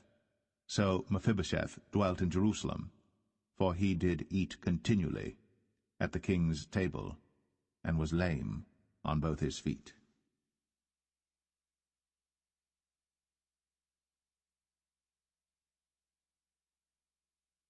Second Samuel 10. And it came to pass after this, that the king of the children of Ammon died, and Hanun his son reigned in his stead. Then said David, I will show kindness unto Hanun the son of Nahash, as his father showed kindness unto me. And David sent to comfort him by the hand of his servants for his father. And David's servants came into the land of the children of Ammon. And the princes of the children of Ammon said unto Hanun their lord, Thinkest thou that David doth honor thy father, that he hath sent comforters unto thee? Hath not David rather sent his servants unto thee to search the city, and to spy it out, and to overthrow it? Wherefore Hanun took David's servants, and shaved off the one half of their beards, and cut off their garments in the middle, even to their buttocks, and sent them away. When they told it unto David, he sent to meet them, because the men were greatly ashamed. And the king said, Tarry at Jericho until your beards be grown, and then return.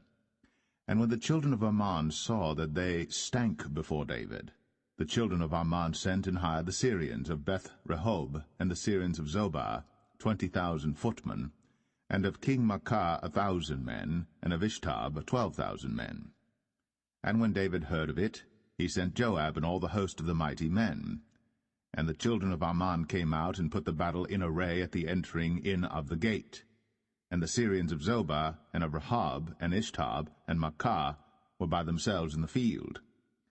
When Joab saw that the front of the battle was against him before and behind, he chose of all the choice men of Israel, and put them in array against the Syrians. And the rest of the people he delivered into the hand of Abishai his brother, that he might put them in array against the children of Ammon. And he said, If the Syrians be too strong for me, then thou shalt help me. But if the children of Ammon be too strong for thee, then I will come and help thee. Be of good courage. Let us play the men for our people, and for the cities of our God. And the Lord do that which seemeth him good. And Joab drew nigh, and the people that were with him, unto the battle against the Syrians. And they fled before him. And when the children of Ammon saw that the Syrians were fled, then fled they also before Abishai, and entered into the city. So Joab returned from the children of Ammon, and came to Jerusalem. And when the Syrians saw that they were smitten before Israel, they gathered themselves together. And Hadarezer sent, and brought out the Syrians that were beyond the river, and they came to Helam. And Shobach, the captain of the host of Hadarezer, went before them. And when it was told David, he gathered all Israel together, and passed over Jordan, and came to Helam. And the Syrians set themselves in array against David, and fought with him. And the Syrians fled before Israel. And David slew the men of 700 chariots of the Syrians, and 40,000 horsemen, and smote Shobach, the captain of their host, who died there. And when all the kings that were servants to Hadarezer saw that they were smitten before Israel, they made peace with Israel, and served them. So the Syrians feared to help the children of Ammon any more.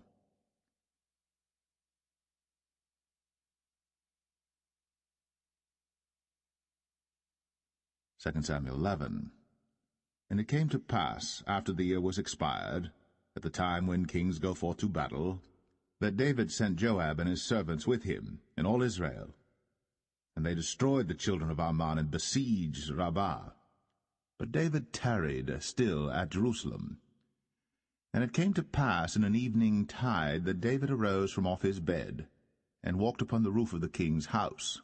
And from the roof he saw a woman washing herself, and the woman was very beautiful to look upon. And David sent and inquired after the woman. And one said, Is not this Bathsheba, the daughter of Eliam, the wife of Uriah the Hittite? And David sent messengers, and took her. And she came in unto him, and he lay with her, for she was purified from her uncleanness, and she returned unto her house. And the woman conceived, and sent and told David, and said, I am with child. And David sent to Joab, saying, Send me Uriah the Hittite. And Joab sent Uriah to David. And when Uriah was come unto him, David demanded of him how Joab did, and how the people did, and how the war prospered. And David said to Uriah, Go down to thy house, and wash thy feet. And Uriah departed out of the king's house, and there followed him a mess of meat from the king. But Uriah slept at the door of the king's house with all the servants of his lord, and went not down to his house. And when they had told David, saying, Uriah went not down unto his house, David said unto Uriah, Camest thou not from thy journey? Why then didst thou not go down unto thine house? And Uriah said unto David, The ark and Israel and Judah abide in tents, and my lord Joab and the servants of my lord are encamped in the open fields. Shall I then go into mine house to eat and to drink and to lie with my wife? As thou livest, and as thy soul liveth, I will not do this thing. And David said to Uriah, Tarry here today also, and tomorrow I will let thee depart. So Uriah abode in Jerusalem that day and the morrow. And when David had called him, he did eat and drink before him, and he made him drunk. And at even he went out to lie on his bed with the servants of his lord, but went not down to his house. And it came to pass in the morning that David wrote a letter to Joab, and sent it by the hand of Uriah. And he wrote in the letter, saying, Set ye Uriah in the forefront of the hottest battle, and retire ye from him, that he may be smitten and die. And it came to pass, when Joab observed the city, that he assigned Uriah unto a place where he knew that valiant men were. And the men of the city went out, and fought with Joab. And there fell some of the people of the servants of David, and Uriah the Hittite died also. Then Joab sent and told David all the things concerning the war, and charged the messenger, saying, When thou hast made an end of telling the matters of the war unto the king, and if so be that the king's wrath arise, and he say unto thee, Wherefore approached ye so nigh unto the city when ye did fight? Knew ye not that they would shoot from the wall? Who smote Abimelech, the son of Jerubbesheth? Did not a woman cast a piece of a millstone upon him from the wall, that he died in Thebez? Why went ye nigh the wall? Then say thou, Thy servant Uriah the Hittite is dead also. So the messenger went, and came and showed David all that Joab had sent him for. And the messenger said unto David, Surely the men prevailed against us, and came out unto us into the field, and we were upon them even unto the entering of the gate. And the shooters shot from off the wall upon thy servants, and some of the king's servants be dead, and thy servant Uriah the Hittite is dead also. Then David said unto the messenger, Thus shalt thou say unto Joab, Let not this thing displease thee, for the sword devoureth one as well as another. Make thy battle more strong against the city, and overthrow it, and encourage thou him. And when the wife of Uriah heard that Uriah her husband was dead, she mourned for her husband. And when the morning was past, David sent and fetched her to his house, and she became his wife. and bare him a son. But the thing that David had done displeased the Lord.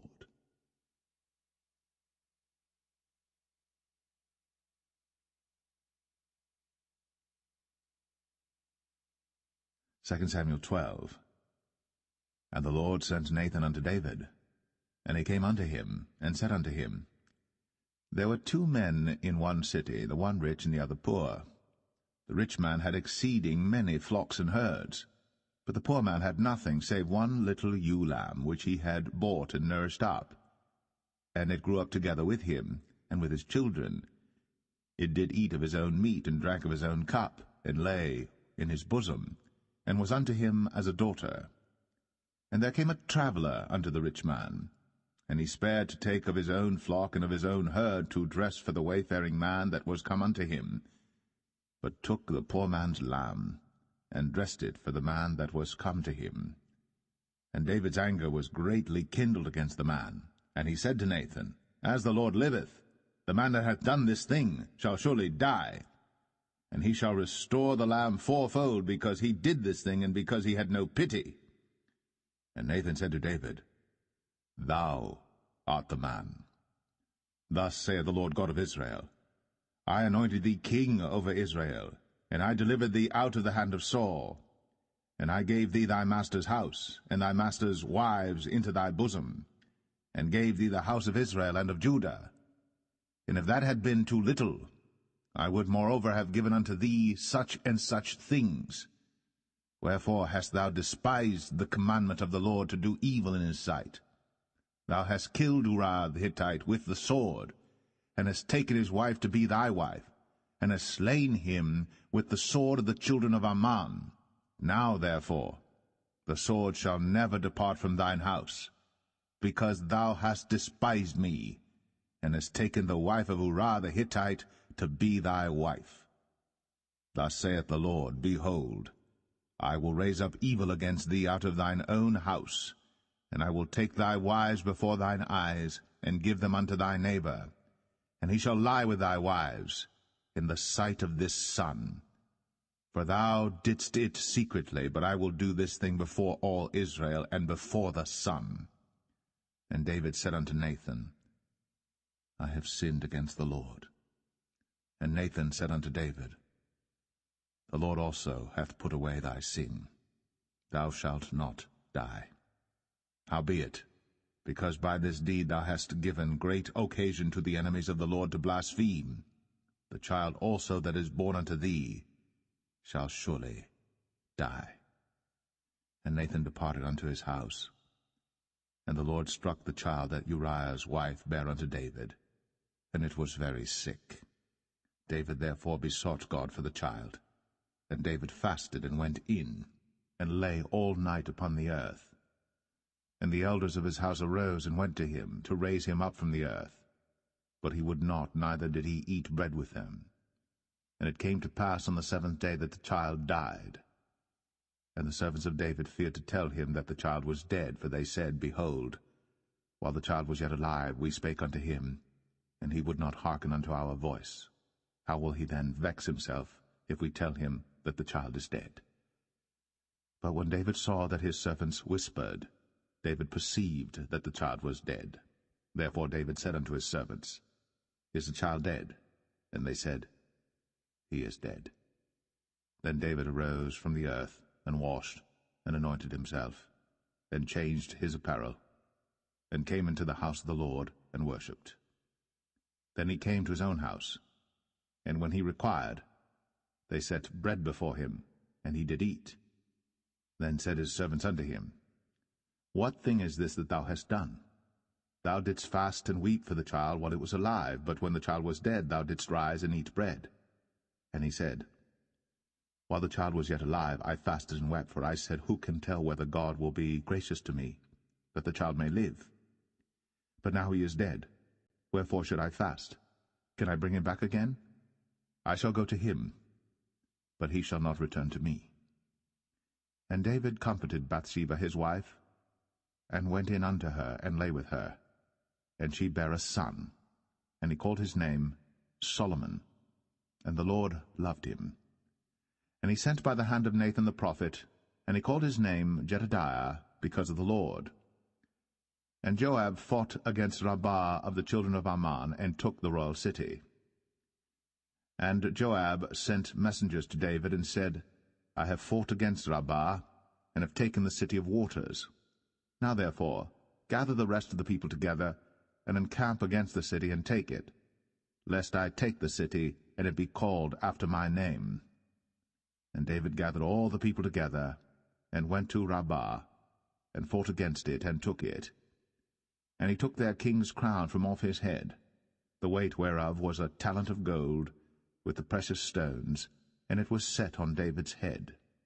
And he brought forth the spoil of the city in great abundance. And he brought forth the people that were therein, and put them under saws, and under harrows of iron, and under axes of iron, and made them pass through the brick kiln. And thus did he unto all the cities of the children of Ammon. So David and all the people returned unto Jerusalem.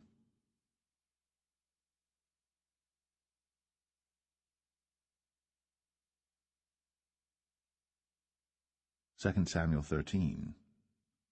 And it came to pass after this, that Absalom the son of David had a fair sister whose name was Tamar, and Amnon the son of David loved her.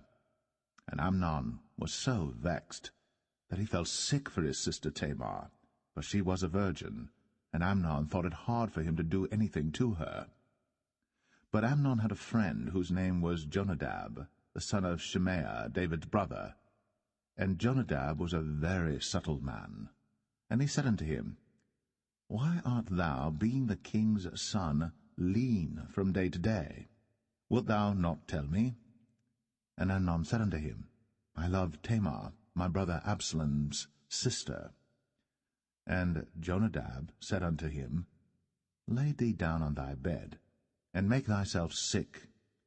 And when thy father cometh to see thee, say unto him, I pray thee, let my sister Tamar come and give me meat, and dress the meat in my sight, that I may see it, and eat it at her hand.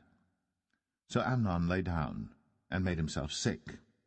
And when the king was come to see him, Amnon said unto the king, I pray thee, let Tamar my sister come, and make me a couple of cakes in my sight, that I may eat at her hand. Then David sent home to Tamar, saying, Go now to thy brother Amnon's house, and dress him meat.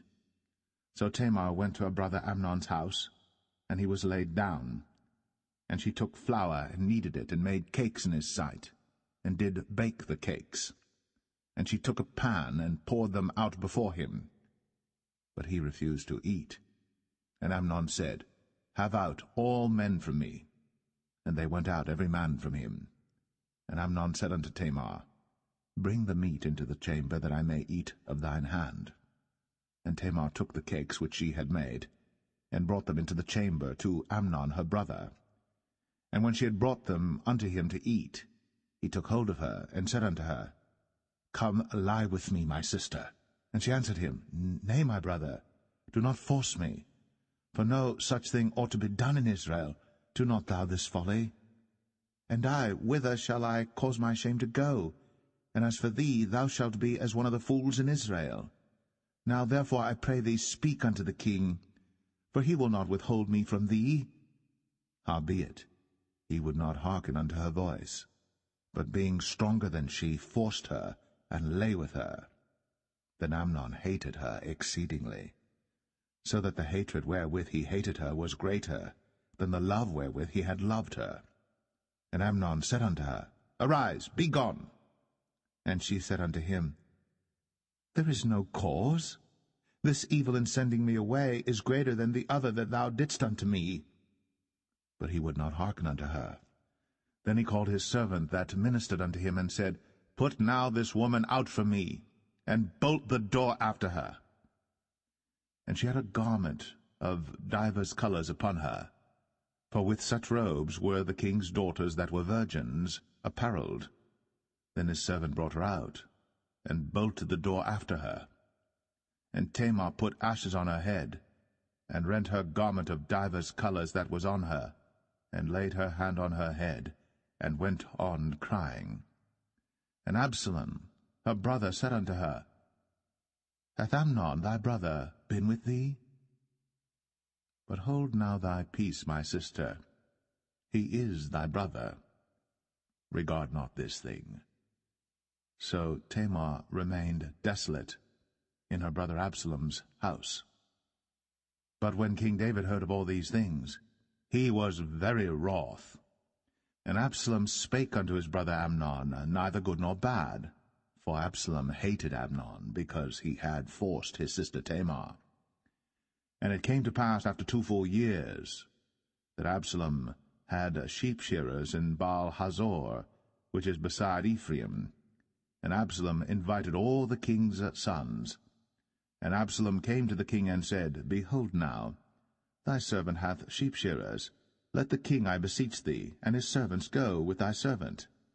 And the king said to Absalom, Nay, my son, let us not all now go, lest we be chargeable unto thee.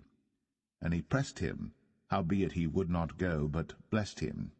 Then said Absalom, If not, I pray thee, let my brother Amnon go with us. And the king said unto him, Why should he go with thee? But Absalom pressed him that he let Amnon and all the king's sons go with him. Now Absalom had commanded his servant, saying, Mark ye now, when Amnon's heart is merry with wine, and when I say unto you, Smite Amnon, then kill him. Fear not. Have not I commanded you? Be courageous, and be valiant. And the servants of Absalom did unto Amnon, as Absalom had commanded. Then all the king's sons arose, and every man gat him up upon his mule, and fled. And it came to pass, while they were in the way, that tidings came to David, saying, Absalom hath slain all the king's sons, and there is not one of them left. Then the king arose, and tare his garments, and lay on the earth, and all his servants stood by with their clothes rent. And Jonadab, the son of Shemaiah, David's brother, answered and said, Let not my lord suppose that they have slain all the young men, the king's sons, for Amnon only is dead. For by the appointment of Absalom this hath been determined from the day that he forced his sister Tamar.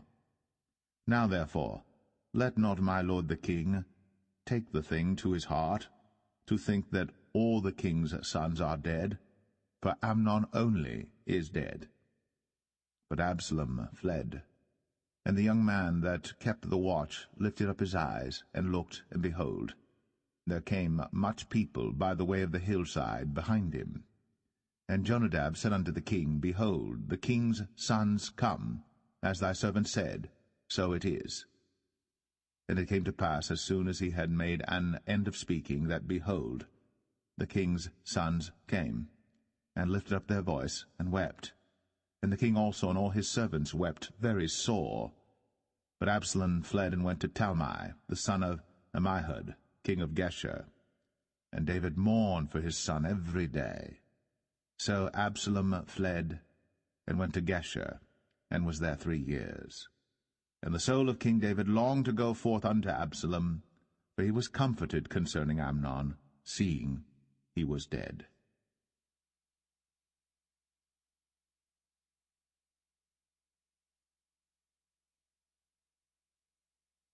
2 Samuel 14.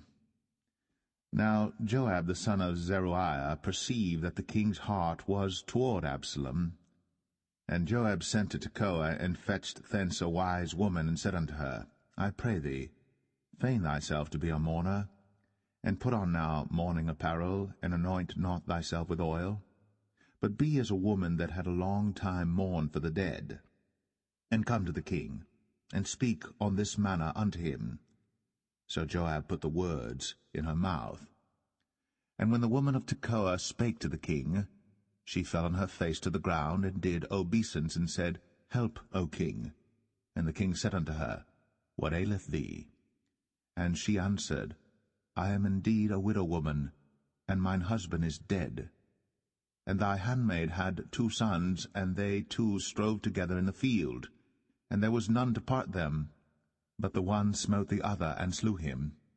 And behold, the whole family is risen against thine handmaid. And they said, Deliver him that smote his brother, that we may kill him for the life of his brother whom he slew. and we will destroy the heir also, and so they shall quench my coal which is left, and shall not leave to my husband neither name nor remainder upon the earth. And the king said unto the woman, Go to thine house, and I will give charge concerning thee. And the woman of Tekoa said unto the king, My lord, O king, the iniquity be on me, and on my father's house, and the king and his throne be guiltless. And the king said, Whosoever saith aught unto thee, bring him to me, and he shall not touch thee any more. Then said she, I pray thee, let the king remember the Lord thy God, that thou wouldst not suffer the revengers of blood to destroy any more, lest they destroy my son. And he said, As the Lord liveth, there shall not one hair of thy son fall to the earth. Then the woman said, Let thine handmaid, I pray thee, speak one word unto my lord the king. And he said, Say on. And the woman said, Wherefore then hast thou thought such a thing against the people of God? For the king doth speak this thing as one which is faulty, in that the king doth not fetch home again his banished. For we must needs die, and are as water spilt on the ground, which cannot be gathered up again.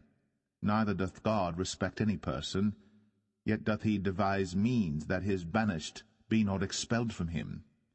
Now therefore that I am come to speak of this thing unto my lord the king, it is because the people have made me afraid. And thy handmaid said, I will now speak unto the king. It may be that the king will perform the request of his handmaid. For the king will hear to deliver his handmaid out of the hand of the man that would destroy me and my son together out of the inheritance of God.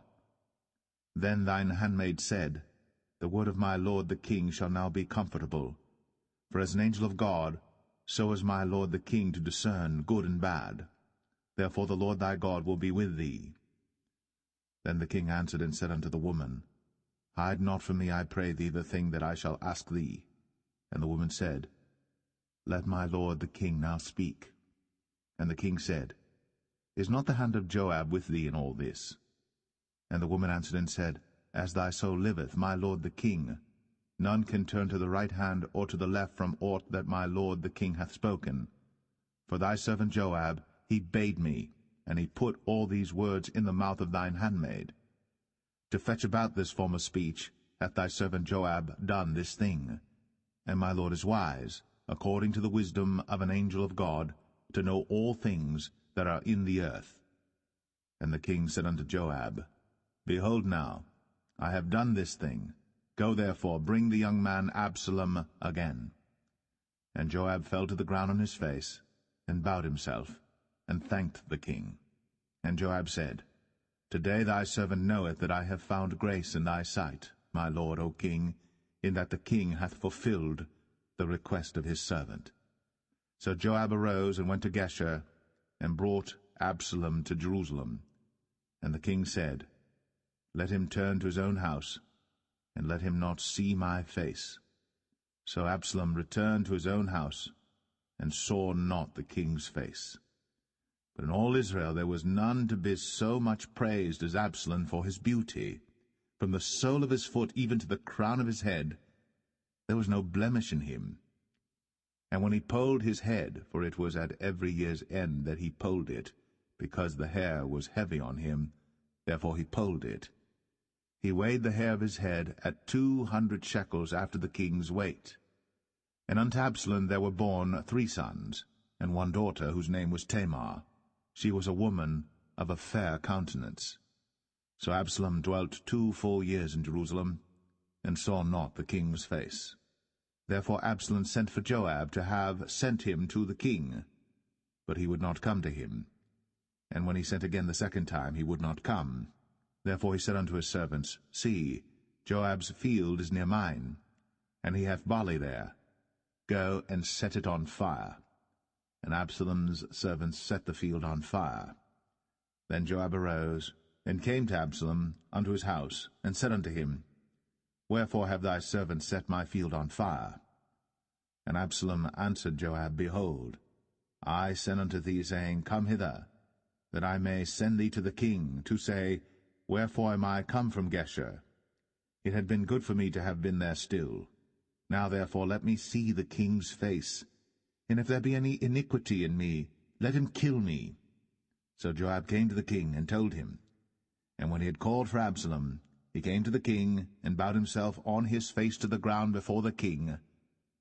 And the king kissed Absalom.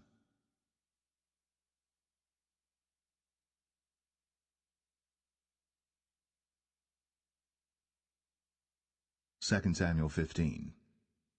And it came to pass after this, that Absalom prepared him chariots and horses, and 50 men to run before him.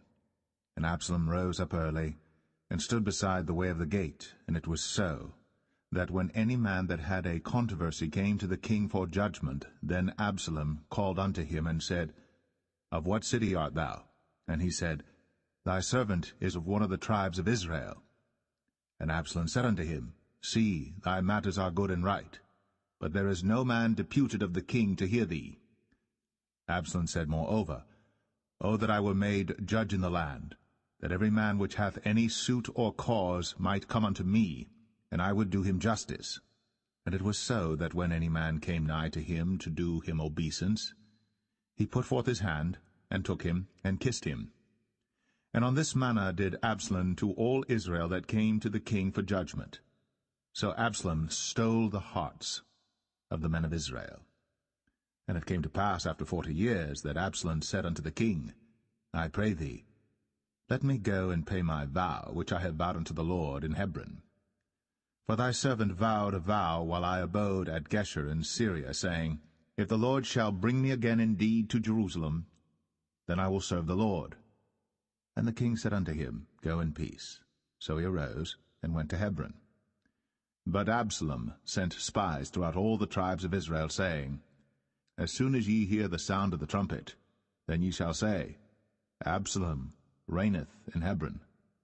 And with Absalom went 200 men out of Jerusalem, that were called, and they went in their simplicity, and they knew not anything.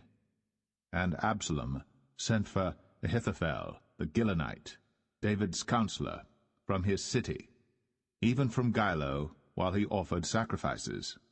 And the conspiracy was strong, for the people increased continually with Absalom.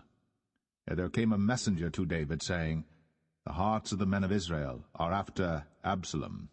And David said unto all his servants that were with him at Jerusalem, Arise, and let us flee. For we shall not else escape from Absalom.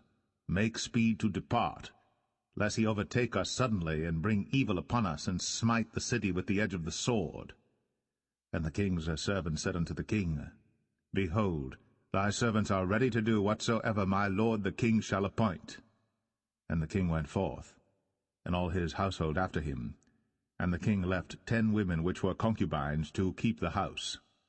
And the king went forth, and all the people after him, and tarried in a place that was far off. And all his servants passed on beside him, and all the Cherethites, and all the Pelethites, and all the Gittites, 600 men which came after him from Gath, passed on before the king. Then said the king to Ittai the Gittite, Wherefore goest thou also with us? Return to thy place, and abide with the king, for thou art a stranger, and also an exile. Whereas thou camest but yesterday, should I this day make thee go up and down with us? Seeing I go whither I may, return thou, and take back thy brethren. Mercy and truth be with thee. And Ittai answered the king, and said, As the Lord liveth, and as my lord the king liveth, surely in what place my lord the king shall be, whether in death or life, even there also will thy servant be. And David said to Ittai, Go and pass over. And Ittai the Gittite passed over, and all his men, and all the little ones that were with him. And all the country wept with a loud voice. And all the people passed over. The king also himself passed over the brook Kidron. And all the people passed over toward the way of the wilderness. And lo, Zadok also, and all the Levites were with him, bearing the ark of the covenant of God. And they set down the ark of God. And Abiathar went up, until all the people had done passing out of the city. And the king said unto Zadok, Carry back the ark of God into the city. If I shall find favor in the eyes of the Lord, he will bring me again, and show me both it and his habitation. But if he thus say, I have no delight in thee, behold, here am I. Let him do to me as seemeth good unto him. The king said also unto Zadok the priest, Art not thou a seer? Return into the city in peace, and your 2 sons with you, Ahimaaz thy son, and Jonathan the son of Abiathar. See, I will tarry in the plain of the wilderness until there come word from you to certify me. Zadok therefore and Abiathar carried the ark of God again to Jerusalem, and they tarried there.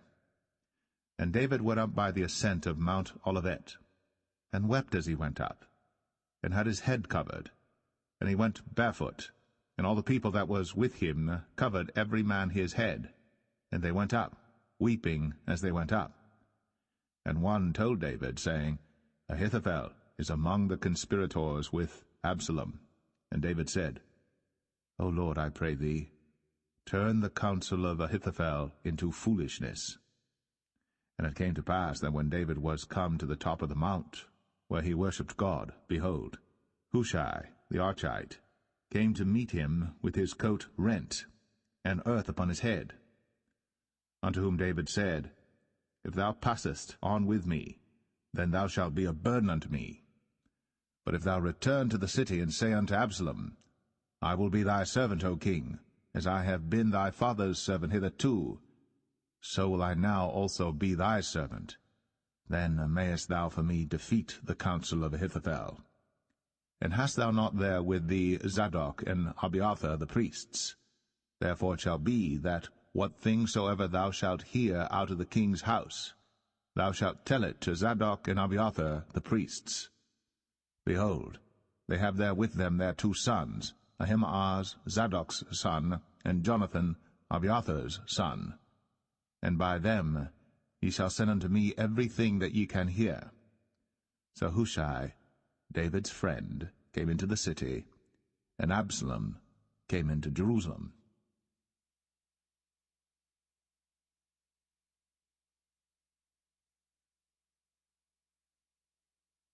2 Samuel 16. And when David was a little past the top of the hill, behold, Ziba, the servant of Mephibosheth, met him with a couple of asses saddled, and upon them 200 loaves of bread, and 100 bunches of raisins, and 100 of summer fruits, and a bottle of wine. And the king said unto Ziba, What meanest thou by these? And Ziba said, The asses be for the king's household to ride on, and the bread and summer fruit for the young men to eat, and the wine, that such as be faint in the wilderness may drink. And the king said, And where is thy master's son? And Ziba said unto the king, Behold, he abideth at Jerusalem, for he said, Today shall the house of Israel restore me the kingdom of my father.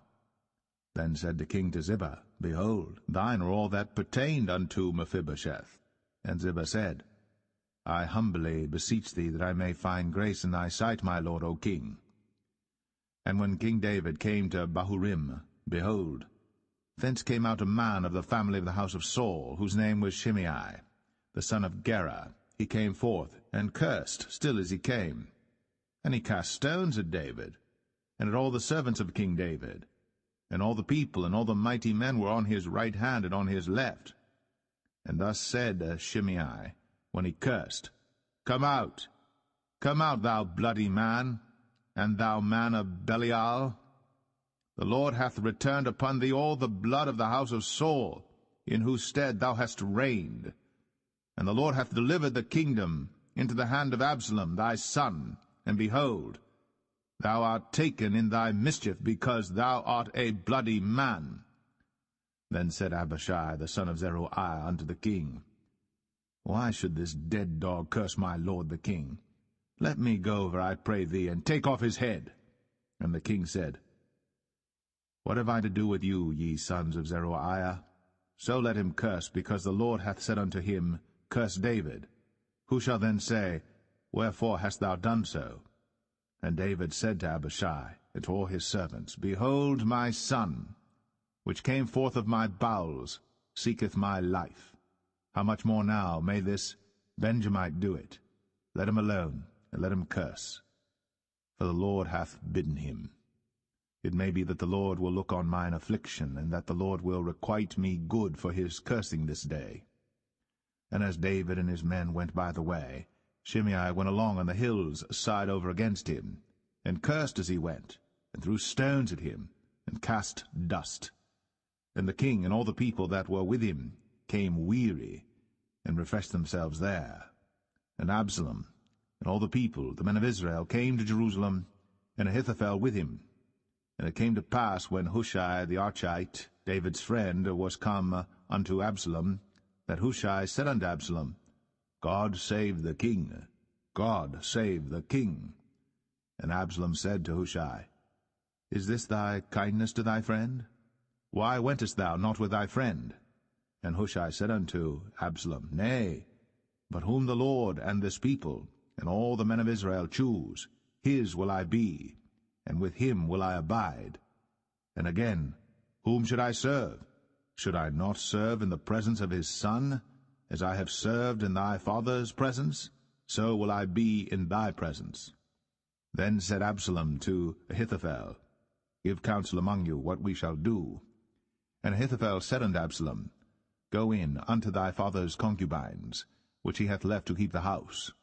And all Israel shall hear that thou art abhorred of thy father. Then shall the hands of all that are with thee be strong. So they spread Absalom a tent upon the top of the house. And Absalom went in unto his father's concubines in the sight of all Israel. And the counsel of Ahithophel, which he counselled in those days, was as if a man had inquired at the oracle of God. So was all the counsel of Ahithophel, both with David and with Absalom.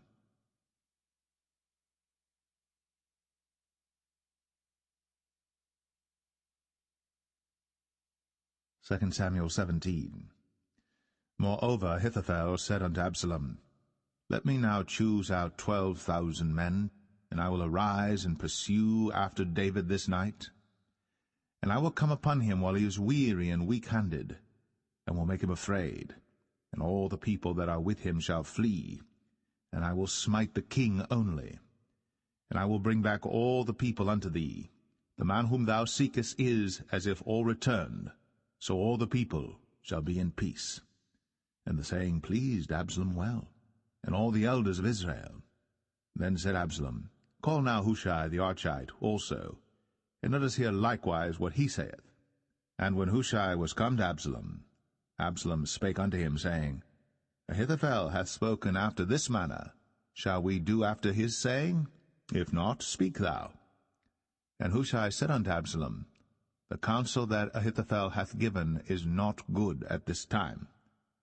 For, said Hushai, Thou knowest thy father and his men, that they be mighty men, and they be chafed in their minds, as a bear robbed of her whelps in the field. And thy father is a man of war, and will not lodge with the people. Behold, he is hid now in some pit, or in some other place, and it will come to pass, when some of them be overthrown at the first, that whosoever heareth it will say, There is a slaughter among the people that follow Absalom. And he also that is valiant, whose heart is as the heart of a lion, shall utterly melt. For all Israel knoweth that thy father is a mighty man, and they which be with him are valiant men. Therefore I counsel that all Israel be generally gathered unto thee, from Dan even to Beersheba, as the sand that is by the sea for multitude, and that thou go to battle in thine own person. So shall we come upon him in some place where he shall be found, and we will light upon him as the dew falleth on the ground, and of him, and of all the men that are with him, there shall not be left so much as one. Moreover, if he be gotten into a city, then shall all Israel bring ropes to that city, and we will draw it into the river, until there be not one small stone found there. And Absalom and all the men of Israel said, The counsel of Hushai the Archite is better than the counsel of Ahithophel. For the Lord had appointed to defeat the good counsel of Ahithophel, to the intent that the Lord might bring evil upon Absalom. Then said Hushai unto Zadok and to Abiathar the priests, Thus and thus did Ahithophel counsel Absalom and the elders of Israel, and thus have I counselled. Now therefore send quickly, and tell David, saying, Lodge not this night in the plains of the wilderness, but speedily pass over, lest the king be swallowed up, and all the people that are with him. Now Jonathan and Ahimaaz stayed by En-rogel, for they might not be seen to come into the city. And a wench went and told them, and they went and told King David. Nevertheless a lad saw them and told Absalom. But they went both of them away quickly, and came to a man's house in Bahurim, which had a well in his court, whither they went down. And the woman took and spread a covering over the well's mouth, and spread ground corn thereon, and the thing was not known. And when Absalom's servants came to the woman to the house, they said, Where is Ahimaaz and Jonathan? And the woman said unto them, They be gone over the brook of water. And when they had sought and could not find them, they returned to Jerusalem. And it came to pass, after they were departed, that they came up out of the well, and went and told to King David, and said unto David, Arise, and pass quickly over the water, for thus hath Ahithophel counselled against you. Then David arose, and all the people that were with him, and they passed over Jordan. By the morning light there lacked not one of them that was not gone over Jordan. And when Ahithophel saw that his counsel was not followed, he saddled his ass and arose, and gat him home to his house, to his city, and put his household in order, and hanged himself, and died, and was buried in the sepulchre of his father. Then David came to Mahanaim, and Absalom passed over Jordan, he and all the men of Israel with him. And Absalom made Amasa captain of the hosts instead of Joab, which Amasa was a man's son, whose name was Ithra, an Israelite, that went in to Abigail the daughter of Nahash, sister to Zeruiah, Joab's mother. So Israel and Absalom pitched in the land of Gilead. And it came to pass, when David was come to Mahanaim, that Shobai the son of Nahash of Rabbah, of the children of Ammon, and Machir the son of Amiel of Lo-debar, and Barzillai the Gileadite of Rogelim, brought beds and basins and earthen vessels, and wheat and barley and flour, and parched corn and beans and lentils and parched pulse, and honey and butter and sheep and cheese of kine for David and for the people that were with him to eat. For they said, The people is hungry and weary and thirsty in the wilderness.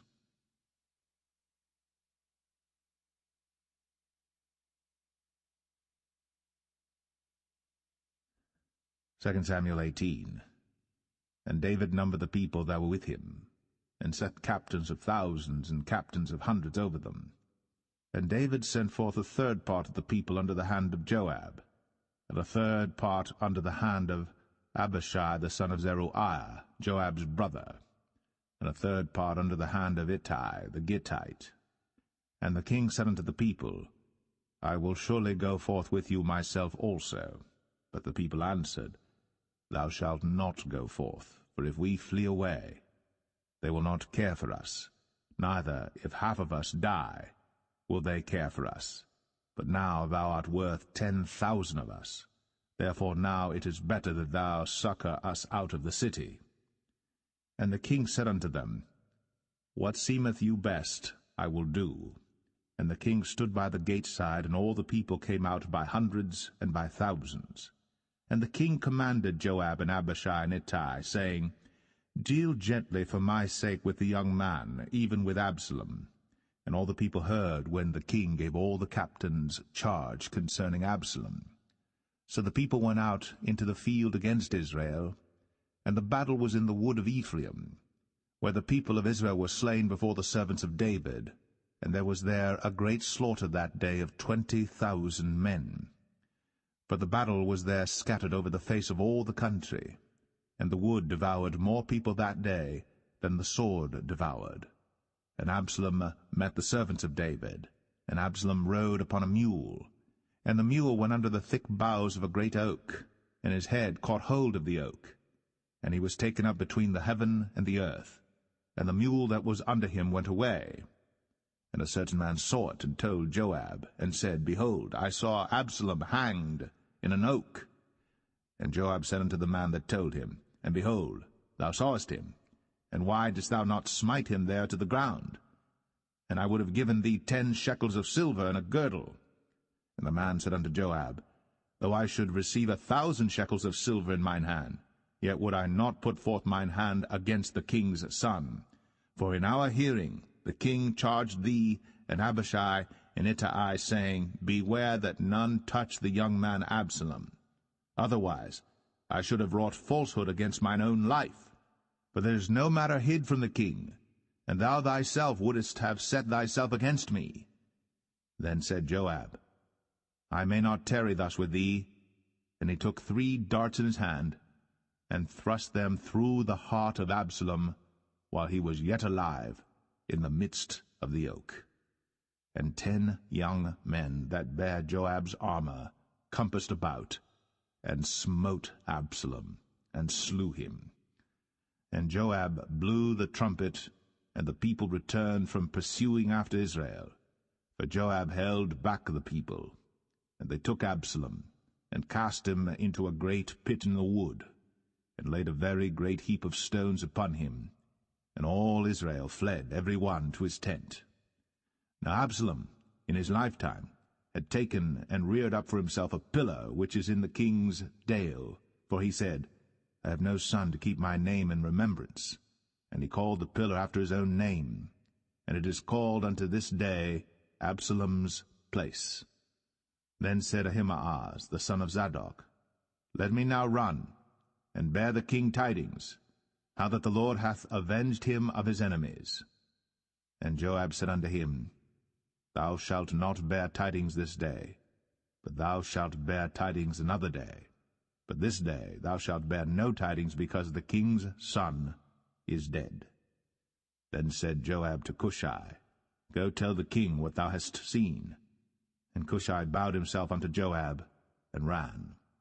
Then said Ahimaaz, the son of Zadok, yet again to Joab, But howsoever let me, I pray thee, also run after Cushai. And Joab said, Wherefore wilt thou run, my son, seeing that thou hast no tidings ready? But howsoever said he, Let me run. And he said unto him, Run. Then Ahimaaz ran by the way of the plain, and overran Cushai. And David sat between the 2 gates, and the watchman went up to the roof over the gate unto the wall, and lifted up his eyes, and looked, and behold, a man running alone. And the watchman cried, and told the king. And the king said, If he be alone, there is tidings in his mouth. And he came apace, and drew near. And the watchman saw another man running. And the watchman called unto the porter, and said, Behold, another man running alone. And the king said, He also bringeth tidings. And the watchman said, Methinketh the running of the foremost is like the running of Ahimaaz the son of Zadok. And the king said, He is a good man, and cometh with good tidings. And Ahimaaz called, and said unto the king, All is well. And he fell down to the earth upon his face before the king, and said, Blessed be the Lord thy God, which hath delivered up the men that lifted up their hand against my lord the king. And the king said, Is the young man Absalom safe? And Ahimaaz answered, When Joab sent the king's servant, and me thy servant, I saw a great tumult, but I knew not what it was. And the king said unto him, Turn aside, and stand here. And he turned aside, and stood still. And behold, Cushai came. And Cushai said, Tidings, my lord the king. For the Lord hath avenged thee this day of all them that rose up against thee. And the king said unto Cushai, Is the young man Absalom safe? And Cushai answered, The enemies of my lord the king, and all that rise against thee to do thee hurt, be as that young man is. And the king was much moved, and went up to the chamber over the gate, and wept. And as he went, thus he said, O my son Absalom, my son Absalom, would God I had died for thee, O Absalom, my son, my son.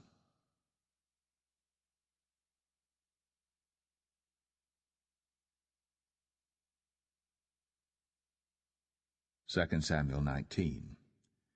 And it was told Joab, Behold, The king weepeth and mourneth for Absalom. And the victory that day was turned into mourning unto all the people, for the people heard say that day how the king was grieved for his son. And the people gat them by stealth that day into the city, as people being ashamed steal away when they flee in battle. But the king covered his face. And the king cried with a loud voice, O my son Absalom! O Absalom, my son, my son! And Joab came into the house to the king, and said, Thou hast shamed this day the faces of all thy servants, which this day have saved thy life and the lives of thy sons and of thy daughters, and the lives of thy wives and the lives of thy concubines, in that thou lovest thine enemies and hatest thy friends. For thou hast declared this day that thou regardest neither princes nor servants. For this day I perceive that if Absalom had lived, and all we had died this day, then it had pleased thee well. Now therefore arise, go forth, and speak comfortably unto thy servants. For I swear by the Lord, if thou go not forth, there will not tarry one with thee this night, and that will be worse unto thee than all the evil that befell thee from thy youth until now. Then the king arose and sat in the gate. And they told unto all the people, saying, Behold, the king doth sit in the gate. And all the people came before the king, for Israel had fled every man to his tent. And all the people were at strife throughout all the tribes of Israel, saying, The king saved us out of the hand of our enemies, and he delivered us out of the hand of the Philistines, and now he is fled out of the land for Absalom. And Absalom, whom we anointed over us, is dead in battle. Now therefore why speak ye not a word of bringing the king back? And King David sent to Zadok and to Abiathar the priests, saying, Speak unto the elders of Judah, saying, Why are ye the last to bring the king back to his house, seeing the speech of all Israel is come to the king, even to his house? Ye are my brethren, ye are my bones and my flesh, wherefore then are ye the last to bring back the king? And say ye to Amasa, Art thou not of my bone and of my flesh? God do so to me, and more also, if thou be not captain of the host before me continually in the room of Joab. And he bowed the heart of all the men of Judah, even as the heart of one man, so that they sent this word unto the king, Return thou, and all thy servants. So the king returned, and came to Jordan, and Judah came to Gilgal, to go to meet the king, to conduct the king over Jordan. And Shimei the son of Gera, a Benjamite, which was of Bahurim, hasted and came down with the men of Judah to meet King David. And there were 1,000 men of Benjamin with him, and Ziba the servant of the house of Saul, and his 15 sons and his 20 servants with him. And they went over Jordan before the king.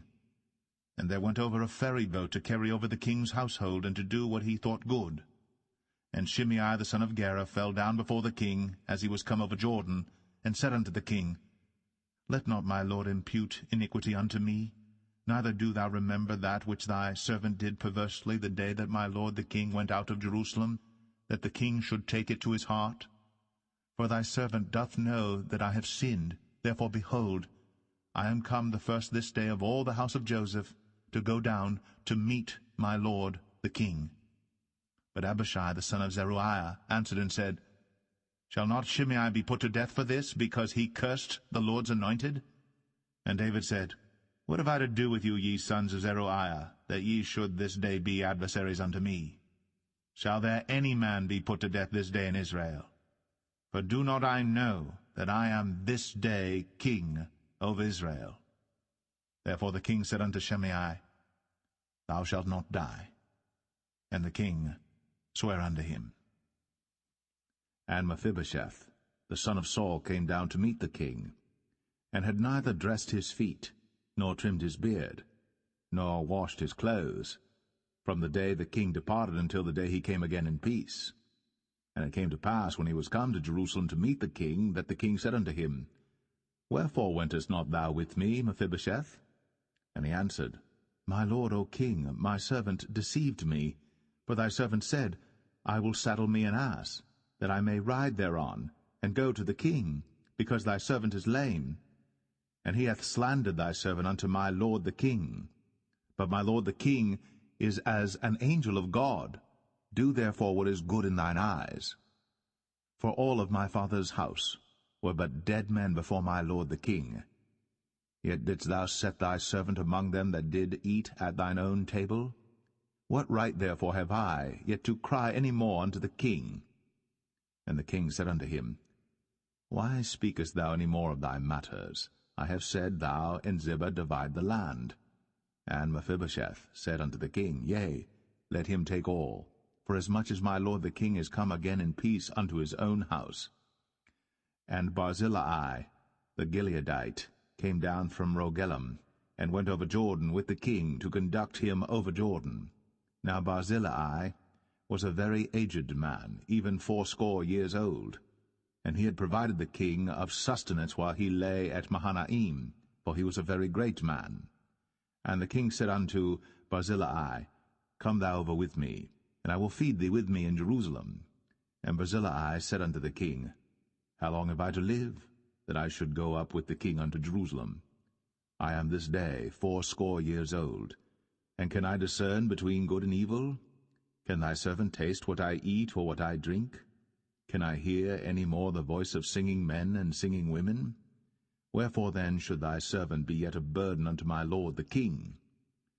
Thy servant will go a little way over Jordan with the king, and why should the king recompense it me with such a reward? Let thy servant, I pray thee, turn back again, that I may die in mine own city, and be buried by the grave of my father and of my mother. But behold thy servant Chimham, let him go over with my lord the king, and do to him what shall seem good unto thee.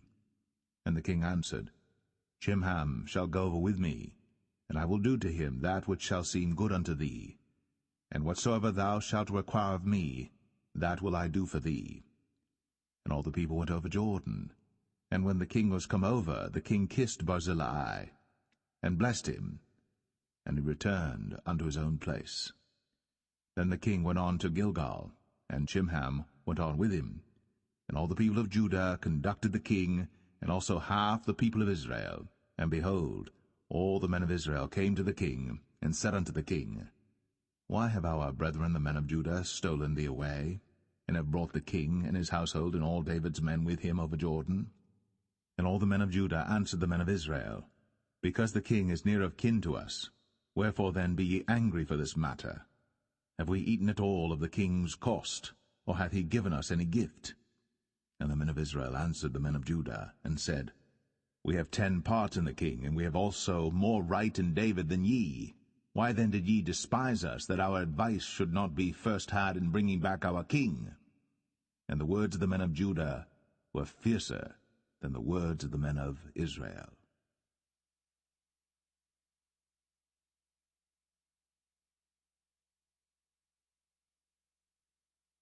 2 Samuel 20. And there happened to be there a man of Belial, whose name was Sheba, the son of Bichri, a Benjamite. And he blew a trumpet, and said, We have no part in David, neither have we inheritance in the son of Jesse. Every man to his tents, O Israel. So every man of Israel went up from after David, and followed Sheba the son of Bichri. But the men of Judah clave unto their king, from Jordan even to Jerusalem. And David came to his house at Jerusalem. And the king took the 10 women his concubines, whom he had left to keep the house, and put them in ward, and fed them, but went not in unto them. So they were shut up unto the day of their death, living in widowhood. Then said the king to Amasa, Assemble me the men of Judah within 3 days, and be thou here present. So Amasa went to assemble the men of Judah, but he tarried longer than the set time which he had appointed him. And David said to Abishai, Now shall Sheba the son of Bichri do us more harm than did Absalom.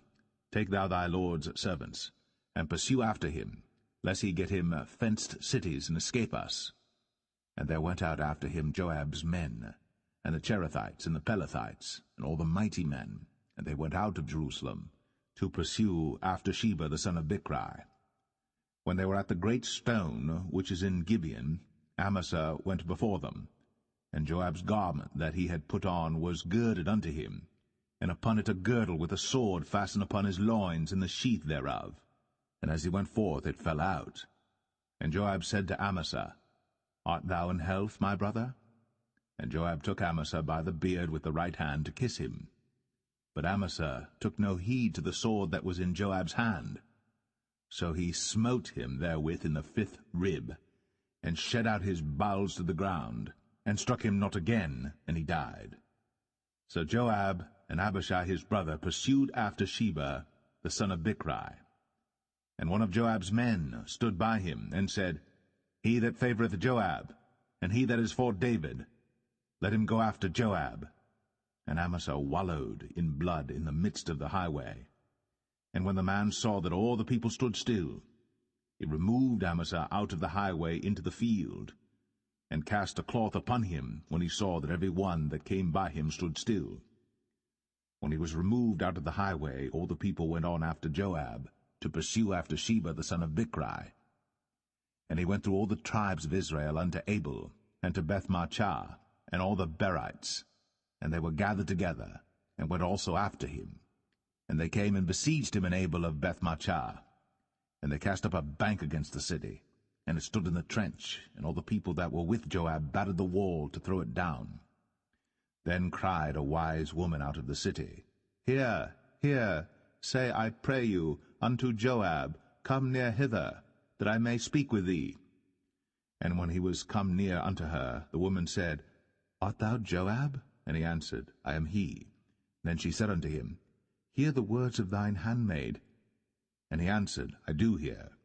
Then she spake, saying, They were wont to speak in old time, saying, They shall surely ask counsel at Abel. And so they ended the matter. I am one of them that are peaceable and faithful in Israel. Thou seekest to destroy a city and a mother in Israel. Why wilt thou swallow up the inheritance of the Lord? And Joab answered and said, far be it from me that I should swallow up or destroy. The matter is not so. But a man of Mount Ephraim, Sheba, the son of Bichri by name, hath lifted up his hand against the king, even against David. Deliver him only, and I will depart from the city. And the woman said unto Joab, Behold, his head shall be thrown to thee over the wall. Then the woman went unto all the people in her wisdom, and they cut off the head of Sheba the son of Bichri, and cast it out to Joab. And he blew a trumpet, and they retired from the city, every man to his tent. And Joab returned to Jerusalem unto the king.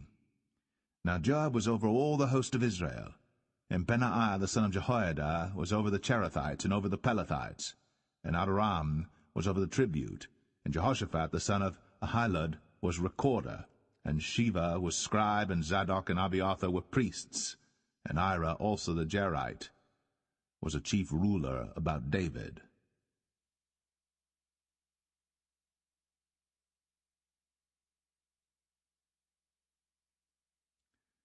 Second Samuel 21. Then there was a famine in the days of David 3 years, year after year. And David inquired of the Lord. And the Lord answered, It is for Saul and for his bloody house, because he slew the Gibeonites. And the king called the Gibeonites, and said unto them, Now the Gibeonites were not of the children of Israel, but of the remnant of the Amorites, and the children of Israel had sworn unto them. And Saul sought to slay them in his zeal to the children of Israel and Judah. Wherefore David said unto the Gibeonites, What shall I do for you? And wherewith shall I make the atonement, that ye may bless the inheritance of the Lord? And the Gibeonites said unto him, We will have no silver nor gold of Saul, nor of his house, neither for us shalt thou kill any man in Israel. And he said, What ye shall say, that will I do for you. And they answered the king, The man that consumed us, and that devised against us, that we should be destroyed from remaining in any of the coasts of Israel. Let 7 men of his sons be delivered unto us, and we will hang them up unto the Lord in Gibeah of Saul, whom the Lord did choose. And the king said, I will give them. But the king spared Mephibosheth, the son of Jonathan the son of Saul, because of the Lord's oath that was between them, between David and Jonathan the son of Saul. But the king took the 2 sons of Rizpah, the daughter of Aiah, whom she bare unto Saul, Armoni and Mephibosheth, and the 5 sons of Michal the daughter of Saul, whom she brought up for Adriel the son of Barzillai the Maholathite. And he delivered them into the hands of the Gibeonites, and they hanged them, in the hill before the Lord. And they fell all 7 together, and were put to death in the days of harvest, in the first days, in the beginning of barley harvest. And Rizpah the daughter of Aiah took sackcloth, and spread it for her upon the rock, from the beginning of harvest until water dropped upon them out of heaven, and suffered neither the birds of the air to rest on them by day, nor the beast of the field by night. And it was told David what Rizpah the daughter of Aiah, the concubine of Saul, had done. And David went and took the bones of Saul, and the bones of Jonathan his son, from the men of Jabesh-Gilead, which had stolen them from the street of Bethshan, where the Philistines had hanged them, when the Philistines had slain Saul in Gilboa. And he brought up from thence the bones of Saul, and the bones of Jonathan his son, and they gathered the bones of them that were hanged. And the bones of Saul and Jonathan his son buried they in the country of Benjamin in Zelah, in the sepulchre of Kish his father, and they performed all that the king commanded, and after that God was entreated for the land.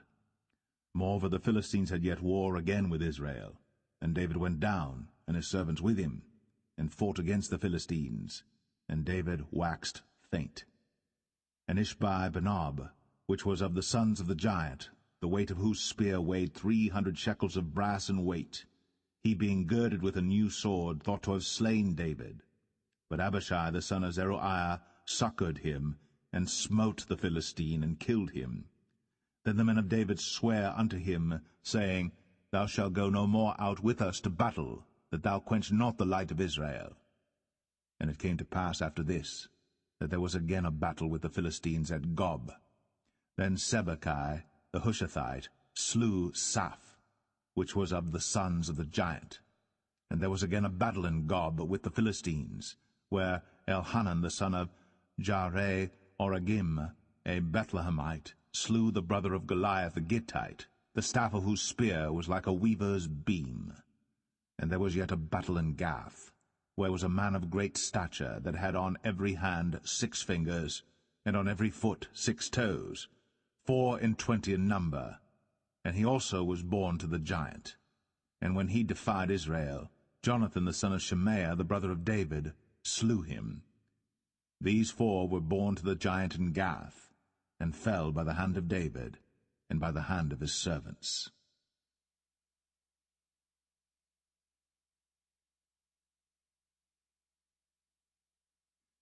2 Samuel 22. And David spake unto the Lord the words of this song in the day that the Lord had delivered him out of the hand of all his enemies, and out of the hand of Saul. And he said, The Lord is my rock, and my fortress, and my deliverer.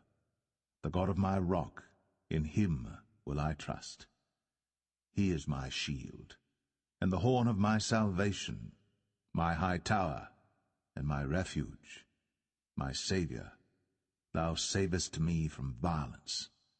I will call on the Lord, who is worthy to be praised. So shall I be saved from mine enemies. When the waves of death compassed me, the floods of ungodly men made me afraid.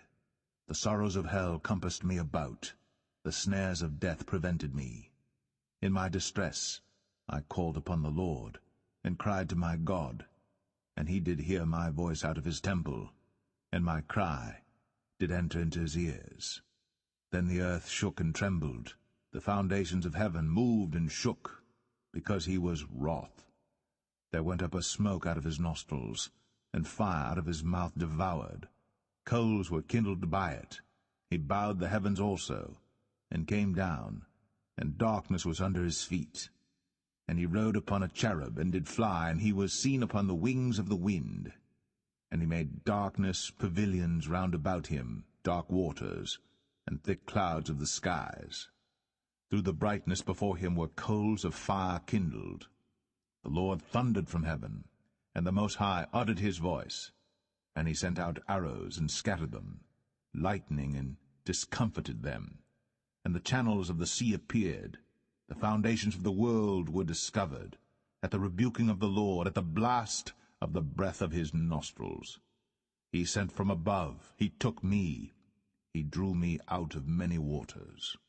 He delivered me from my strong enemy, and from them that hated me. For they were too strong for me. They prevented me in the day of my calamity. But the Lord was my stay. He brought me forth also into a large place. He delivered me because he delighted in me. The Lord rewarded me according to my righteousness, according to the cleanness of my hands hath he recompensed me. For I have kept the ways of the Lord, and have not wickedly departed from my God. For his judgments were before me, and as for his statutes, I did not depart from them. I was also upright before him, and have kept myself from mine iniquity. Therefore the Lord hath recompensed me according to my righteousness, according to my cleanness in his eyesight. With the merciful thou wilt show thyself merciful, and with the upright man thou wilt show thyself upright. With the pure thou wilt show thyself pure, and with the froward thou wilt show thyself unsavoury. And the afflicted people thou wilt save, but thine eyes are upon the haughty, that thou mayest bring them down.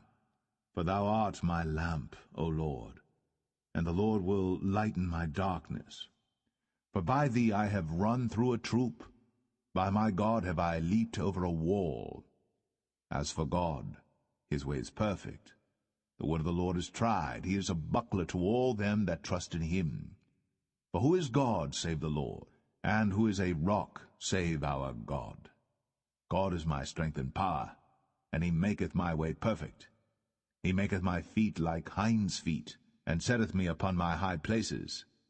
He teacheth my hands to war, so that a bow of steel is broken by mine arms. Thou hast also given me the shield of thy salvation, and thy gentleness hath made me great. Thou hast enlarged my steps under me, so that my feet did not slip. I have pursued mine enemies, and destroyed them, and turned not again until I had consumed them. And I have consumed them and wounded them, that they could not arise. Yea, they are fallen under my feet. But thou hast girded me with strength to battle. Them that rose up against me hast thou subdued under me. Thou hast also given me the necks of mine enemies, that I might destroy them that hate me. They looked, but there was none to save, even unto the Lord. But he answered them not. Then did I beat them as small as the dust of the earth. I did stamp them as the mire of the street, and did spread them abroad. Thou also hast delivered me from the strivings of my people. Thou hast kept me to be head of the heathen. A people which I knew not shall serve me. Strangers shall submit themselves unto me. As soon as they hear, they shall be obedient unto me. Strangers shall fade away, and they shall be afraid out of their close places. The Lord liveth, and blessed be my rock, and exalted be the God of the rock of my salvation. It is God that avengeth me, and that bringeth down the people unto me, and that bringeth me forth from mine enemies. Thou also hast lifted me up on high above them that rose up against me. Thou hast delivered me from the violent man. Therefore I will give thanks unto thee, O Lord, among the heathen, and I will sing praises unto thy name. He is the tower of salvation for his king, and showeth mercy to his anointed, unto David, and to his seed for evermore.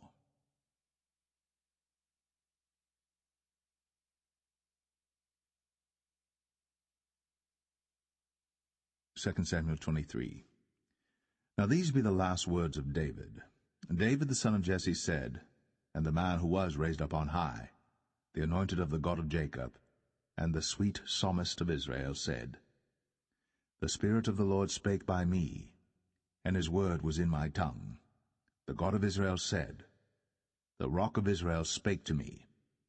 He that ruleth over men must be just, ruling in the fear of God.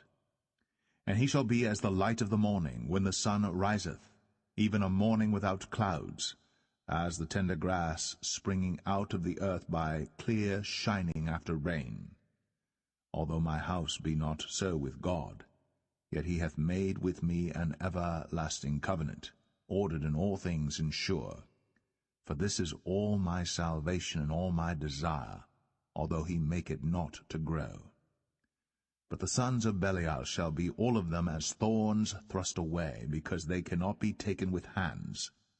But the man that shall touch them must be fenced with iron, and the staff of a spear, and they shall be utterly burned with fire in the same place. These be the names of the mighty men whom David had. The Tachmonite, that sat in the seat, chief among the captains. The same was Adino, the Esnite. He lift up his spear against 800, whom he slew at one time. And after him was Eleazar, the son of Dodo the Ahohite, one of the 3 mighty men with David, when they defied the Philistines that were there gathered together to battle, and the men of Israel were gone away. He arose, and smote the Philistines until his hand was weary, and his hand clave unto the sword. And the Lord wrought a great victory that day, and the people returned after him only to spoil. And after him was Shammah the son of Agi, the Harahite. And the Philistines were gathered together into a troop, where was a piece of ground full of lentils, and the people fled from the Philistines. But he stood in the midst of the ground, and defended it, and slew the Philistines, and the Lord wrought a great victory. And 3 of the 30 chief went down, and came to David in the harvest time unto the cave of Adullam. And the troop of the Philistines pitched in the valley of Rephaim. And David was then in an hold, and the garrison of the Philistines was then in Bethlehem. And David longed, and said, O that one would give me drink of the water of the well of Bethlehem, which is by the gate. And the 3 mighty men brake through the host of the Philistines, and drew water out of the well of Bethlehem that was by the gate, and took it, and brought it to David. Nevertheless he would not drink thereof, but poured it out unto the Lord. And he said, Be it far from me, O Lord, that I should do this. Is not this the blood of the men that went in jeopardy of their lives? Therefore he would not drink it. These things did these 3 mighty men. And Abishai the brother of Joab, the son of Zeruiah, was chief among 3. And he lifted up his spear against 300, and slew them, and had the name among 3. Was he not most honorable of 3? Therefore he was their captain, howbeit he attained not unto the first 3. And Benaiah the son of Jehoiada, the son of a valiant man of Kabzeel, who had done many acts, he slew 2 lion-like men of Moab. He went down also and slew a lion in the midst of a pit in time of snow. And he slew an Egyptian, a goodly man. And the Egyptian had a spear in his hand.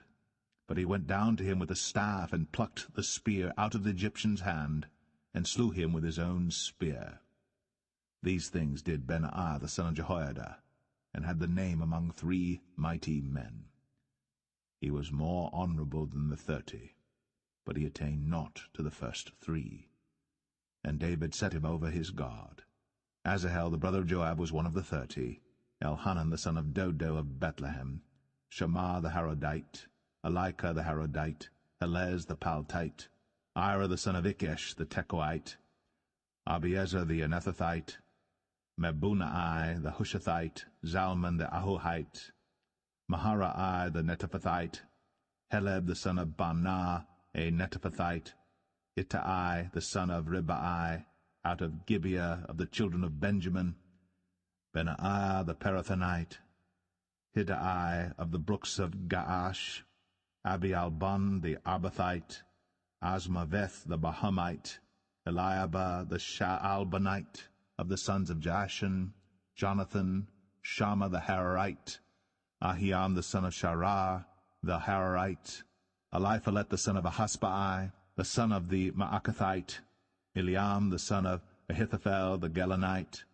Hezrai the Carmelite, Parai the Arbite, Igal the son of Nathan of Zobah, Bani the Gadite, Zelek the Ammonite, Naharai the Barathite, Armah to Joab the son of Zeruiah, Ira and Ithrite, Gareb and Ithrite, Uriah the Hittite, 37 in all.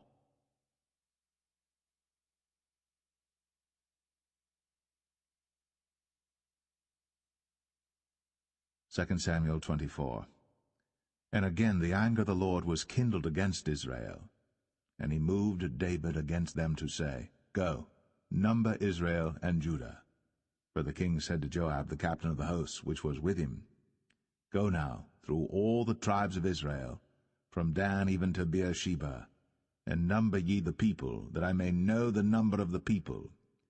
And Joab said unto the king, Now the Lord thy God add unto the people, how many soever they be, 100-fold, and that the eyes of my lord the king may see it. But why doth my lord the king delight in this thing? Notwithstanding the king's word prevailed against Joab and against the captains of the host. And Joab and the captains of the host went out from the presence of the king, to number the people of Israel. And they passed over Jordan, and pitched in Aroer, on the right side of the city that lieth in the midst of the river of Gad, and toward Jazer. Then they came to Gilead, and to the land of Tatim Hoshai, and they came to Dan Jaan, and about to Zidon, and came to the stronghold of Tyre, and to all the cities of the Hivites and of the Canaanites. And they went out to the south of Judah, even to Beersheba. So when they had gone through all the land, they came to Jerusalem at the end of 9 months and 20 days. And Joab gave up the sum of the number of the people unto the king. And there were in Israel 800,000 valiant men that drew the sword, and the men of Judah were 500,000 men. And David's heart smote him after that he had numbered the people. And David said unto the Lord, I have sinned greatly in that I have done. And now, I beseech thee, O Lord, take away the iniquity of thy servant, for I have done very foolishly. For when David was up in the morning, the word of the Lord came unto the prophet Gad, David's seer, saying, Go and say unto David, Thus saith the Lord, I offer thee 3 things. Choose thee one of them, that I may do it unto thee. So Gad came to David and told him, and said unto him, Shall 7 years of famine come unto thee in thy land? Or wilt thou flee 3 months before thine enemies, while they pursue thee? Or that there be 3 days' pestilence in thy land? Now advise, and see what answer I shall return to him that sent me. And David said unto Gad, I am in a great strait. Let us fall now into the hand of the Lord, for his mercies are great, and let me not fall into the hand of man. So the Lord sent a pestilence upon Israel, from the morning even to the time appointed.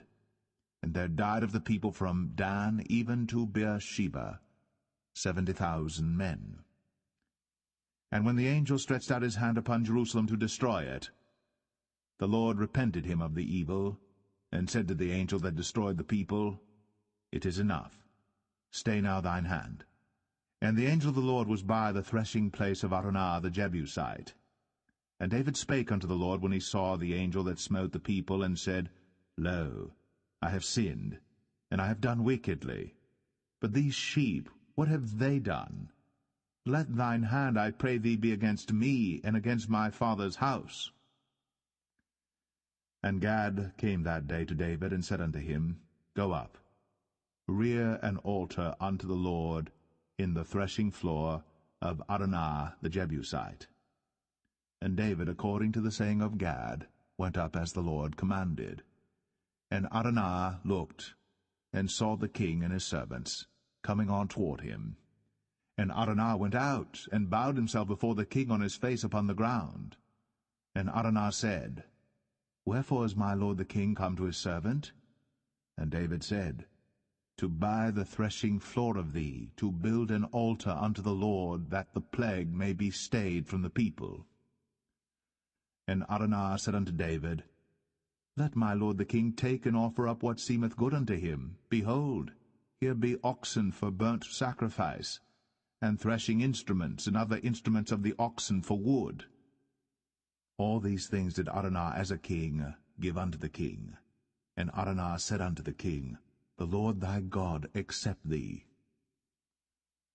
And the king said unto Araunah, Nay, but I will surely buy it of thee at a price. Neither will I offer burnt offerings unto the Lord my God of that which doth cost me nothing. So David bought the threshing floor and the oxen for 50 shekels of silver. And David built there an altar unto the Lord, and offered burnt offerings and peace offerings. So the Lord was entreated for the land, and the plague was stayed from Israel.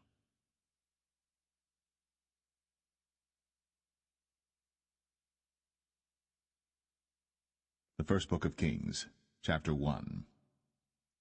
Now King David was old, and stricken in years, and they covered him with clothes, but he gat no heat. Wherefore his servant said unto him, Let there be sought for my lord the king a young virgin, and let her stand before the king, and let her cherish him, and let her lie in thy bosom, that my lord the king may get heat.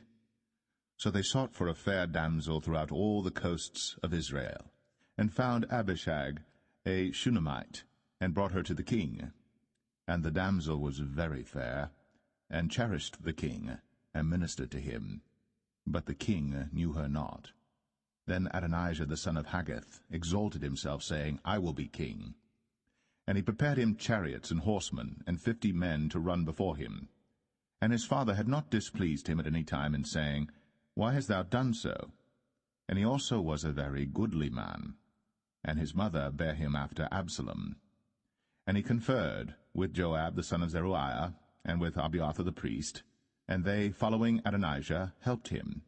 But Zadok the priest, and Benaiah the son of Jehoiada, and Nathan the prophet, and Shimei, and Rei, and the mighty men which belonged to David, were not with Adonijah. And Adonijah slew sheep and oxen and fat cattle by the stone of Zoheleth, which is by En-rogel, and called all his brethren the king's sons, and all the men of Judah the king's servants. But Nathan the prophet, and Benaiah, and the mighty men, and Solomon his brother, he called not. Wherefore Nathan spake unto Bathsheba, the mother of Solomon, saying, Hast thou not heard that Adonijah the son of Haggith doth reign, and David our Lord knoweth it not? Now therefore come, let me, I pray thee, give thee counsel, that thou mayest save thine own life, and the life of thy son Solomon. Go and get thee in unto King David, and say unto him, Didst not thou, my lord, O king, swear unto thine handmaid, saying, Assuredly Solomon thy son shall reign after me, and he shall sit upon my throne. Why then doth Adonijah reign? Behold, while thou yet talkest there with the king, I also will come in after thee, and confirm thy words. And Bathsheba went in unto the king into the chamber. And the king was very old, and Abishag the Shunammite ministered unto the king. And Bathsheba bowed, and did obeisance unto the king. And the king said, What wouldst thou? And she said unto him, My lord, thou swearest by the Lord thy God unto thine handmaid, saying, Assuredly Solomon thy son shall reign after me, and he shall sit upon my throne. And now, behold, Adonijah reigneth. And now, my lord the king, thou knowest it not. And he hath slain oxen and fat cattle, and sheep in abundance, and hath called all the sons of the king, and Abiathar the priest, and Joab the captain of the host. But Solomon thy servant hath he not called. And thou, my lord, O king, the eyes of all Israel are upon thee, that thou shouldst tell them who shall sit on the throne of my lord the king after him. Otherwise it shall come to pass, when my lord the king shall sleep with his fathers, that I and my son Solomon shall be counted offenders. And lo, while she yet talked with the king, Nathan the prophet also came in. And they told the king, saying, Behold, Nathan the prophet. And when he was come in before the king, he bowed himself before the king with his face to the ground. And Nathan said, My lord, O king, hast thou said, Adonijah shall reign after me, and he shall sit upon my throne? For he is gone down this day, and hath slain oxen and fat cattle and sheep in abundance, and hath called all the king's sons, and the captains of the host, and Abiathar the priest, and behold, they eat and drink before him, and say, God save King Adonijah. But me, even me thy servant, and Zadok the priest, and Benaiah the son of Jehoiada, and thy servant Solomon hath he not called. Is this thing done by my lord the king, and thou hast not showed it unto thy servant, who should sit on the throne of my lord the king after him? Then King David answered and said, Call me Bathsheba. And she came into the king's presence, and stood before the king. And the king sware, and said, As the Lord liveth, that hath redeemed my soul out of all distress, even as I swear unto thee by the Lord God of Israel, saying, Assuredly Solomon thy son shall reign after me, and he shall sit upon my throne in my stead, even so will I certainly do this day. Then Bathsheba bowed with her face to the earth, and did reverence to the king, and said, Let my lord King David live forever. And King David said, Call me Zadok the priest, and Nathan the prophet, and Benaiah the son of Jehoiada. And they came before the king. The king also said unto them, Take with you the servants of your lord, and cause Solomon my son to ride upon mine own mule, and bring him down to Gihon. And let Zadok the priest and Nathan the prophet anoint him there king over Israel. And blow ye with the trumpet, and say, God save King Solomon. Then ye shall come up after him, that he may come and sit upon my throne, for he shall be king in my stead. And I have appointed him to be ruler over Israel and over Judah. And Benaiah the son of Jehoiada answered the king, and said, Amen. The Lord God of my lord the king say so too. As the Lord hath been with my lord the king, even so be he with Solomon, and make his throne greater than the throne of my lord, King David. So Zadok the priest, and Nathan the prophet, and Benaiah the son of Jehoiada, and the Cherethites, and the Pelethites, went down, and caused Solomon to ride upon King David's mule, and brought him to Gihon.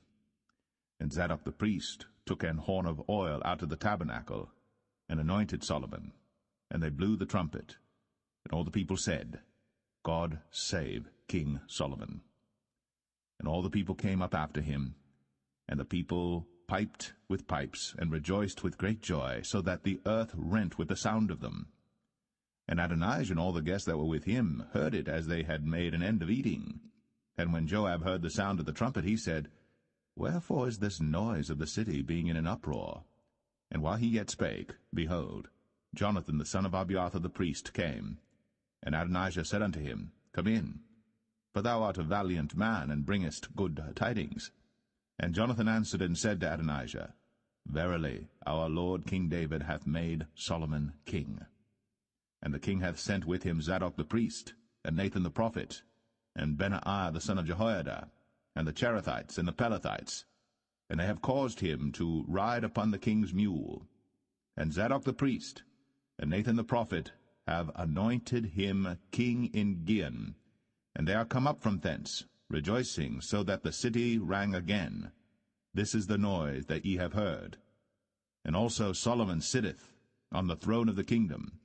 And moreover, the king's servants came to bless our lord King David, saying, God make the name of Solomon better than thy name, and make his throne greater than thy throne. And the king bowed himself upon the bed. And also thus said the king, Blessed be the Lord God of Israel, which hath given one to sit on my throne this day, mine eyes even seeing it. And all the guests that were with Adonijah were afraid, and rose up, and went every man his way. And Adonijah feared because of Solomon, and arose, and went, and caught hold on the horns of the altar. And it was told Solomon, saying, Behold, Adonijah feareth King Solomon, for lo, he hath caught hold on the horns of the altar, saying, Let King Solomon swear unto me today, that he will not slay his servant with the sword. And Solomon said, If he will show himself a worthy man, there shall not an hair of him fall to the earth. But if wickedness shall be found in him, he shall die. So King Solomon sent, and they brought him down from the altar, and he came and bowed himself to King Solomon. And Solomon said unto him, Go to thine house.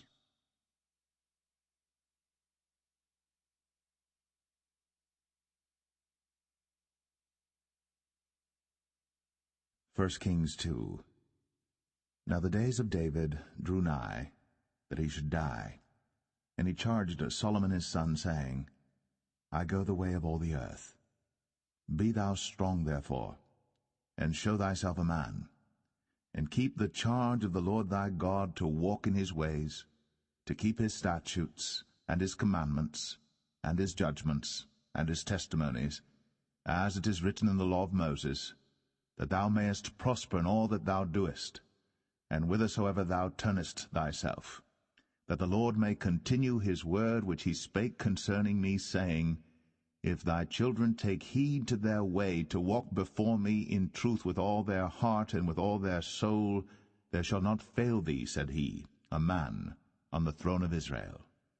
Moreover, thou knowest also what Joab the son of Zeruiah did to me, and what he did to the two captains of the host of Israel, unto Abner the son of Ner, and unto Amasa the son of Jether, whom he slew, and shed the blood of war in peace, and put the blood of war upon his girdle that was about his loins, and in his shoes that were on his feet. Do therefore according to thy wisdom, and let not his hoar head go down to the grave in peace. But show kindness unto the sons of Barzillai the Gileadite, and let them be of those that eat at thy table. For so they came to me when I fled because of Absalom thy brother. And behold, thou hast with thee Shimei the son of Gera, a Benjamite of Bahurim, which cursed me with a grievous curse in the day when I went to Mahanaim. But he came down to meet me at Jordan, and I swear to him by the Lord, saying, I will not put thee to death with the sword. Now therefore hold him not guiltless, for thou art a wise man, and knowest what thou oughtest to do unto him. But his hoar head bring thou down to the grave with blood. So David slept with his fathers, and was buried in the city of David. And the days that David reigned over Israel were 40 years. 7 years reigned he in Hebron, and 33 years reigned he in Jerusalem. Then sat Solomon upon the throne of David his father, and his kingdom was established greatly. And Adonijah the son of Haggith came to Bathsheba, the mother of Solomon, and she said, Comest thou peaceably?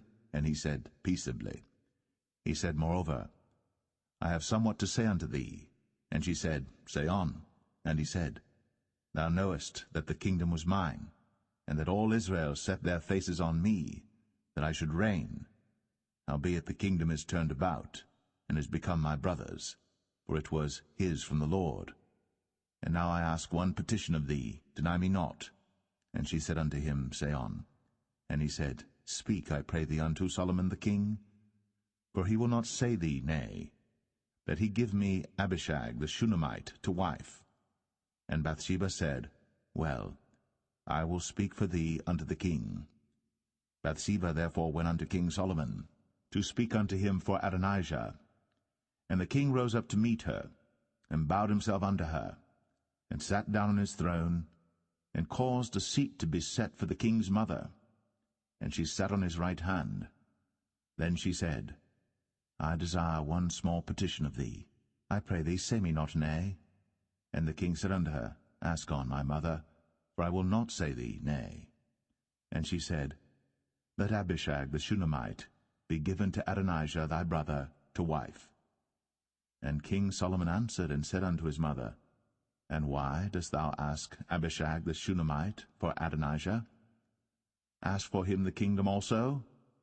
For he is mine elder brother, even for him, and for Abiathar the priest, and for Joab the son of Zeruiah. Then King Solomon sware by the Lord, saying, God do so to me, and more also, if Adonijah have not spoken this word against his own life. Now therefore, as the Lord liveth, which hath established me, and set me on the throne of David my father, and who hath made me an house, as he promised, Adonijah shall be put to death this day. And King Solomon sent by the hand of Benaiah the son of Jehoiada, and he fell upon him, that he died. And unto Abiathar the priest said the king, Get thee to Anathoth, unto thine own fields, for thou art worthy of death. But I will not at this time put thee to death, because thou bearest the ark of the Lord God before David my father, and because thou hast been afflicted in all wherein my father was afflicted.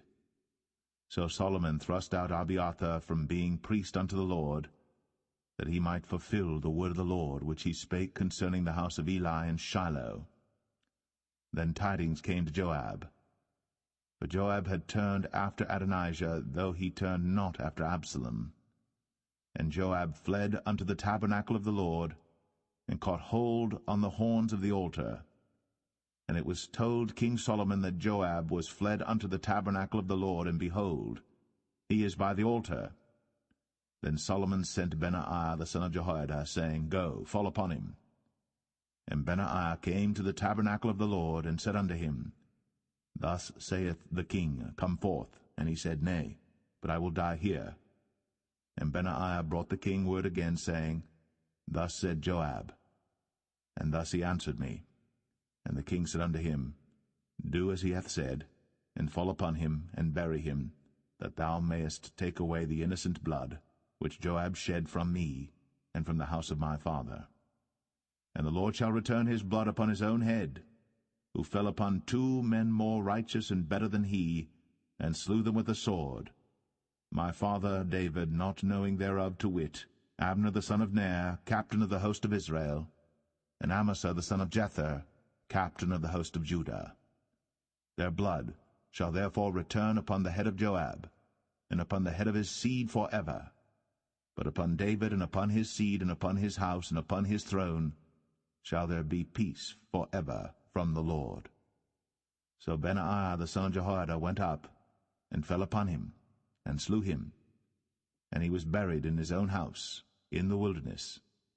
And the king put Benaiah the son of Jehoiada in his room over the host, and Zadok the priest did the king put in the room of Abiathar. And the king sent and called for Shimei, and said unto him, Build thee an house in Jerusalem, and dwell there, and go not forth thence any whither. For it shall be, that on the day thou goest out, and passest over the brook Kidron, thou shalt know for certain that thou shalt surely die. Thy blood shall be upon thine own head. And Shimei said unto the king, The saying is good. As my lord the king hath said, so will thy servant do. And Shimei dwelt in Jerusalem many days. And it came to pass at the end of 3 years, that 2 of the servants of Shimei ran away unto Achish, son of Maachah, king of Gath. And they told Shimei, saying, Behold, thy servants be in Gath.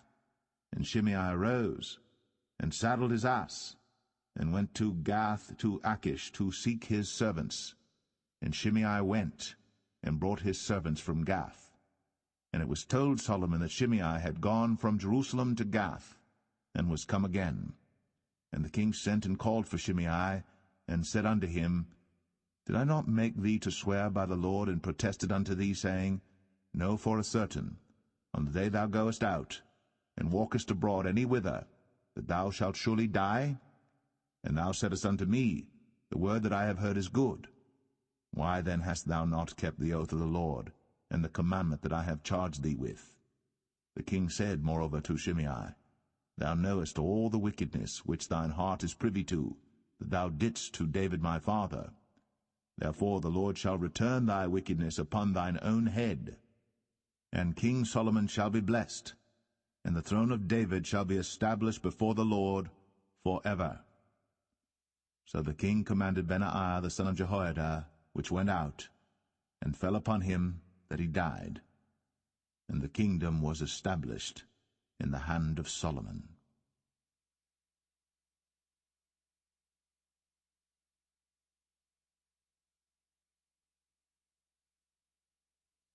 1 Kings 3. And Solomon made affinity with Pharaoh king of Egypt, and took Pharaoh's daughter, and brought her into the city of David, until he had made an end of building his own house, and the house of the Lord, and the wall of Jerusalem round about. Only the people sacrificed in high places, because there was no house built unto the name of the Lord, until those days. And Solomon loved the Lord, walking in the statutes of David his father. Only he sacrificed and burnt incense in high places. And the king went to Gibeon to sacrifice there, for that was the great high place. 1,000 burnt offerings did Solomon offer upon that altar. In Gibeon the Lord appeared to Solomon in a dream by night, and God said, Ask what I shall give thee.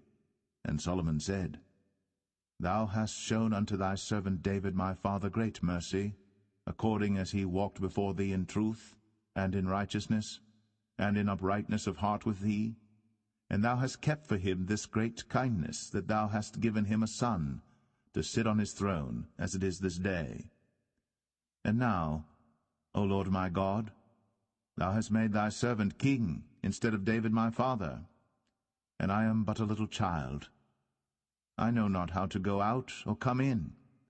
And thy servant is in the midst of thy people, which thou hast chosen, a great people, that cannot be numbered nor counted for multitude.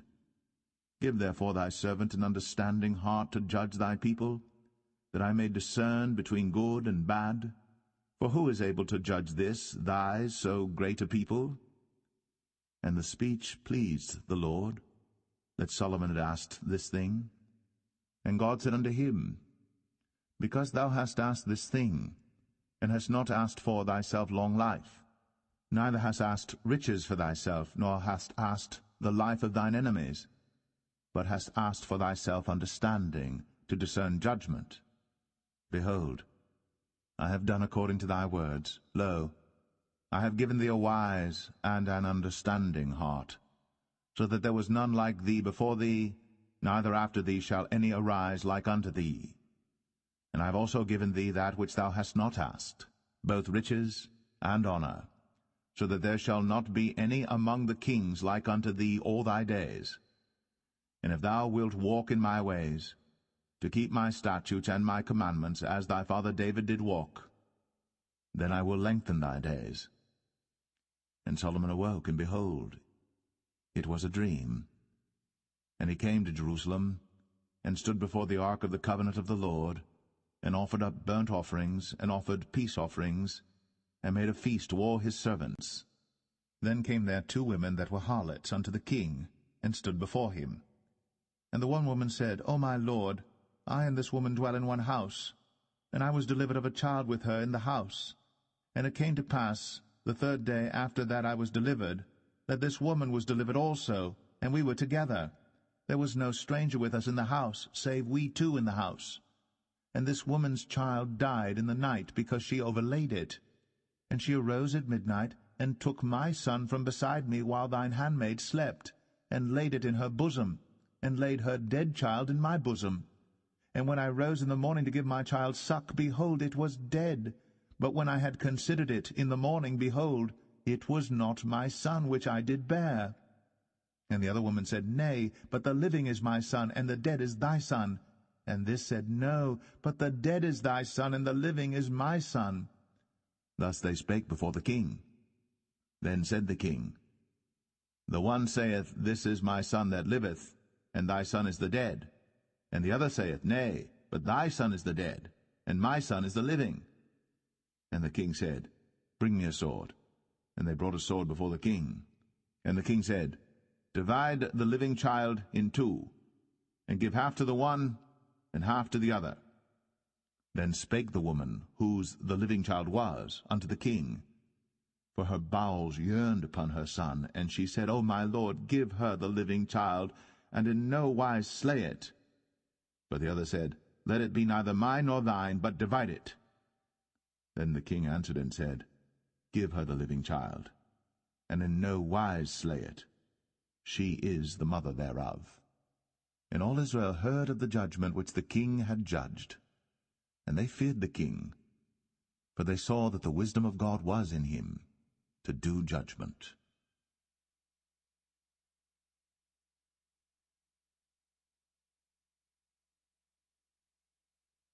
1 Kings 4.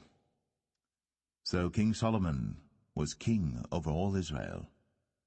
And these were the princes which he had: Azariah the son of Zadok the priest, Elihoreph and Ahiah the sons of Shishah, scribes, Jehoshaphat the son of Ahilud, the recorder, and Benaiah the son of Jehoiada was over the host, and Zadok and Abiathar were the priests. And Azariah the son of Nathan was over the officers, and Zabud the son of Nathan was principal officer, and the king's friend. And Ahishah was over the household, and Adoniram the son of Abda was over the tribute. And Solomon had 12 officers over all Israel, which provided victuals for the king and his household. Each man his month in a year made provision. And these are their names: the son of Hur, in Mount Ephraim, the son of Dekar, in Makaz, and in Shaalbim, and in Beth-Shemesh, in Elon Bethanan, the son of Hesed in Arabath. To him pertained Socho, in all the land of Hepher, the son of Abinadab, in all the region of Dor, which had Taphath, the daughter of Solomon, to wife. Baanah, the son of Ahilud, to him pertained Tanakh and Megiddo, in all Bethshan, which is by Zartanah beneath Jezreel, from Bethshan to Abel-Meholah, even unto the place that is beyond Jokneam. The son of Geber, in Ramoth-Gilead, to him pertain the towns of Jair the son of Manasseh, which are in Gilead. To him also pertain the region of Argob, which is in Bashan, 80 great cities with walls and brazen bars. Ahinadab the son of Edo had Mahanaim. Ahimaaz was in Naphtali. He also took Basmath, the daughter of Solomon, to wife. Baanah the son of Hushai was in Asher and in Aloth. Jehoshaphat the son of Paruah in Issachar. Shimei the son of Elah in Benjamin. Geber the son of Uri was in the country of Gilead, in the country of Sihon the king of the Amorites, and of Og the king of Bashan, and he was the only officer which was in the land. Judah and Israel were many, as the sand which is by the sea in multitude, eating and drinking and making merry. And Solomon reigned over all kingdoms, from the river unto the land of the Philistines, and unto the border of Egypt. They brought presents, and served Solomon all the days of his life. And Solomon's provisions for one day was 30 measures of fine flour, and 80 measures of meal, 10 fat oxen, and 20 oxen out of the pastures, and 100 sheep beside harts and roebucks, and fallow deer and fatted fowl. For he had dominion over all the region on this side the river, from Tiphsah even to Azar, over all the kings on this side the river, and he had peace on all sides round about him. And Judah and Israel dwelt safely, every man under his vine and under his fig tree, from Dan even to Beersheba, all the days of Solomon. And Solomon had 40,000 stalls of horses for his chariots, and 12,000 horsemen. And those officers provided victual for King Solomon, and for all that came unto King Solomon's table, every man in his month, they lacked nothing. Barley also, and straw for the horses, and dromedaries brought they unto the place where the officers were, every man according to his charge. And God gave Solomon wisdom and understanding exceeding much, and largeness of heart, even as the sand that is on the seashore. And Solomon's wisdom excelled the wisdom of all the children of the east country, and all the wisdom of Egypt. For he was wiser than all men, than Ethan the Ezrahite, and Heman, and Chalcol, and Darda, the sons of Mahol, and his fame was in all nations round about. And he spake 3,000 proverbs, and his songs were 1,005. And he spake of trees, from the cedar tree that is in Lebanon, even unto the hyssop that springeth out of the wall. He spake also of beasts, and of fowl, and of creeping things, and of fishes. And there came of all people to hear the wisdom of Solomon, from all kings of the earth, which had heard of his wisdom.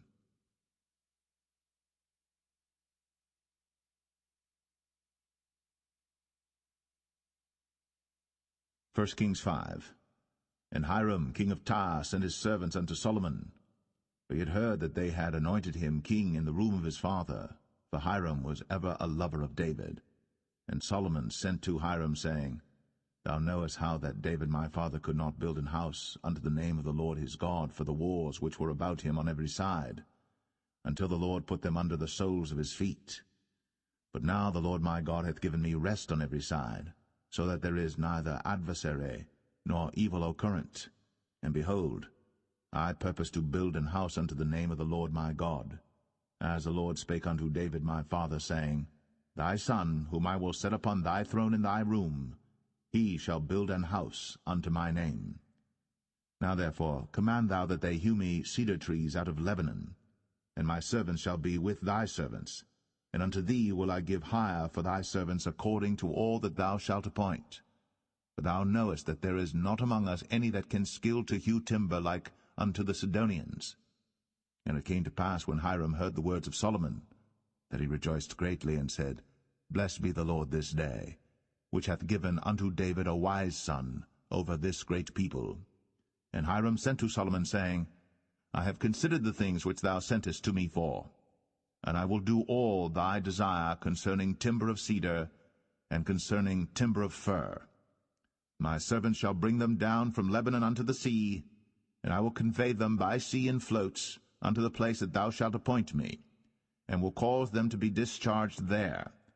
And thou shalt receive them, and thou shalt accomplish my desire in giving food for my household. So Hiram gave Solomon cedar trees and fir trees, according to all his desire. And Solomon gave Hiram 20,000 measures of wheat for food to his household, and 20 measures of pure oil. Thus gave Solomon to Hiram year by year. And the Lord gave Solomon wisdom, as he promised him.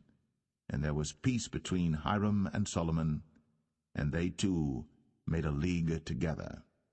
And King Solomon raised a levy out of all Israel, and the levy was 30,000 men. And he sent them to Lebanon, 10,000 a month by courses. A month they were in Lebanon, and 2 months at home, and Adoniram was over the levy. And Solomon had 70,000 that bare burdens, and 80,000 hewers in the mountains, beside the chief of Solomon's officers which were over the work, 3,300 which ruled over the people that wrought in the work. And the king commanded, and they brought great stones, costly stones, and hewed stones, to lay the foundation of the house. And Solomon's builders and Hiram's builders did hew them, and the stone squarers, so they prepared timber and stones to build the house.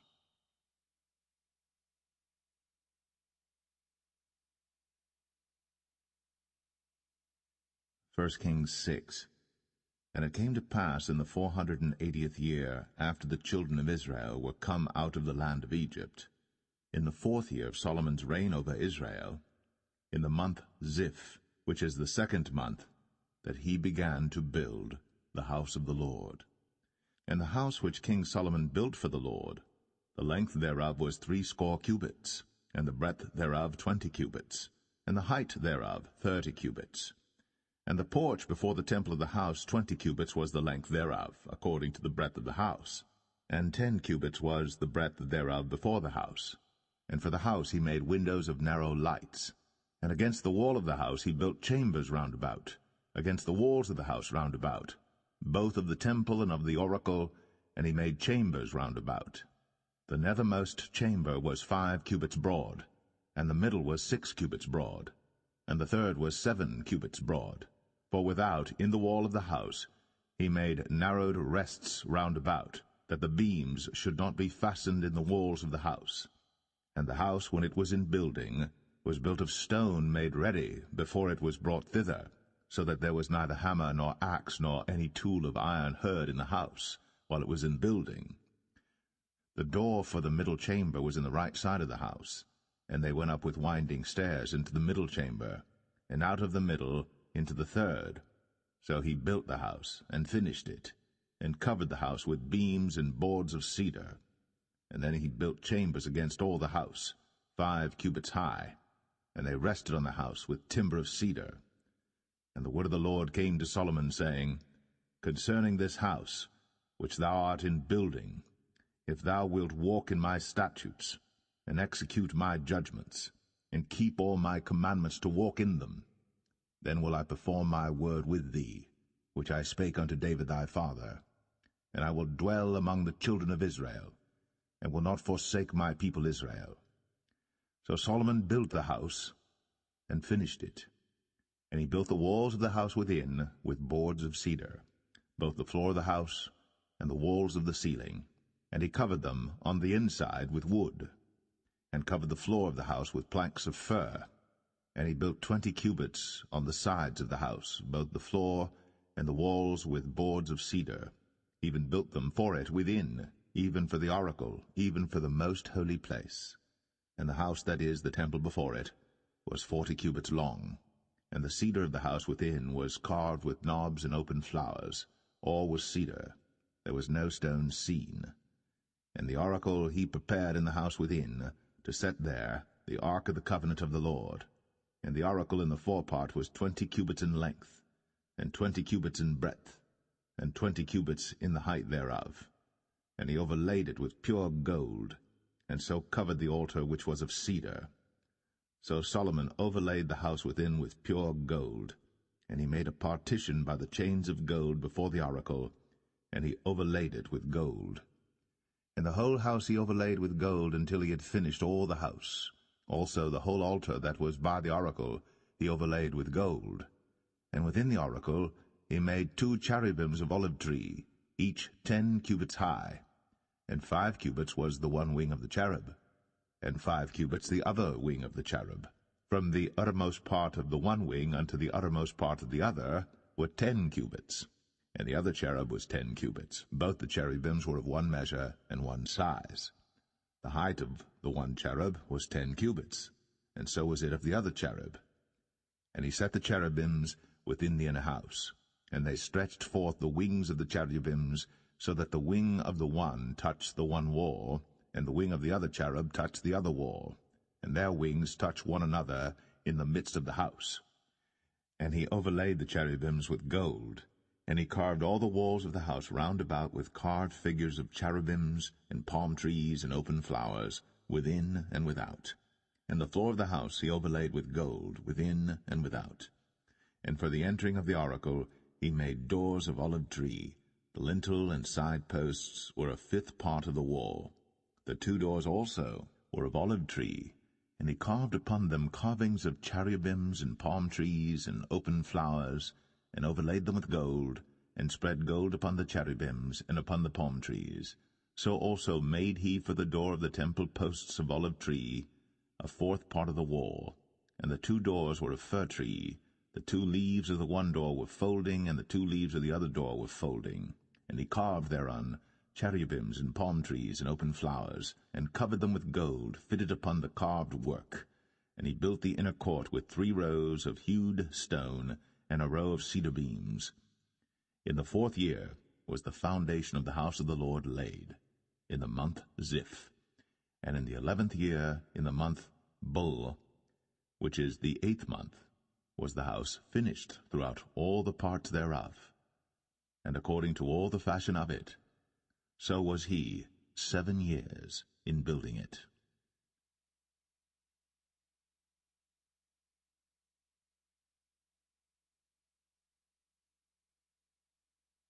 1 Kings 7. But Solomon was building his own house 13 years, and he finished all his house. He built also the house of the forest of Lebanon. The length thereof was 100 cubits, and the breadth thereof 50 cubits, and the height thereof 30 cubits, upon 4 rows of cedar pillars, with cedar beams upon the pillars. And it was covered with cedar above, upon the beams, that lay on 45 pillars, 15 in a row. And there were windows in 3 rows, and light was against light in 3 ranks. And all the doors and posts were square, with the windows, and light was against light in 3 ranks. And he made a porch of pillars. The length thereof was 50 cubits, and the breadth thereof 30 cubits, and the porch was before them. And the other pillars and the thick beam were before them. Then he made a porch for the throne where he might judge, even the porch of judgment, and it was covered with cedar from one side of the floor to the other. And his house where he dwelt had another court within the porch, which was of the like work. Solomon made also an house for Pharaoh's daughter, whom he had taken to wife, like unto this porch. All these were of costly stones, according to the measures of hewed stones, sawed with saws, within and without, even from the foundation unto the coping, and so on the outside toward the great court. And the foundation was of costly stones, even great stones, stones of 10 cubits, and stones of 8 cubits. And above were costly stones after the measures of hewed stones and cedars. And the great court round about was with 3 rows of hewed stones, and a row of cedar beams, both for the inner court of the house of the Lord, and for the porch of the house. And King Solomon sent and fetched Hiram out of Tyre. He was a widow's son of the tribe of Naphtali, and his father was a man of Tyre, a worker in brass, and he was filled with wisdom and understanding and cunning, to work all works in brass.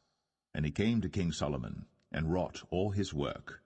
For he cast 2 pillars of brass of 18 cubits high apiece, and a line of 12 cubits did compass either of them about. And he made 2 chapiters of molten brass, to set upon the tops of the pillars. The height of the one chapiter was 5 cubits, and the height of the other chapiter was 5 cubits. And nets of checker work, and wreaths of chain work, for the chapiters which were upon the top of the pillars, 7 for the one chapiter, and 7 for the other chapiter.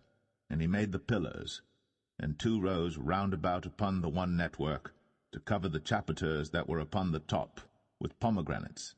And so did he for the other chapiter. And the chapiters that were upon the top of the pillars were of lily work in the porch 4 cubits. And the chapiters upon the 2 pillars had pomegranates also above, over against the belly which was by the network. And the pomegranates were 200 in rows round about upon the other chapiter. And he set up the pillars in the porch of the temple. And he set up the right pillar, and called the name thereof Jachin. And he set up the left pillar, and called the name thereof Boaz. And upon the top of the pillars was lily work. So was the work of the pillars finished. And he made a molten sea, 10 cubits from the one brim to the other. It was round all about, and his height was 5 cubits. And a line of 30 cubits did compass it round about. And under the brim of it round about there were knobs compassing it, 10 in a cubit, compassing the sea round about. The knobs were cast in 2 rows when it was cast. It stood upon 12 oxen, 3 looking toward the north, and 3 looking toward the west, and 3 looking toward the south, and 3 looking toward the east. And the sea was set above upon them, and all their hinder parts were inward. And it was an handbreadth thick, and the brim thereof was wrought like the brim of a cup, with flowers of lilies. It contained 2,000 baths. And he made 10 bases of brass. 4 cubits was the length of one base, and 4 cubits the breadth thereof, and 3 cubits the height of it. And the work of the bases was on this manner. They had borders, and the borders were between the ledges. And on the borders that were between the ledges were lions, oxen, and cherubims. And upon the ledges there was a base above, and beneath the lions and oxen were certain additions made of thin work. And every base had 4 brazen wheels, and plates of brass, and the 4 corners thereof had undersetters. Under the laver were undersetters molten, at the side of every addition. And the mouth of it within the chapiter, and above was a cubit, but the mouth thereof was round after the work of the base, a cubit and an half. And also upon the mouth of it were gravings with their borders 4 square, not round. And under the borders were 4 wheels, and the axle trees of the wheels were joined to the base. And the height of a wheel was a cubit and a half a cubit. And the work of the wheels was like the work of a chariot wheel. Their axle trees and their naves and their felloes and their spokes were all molten. And there were 4 undersetters to the 4 corners of one base, and the undersetters were of the very base itself. And in the top of the base was there a round compass of half a cubit high, and on the top of the base the ledges thereof, and the borders thereof were of the same. For on the plates of the ledges thereof, and on the borders thereof, he graved cherubims, lions, and palm trees, according to the proportion of every one, and additions round about. After this manner he made the 10 bases. All of them had 1 casting, 1 measure, and 1 size. Then made he 10 lavers of brass. 1 laver contained 40 baths, and every laver was 4 cubits. And upon every one of the 10 bases 1 laver. And he put 5 bases on the right side of the house, and 5 on the left side of the house. And he set the sea on the right side of the house eastward over against the south. And Hiram made the lavers, and the shovels, and the basins.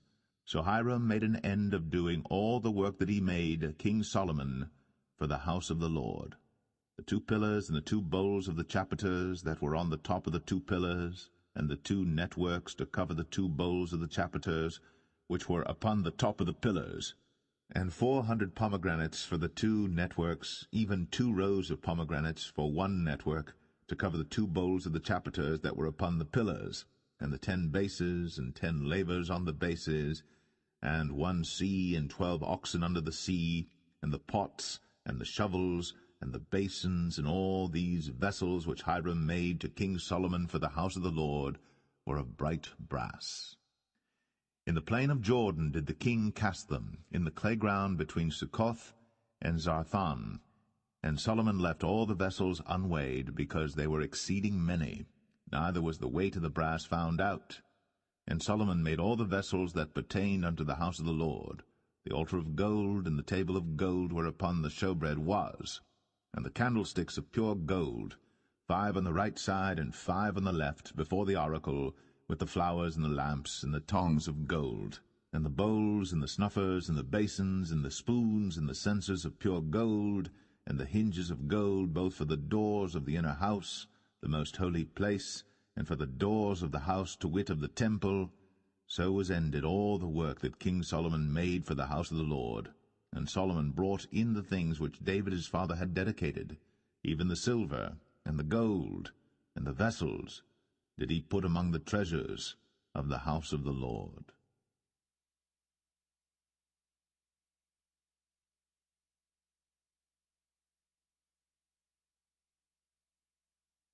1 Kings 8.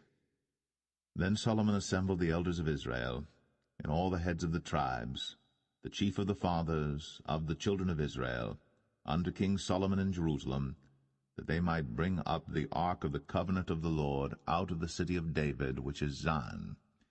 And all the men of Israel assembled themselves unto King Solomon at the feast in the month Ethanim, which is the 7th month.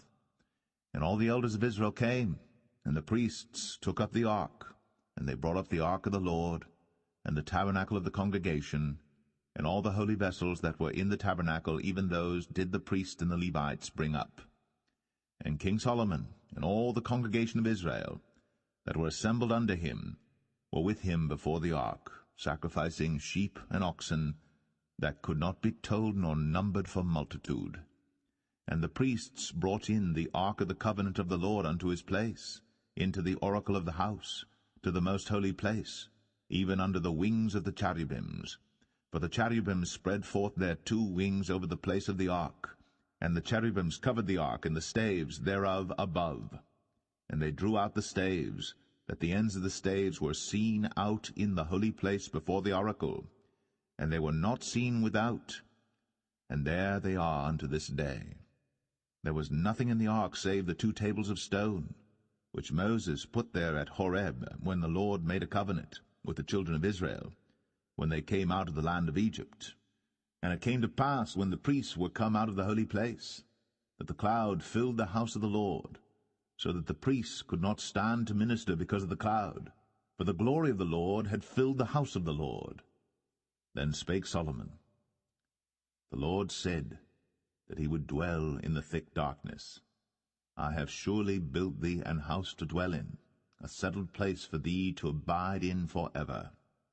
And the king turned his face about, and blessed all the congregation of Israel. And all the congregation of Israel stood, and he said, Blessed be the Lord God of Israel, which spake with his mouth unto David my father, and hath with his hand fulfilled it, saying, Since the day that I brought forth my people Israel out of Egypt, I chose no city out of all the tribes of Israel to build an house, that my name might be therein. But I chose David to be over my people Israel. And it was in the heart of David my father to build an house for the name of the Lord God of Israel. And the Lord said unto David my father, Whereas it was in thine heart to build an house unto my name, thou didst well that it was in thine heart. Nevertheless thou shalt not build the house, but thy son that shall come forth out of thy loins, he shall build the house unto my name.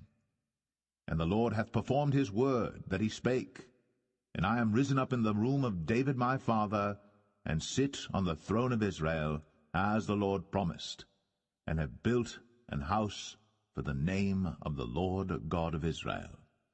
And I have set there a place for the ark, wherein is the covenant of the Lord, which he made with our fathers when he brought them out of the land of Egypt. And Solomon stood before the altar of the Lord in the presence of all the congregation of Israel, and spread forth his hands toward heaven, and he said, Lord God of Israel, there is no God like thee, in heaven above or on earth beneath, who keepest covenant and mercy with thy servants that walk before thee with all their heart, who hast kept with thy servant David my father, that thou promised him, thou spakest also with thy mouth, and hast fulfilled it with thine hand, as it is this day. Therefore now, Lord God of Israel, keep with thy servant David my father, that thou promised him, saying, There shall not fail thee a man in my sight to sit on the throne of Israel, so that thy children take heed to their way, that they walk before me as thou hast walked before me. And now, O God of Israel, let thy word, I pray thee, be verified, which thou spakest unto thy servant David my father. But will God indeed dwell on the earth? Behold, the heaven, and heaven of heavens cannot contain thee. How much less this house that I have builded? Yet have thou respect unto the prayer of thy servant, and to his supplication, O Lord my God, to hearken unto the cry and to the prayer which thy servant prayeth before thee today, that thine eyes may be open toward this house night and day, even toward the place of which thou hast said, My name shall be there, that thou mayest hearken unto the prayer which thy servant shall make toward this place. And hearken thou to the supplication of thy servant, and of thy people Israel, when they shall pray toward this place. And hear thou in heaven thy dwelling place, and when thou hearest, forgive. If any man trespass against his neighbor, and an oath be laid upon him to cause him to swear, and the oath come before thine altar in this house, then hear thou in heaven, and do and judge thy servants, condemning the wicked, to bring his way upon his head, and justifying the righteous, to give him according to his righteousness. When thy people Israel be smitten down before the enemy, because they have sinned against thee, and shall turn again to thee, and confess thy name, and pray, and make supplication unto thee in this house, then hear thou in heaven, and forgive the sin of thy people Israel, and bring them again unto the land which thou gavest unto their fathers. When heaven is shut up, and there is no rain because they have sinned against thee, if they pray toward this place, and confess thy name, and turn from their sin, when thou afflictest them, then hear thou in heaven, and forgive the sin of thy servants, and of thy people Israel, that thou teach them the good way wherein they should walk, and give rain upon thy land, which thou hast given to thy people for an inheritance. If there be in the land famine, if there be pestilence, blasting, mildew, locust, or if there be caterpillar, if their enemy besiege them in the land of their cities, whatsoever plague, whatsoever sickness there be, what prayer and supplication soever be made by any man, or by all thy people Israel, which shall know every man the plague of his own heart, and spread forth his hands toward this house, then hear thou in heaven thy dwelling place, and forgive, and do, and give to every man according to his ways, whose heart thou knowest, for thou, even thou only, knowest the hearts of all the children of men, that they may fear thee all the days that they live in the land which thou gavest unto our fathers. Moreover, concerning a stranger that is not of thy people Israel, but cometh out of a far country for thy name's sake, for they shall hear of thy great name, and of thy strong hand, and of thy stretched out arm, when he shall come and pray toward this house, hear thou in heaven thy dwelling place, and do according to all that the stranger calleth to thee for, that all people of the earth may know thy name, to fear thee, as do thy people Israel, and that they may know that this house which I have builded is called by thy name. If thy people go out to battle against their enemy, whithersoever thou shalt send them, and shall pray unto the Lord toward the city which thou hast chosen, and toward the house that I have built for thy name, then hear thou in heaven their prayer, and their supplication, and maintain their cause, if they sin against thee, for there is no man that sinneth not, and thou be angry with them, and deliver them to the enemy, so that they carry them away captives unto the land of the enemy, far or near. Yet if they shall bethink themselves in the land whither they were carried captives, and repent, and make supplication unto thee in the land of them that carried them captives, saying, We have sinned, and have done perversely, we have committed wickedness, and so return unto thee with all their heart, and with all their soul, in the land of their enemies, which led them away captive, and pray unto thee toward their land, which thou gavest unto their fathers, the city which thou hast chosen, and the house which I have built for thy name. Then hear thou their prayer, and their supplication in heaven thy dwelling place, and maintain their cause, and forgive thy people that have sinned against thee, and all their transgressions wherein they have transgressed against thee, and give them compassion before them who carry them captive, that they may have compassion on them. For they be thy people, and thine inheritance, which thou broughtest forth out of Egypt, from the midst of the furnace of iron, that thine eyes may be open unto the supplication of thy servant, and unto the supplication of thy people Israel, to hearken unto them in all that they call for unto thee. For thou didst separate them from among all the people of the earth to be thine inheritance, as thou spakest by the hand of Moses thy servant, when thou broughtest our fathers out of Egypt, O Lord God. And it was so that when Solomon had made an end of praying all this prayer and supplication unto the Lord, he arose from before the altar of the Lord, from kneeling on his knees with his hands spread up to heaven. And he stood, and blessed all the congregation of Israel with a loud voice, saying, Blessed be the Lord, that hath given rest unto his people Israel, according to all that he promised. There hath not failed one word of all his good promise, which he promised by the hand of Moses his servant. The Lord our God be with us, as he was with our fathers.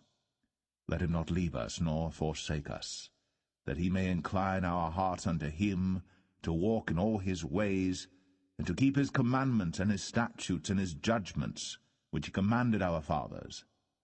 And let these my words wherewith I have made supplication before the Lord be nigh unto the Lord our God day and night, that he maintain the cause of his servant, and the cause of his people Israel at all times, as the matter shall require, that all the people of the earth may know that the Lord is God, and that there is none else.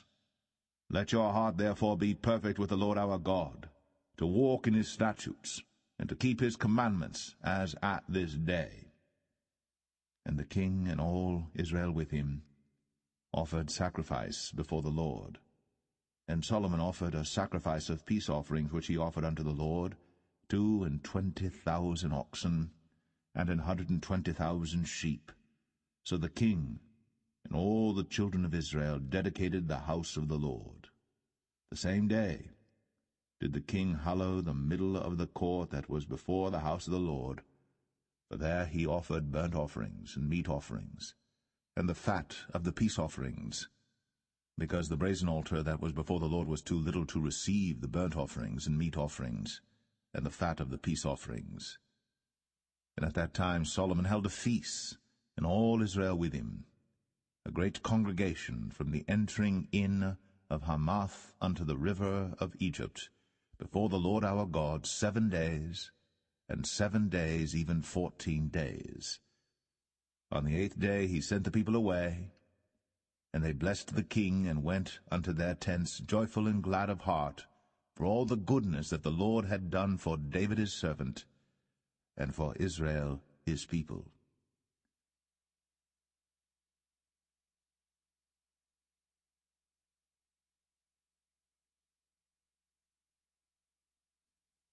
First Kings 9.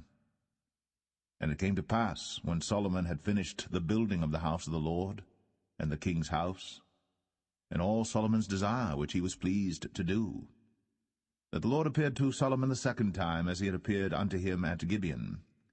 And the Lord said unto him, I have heard thy prayer and thy supplication that thou hast made before me. I have hallowed this house which thou hast built, to put my name there for ever, and mine eyes and mine heart shall be there perpetually. And if thou wilt walk before me, as David thy father walked, in integrity of heart, and in uprightness, to do according to all that I have commanded thee, and wilt keep my statutes and my judgments, then I will establish the throne of thy kingdom upon Israel forever, as I promised to David thy father, saying, There shall not fail thee a man upon the throne of Israel. But if ye shall at all turn from following me, ye or your children, and will not keep my commandments and my statutes which I have set before you, but go and serve other gods, and worship them, then will I cut off Israel out of the land which I have given them, and this house which I have hallowed for my name will I cast out of my sight, and Israel shall be a proverb and a byword among all people. And at this house which is high, every one that passeth by it shall be astonished, and shall hiss, and they shall say, Why hath the Lord done thus unto this land, and to this house? And they shall answer, Because they forsook the Lord their God, who brought forth their fathers out of the land of Egypt, and had taken hold upon other gods, and have worshipped them, and served them. Therefore hath the Lord brought upon them all this evil. And it came to pass at the end of 20 years, when Solomon had built the 2 houses, the house of the Lord, and the king's house. Now Hiram the king of Tyre had furnished Solomon with cedar trees and fir trees, and with gold according to all his desire. That then King Solomon gave Hiram 20 cities in the land of Galilee. And Hiram came out from Tyre to see the cities which Solomon had given him, and they pleased him not. And he said, What cities are these which thou hast given me, my brother? And he called them the land of Cabul unto this day. And Hiram sent to the king 60 talents of gold. And this is the reason of the levy which King Solomon raised, for to build the house of the Lord and his own house, and Millo, and the wall of Jerusalem, and Hazor, and Megiddo, and Gezer. For Pharaoh king of Egypt had gone up and taken Gezer, and burnt it with fire, and slain the Canaanites that dwelt in the city, and given it for a present unto his daughter Solomon's wife. And Solomon built Gezer, and Beth-horon the nether, and Baalath, and Tadmor in the wilderness in the land, and all the cities of store that Solomon had, and cities for his chariots, and cities for his horsemen, and that which Solomon desired to build in Jerusalem, and in Lebanon, and in all the land of his dominion. And all the people that were left of the Amorites, Hittites, Perizzites, Hivites, and Jebusites, which were not of the children of Israel, their children that were left after them in the land, whom the children of Israel also were not able utterly to destroy, upon those did Solomon levy a tribute of bondservice unto this day. But of the children of Israel did Solomon make no bondmen, but they were men of war, and his servants, and his princes, and his captains, and rulers of his chariots, and his horsemen. These were the chief of the officers that were over Solomon's work, 550, which bare rule over the people that wrought in the work. But Pharaoh's daughter came up out of the city of David unto her house, which Solomon had built for her. Then did he build Millo. And 3 times in a year did Solomon offer burnt offerings and peace offerings upon the altar which he built unto the Lord. And he burnt incense upon the altar that was before the Lord. So he finished the house. And King Solomon made a navy of ships in Ezion-Geber, which is beside Eloth, on the shore of the Red Sea, in the land of Edom. And Hiram sent in the navy his servants, shipmen that had knowledge of the sea, with the servants of Solomon. And they came to Ophir, and fetched from thence gold 420 talents, and brought it to King Solomon.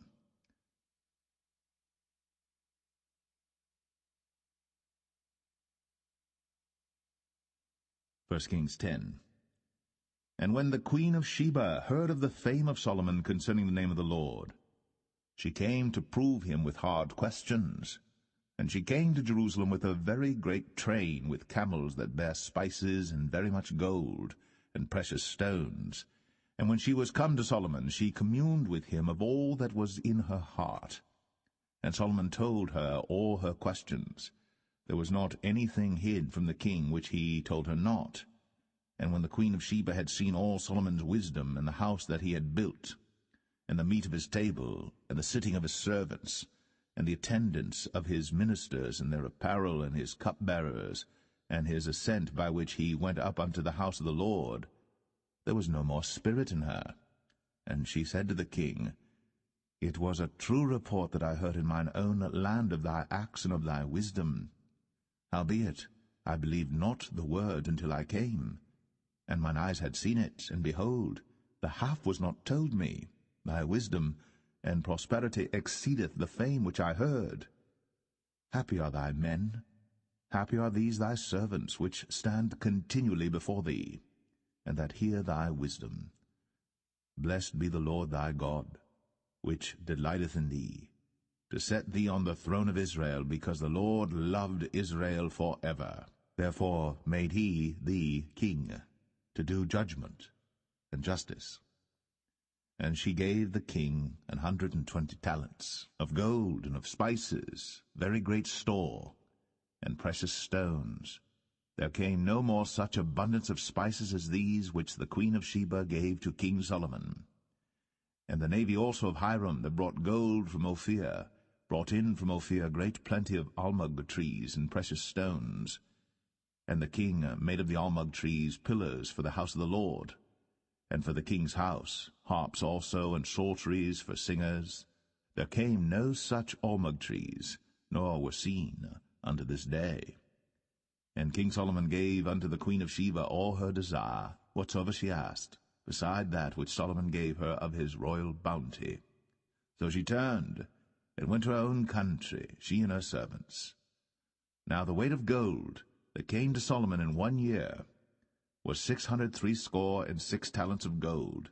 Beside that he had of the merchantmen, and of the traffic of the spice merchants, and of all the kings of Arabia, and of the governors of the country.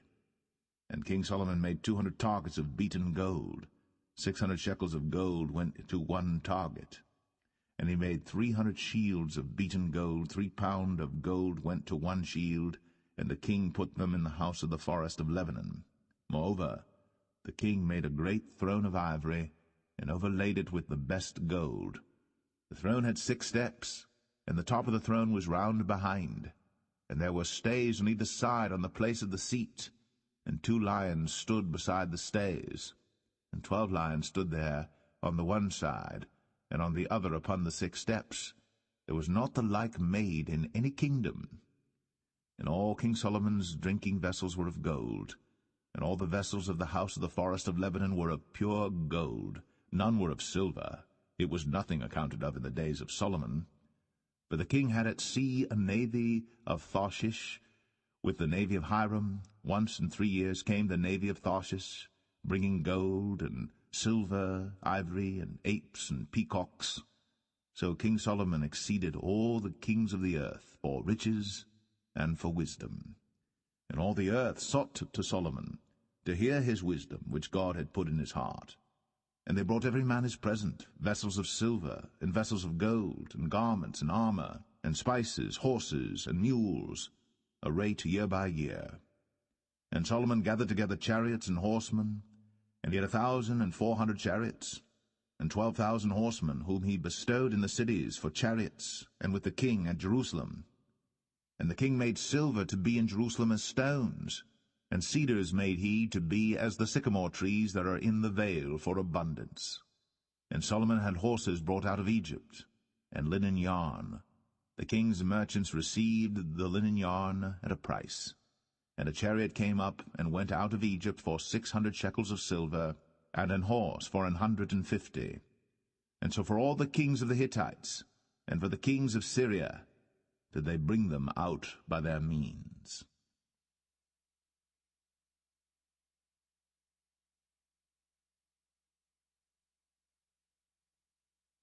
1 Kings 11.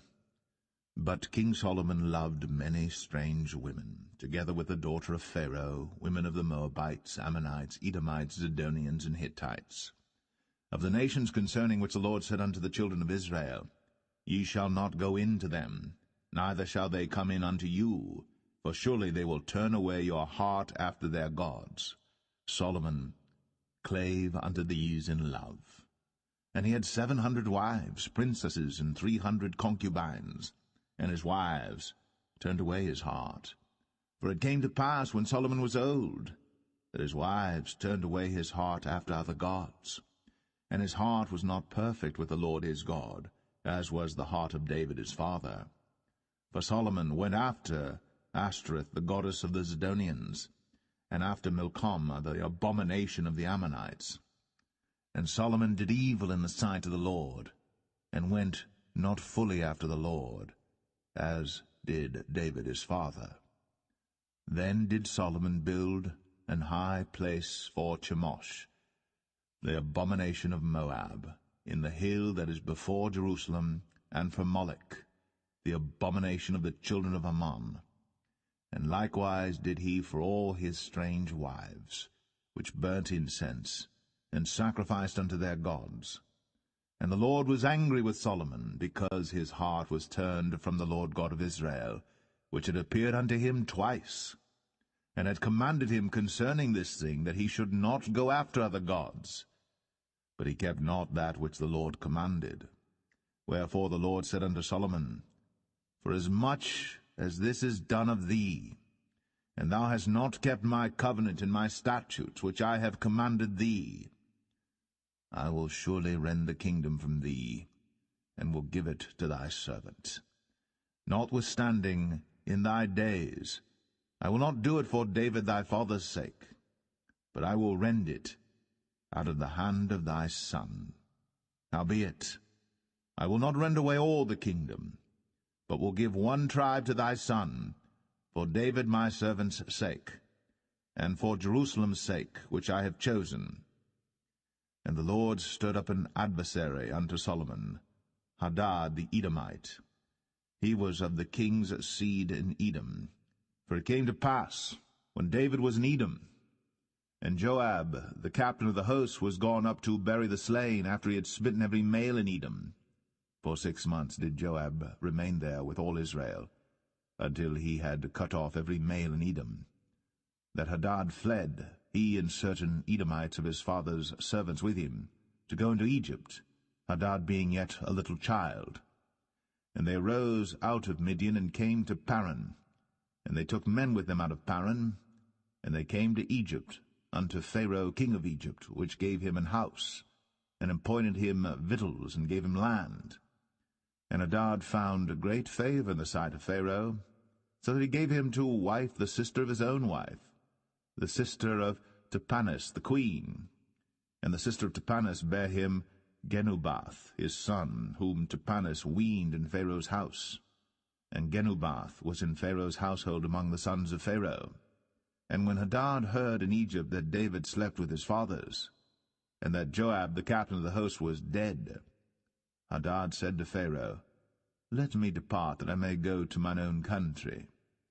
Then Pharaoh said unto him, But what hast thou lacked with me, that, behold, thou seekest to go to thine own country? And he answered, Nothing. Howbeit, let me go in any wise. And God stirred him up another adversary, Rezon the son of Eliadah, which fled from his lord Hadadezer king of Zobah. And he gathered men unto him, and became captain over a band, when David slew them of Zobah.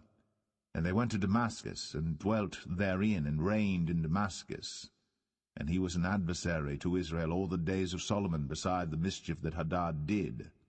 And he abhorred Israel, and reigned over Syria. And Jeroboam the son of Nebat, an Ephrathite of Zeradah, Solomon's servant, whose mother's name was Zeruiah, a widow woman, even he lifted up his hand against the king. And this was the cause that he lifted up his hand against the king. Solomon built Millo, and repaired the breaches of the city of David his father. And the man Jeroboam was a mighty man of valor. And Solomon, seeing the young man that he was industrious, he made him ruler over all the charge of the house of Joseph. And it came to pass at that time, when Jeroboam went out of Jerusalem, that the prophet Ahijah the Shilonite found him in the way, and he had clad himself with a new garment. And they two were alone in the field. And Ahijah caught the new garment that was on him, and rent it in 12 pieces. And he said to Jeroboam, Take thee 10 pieces, For thus saith the Lord, the God of Israel, Behold, I will rend the kingdom out of the hand of Solomon, and will give 10 tribes to thee.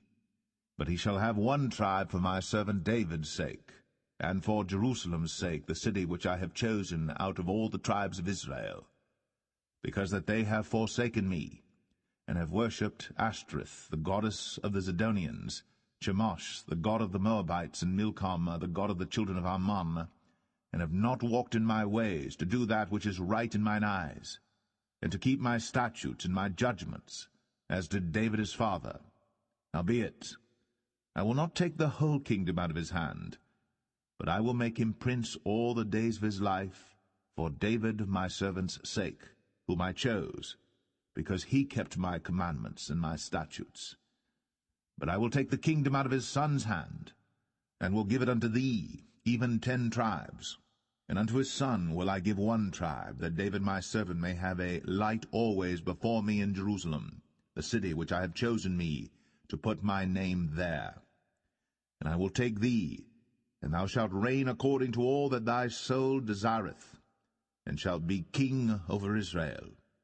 And it shall be, if thou wilt hearken unto all that I command thee, and wilt walk in my ways, and do that is right in my sight, to keep my statutes and my commandments, as David my servant did, that I will be with thee, and build thee a sure house, as I built for David, and will give Israel unto thee. And I will for this afflict the seed of David, but not forever. Solomon sought therefore to kill Jeroboam. And Jeroboam arose and fled into Egypt, unto Shishak king of Egypt, and was in Egypt until the death of Solomon. And the rest of the acts of Solomon, and all that he did, and his wisdom, are they not written in the book of the acts of Solomon? And the time that Solomon reigned in Jerusalem over all Israel was 40 years. And Solomon slept with his fathers, and was buried in the city of David his father. And Rehoboam his son reigned in his stead.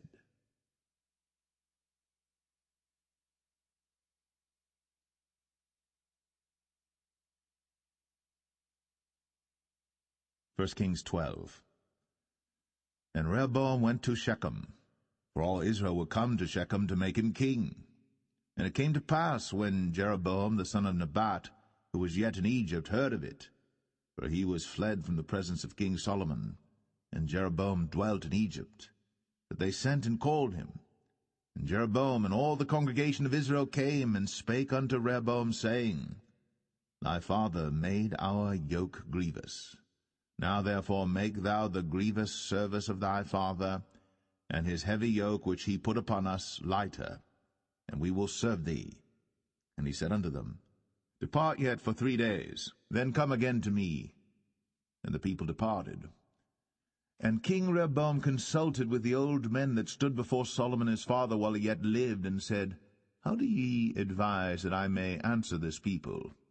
And they spake unto him, saying, If thou wilt be a servant unto this people this day, and wilt serve them, and answer them, and speak good words to them, then they will be thy servants forever. But he forsook the counsel of the old men which they had given him, and consulted with the young men that were grown up with him, and which stood before him. And he said unto them, What counsel give ye that we may answer this people who have spoken to me, saying, Make the yoke which thy father did put upon us lighter? And the young men that were grown up with him spake unto him, saying, Thus shalt thou speak unto this people that spake unto thee, saying, Thy father made our yoke heavy, but make thou it lighter unto us. Thus shalt thou say unto them, My little finger shall be thicker than my father's loins.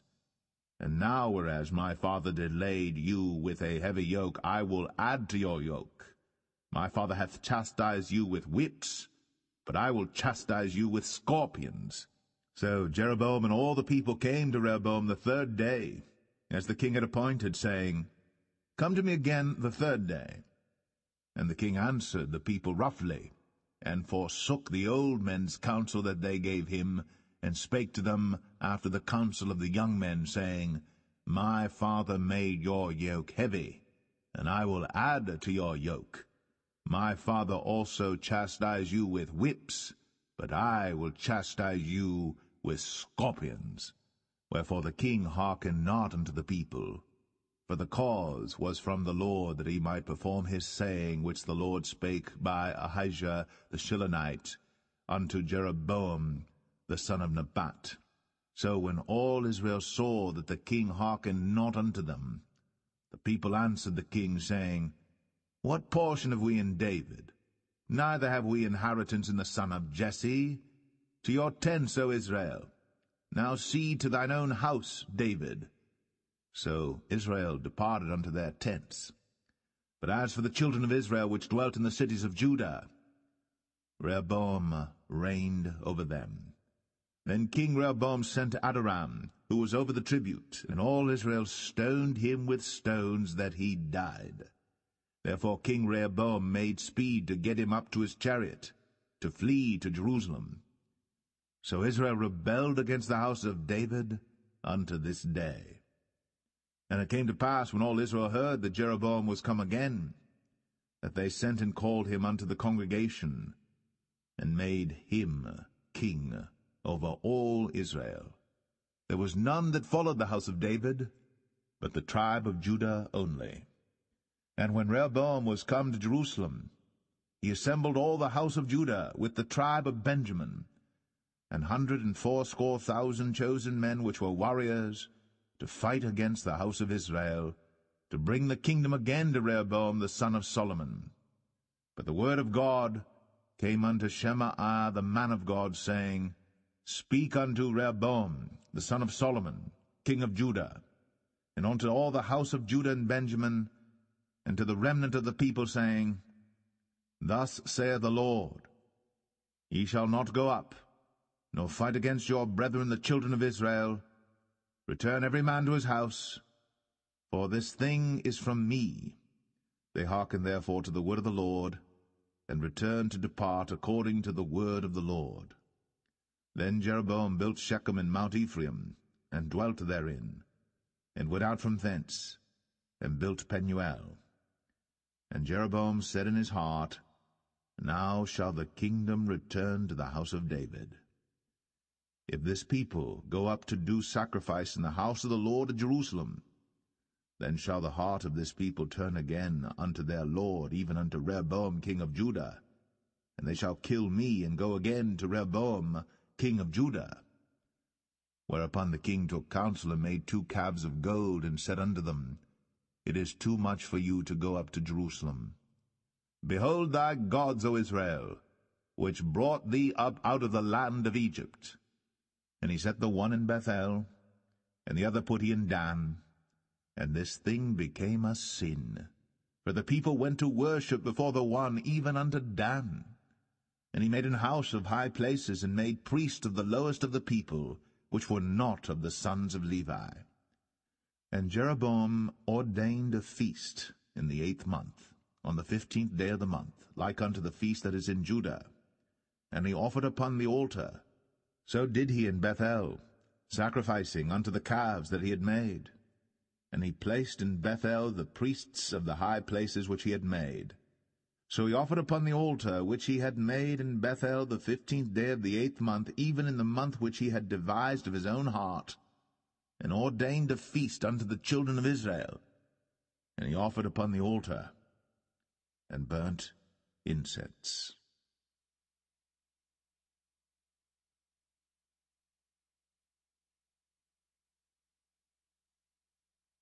1 Kings 13.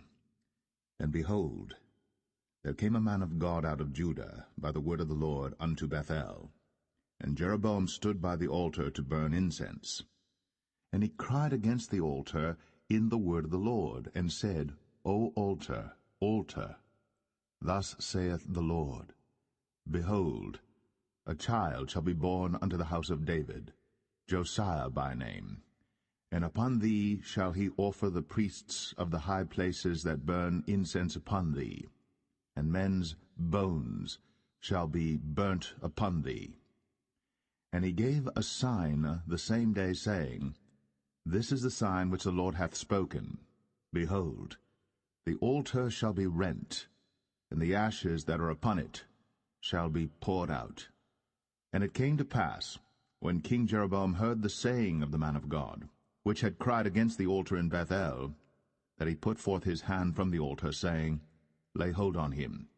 And his hand, which he put forth against him, dried up, so that he could not pull it in again to him. The altar also was rent, and the ashes poured out from the altar, according to the sign which the man of God had given by the word of the Lord. And the king answered and said unto the man of God, Entreat now the face of the Lord thy God, and pray for me, that my hand may be restored me again. And the man of God besought the Lord, and the king's hand was restored him again, and became as it was before. And the king said unto the man of God, Come home with me, and refresh thyself, and I will give thee a reward. And the man of God said unto the king, If thou wilt give me half thine house, I will not go in with thee, neither will I eat bread nor drink water in this place. For so was it charged me by the word of the Lord, saying, Eat no bread, nor drink water, nor turn again by the same way that thou camest. So he went another way, and returned not by the way that he came to Bethel. Now there dwelt an old prophet in Bethel, and his sons came and told him all the works that the man of God had done that day in Bethel, the words which he had spoken unto the king. Them they told also to their father. And their father said unto them, What way went he? For his sons had seen what way the man of God went, which came from Judah. And he said unto his sons, Saddle me the ass. So they saddled him the ass, and he rode thereon, and went after the man of God, and found him sitting under an oak. And he said unto him, Art thou the man of God that camest from Judah? And he said, I am. Then he said unto him, Come home with me, and eat bread. And he said, I may not return with thee, nor go in with thee, neither will I eat bread nor drink water with thee in this place. For it was said to me by the word of the Lord, Thou shalt eat no bread, nor drink water there, nor turn again to go by the way that thou camest. He said unto him, I am a prophet, also as thou art. And an angel spake unto me by the word of the Lord, saying, Bring him back with thee into thine house, that he may eat bread and drink water. But he lied unto him. So he went back with him, and did eat bread in his house, and drank water. And it came to pass, as they sat at the table, that the word of the Lord came unto the prophet that brought him back. And he cried unto the man of God that came from Judah, saying, Thus saith the Lord, For as much as thou hast disobeyed the mouth of the Lord, and hast not kept the commandment which the Lord thy God commanded thee, but camest back, and hast eaten bread, and drunk water in the place, of the which the Lord did say to thee, Eat no bread, and drink no water, thy carcass shall not come unto the sepulchre of thy fathers.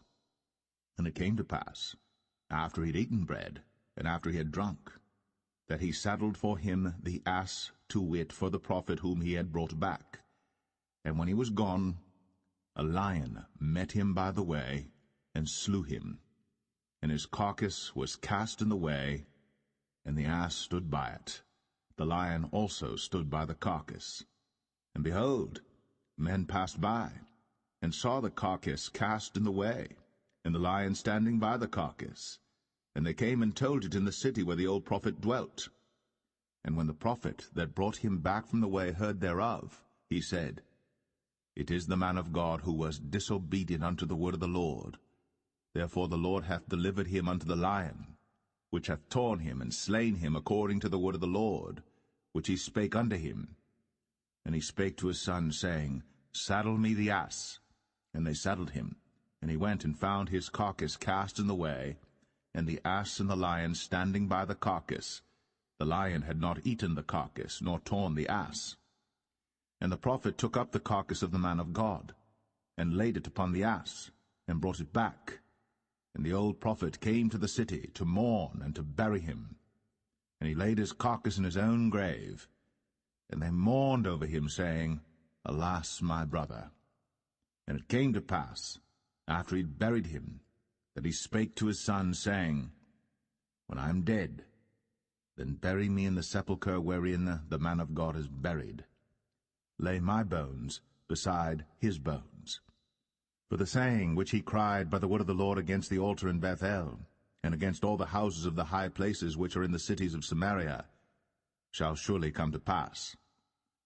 After this thing Jeroboam returned not from his evil way, but made again of the lowest of the people priests of the high places. Whosoever would, he consecrated him, and he became one of the priests of the high places. And this thing became sin unto the house of Jeroboam, even to cut it off, and to destroy it from off the face of the earth.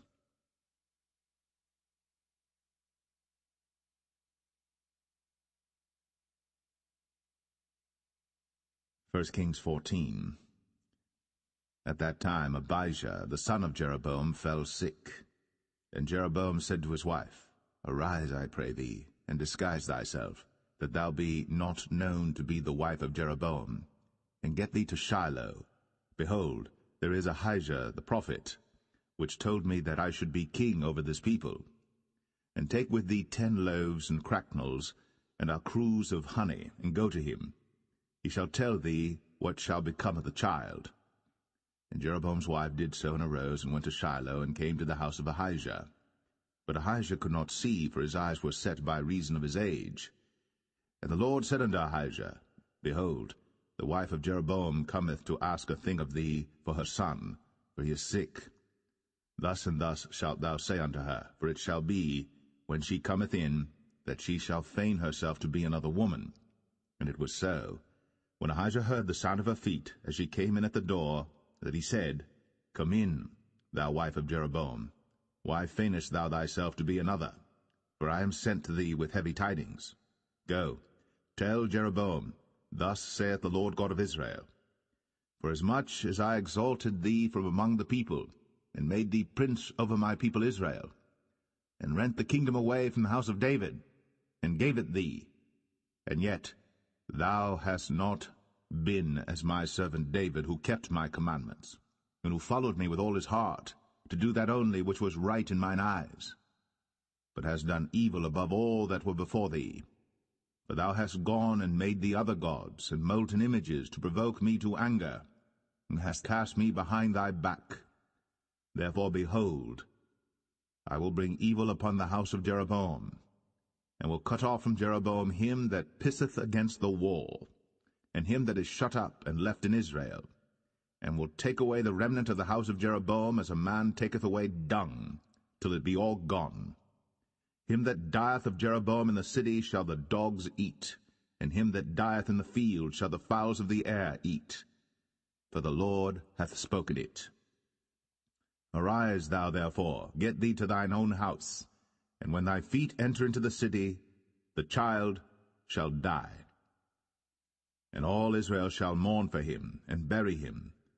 For he only of Jeroboam shall come to the grave, because in him there is found some good thing toward the Lord God of Israel in the house of Jeroboam. Moreover, the Lord shall raise him up a king over Israel, who shall cut off the house of Jeroboam that day. But what? Even now. For the Lord shall smite Israel, as a reed is shaken in the water, and he shall root up Israel out of this good land, which he gave to their fathers, and shall scatter them beyond the river, because they have made their groves, provoking the Lord to anger. And he shall give Israel up, because of the sins of Jeroboam, who did sin, and who made Israel to sin. And Jeroboam's wife arose and departed, and came to Tirzah. And when she came to the threshold of the door, the child died, and they buried him. And all Israel mourned for him according to the word of the Lord, which he spake by the hand of his servant Ahijah the prophet. And the rest of the acts of Jeroboam, how he warred and how he reigned, behold, they are written in the book of the Chronicles of the kings of Israel. And the days which Jeroboam reigned were 22 years, and he slept with his fathers, and Nadab his son reigned in his stead. And Rehoboam the son of Solomon reigned in Judah. Rehoboam was 41 years old when he began to reign, and he reigned 17 years in Jerusalem. the city which the Lord did choose out of all the tribes of Israel, to put his name there. And his mother's name was Naamah, an Ammonitess. And Judah did evil in the sight of the Lord, and they provoked him to jealousy with their sins which they had committed, above all that their fathers had done. For they also built them high places and images and groves on every high hill, and under every green tree. And there were also Sodomites in the land, and they did according to all the abominations of the nations which the Lord cast out before the children of Israel. And it came to pass in the 5th year of King Rehoboam, that Shishak king of Egypt came up against Jerusalem. And he took away the treasures of the house of the Lord, and the treasures of the king's house, even took away all, and he took away all the shields of gold which Solomon had made. And King Rehoboam made in their stead brazen shields, and committed them unto the hands of the chief of the guard which kept the door of the king's house. And it was so, when the king went into the house of the Lord, that the guard bare them and brought them back into the guard chamber. Now the rest of the acts of Rehoboam, and all that he did, are they not written in the book of the Chronicles of the kings of Judah? And there was war between Rehoboam and Jeroboam all their days. And Rehoboam slept with his fathers, and was buried with his fathers in the city of David. And his mother's name was Naamah, an Ammonitess. And Abijam, his son, reigned in his stead.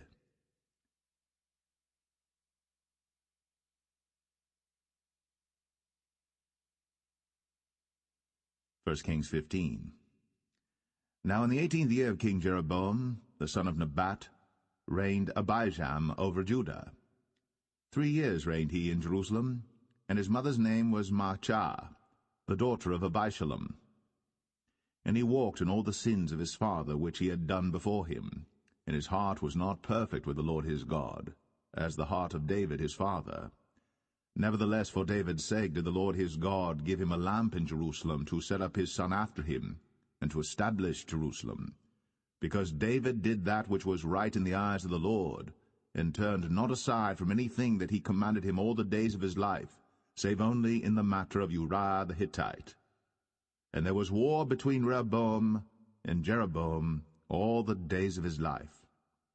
Now the rest of the acts of Abijam, and all that he did, are they not written in the book of the Chronicles of the kings of Judah? And there was war between Abijam and Jeroboam. And Abijam slept with his fathers, and they buried him in the city of David, and Asa, his son, reigned in his stead. And in the 20th year of Jeroboam, king of Israel, reigned Asa over Judah. And 41 years reigned he in Jerusalem. And his mother's name was Maachah, the daughter of Abishalom. And Asa did that which was right in the eyes of the Lord, as did David his father. And he took away the Sodomites out of the land, and removed all the idols that his fathers had made. And also Maachah his mother, even her he removed from being queen, because she had made an idol in the grove. And Asa destroyed her idol, and burned it by the brook Kidron. But the high places were not removed. Nevertheless Asa's heart was perfect with the Lord all his days. And he brought in the things which his father had dedicated, and the things which himself had dedicated, into the house of the Lord, silver and gold and vessels. And there was war between Asa and Baasha, king of Israel, all their days. And Baasha, king of Israel, went up against Judah, and built Ramah, that he might not suffer any to go out or come in to Asa, king of Judah. Then Asa took all the silver and the gold that were left in the treasures of the house of the Lord, and the treasures of the king's house, and delivered them into the hand of his servants. And King Asa sent them to Ben-Hadad, the son of Tabrimon, the son of Hezion, king of Syria, that dwelt at Damascus, saying, There is a league between me and thee, and between my father and thy father. Behold, I have sent unto thee a present of silver and gold. Come, and break thy league with Baasha king of Israel, that he may depart from me. So Ben-Hadad hearkened unto King Asa, and sent the captains of the hosts which he had against the cities of Israel, and smote Ijon and Dan and Abel-Beth-Maachah and all Cinneroth, with all the land of Naphtali. And it came to pass, when Baasha heard thereof, that he left off building of Ramah, and dwelt in Tirzah. Then King Asa made a proclamation throughout all Judah, none was exempted. And they took away the stones of Ramah, and the timber thereof, wherewith Baasha had builded. And King Asa built with them Geba of Benjamin, and Mizpah. The rest of all the acts of Asa, and all his might, and all that he did, and the cities which he built, are they not written in the book of the chronicles of the kings of Judah? Nevertheless, in the time of his old age, he was diseased in his feet. And Asa slept with his fathers, and was buried with his fathers in the city of David his father, and Jehoshaphat his son reigned in his stead. And Nadab the son of Jeroboam began to reign over Israel in the 2nd year of Asa king of Judah, and reigned over Israel 2 years. And he did evil in the sight of the Lord, and walked in the way of his father, and in his sin wherewith he made Israel to sin. And Baasha the son of Ahijah of the house of Issachar conspired against him. And Baasha smote him at Gibbethon, which belonged to the Philistines, for Nadab and all Israel laid siege to Gibbethon. Even in the 3rd year of Asa king of Judah did Baasha slay him, and reigned in his stead. And it came to pass when he reigned, that he smote all the house of Jeroboam. He left not to Jeroboam any that breathed, until he had destroyed him, according unto the saying of the Lord, which he spake by his servant Ahijah the Shilonite. Because of the sins of Jeroboam which he sinned, and which he made Israel sin, by his provocation wherewith he provoked the Lord God of Israel to anger. Now the rest of the acts of Nadab, and all that he did, are they not written in the book of the chronicles of the kings of Israel? And there was war between Asa and Baasha, king of Israel, all their days. In the 3rd year of Asa king of Judah began Baasha the son of Ahijah to reign over all Israel in Tirzah 24 years. And he did evil in the sight of the Lord, and walked in the way of Jeroboam, and in his sin wherewith he made Israel to sin.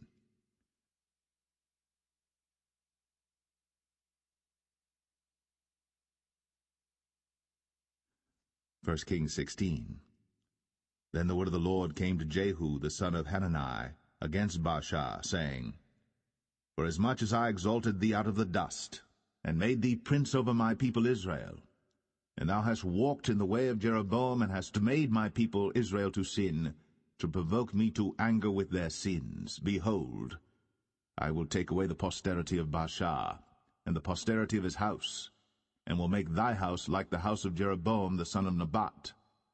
Him that dieth of Baasha in the city shall the dogs eat, and him that dieth of his in the fields shall the fowls of the air eat. Now the rest of the acts of Baasha, and what he did, and his might, are they not written in the book of the chronicles of the kings of Israel? So Baasha slept with his fathers, and was buried in Tirzah, and Elah his son reigned in his stead. And also by the hand of the prophet Jehu, the son of Hanani, came the word of the Lord against Baasha, and against his house, even for all the evil that he did in the sight of the Lord, in provoking him to anger, with the work of his hands, in being like the house of Jeroboam, and because he killed him. In the 26th year of Asa king of Judah began Elah the son of Baasha to reign over Israel in Tirzah 2 years.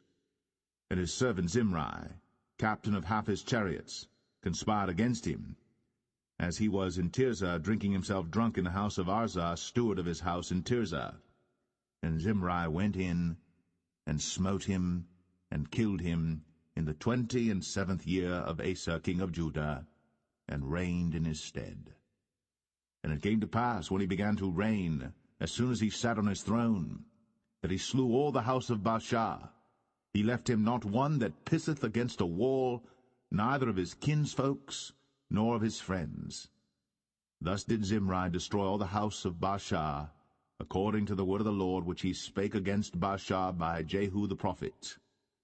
For all the sins of Baasha, and the sins of Elah his son, by which they sinned, and by which they made Israel to sin, in provoking the Lord God of Israel to anger with their vanities. Now the rest of the acts of Elah, and all that he did, are they not written in the book of the Chronicles of the kings of Israel? In the 27th year of Asa king of Judah did Zimri reign 7 days in Tirzah. And the people were encamped against Gibbethon, which belonged to the Philistines.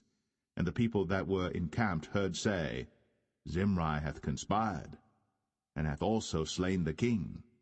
Wherefore all Israel made Omri, the captain of the host, king over Israel that day in the camp. And Omri went up from Gibbethon, and all Israel with him, and they besieged Tirzah. And it came to pass, when Zimri saw that the city was taken, that he went into the palace of the king's house, and burnt the king's house over him with fire, and died. For his sins, which he sinned in doing evil in the sight of the Lord, in walking in the way of Jeroboam, and in his sin which he did, to make Israel to sin.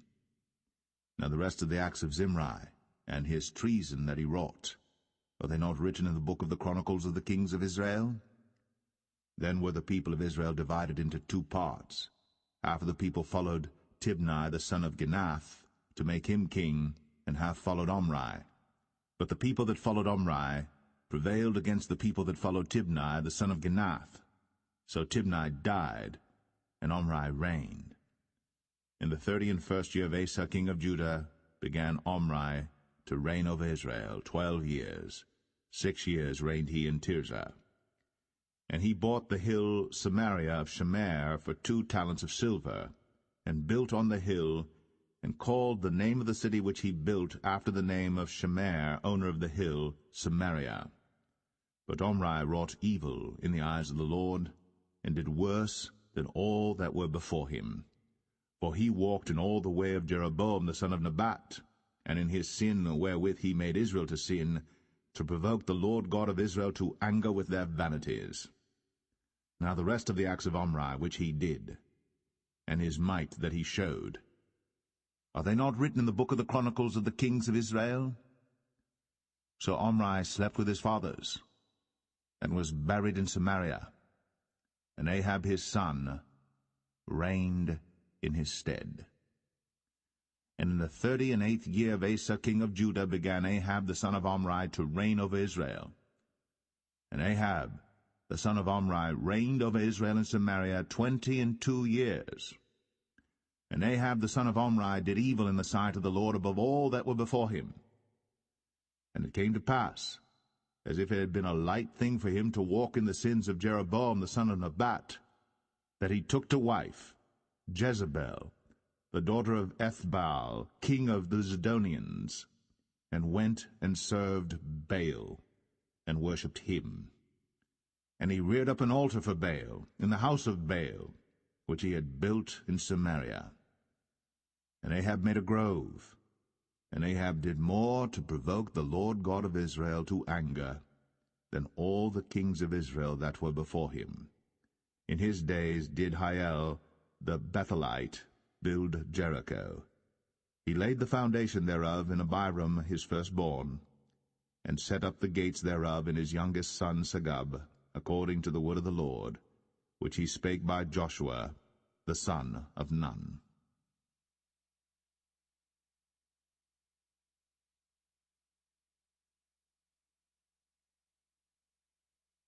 1 Kings 17.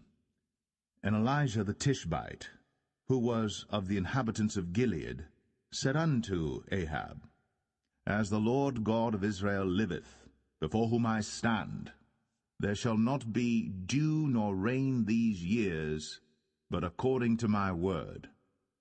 And the word of the Lord came unto him, saying, Get thee hence, and turn thee eastward, and hide thyself by the brook Cherith, that is before Jordan. And it shall be that thou shalt drink of the brook, and I have commanded the ravens to feed thee there. So he went and did according unto the word of the Lord, for he went and dwelt by the brook Cherith, that is before Jordan. And the ravens brought him bread and flesh in the morning, and bread and flesh in the evening, and he drank of the brook. And it came to pass after a while that the brook dried up, because there had been no rain in the land. And the word of the Lord came unto him, saying, Arise, get thee to Zarephath, which belongeth to Zidon, and dwell there. Behold, I have commanded a widow woman there to sustain thee. So he arose and went to Zarephath. And when he came to the gate of the city, behold, the widow woman was there gathering of sticks. And he called to her, and said, Fetch me, I pray thee, a little water in a vessel, that I may drink. And as she was going to fetch it, he called to her, and said, Bring me, I pray thee, a morsel of bread in thine hand. And she said, As the Lord thy God liveth, I have not a cake, but an handful of meal in a barrel, and a little oil in a cruse, and behold, I am gathering 2 sticks, that I may go in and dress it for me, and my son, that we may eat it, and die. And Elijah said unto her, Fear not, go and do as thou hast said, but make me thereof a little cake first, and bring it unto me, and after make for thee and for thy son. For thus saith the Lord God of Israel, The barrel of meal shall not waste, neither shall the cruse of oil fail, until the day that the Lord sendeth rain upon the earth. And she went and did according to the saying of Elijah, and she and he and her house did eat many days.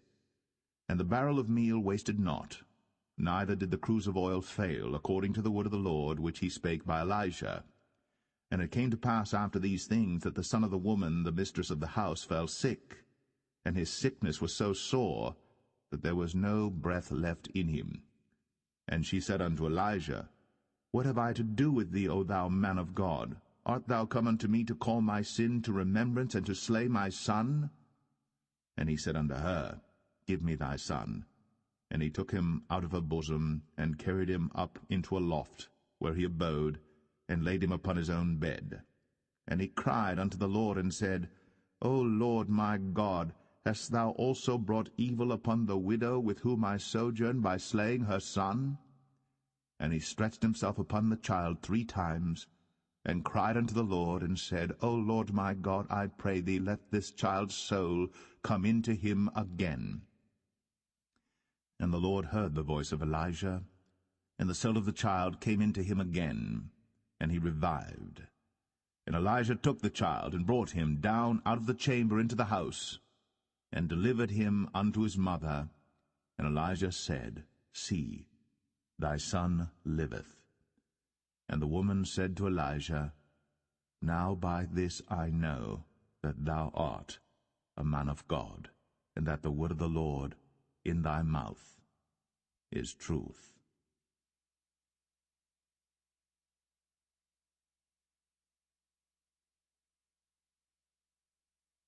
1 Kings 18. And it came to pass after many days, that the word of the Lord came to Elijah in the 3rd year, saying, Go, show thyself unto Ahab, and I will send rain upon the earth. And Elijah went to show himself unto Ahab.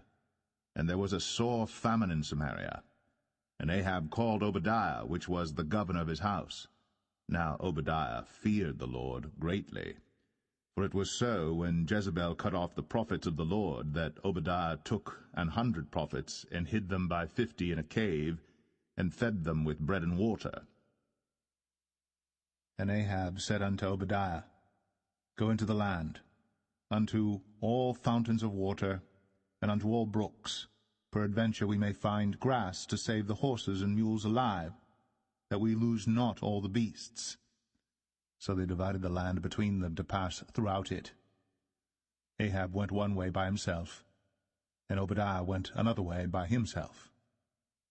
And as Obadiah was in the way, behold, Elijah met him, and he knew him, and fell on his face, and said, Art thou that my lord Elijah?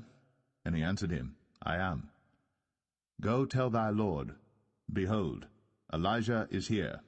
And he said, What have I sinned that thou wouldst deliver thy servant into the hand of Ahab, to slay me? As the Lord thy God liveth, there is no nation or kingdom whither my lord hath not sent to seek thee.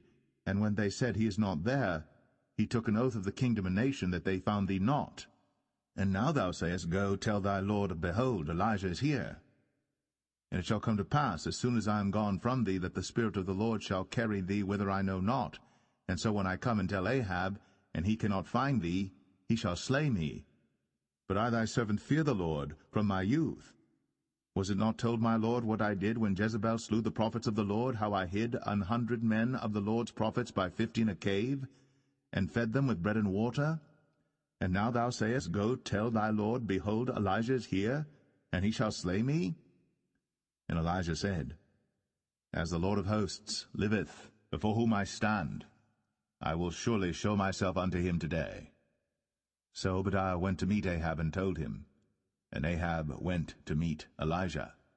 And it came to pass, when Ahab saw Elijah, that Ahab said unto him, Art thou he that troubleth Israel?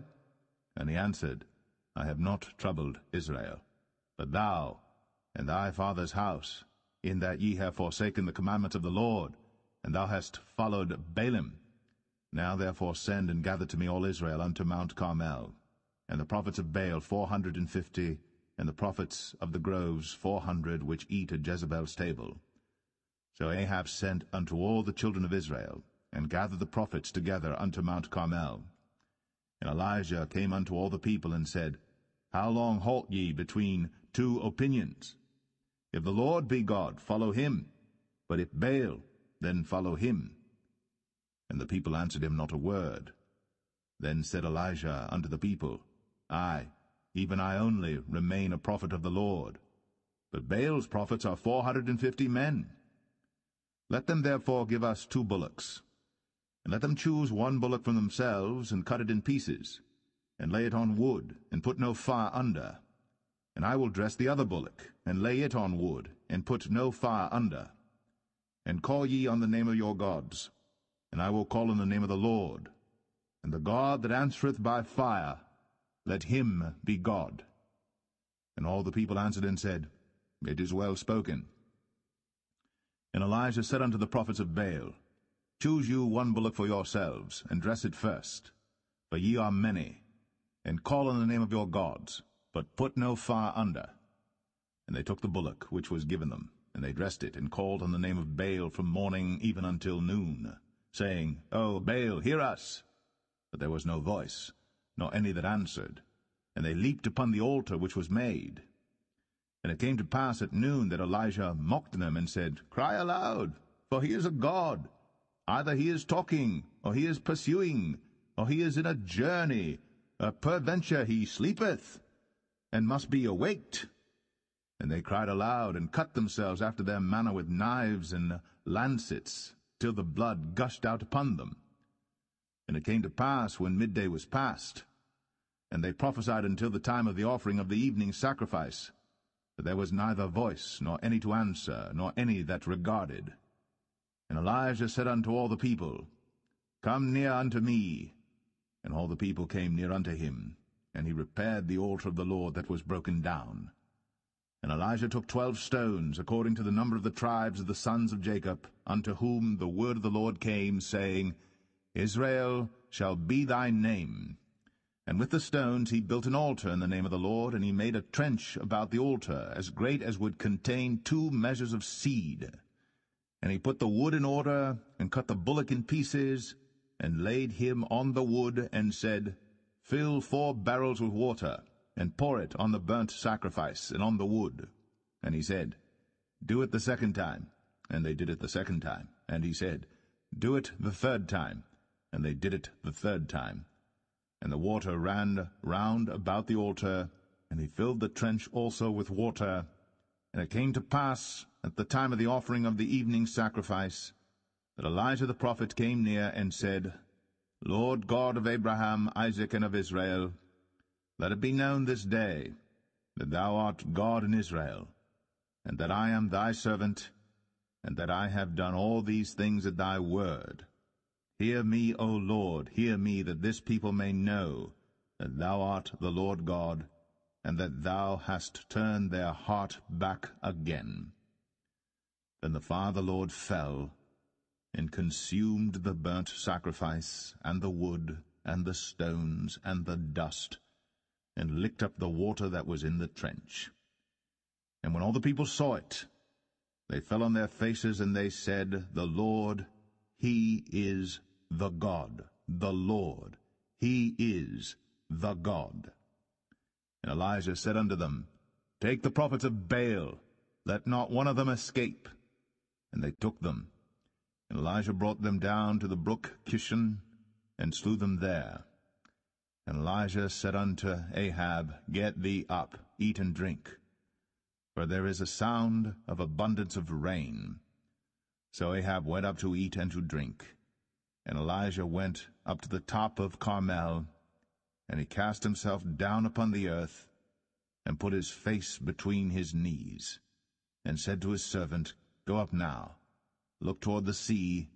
And he went up and looked, and said, There is nothing. And he said, Go again 7 times. And it came to pass at the 7th time that he said, Behold, there ariseth a little cloud out of the sea like a man's hand. And he said, Go up, say unto Ahab, Prepare thy chariot, and get thee down, that the rain stop thee not. And it came to pass in the meanwhile that the heaven was black with clouds and wind, and there was a great rain. And Ahab rode, and went to Jezreel. And the hand of the Lord was on Elijah, and he girded up his loins, and ran before Ahab to the entrance of Jezreel.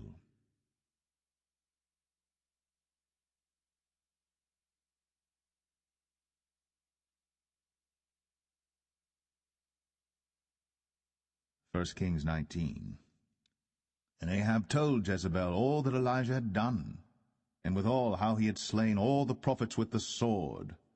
Then Jezebel sent a messenger unto Elijah, saying, So let the gods do to me, and more also, if I make not thy life as the life of one of them by tomorrow about this time. And when he saw that, he arose, and went for his life, and came to Beersheba, which belongeth to Judah, and left his servant there. But he himself went a day's journey into the wilderness, and came and sat down under a juniper tree. And he requested for himself that he might die, and said, It is enough. Now, O Lord, take away my life, for I am not better than my fathers. And as he lay and slept under a juniper tree, behold, then an angel touched him, and said unto him, Arise and eat. And he looked, and behold, there was a cake baked on the coals, and a cruse of water at his head. And he did eat and drink, and laid him down again. And the angel of the Lord came again the 2nd time, and touched him, and said, Arise and eat, because the journey is too great for thee. And he arose and did eat and drink, and went in the strength of that meat 40 days, and 40 nights, unto Horeb the mount of God. And he came thither unto a cave, and lodged there. And behold, the word of the Lord came to him, and he said unto him, What doest thou here, Elijah? And he said, I have been very jealous for the Lord God of hosts, for the children of Israel have forsaken thy covenant, thrown down thine altars, and slain thy prophets with the sword, and I, even I only am left, and they seek my life to take it away. And he said, Go forth, and stand upon the mount before the Lord. And behold, the Lord passed by, and a great and strong wind rent the mountains, and brake in pieces the rocks before the Lord. But the Lord was not in the wind. And after the wind, an earthquake. But the Lord was not in the earthquake. And after the earthquake, a fire. But the Lord was not in the fire. And after the fire, a still small voice. And it was so, when Elijah heard it, that he wrapped his face in his mantle, and went out, and stood in the entering in of the cave. And behold, there came a voice unto him, and said, What doest thou here, Elijah? And he said, I have been very jealous for the Lord God of hosts, because the children of Israel have forsaken thy covenant, thrown down thine altars, and slain thy prophets with the sword, and I, even I only, am left. And they seek my life, to take it away. And the Lord said unto him, Go, return on thy way to the wilderness of Damascus, and when thou comest, anoint Hazael to be king over Syria. And Jehu the son of Nimshi shalt thou anoint to be king over Israel. And Elisha the son of Shaphat of Abel-Meholah shalt thou anoint to be prophet in thy room. And it shall come to pass that him that escapeth the sword of Hazael shall Jehu slay, and him that escapeth from the sword of Jehu shall Elisha slay. Yet I have left me 7,000 in Israel, all the knees which have not bowed unto Baal, and every mouth which hath not kissed him. So he departed thence, and found Elisha the son of Shaphat, who was plowing with 12 yoke of oxen before him, and he with the 12th. And Elijah passed by him, and cast his mantle upon him. And he left the oxen, and ran after Elijah, and said, Let me, I pray thee, kiss my father and my mother, and then I will follow thee. And he said unto him, Go back again, for what have I done to thee? And he returned back from him, and took a yoke of oxen, and slew them, and boiled their flesh with the instruments of the oxen, and gave unto the people, and they did eat. Then he arose, and went after Elijah, and ministered unto him.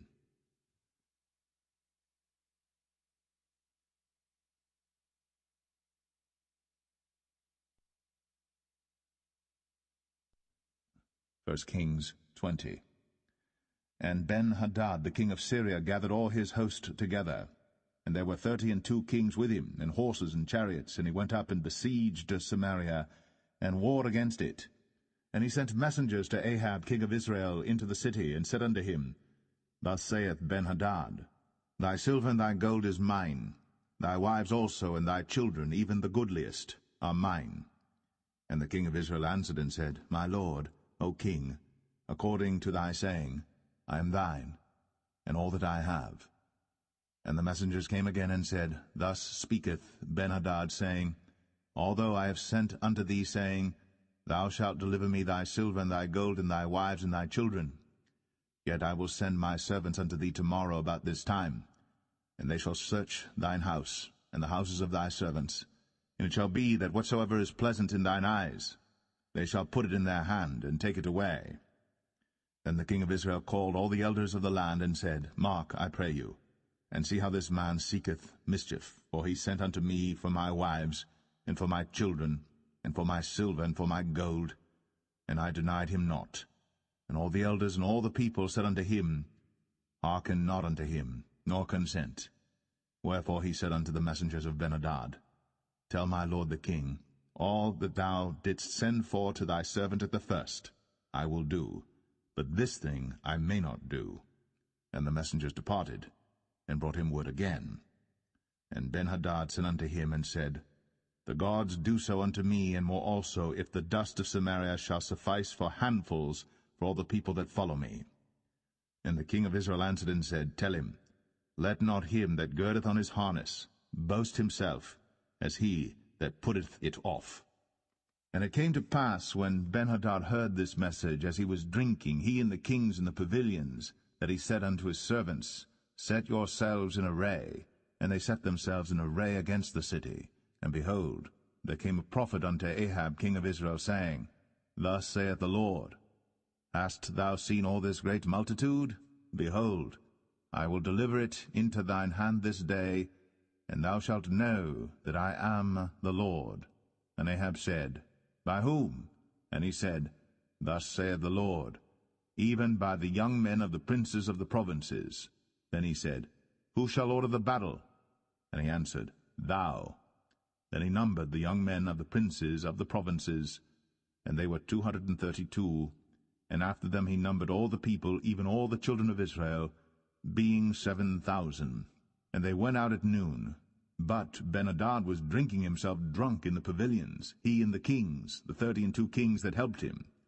And the young men of the princes of the provinces went out first, and Ben-Hadad sent out, and they told him, saying, There are men come out of Samaria. And he said, Whether they be come out for peace, take them alive, or whether they be come out for war, take them alive. So these young men of the princes of the provinces came out of the city, and the army which followed them, and they slew every one his man, and the Syrians fled. And Israel pursued them, and Ben-Hadad the king of Syria escaped on an horse with the horsemen.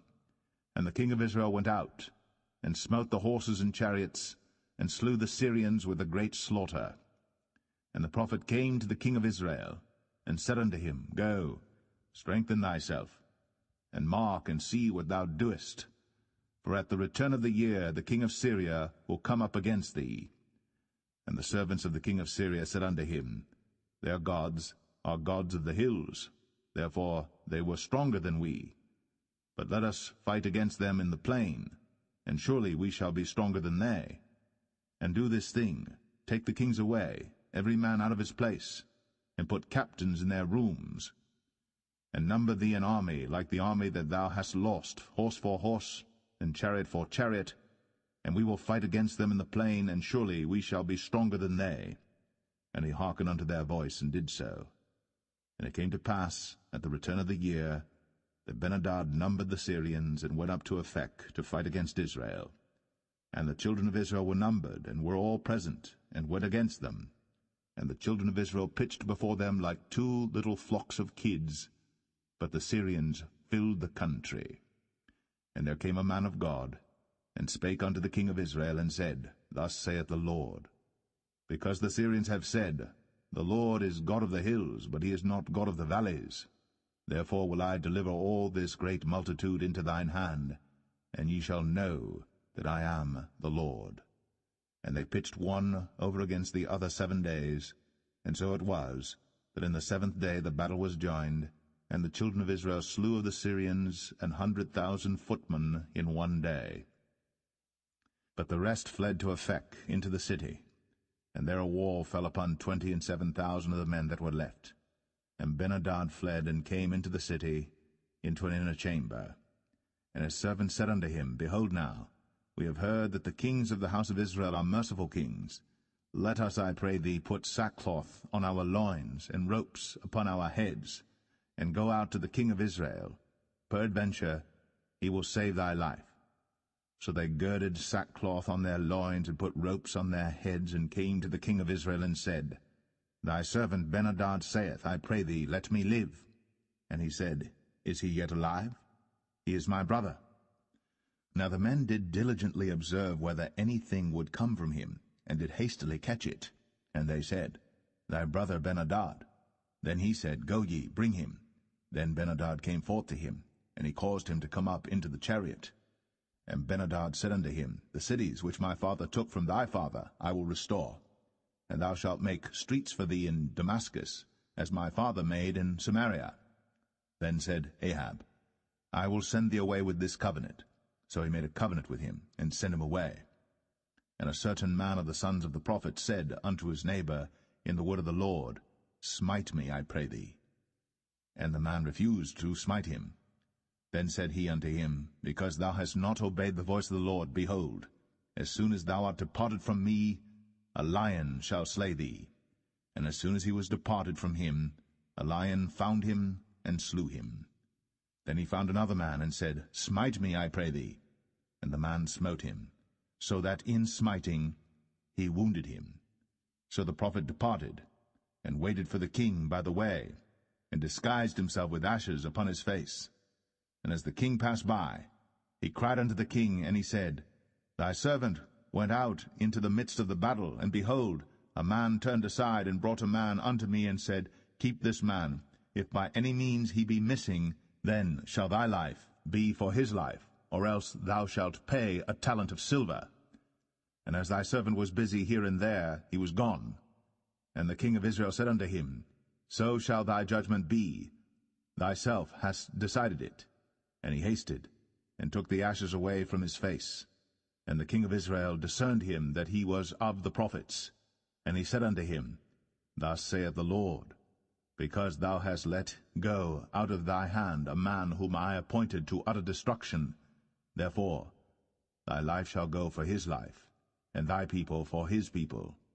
And the king of Israel went to his house, heavy and displeased, and came to Samaria.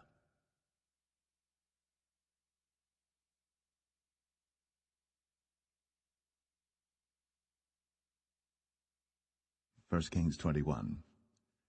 And it came to pass, after these things, that Naboth the Jezreelite had a vineyard, which was in Jezreel, hard by the palace of Ahab king of Samaria. And Ahab spake unto Naboth, saying, Give me thy vineyard, that I may have it for a garden of herbs, because it is near unto my house. And I will give thee for it a better vineyard than it.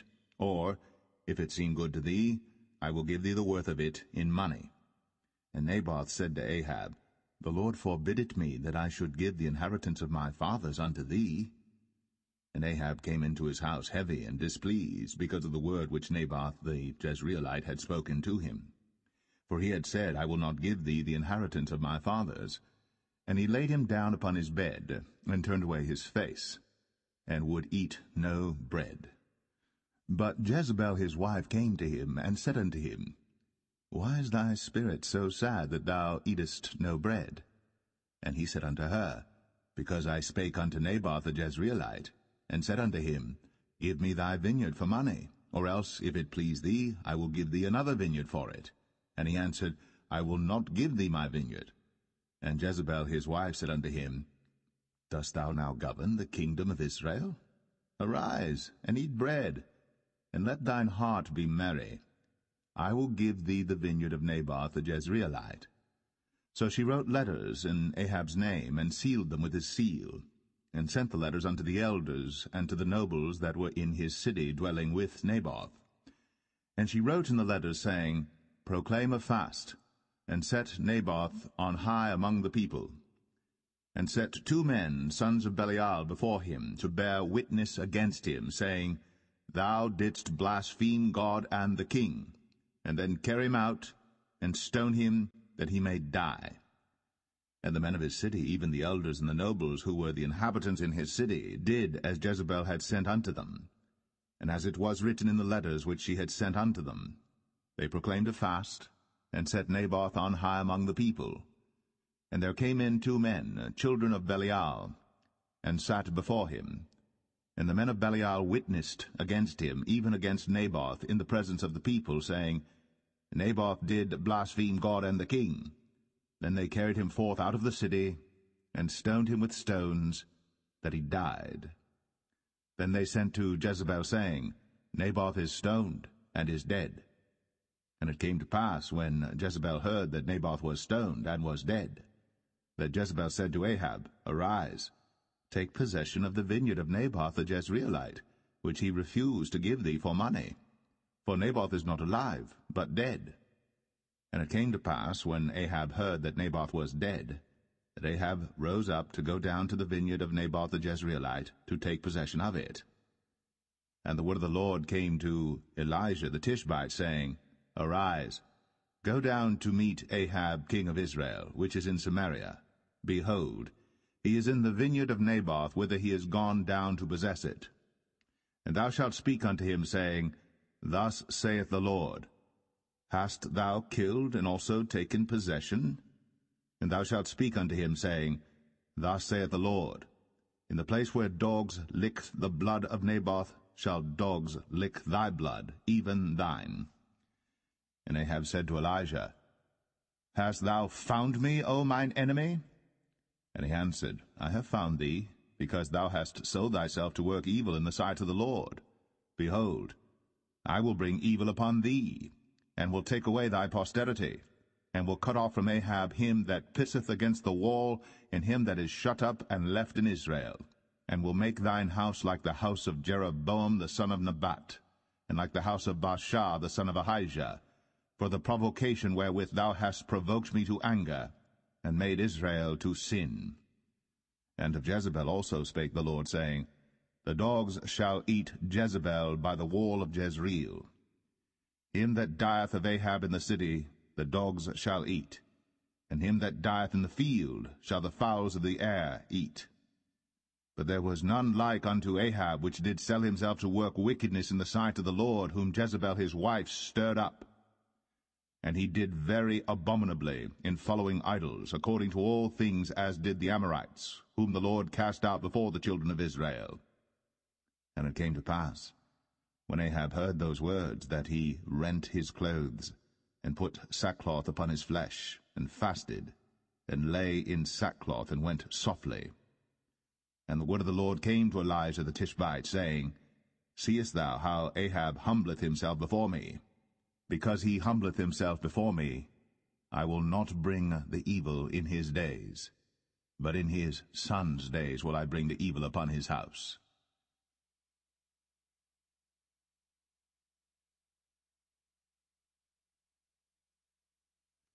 1 Kings 22. And they continued 3 years without war between Syria and Israel. And it came to pass in the 3rd year that Jehoshaphat the king of Judah came down to the king of Israel. And the king of Israel said unto his servants, Know ye that Ramoth in Gilead is ours? And we be still, and take it not out of the hand of the king of Syria? And he said unto Jehoshaphat, Wilt thou go with me to battle to Ramoth Gilead? And Jehoshaphat said to the king of Israel, I am as thou art, my people as thy people, my horses as thy horses. And Jehoshaphat said unto the king of Israel, Inquire, pray thee, at the word of the Lord today. Then the king of Israel gathered the prophets together, about 400 men, and said unto them, Shall I go against Ramoth Gilead to battle, or shall I forbear? And they said, Go up, for the Lord shall deliver it into the hand of the king. And Jehoshaphat said, Is there not here a prophet of the Lord besides, that we might inquire of him? And the king of Israel said unto Jehoshaphat, There is yet one man, Micaiah the son of Imlah, by whom we may inquire of the Lord. But I hate him, for he doth not prophesy good concerning me, but evil. And Jehoshaphat said, Let not the king say so. Then the king of Israel called an officer, and said, Hasten hither Micaiah the son of Imlah. And the king of Israel and Jehoshaphat the king of Judah sat each on his throne, having put on their robes in a void place in the entrance of the gate of Samaria. And all the prophets prophesied before them. And Zedekiah the son of Chenaanah made him horns of iron, and he said, Thus saith the Lord, With these shalt thou push the Syrians until thou have consumed them. And all the prophets prophesied so, saying, Go up to Ramoth Gilead, and prosper, for the Lord shall deliver it into the king's hand. And the messenger that was gone to call Micaiah spake unto him, saying, Behold now, the words of the prophets declare good unto the king with one mouth. Let thy word, I pray thee, be like the word of one of them, and speak that which is good. Then Micaiah said, As the Lord liveth, what the Lord saith unto me, that will I speak. So he came to the king. And the king said unto him, Micaiah, shall we go against Ramoth Gilead to battle, or shall we forbear? And he answered him, Go and prosper, for the Lord shall deliver it into the hand of the king. And the king said unto him, How many times shall I adjure thee that thou tell me nothing but that which is true in the name of the Lord? And he said, I saw all Israel scattered upon the hills, as sheep that have not a shepherd. And the Lord said, These have no master. Let them return every man to his house in peace.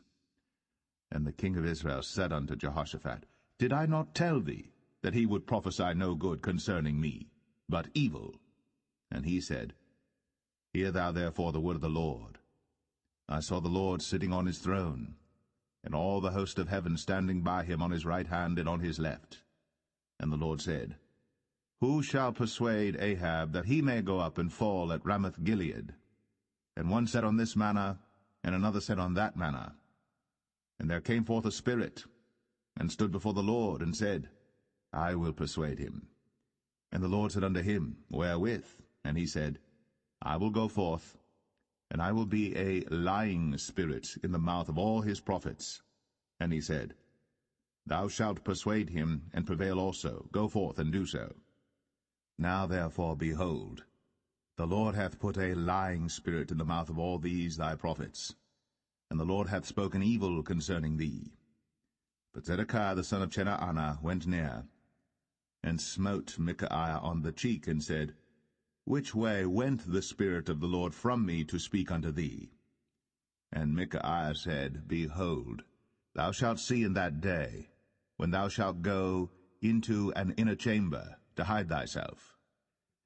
And the king of Israel said, Take Micaiah, and carry him back unto Amon the governor of the city, and to Joash the king's son, and say, Thus saith the king, Put this fellow in the prison, and feed him with bread of affliction and with water of affliction, until I come in peace.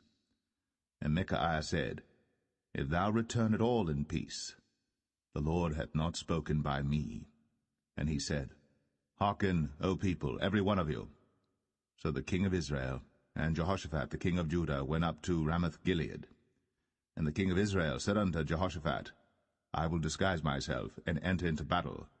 But put thou on thy robes. And the king of Israel disguised himself, and went into the battle. But the king of Syria commanded his 32 captains that had rule over his chariots, saying, Fight neither with small nor great, save only with the king of Israel. And it came to pass, when the captains of the chariots saw Jehoshaphat, that they said, Surely it is the king of Israel. And they turned aside to fight against him. And Jehoshaphat cried out. And it came to pass, when the captains of the chariots perceived that it was not the king of Israel, that they turned back from pursuing him. And a certain man drew a bow at a venture, and smote the king of Israel between the joints of the harness. Wherefore he said unto the driver of his chariots, Turn thy hand, and carry me out of the host, for I am wounded. And the battle increased that day. And the king was stayed up in his chariot against the Syrians, and died at even. And the blood ran out of the wound into the midst of the chariot. And there went a proclamation throughout the host about the going down of the sun, saying, Every man to his city, and every man to his own country. So the king died, and was brought to Samaria. And they buried the king in Samaria.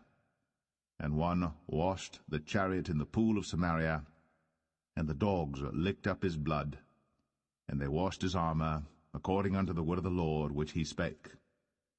Now the rest of the acts of Ahab, and all that he did, and the ivory house which he made, and all the cities that he built, are they not written in the book of the Chronicles of the kings of Israel? So Ahab slept with his fathers, and Ahaziah his son reigned in his stead. And Jehoshaphat the son of Asa began to reign over Judah in the 4th year of Ahab king of Israel. Jehoshaphat was 35 years old when he began to reign, and he reigned 25 years in Jerusalem. And his mother's name was Azubah, the daughter of Shilhi. And he walked in all the ways of Asa his father. He turned not aside from it, doing that which was right in the eyes of the Lord. Nevertheless the high places were not taken away, for the people offered and burnt incense yet in the high places. And Jehoshaphat made peace with the king of Israel. Now the rest of the acts of Jehoshaphat, and his might that he showed, and how he warred, are they not written in the book of the Chronicles of the kings of Judah? And the remnant of the Sodomites, which remained in the days of his father Asa, he took out of the land. There was then no king in Edom, a deputy was king. Jehoshaphat made ships of Tarshish to go to Ophir for gold, but they went not, for the ships were broken at Ezion-Geber. Then said Ahaziah the son of Ahab unto Jehoshaphat, Let my servants go with thy servants in the ships. But Jehoshaphat would not. And Jehoshaphat slept with his fathers, and was buried with his fathers in the city of David his father. And Jehoram his son reigned in his stead. Ahaziah the son of Ahab began to reign over Israel in Samaria the 17th year of Jehoshaphat king of Judah, and reigned 2 years over Israel. And he did evil in the sight of the Lord, and walked in the way of his father, and in the way of his mother, and in the way of Jeroboam the son of Nebat, who made Israel to sin. For he served Baal, and worshipped him, and provoked to anger the Lord God of Israel, according to all that his father had done.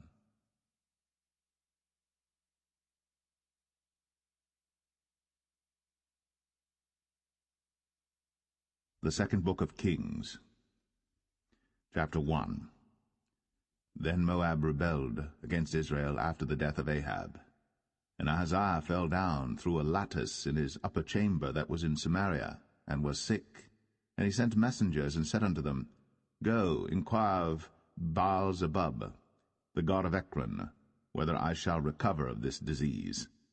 But the angel of the Lord said to Elijah the Tishbite, Arise, go up to meet the messengers of the king of Samaria, and say unto them, Is it not because there is not a God in Israel that ye go to inquire of Baal-zebub, the god of Ekron?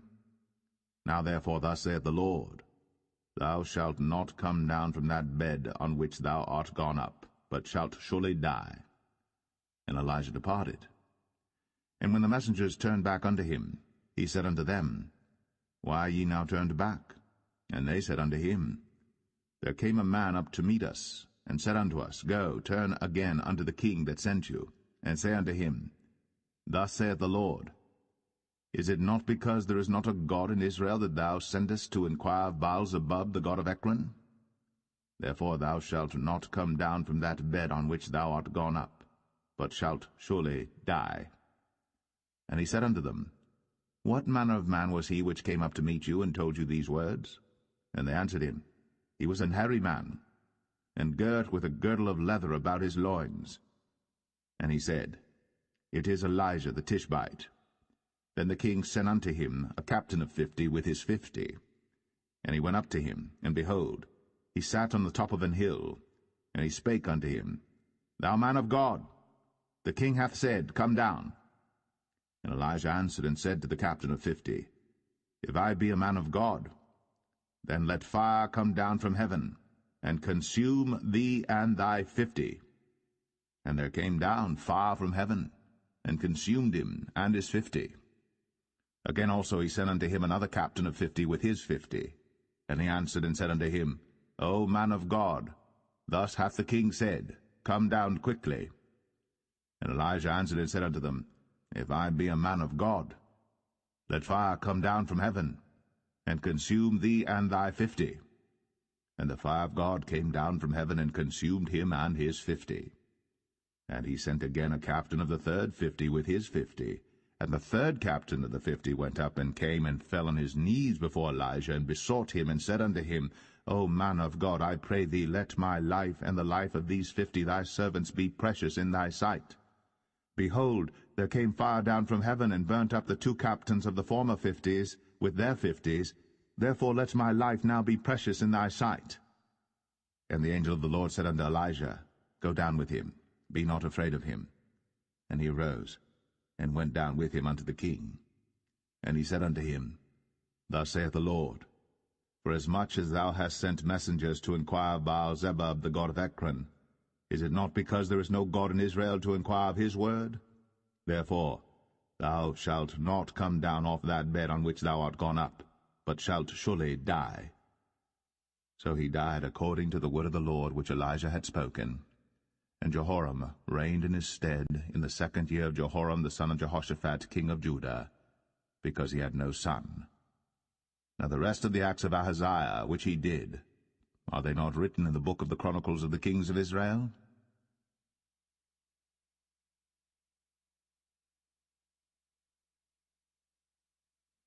2 Kings 2. And it came to pass, when the Lord would take up Elijah into heaven by a whirlwind, that Elijah went with Elisha from Gilgal. And Elijah said unto Elisha, Tarry here, I pray thee, for the Lord hath sent me to Bethel. And Elisha said unto him, As the Lord liveth, and as thy soul liveth, I will not leave thee. So they went down to Bethel. And the sons of the prophets that were at Bethel came forth to Elisha, and said unto him, Knowest thou that the Lord will take away thy master from thy head today? And he said, Yea, I know it. Hold ye your peace. And Elijah said unto him, Elisha, tarry here, I pray thee, for the Lord hath sent me to Jericho. And he said, As the Lord liveth, and as thy soul liveth, I will not leave thee. So they came to Jericho.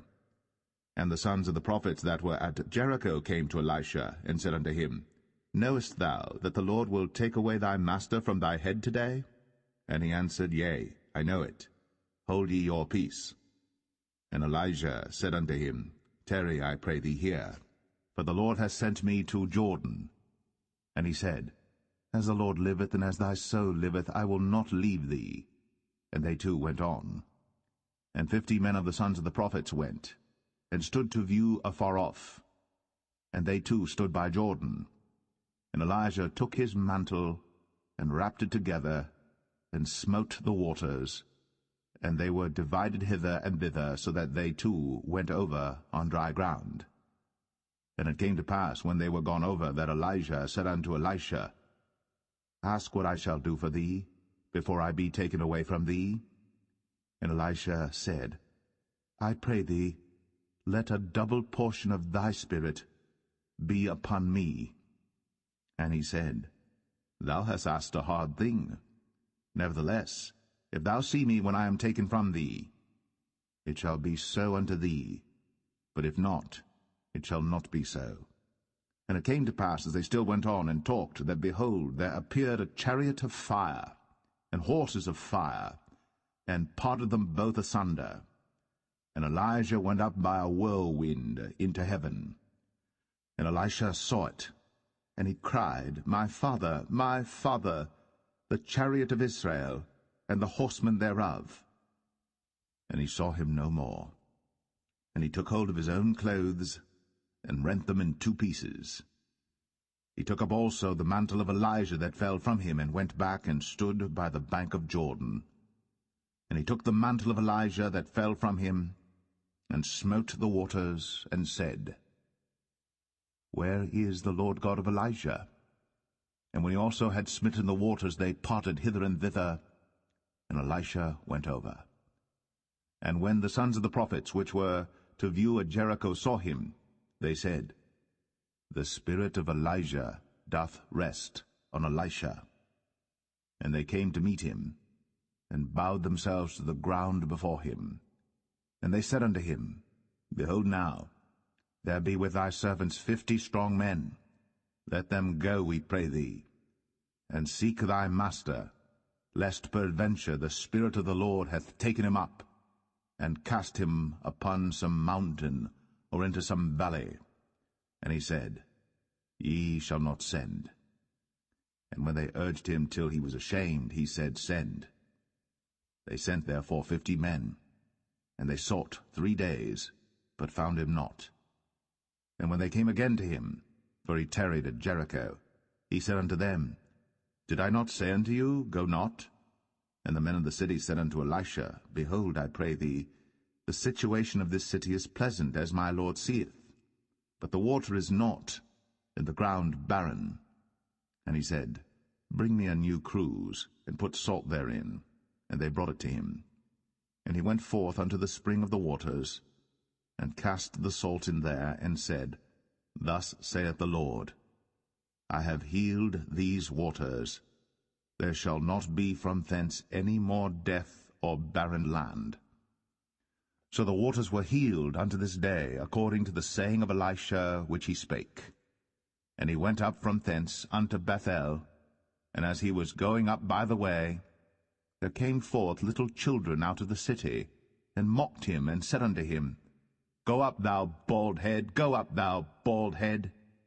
And he turned back, and looked on them, and cursed them in the name of the Lord. And there came forth 2 she-bears out of the wood, and tare 42 children of them. And he went from thence to Mount Carmel, and from thence he returned to Samaria.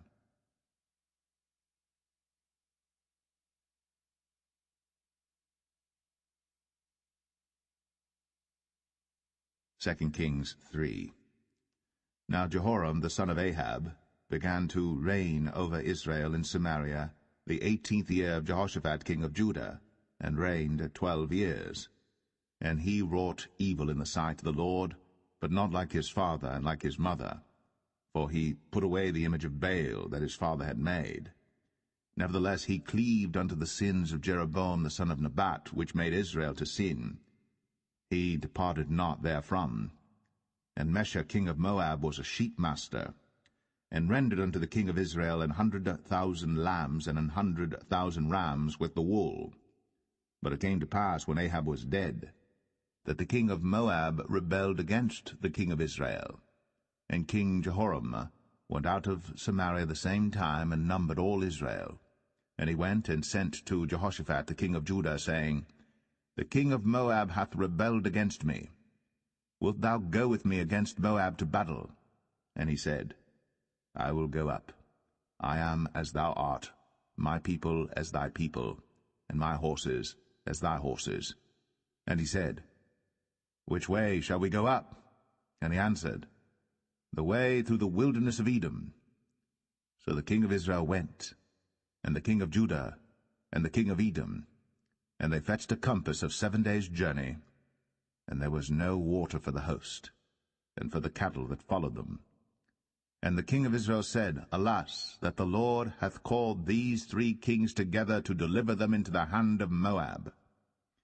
But Jehoshaphat said, Is there not here a prophet of the Lord, that we may inquire of the Lord by him? And one of the king of Israel's servants answered and said, Here is Elisha the son of Shaphat, which poured water on the hands of Elijah. And Jehoshaphat said, The word of the Lord is with him. So the king of Israel and Jehoshaphat and the king of Edom went down to him. And Elisha said unto the king of Israel, What have I to do with thee? Get thee to the prophets of thy father, and to the prophets of thy mother. And the king of Israel said unto him, Nay, for the Lord hath called these 3 kings together to deliver them into the hand of Moab. And Elisha said, As the Lord of hosts liveth, before whom I stand, surely, were it not that I regard the presence of Jehoshaphat the king of Judah, I would not look toward thee, nor see thee. But now bring me a minstrel. And it came to pass, when the minstrel played, that the hand of the Lord came upon him. And he said, Thus saith the Lord, Make this valley full of ditches. For thus saith the Lord, Ye shall not see wind, neither shall ye see rain, yet that valley shall be filled with water, that ye may drink, both ye, and your cattle, and your beasts. And this is but a light thing in the sight of the Lord. He will deliver the Moabites also into your hand. And ye shall smite every fenced city and every choice city, and shall fell every good tree, and stop all wells of water, and mar every good piece of land with stones. And it came to pass in the morning, when the meat offering was offered, that, behold, there came water by the way of Edom, and the country was filled with water. And when all the Moabites heard that the kings were come up to fight against them, they gathered all that were able to put on armor, and upward and stood in the border. And they rose up early in the morning, and the sun shone upon the water, and the Moabites saw the water on the other side as red as blood. And they said, This is blood. The kings are surely slain, and they have smitten one another. Now, therefore, Moab to the spoil. And when they came to the camp of Israel, the Israelites rose up and smote the Moabites, so that they fled before them. But they went forward, smiting the Moabites, even in their country.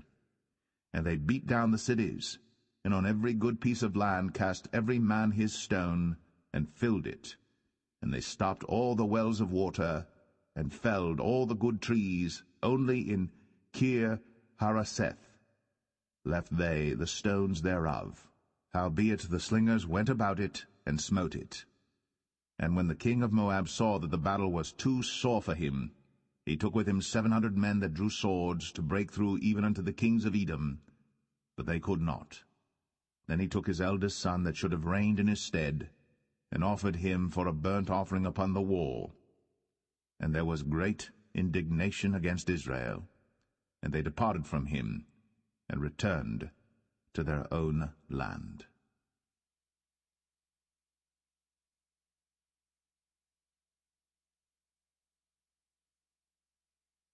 2 Kings 4. Now there cried a certain woman of the wives of the sons of the prophets unto Elisha, saying, Thy servant my husband is dead, and thou knowest that thy servant did fear the Lord, and the creditors come to take unto him my 2 sons to be bondmen. And Elisha said unto her, What shall I do for thee? Tell me, what hast thou in the house? And she said, Thine handmaid hath not anything in the house, save a pot of oil. Then he said, Go borrow thee vessels abroad of all thy neighbors, even empty vessels, borrow not a few. And when thou art come in, thou shalt shut the door upon thee and upon thy sons, and shalt pour out into all those vessels, and thou shalt set aside that which is full. So she went from him, and shut the door upon her and upon her sons, who brought the vessels to her, and she poured out.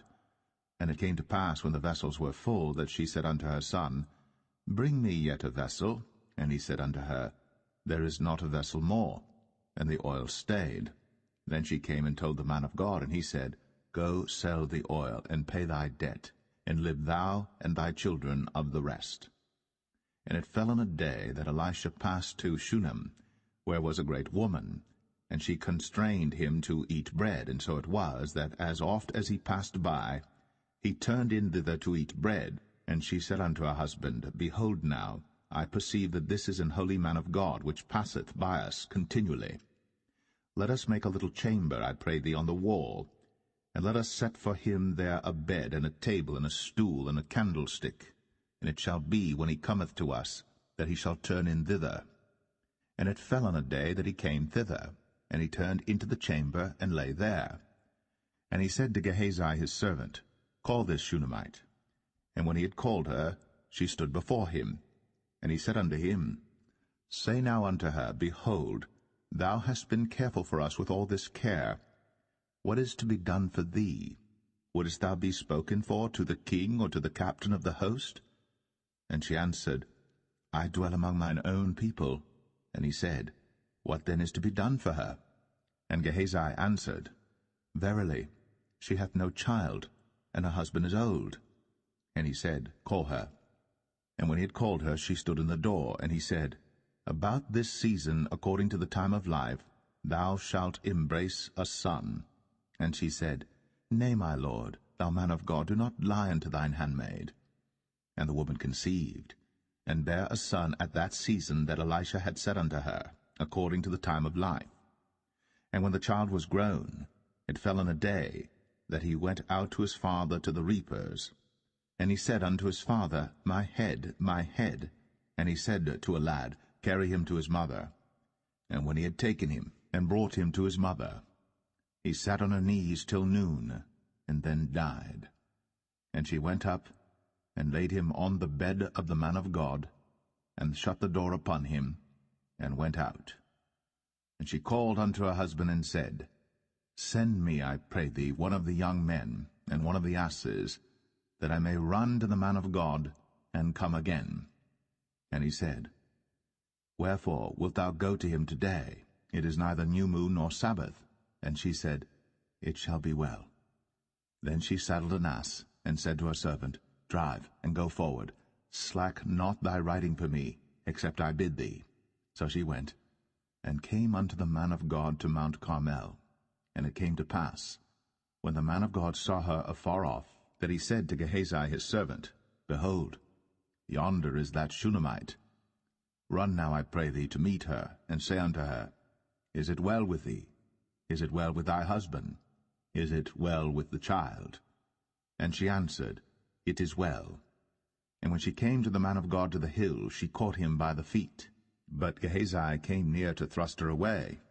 And the man of God said, Let her alone, for her soul is vexed within her. And the Lord hath hid it from me, and hath not told me. Then she said, Did I desire a son of my Lord? Did I not say, Do not deceive me? Then he said to Gehazi, Gird up thy loins, and take my staff in thine hand, and go thy way. If thou meet any man, salute him not, and if any salute thee, answer him not again. And lay my staff upon the face of the child. And the mother of the child said, As the Lord liveth, and as thy soul liveth, I will not leave thee. And he arose and followed her. And Gehazi passed on before them, and laid the staff upon the face of the child. But there was neither voice nor hearing. Wherefore he went again to meet him, and told him, saying, The child is not awaked. And when Elisha was come into the house, behold, the child was dead, and laid upon his bed. He went in therefore, and shut the door upon them twain, and prayed unto the Lord. And he went up and lay upon the child, and put his mouth upon his mouth, and his eyes upon his eyes, and his hands upon his hands. And he stretched himself upon the child, and the flesh of the child waxed warm. Then he returned, and walked in the house to and fro, and went up and stretched himself upon him. And the child sneezed 7 times. And the child opened his eyes. And he called Gehazi, and said, Call this Shunammite. So he called her. And when she was come in unto him, he said, Take up thy son. Then she went in, and fell at his feet, and bowed herself to the ground, and took up her son, and went out. And Elisha came again to Gilgal, and there was a dearth in the land. And the sons of the prophets were sitting before him. And he said unto his servant, Set on the great pot, and seethe pottage for the sons of the prophets. And one went out into the field to gather herbs, and found a wild vine, and gathered thereof wild gourds his lapful, and came and shred them into the pot of pottage, for they knew them not. So they poured out for the men to eat. And it came to pass, as they were eating of the pottage, that they cried out and said, O thou man of God, there is death in the pot. And they could not eat thereof. But he said, Then bring meal. And he cast it into the pot. And he said, Pour out for the people, that they may eat. And there was no harm in the pot.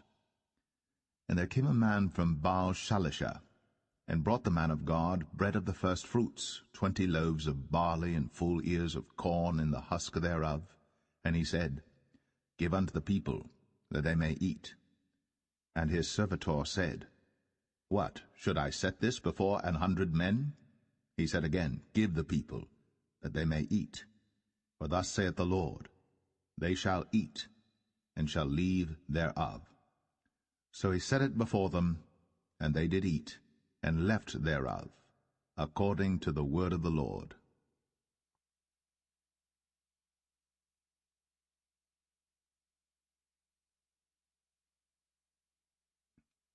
2 Kings 5. Now Naaman, captain of the host of the king of Syria, was a great man with his master, and honorable, because by him the Lord had given deliverance unto Syria. He was also a mighty man in valor, but he was a leper. And the Syrians had gone out by companies, and had brought away captive out of the land of Israel a little maid, and she waited on Naaman's wife. And she said unto her mistress, Would God my Lord were with the prophet that is in Samaria, for he would recover him of his leprosy. And one went in and told his lord, saying, Thus and thus said the maid that is of the land of Israel. And the king of Syria said, Go to, go, and I will send a letter unto the king of Israel. And he departed, and took with him 10 talents of silver, and 6,000 pieces of gold, and 10 changes of raiment. And he brought the letter to the king of Israel, saying, Now when this letter is come unto thee, behold, I have therewith sent Naaman my servant to thee, that thou mayest recover him of his leprosy. And it came to pass, when the king of Israel had read the letter, that he rent his clothes, and said, Am I God to kill and to make alive, that this man doth send unto me to recover a man of his leprosy? Wherefore consider, I pray you, and see how he seeketh a quarrel against me. And it was so, when Elisha the man of God had heard that the king of Israel had rent his clothes, that he sent to the king, saying, Wherefore hast thou rent thy clothes? Let him come now to me, and he shall know that there is a prophet in Israel. So Naaman came with his horses and with his chariot, and stood at the door of the house of Elisha. And Elisha sent a messenger unto him, saying, Go, and wash in Jordan 7 times, and thy flesh shall come again to thee, and thou shalt be clean. But Naaman was wroth, and went away, and said, Behold, I thought, he will surely come out to me, and stand, and call on the name of the Lord his God, and strike his hand over the place, and recover the leper. Are not Abana and Pharpar, rivers of Damascus, better than all the waters of Israel? May I not wash in them and be clean? So he turned, and went away in a rage. And his servants came near, and spake unto him, and said, My father, if the prophet had bid thee do some great thing, wouldst thou not have done it? How much rather then, when he saith to thee, Wash and be clean? Then went he down, and dipped himself 7 times in Jordan, according to the saying of the man of God. And his flesh came again like unto the flesh of a little child, and he was clean. And he returned to the man of God, he and all his company, and came and stood before him. And he said, Behold, now I know that there is no God in all the earth, but in Israel. Now therefore, I pray thee, take a blessing of thy servant. But he said, As the Lord liveth, before whom I stand, I will receive none. And he urged him to take it, but he refused. And Naaman said, Shall there not then, I pray thee, be given to thy servant 2 mules' burden of earth? For thy servant will henceforth offer neither burnt offering nor sacrifice unto other gods, but unto the Lord. In this thing the Lord pardon thy servant, that when my master goeth into the house of Rimmon to worship there, and he leaneth on my hand, and I bow myself in the house of Rimmon, when I bow down myself in the house of Rimmon, the Lord pardon thy servant in this thing. And he said unto him, Go in peace. So he departed from him a little way. But Gehazi, the servant of Elisha, the man of God, said, Behold, my master hath spared Naaman this Syrian in not receiving at his hands that which he brought. But as the Lord liveth, I will run after him, and take somewhat of him. So Gehazi followed after Naaman. And when Naaman saw him running after him, he lighted down from the chariot to meet him, and said, Is all well? And he said, All is well. My master hath sent me, saying, Behold, even now there be come to me from Mount Ephraim 2 young men of the sons of the prophets. Give them, I pray thee, a talent of silver, and 2 changes of garments. And Naaman said, Be content, take 2 talents. And he urged him, and bound 2 talents of silver in 2 bags, with 2 changes of garments, and laid them upon 2 of his servants, and they bare them before him. And when he came to the tower, he took them from their hand, and bestowed them in the house.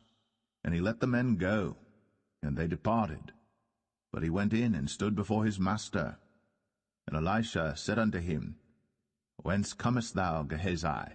And he said, Thy servant went no whither. And he said unto him, Went not mine heart with thee, when the man turned again from his chariot to meet thee? Is it a time to receive money, and to receive garments, and oliveyards, and vineyards, and sheep, and oxen, and men servants, and maid servants? The leprosy therefore of Naaman shall cleave unto thee, and unto thy seed forever. And he went out from his presence, a leper as white as snow.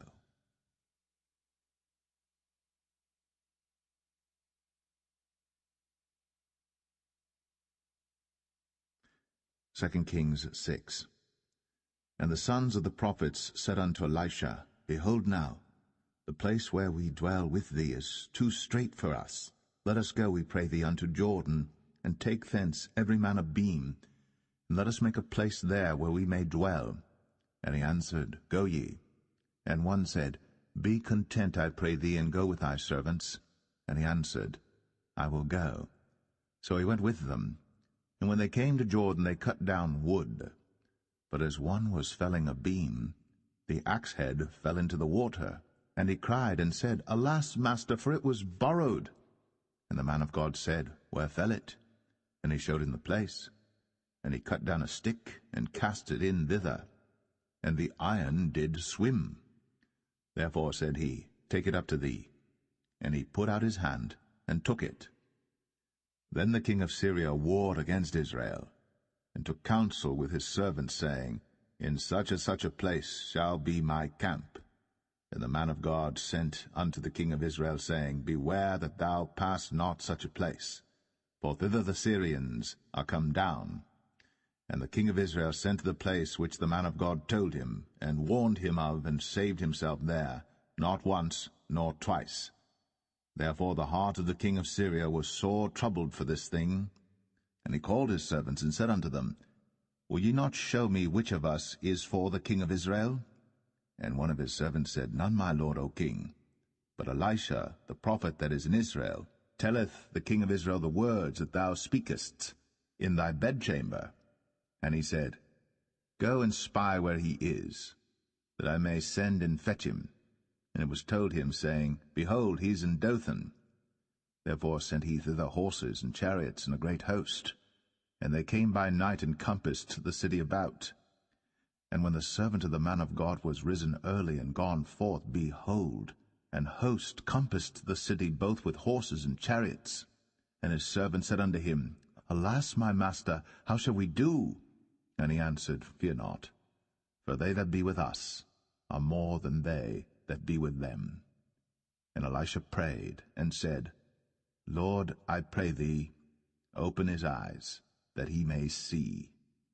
And the Lord opened the eyes of the young man, and he saw, and behold, the mountain was full of horses and chariots of fire round about Elisha. And when they came down to him, Elisha prayed unto the Lord, and said, Smite this people, I pray thee, with blindness.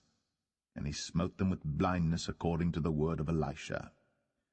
And Elisha said unto them, This is not the way, neither is this the city. Follow me, and I will bring you to the man whom ye seek. But he led them to Samaria. And it came to pass, when they were come into Samaria, that Elisha said, Lord, open the eyes of these men, that they may see. And the Lord opened their eyes, and they saw, and behold, they were in the midst of Samaria. And the king of Israel said unto Elisha, when he saw them, My father, shall I smite them? Shall I smite them? And he answered, Thou shalt not smite them. Wouldst thou smite those whom thou hast taken captive with thy sword and with thy bow? Set bread and water before them, that they may eat and drink, and go to their master. And he prepared great provision for them. And when they had eaten and drunk, he sent them away, and they went to their master. So the bands of Syria came no more into the land of Israel. And it came to pass after this, that Benhadad, king of Syria, gathered all his host, and went up, and besieged Samaria. And there was a great famine in Samaria, and behold, they besieged it, until an ass's head was sold for 80 pieces of silver, and the 4th part of a cab of dove's dung for 5 pieces of silver. And as the king of Israel was passing by upon the wall, they cried a woman unto him, saying, Help my lord, O king. And he said, If the Lord do not help thee, whence shall I help thee? Out of the barn floor, out of the winepress? And the king said unto her, What aileth thee? And she answered, This woman said unto me, Give thy son, that we may eat him today, and we will eat my son tomorrow. So we boiled my son, and did eat him. And I said unto her on the next day, Give thy son, that we may eat him. And she hath hid her son. And it came to pass, when the king heard the words of the woman, that he rent his clothes, and he passed by upon the wall. And the people looked, and behold, he had sackcloth within upon his flesh. Then he said, God do so, and more also to me, if the head of Elisha the son of Shaphat shall stand on him this day. But Elisha sat in his house, and the elders sat with him. And the king sent a man from before him. But ere the messenger came to him, he said to the elders, See ye how this son of a murderer hath sent to take away mine head? Look, when the messenger cometh, shut the door, and hold him fast at the door. Is not the sound of his master's feet behind him? And while he yet talked with them, behold, the messenger came down unto him, and he said, Behold, this evil is of the Lord. What should I wait for the Lord any longer?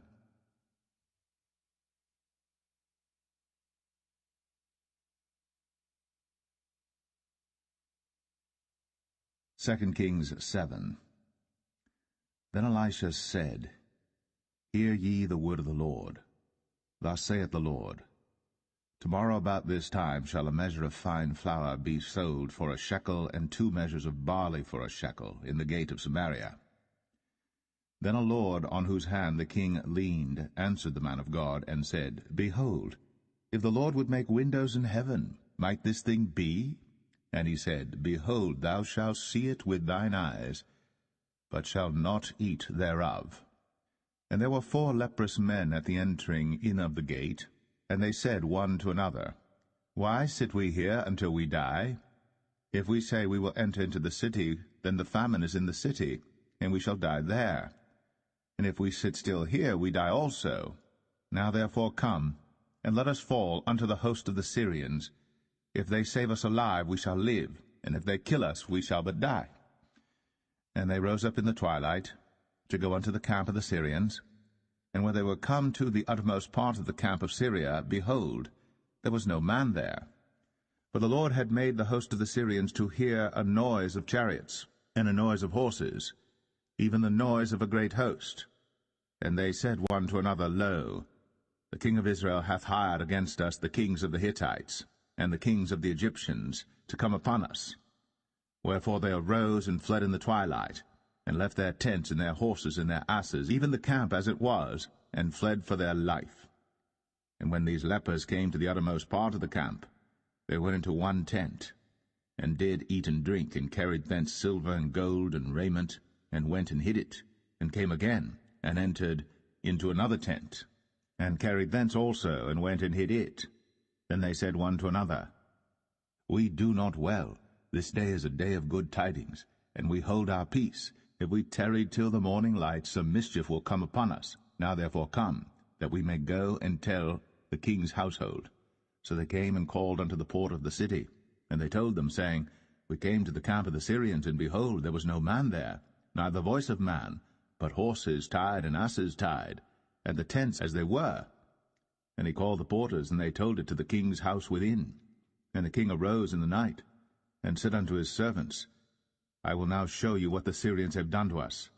They know that we be hungry, therefore are they gone out of the camp to hide themselves in the field, saying, When they come out of the city, we shall catch them alive, and get into the city.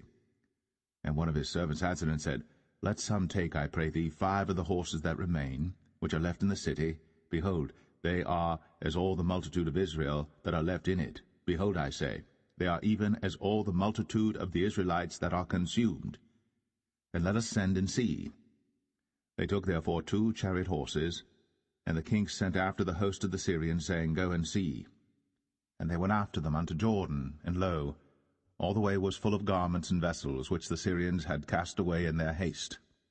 And the messengers returned, and told the king. And the people went out and spoiled the tents of the Syrians.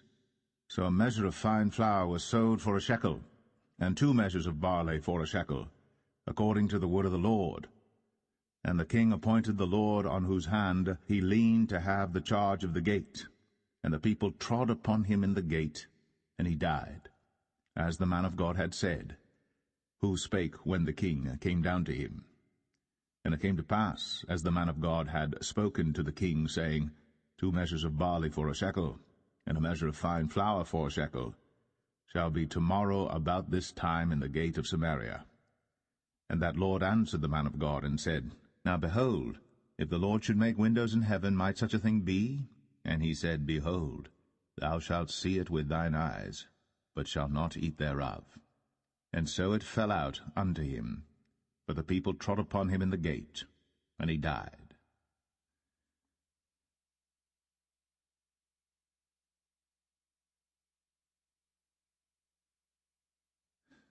2 Kings 8. Then spake Elisha unto the woman, whose son he had restored to life, saying, Arise, and go thou and thine household, and sojourn wheresoever thou canst sojourn. For the Lord hath called for a famine, and it shall also come upon the land 7 years. And the woman arose, and did after the saying of the man of God. And she went with her household, and sojourned in the land of the Philistines 7 years. And it came to pass at the 7 years' end, that the woman returned out of the land of the Philistines. And she went forth to cry unto the king for her house and for her land. And the king talked with Gehazi, the servant of the man of God, saying, Tell me, I pray thee, all the great things that Elisha hath done. And it came to pass, as he was telling the king how he had restored a dead body to life, that, behold, the woman, whose son he had restored to life, cried to the king for her house and for her land. And Gehazi said, My lord, O king, this is the woman, and this is her son, whom Elisha restored to life. And when the king asked the woman, she told him. So the king appointed unto her a certain officer, saying, Restore all that was hers, and all the fruits of the field, since the day that she left the land, even until now. And Elisha came to Damascus, and Benhadad the king of Syria was sick. And it was told him, saying, The man of God is come hither. And the king said unto Hazael, Take a present in thine hand, and go, meet the man of God. and inquire of the Lord by him, saying, Shall I recover of this disease? So Hazael went to meet him, and took a present with him, even of every good thing of Damascus, 40 camels' burden, and came and stood before him, and said, Thy son Ben-Hadad, king of Syria, hath sent me to thee, saying, Shall I recover of this disease? And Elisha said unto him, Go, say unto him, Thou mayest certainly recover. Howbeit, the Lord hath shown me that he shall surely die. And he settled his countenance steadfastly, until he was ashamed. And the man of God wept. And Hazael said, Why weepeth my Lord? And he answered, Because I know the evil that thou wilt do unto the children of Israel. Their strongholds wilt thou set on fire, and their young men wilt thou slay with the sword, and wilt dash their children, and rip up their women with child. And Hazael said, But what, is thy servant a dog, that he should do this great thing? And Elisha answered, The Lord hath shown me that thou shalt be king over Syria. So he departed from Elisha, and came to his master, who said to him, What said Elisha to thee? And he answered, He told me that thou shouldst surely recover. And it came to pass on the morrow that he took a thick cloth, and dipped it in water, and spread it on his face, so that he died. And Hazael reigned in his stead. And in the 5th year of Joram, the son of Ahab, king of Israel, Jehoshaphat being then king of Judah, Jehoram, the son of Jehoshaphat, king of Judah, began to reign. 32 years old was he when he began to reign, and he reigned 8 years in Jerusalem. And he walked in the way of the kings of Israel, as did the house of Ahab, for the daughter of Ahab was his wife, and he did evil in the sight of the Lord. Yet the Lord would not destroy Judah for David his servant's sake, as he promised him to give him always a light unto his children. In his days Edom revolted from under the hand of Judah, and made a king over themselves. So Joram went over to Zair, and all the chariots with him. And he rose by night, and smote the Edomites which compassed him about, and the captains of the chariots and the people fled into their tents. Yet Edom revolted from under the hand of Judah unto this day. Then Libnah revolted at the same time. And the rest of the acts of Joram, and all that he did, are they not written in the book of the chronicles of the kings of Judah? And Joram slept with his fathers, and was buried with his fathers in the city of David, and Ahaziah his son reigned in his stead. In the 12th year of Joram, the son of Ahab king of Israel, did Ahaziah the son of Jehoram king of Judah begin to reign. 22 years old was Ahaziah when he began to reign, and he reigned 1 year in Jerusalem, and his mother's name was Athaliah, the daughter of Omri, king of Israel. And he walked in the way of the house of Ahab, and did evil in the sight of the Lord, as did the house of Ahab. For he was the son-in-law of the house of Ahab. And he went with Joram the son of Ahab to the war against Hazael king of Syria in Ramoth-Gilead. And the Syrians wounded Joram. And King Joram went back to be healed in Jezreel of the wounds which the Syrians had given him at Ramah, when he fought against Hazael king of Syria.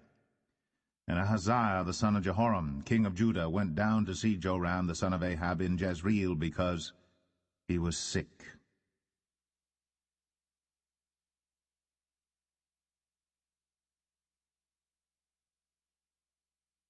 2 Kings 9. And Elisha the prophet called one of the children of the prophets, and said unto him, Gird up thy loins, and take this box of oil in thine hand, and go to Ramoth-Gilead. And when thou comest thither, look out there Jehu the son of Jehoshaphat the son of Nimshi, and go in, and make him arise up from among his brethren, and carry him to an inner chamber. Then take the box of oil, and pour it on his head, and say, Thus saith the Lord, I have anointed thee king over Israel. Then open the door, and flee, and tarry not. So the young man, even the young man the prophet, went to Ramoth-Gilead. And when he came, behold, the captains of the host were sitting. And he said, I have an errand to thee, O captain. And Jehu said, Unto which of all us? And he said, To thee, O captain. And he rose and went to the house. And he poured the oil on his head, and said unto him, Thus saith the Lord God of Israel, I have anointed thee king over the people of the Lord, even over Israel. And thou shalt smite the house of Ahab thy master, that I may avenge the blood of my servants the prophets, and the blood of all the servants of the Lord, at the hand of Jezebel. For the whole house of Ahab shall perish, and I will cut off from Ahab him that pisseth against the wall, and him that is shut up and left in Israel. And I will make the house of Ahab like the house of Jeroboam the son of Nebat, and like the house of Baasha the son of Ahijah. And the dogs shall eat Jezebel in the portion of Jezreel, and there shall be none to bury her. And he opened the door and fled. Then Jehu came forth to the servants of his lord, and one said unto him, Is all well? Wherefore came this mad fellow to thee? And he said unto them, Ye know the man, and his communication. And they said, It is false, tell us now. And he said, Thus and thus spake he to me, saying, Thus saith the Lord, I have anointed thee king over Israel. Then they hasted, and took every man his garment, and put it under him on the top of the stairs, and blew with trumpets, saying, Jehu is king. So Jehu, the son of Jehoshaphat, the son of Nimshi, conspired against Joram. Now Joram had kept Ramoth-Gilead, he and all Israel, because of Hazael king of Syria. But King Joram was returned to be healed in Jezreel of the wounds which the Syrians had given him, when he fought with Hazael king of Syria. And Jehu said, If it be your minds, then let none go forth nor escape out of the city to go to tell it in Jezreel. So Jehu rode in a chariot, and went to Jezreel. For Joram lay there, and Ahaziah king of Judah was come down to see Joram. And there stood a watchman on the tower in Jezreel. And he spied the company of Jehu as he came, and said, I see a company. And Joram said, Take an horseman, and send to meet them, and let him say, Is it peace? So there went one on horseback to meet him, and said, Thus saith the king, Is it peace? And Jehu said, What hast thou to do with peace? Turn thee behind me. And the watchman told, saying, The messenger came to them, but he cometh not again. Then he sent out a second on horseback, which came to them, and said, Thus saith the king, Is it peace? And Jehu answered, What hast thou to do with peace? Turn thee behind me. And the watchman told, saying, He came even unto them, and cometh not again. And the driving is like the driving of Jehu the son of Nimshi, for he driveth furiously. And Joram said, Make ready. And his chariot was made ready. And Joram king of Israel, and Ahaziah king of Judah went out, each in his chariot. And they went out against Jehu, and met him in the portion of Naboth the Jezreelite. And it came to pass, when Joram saw Jehu, that he said, Is it peace, Jehu?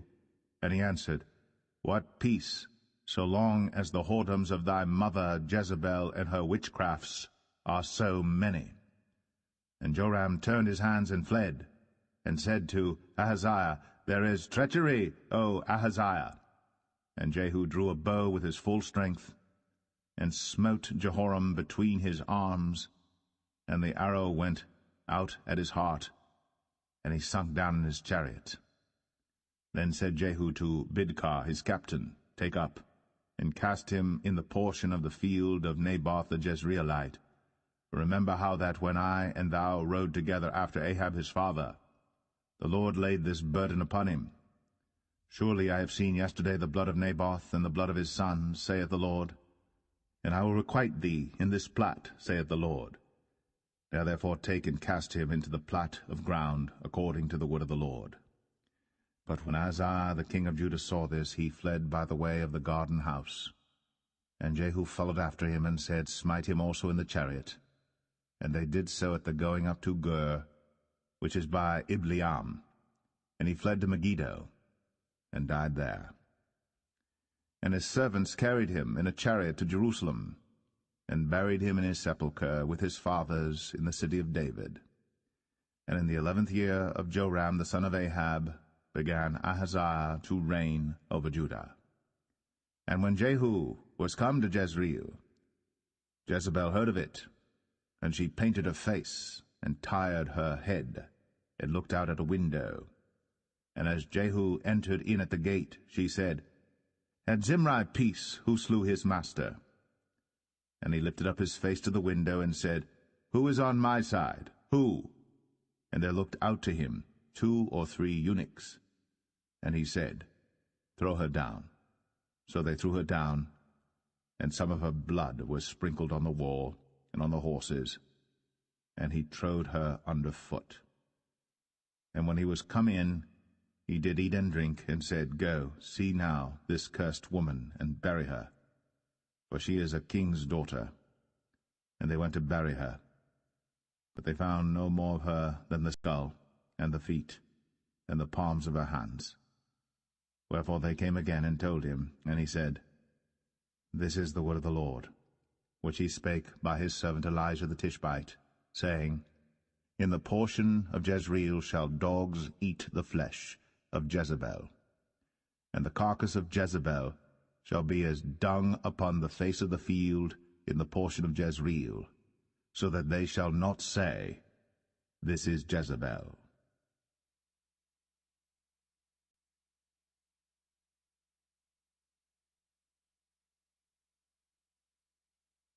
2 Kings 10. And Ahab had 70 sons in Samaria, and Jehu wrote letters and sent to Samaria unto the rulers of Jezreel, to the elders, and to them that brought up Ahab's children, saying, Now as soon as this letter cometh to you, seeing your master's sons are with you, and there are with you chariots and horses, a fenced city also in armor, look even out the best and meetest of your master's sons, and set him on his father's throne, and fight for your master's house. But they were exceedingly afraid, and said, Behold, 2 kings stood not before him. How then shall we stand? And he that was over the house, and he that was over the city, the elders also, and the bringers up of the children, sent to Jehu, saying, We are thy servants, and will do all that thou shalt bid us. We will not make any king. Do thou that which is good in thine eyes. Then he wrote a letter the second time to them, saying, If ye be mine, and if ye will hearken unto my voice, take ye the heads of the men your master's sons, and come to me to Jezreel by tomorrow this time. Now the king's sons, being 70 persons, were with the great men of the city, which brought them up. And it came to pass, when the letter came to them, that they took the king's sons, and slew 70 persons, and put their heads in baskets, and sent him them to Jezreel. And there came a messenger, and told him, saying, They have brought the heads of the king's sons. And he said, Lay ye them in 2 heaps at the entering in of the gate until the morning. And it came to pass in the morning, that he went out, and stood, and said to all the people, Ye be righteous, behold, I conspired against my master, and slew him. But who slew all these? Know now, that there shall fall unto the earth nothing of the word of the Lord, which the Lord spake concerning the house of Ahab. For the Lord hath done that which he spake by his servant Elijah. So Jehu slew all that remained of the house of Ahab in Jezreel, and all his great men, and his kinsfolks, and his priests, until he left him none remaining. And he rose and departed, and came to Samaria, and as he was, at the shearing house in the way. Jehu met with the brethren of Ahaziah king of Judah, and said, Who are ye? And they answered, We are the brethren of Ahaziah, and we go down to salute the children of the king, and the children of the queen. And he said, Take them alive. And they took them alive, and slew them at the pit of the shearing house, even 42 men, neither left he any of them. And when he was departed thence, he lighted on Jehonadab, the son of Rechab, coming to meet him. And he saluted him, and said to him, Is thine heart right, as my heart is with thy heart? And Jehonadab answered, It is. If it be, give me thine hand. And he gave him his hand. And he took him up to him into the chariot. And he said, Come with me, and see my zeal for the Lord. So they made him ride in his chariot. And when he came to Samaria, he slew all that remained unto Ahab in Samaria, till he had destroyed him, according to the saying of the Lord, which he spake to Elijah. And Jehu gathered all the people together, and said unto them, Ahab served Baal a little, but Jehu shall serve him much. Now therefore call unto me all the prophets of Baal, all his servants, and all his priests, let none be wanting. For I have a great sacrifice to do to Baal. Whosoever shall be wanting, he shall not live. But Jehu did it in subtlety, to the intent that he might destroy the worshippers of Baal. And Jehu said, Proclaim a solemn assembly for Baal. And they proclaimed it. And Jehu sent through all Israel, and all the worshippers of Baal came, so that there was not a man left that came not. And they came into the house of Baal, and the house of Baal was full from one end to another. And he said unto him that was over the vestry, Bring forth vestments for all the worshippers of Baal. And he brought them forth vestments. And Jehu went, and Jehonadab the son of Rechab, into the house of Baal, and said unto the worshippers of Baal, Search, and look that there be here with you none of the servants of the Lord, but the worshippers of Baal only. And when they went in to offer sacrifices and burnt offerings, Jehu appointed 80 men without, and said, If any of the men whom I have brought into your hands escape, he that letteth him go, his life shall be for the life of him. And it came to pass, as soon as he had made an end of offering the burnt offering, that Jehu said to the guard and to the captains, Go in, and slay them, let none come forth. And they smote them with the edge of the sword, and the guard and the captains cast them out, and went to the city of the house of Baal. And they brought forth the images out of the house of Baal, and burned them. And they brake down the image of Baal, and brake down the house of Baal, and made it a draught house unto this day. Thus Jehu destroyed Baal out of Israel. Howbeit, from the sins of Jeroboam the son of Nebat, who made Israel to sin, Jehu departed not from after them, to wit, the golden calves that were in Bethel, and that were in Dan.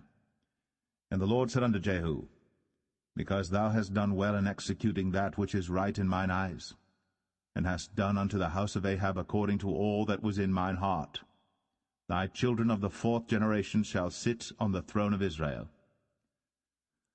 But Jehu took no heed to walk in the law of the Lord God of Israel with all his heart, for he departed not from the sins of Jeroboam, which made Israel to sin. In those days the Lord began to cut Israel short, and Hazael smote them in all the coasts of Israel, from Jordan eastward, all the land of Gilead, the Gadites, and the Reubenites, and the Manassites, from Aroer, which is by the river Arnon, even Gilead and Bashan. Now the rest of the acts of Jehu, and all that he did, and all his might, are they not written in the book of the chronicles of the kings of Israel? And Jehu slept with his fathers, and they buried him in Samaria, and Jehoahaz, his son, reigned in his stead. And the time that Jehu reigned over Israel in Samaria was 28 years.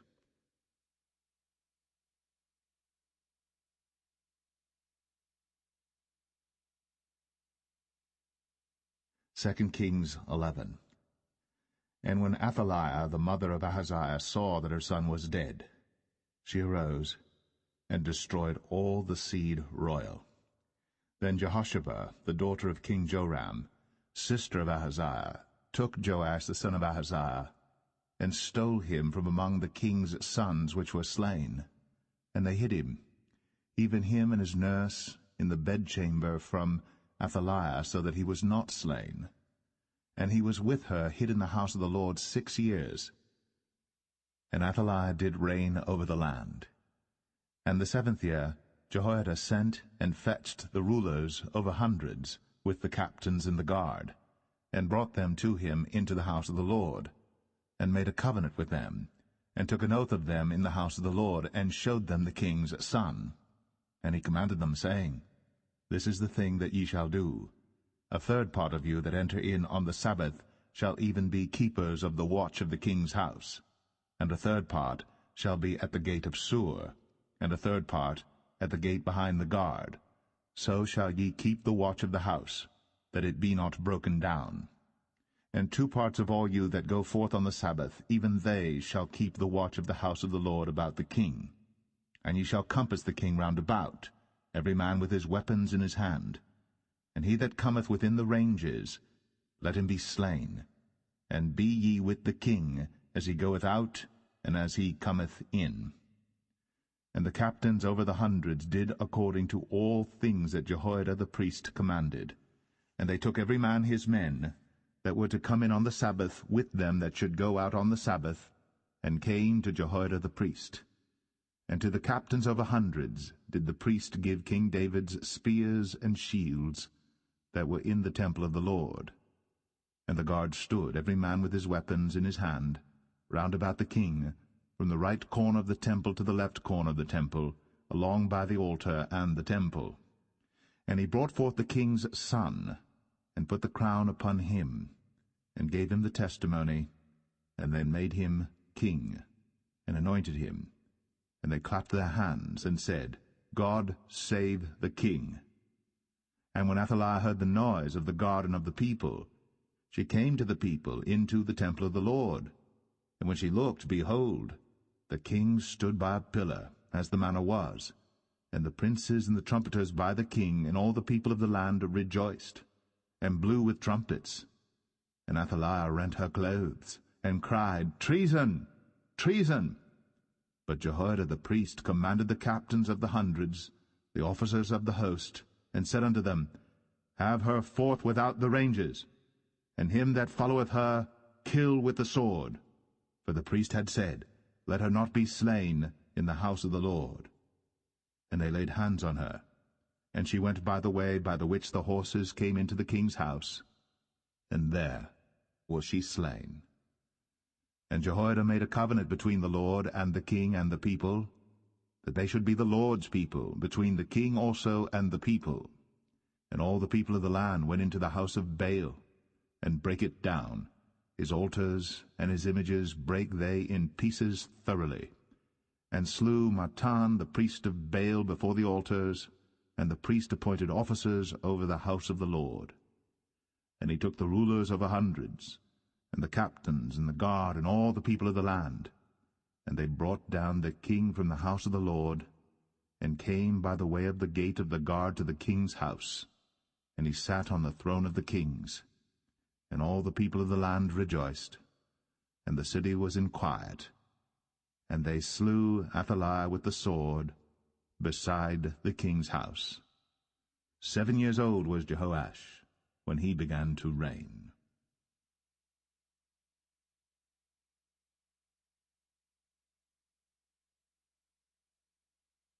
2 Kings 12. In the 7th year of Jehu, Jehoash began to reign, and 40 years reigned he in Jerusalem, and his mother's name was Zibiah of Beersheba. And Jehoash did that which was right in the sight of the Lord all his days, wherein Jehoiada the priest instructed him. But the high places were not taken away. The people still sacrificed, and burnt incense in the high places. And Jehoash said to the priests, All the money of the dedicated things that is brought into the house of the Lord, even the money of every one that passeth the account, the money that every man is set at, and all the money that cometh into any man's heart to bring into the house of the Lord, let the priests take it to them, every man of his acquaintance, and let them repair the breaches of the house, wheresoever any breach shall be found. But it was so that in the 23 year of King Jehoash, the priests had not repaired the breaches of the house. Then King Jehoash called for Jehoiada the priest and the other priests, and said unto them, Why repair ye not the breaches of the house? Now therefore receive no more money of your acquaintance, but deliver it for the breaches of the house. And the priests consented to receive no more money of the people, neither to repair the breaches of the house. But Jehoiada the priest took a chest, and bored a hole in the lid of it, and set it beside the altar, on the right side as one cometh into the house of the Lord. And the priests that kept the door put therein all the money that was brought into the house of the Lord. And it was so, when they saw that there was much money in the chest, that the king's scribe and the high priest came up, And they put up in bags, and told the money that was found in the house of the Lord. And they gave the money, being told, into the hands of them that did the work, that had the oversight of the house of the Lord. And they laid it out to the carpenters and builders that wrought upon the house of the Lord, and to masons and hewers of stone, and to buy timber and hewed stone to repair the breaches of the house of the Lord, and for all that was laid out for the house to repair it. Howbeit, there were not made for the house of the Lord bowls of silver, snuffers, basins, trumpets, any vessels of gold, or vessels of silver, of the money that was brought into the house of the Lord. But they gave that to the workmen, and repaired therewith the house of the Lord. Moreover, they reckoned not with the men, into whose hand they delivered the money to be bestowed on workmen, for they dealt faithfully. The trespass money and the sin money was not brought into the house of the Lord, it was the priests. Then Hazael king of Syria went up, and fought against Gath, and took it. And Hazael set his face, to go up to Jerusalem. And Jehoash king of Judah took all the hallowed things that Jehoshaphat, and Jehoram, and Ahaziah his fathers, kings of Judah, had dedicated, and his own hallowed things, and all the gold that was found in the treasures of the house of the Lord and in the king's house, and sent it to Hazael king of Syria. And he went away from Jerusalem. And the rest of the acts of Joash, and all that he did, are they not written in the book of the chronicles of the kings of Judah? And his servants arose, and made a conspiracy, and slew Joash in the house of Millo, which goeth down to Silla.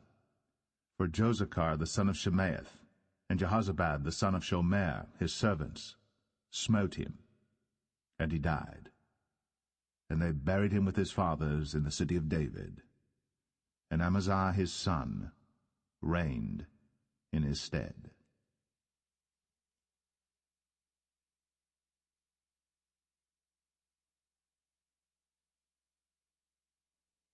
Second Kings 13.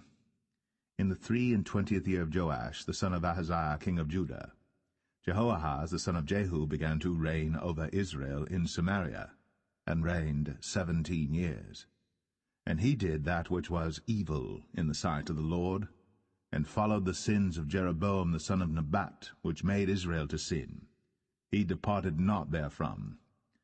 And the anger of the Lord was kindled against Israel, and he delivered them into the hand of Hazael king of Syria, and into the hand of Benhadad the son of Hazael all their days. And Jehoahaz besought the Lord, and the Lord hearkened unto him, for he saw the oppression of Israel, because the king of Syria oppressed them. And the Lord gave Israel a Saviour, so that they went out from under the hand of the Syrians, and the children of Israel dwelt in their tents as beforetime. Nevertheless, they departed not from the sins of the house of Jeroboam, who made Israel sin, but walked therein. And they remained at the grove also in Samaria. Neither did he leave of the people to Jehoahaz but 50 horsemen, and 10 chariots, and 10,000 footmen. For the king of Syria had destroyed them, and had made them like the dust by threshing. Now the rest of the acts of Jehoahaz, and all that he did, and his might, are they not written in the book of the chronicles of the kings of Israel? And Jehoahaz slept with his fathers, and they buried him in Samaria, and Joash his son reigned in his stead. In the 37th year of Joash king of Judah began Jehoash the son of Jehoahaz to reign over Israel in Samaria, and reigned 16 years. And he did that which was evil in the sight of the Lord. He departed not from all the sins of Jeroboam the son of Nebat, who made Israel sin, but he walked therein. And the rest of the acts of Joash, and all that he did, and his might wherewith he fought against Amaziah king of Judah, are they not written in the book of the chronicles of the kings of Israel? And Joash slept with his fathers, and Jeroboam sat upon his throne, and Joash was buried in Samaria with the kings of Israel. Now Elisha was fallen sick of his sickness whereof he died. And Joash the king of Israel came down unto him, and wept over his face, and said, O my father, the chariot of Israel, and the horsemen thereof. And Elisha said unto him, Take bow and arrows. And he took unto him bow and arrows. And he said to the king of Israel, Put thine hand upon the bow. And he put his hand upon it. And Elisha put his hands upon the king's hands. And he said, Open the window eastward. And he opened it. Then Elisha said, Shoot. And he shot. And he said, The arrow of the Lord's deliverance, and the arrow of deliverance from Syria. For thou shalt smite the Syrians in Aphek, till thou have consumed them. And he said, Take the arrows. And he took them. And he said unto the king of Israel, Smite upon the ground. And he smote thrice, and stayed. And the man of God was wroth with him, and said, Thou shouldst have smitten 5 or 6 times. Then hadst thou smitten Syria till thou hadst consumed it, whereas now thou shalt smite Syria but thrice. And Elisha died, and they buried him. And the bands of the Moabites invaded the land at the coming in of the year. And it came to pass, as they were burying a man, that, behold, they spied a band of men, and they cast the man into the sepulchre of Elisha. And when the man was let down and touched the bones of Elisha, he revived and stood up on his feet. But Hazael, king of Syria, oppressed Israel all the days of Jehoahaz. And the Lord was gracious unto them, and had compassion on them, and had respect unto them, because of his covenant with Abraham, Isaac, and Jacob, and would not destroy them, neither cast he them from his presence as yet. So Hazael, king of Syria, died, and Ben-Hadad his son reigned in his stead. And Jehoash, the son of Jehoahaz, took again out of the hand of Ben-Hadad the son of Hazael the cities which he had taken out of the hand of Jehoahaz his father by war. 3 times did Joash beat him, and recovered the cities of Israel.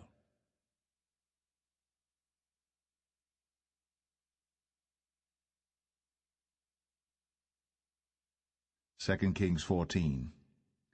In the 2nd year of Joash, son of Jehoahaz, king of Israel, reigned Amaziah the son of Joash, king of Judah. He was 25 years old when he began to reign, and reigned 29 years in Jerusalem. And his mother's name was Jehoadan of Jerusalem. And he did that which was right in the sight of the Lord, yet not like David his father. He did according to all things as Joash his father did. Howbeit, the high places were not taken away.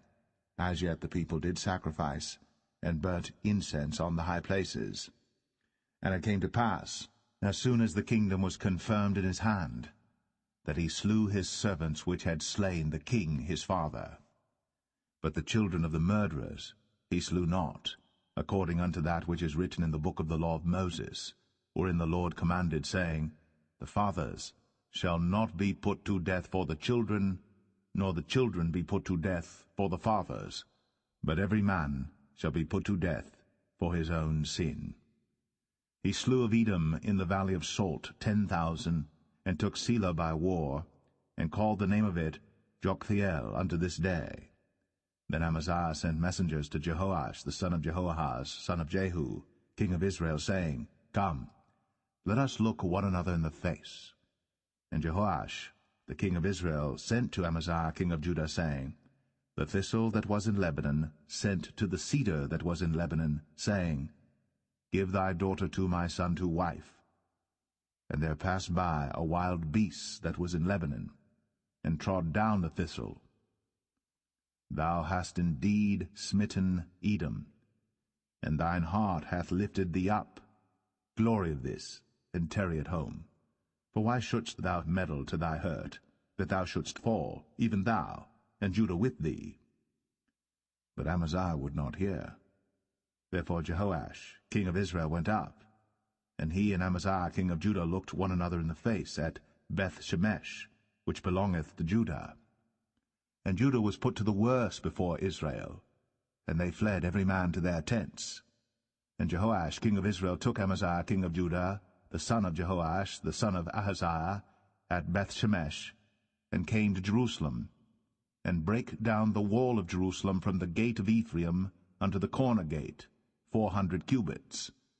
And he took all the gold and silver, and all the vessels that were found in the house of the Lord, and in the treasures of the king's house, and hostages, and returned to Samaria.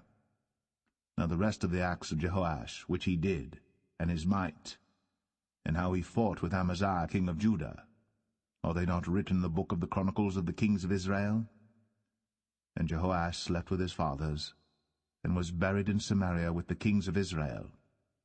And Jeroboam his son reigned in his stead. And Amaziah the son of Joash, king of Judah, lived after the death of Jehoash son of Jehoahaz, king of Israel, 15 years. And the rest of the acts of Amaziah, are they not written in the book of the chronicles of the kings of Judah? Now they made a conspiracy against him in Jerusalem, and he fled to Lachish. But they sent after him to Lachish, and slew him there. And they brought him on horses, and he was buried at Jerusalem with his fathers in the city of David. And all the people of Judah took Azariah, which was 16 years old, and made him king instead of his father Amaziah. He built Elath, and restored it to Judah. After that the king slept with his fathers. In the 15th year of Amaziah the son of Joash, king of Judah, Jeroboam the son of Joash, king of Israel, began to reign in Samaria, and reigned 41 years. And he did that which was evil in the sight of the Lord.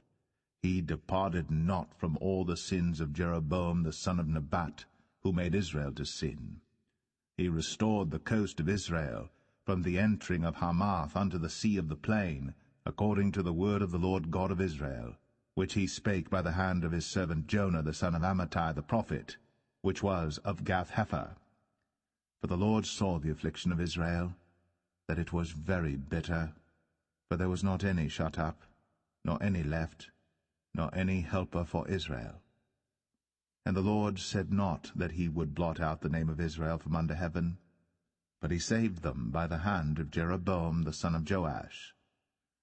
Now the rest of the acts of Jeroboam, and all that he did in his might, how he warred, and how he recovered Damascus and Hamath, which belonged to Judah, for Israel, are they not written in the book of the chronicles of the kings of Israel?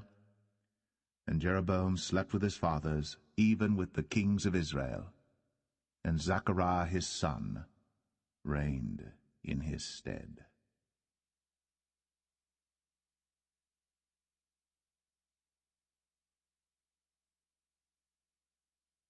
2 Kings 15.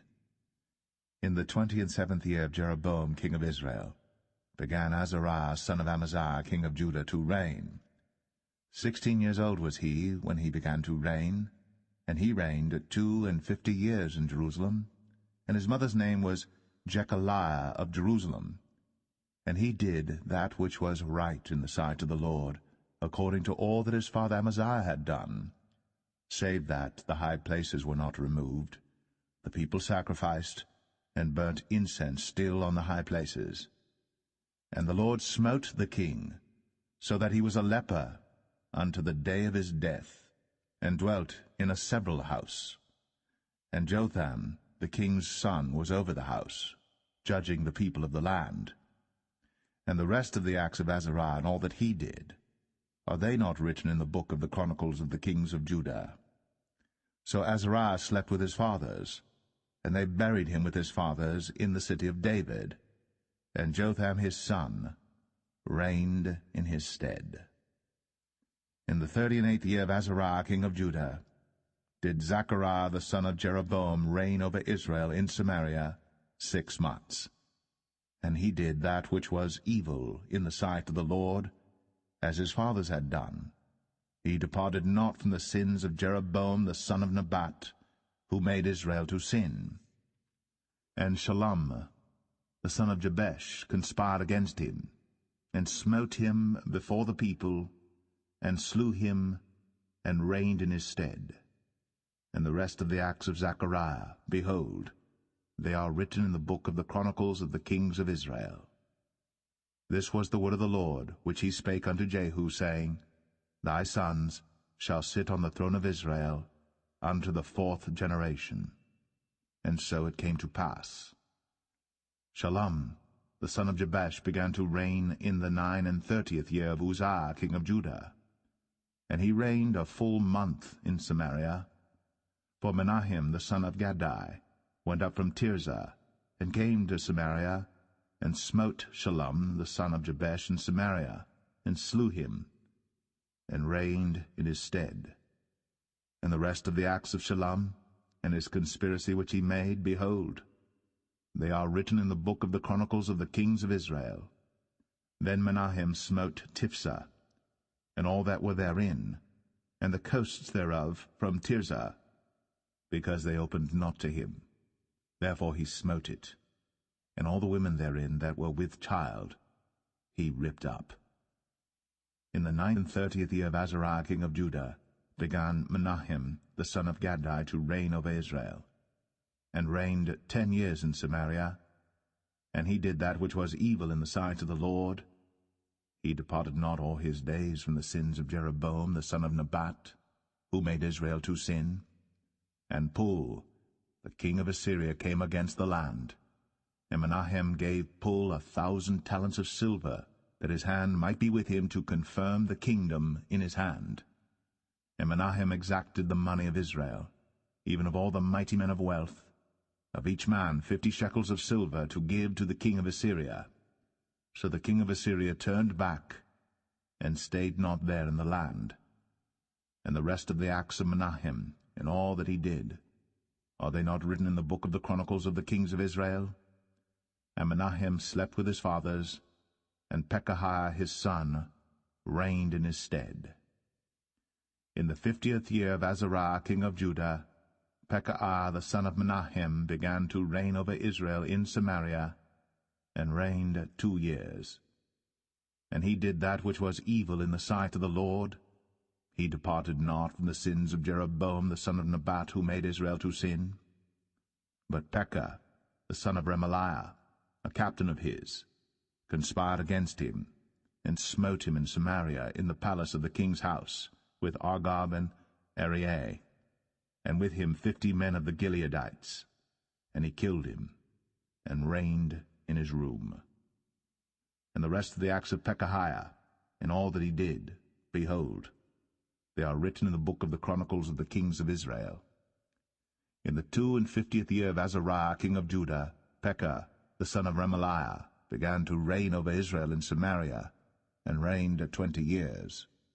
And he did that which was evil in the sight of the Lord. He departed not from the sins of Jeroboam the son of Nebat, who made Israel to sin. In the days of Pekah king of Israel came Tiglath-Pileser king of Assyria, and took Ion, and Abel-Beth-Maachah, and Genoa, and Kadesh, and Hazor, and Gilead, and Galilee, all the land of Naphtali, and carried them captive to Assyria. And Hoshea, the son of Elah, made a conspiracy against Pekah the son of Remaliah, and smote him, and slew him, and reigned in his stead, in the 20th year of Jotham the son of Uzziah. And the rest of the acts of Pekah, and all that he did, behold, they are written in the book of the chronicles of the kings of Israel. In the 2nd year of Pekah the son of Remaliah, king of Israel, began Jotham the son of Uzziah, king of Judah, to reign. 25 years old was he when he began to reign, and he reigned 16 years in Jerusalem. And his mother's name was Jerusha, the daughter of Zadok.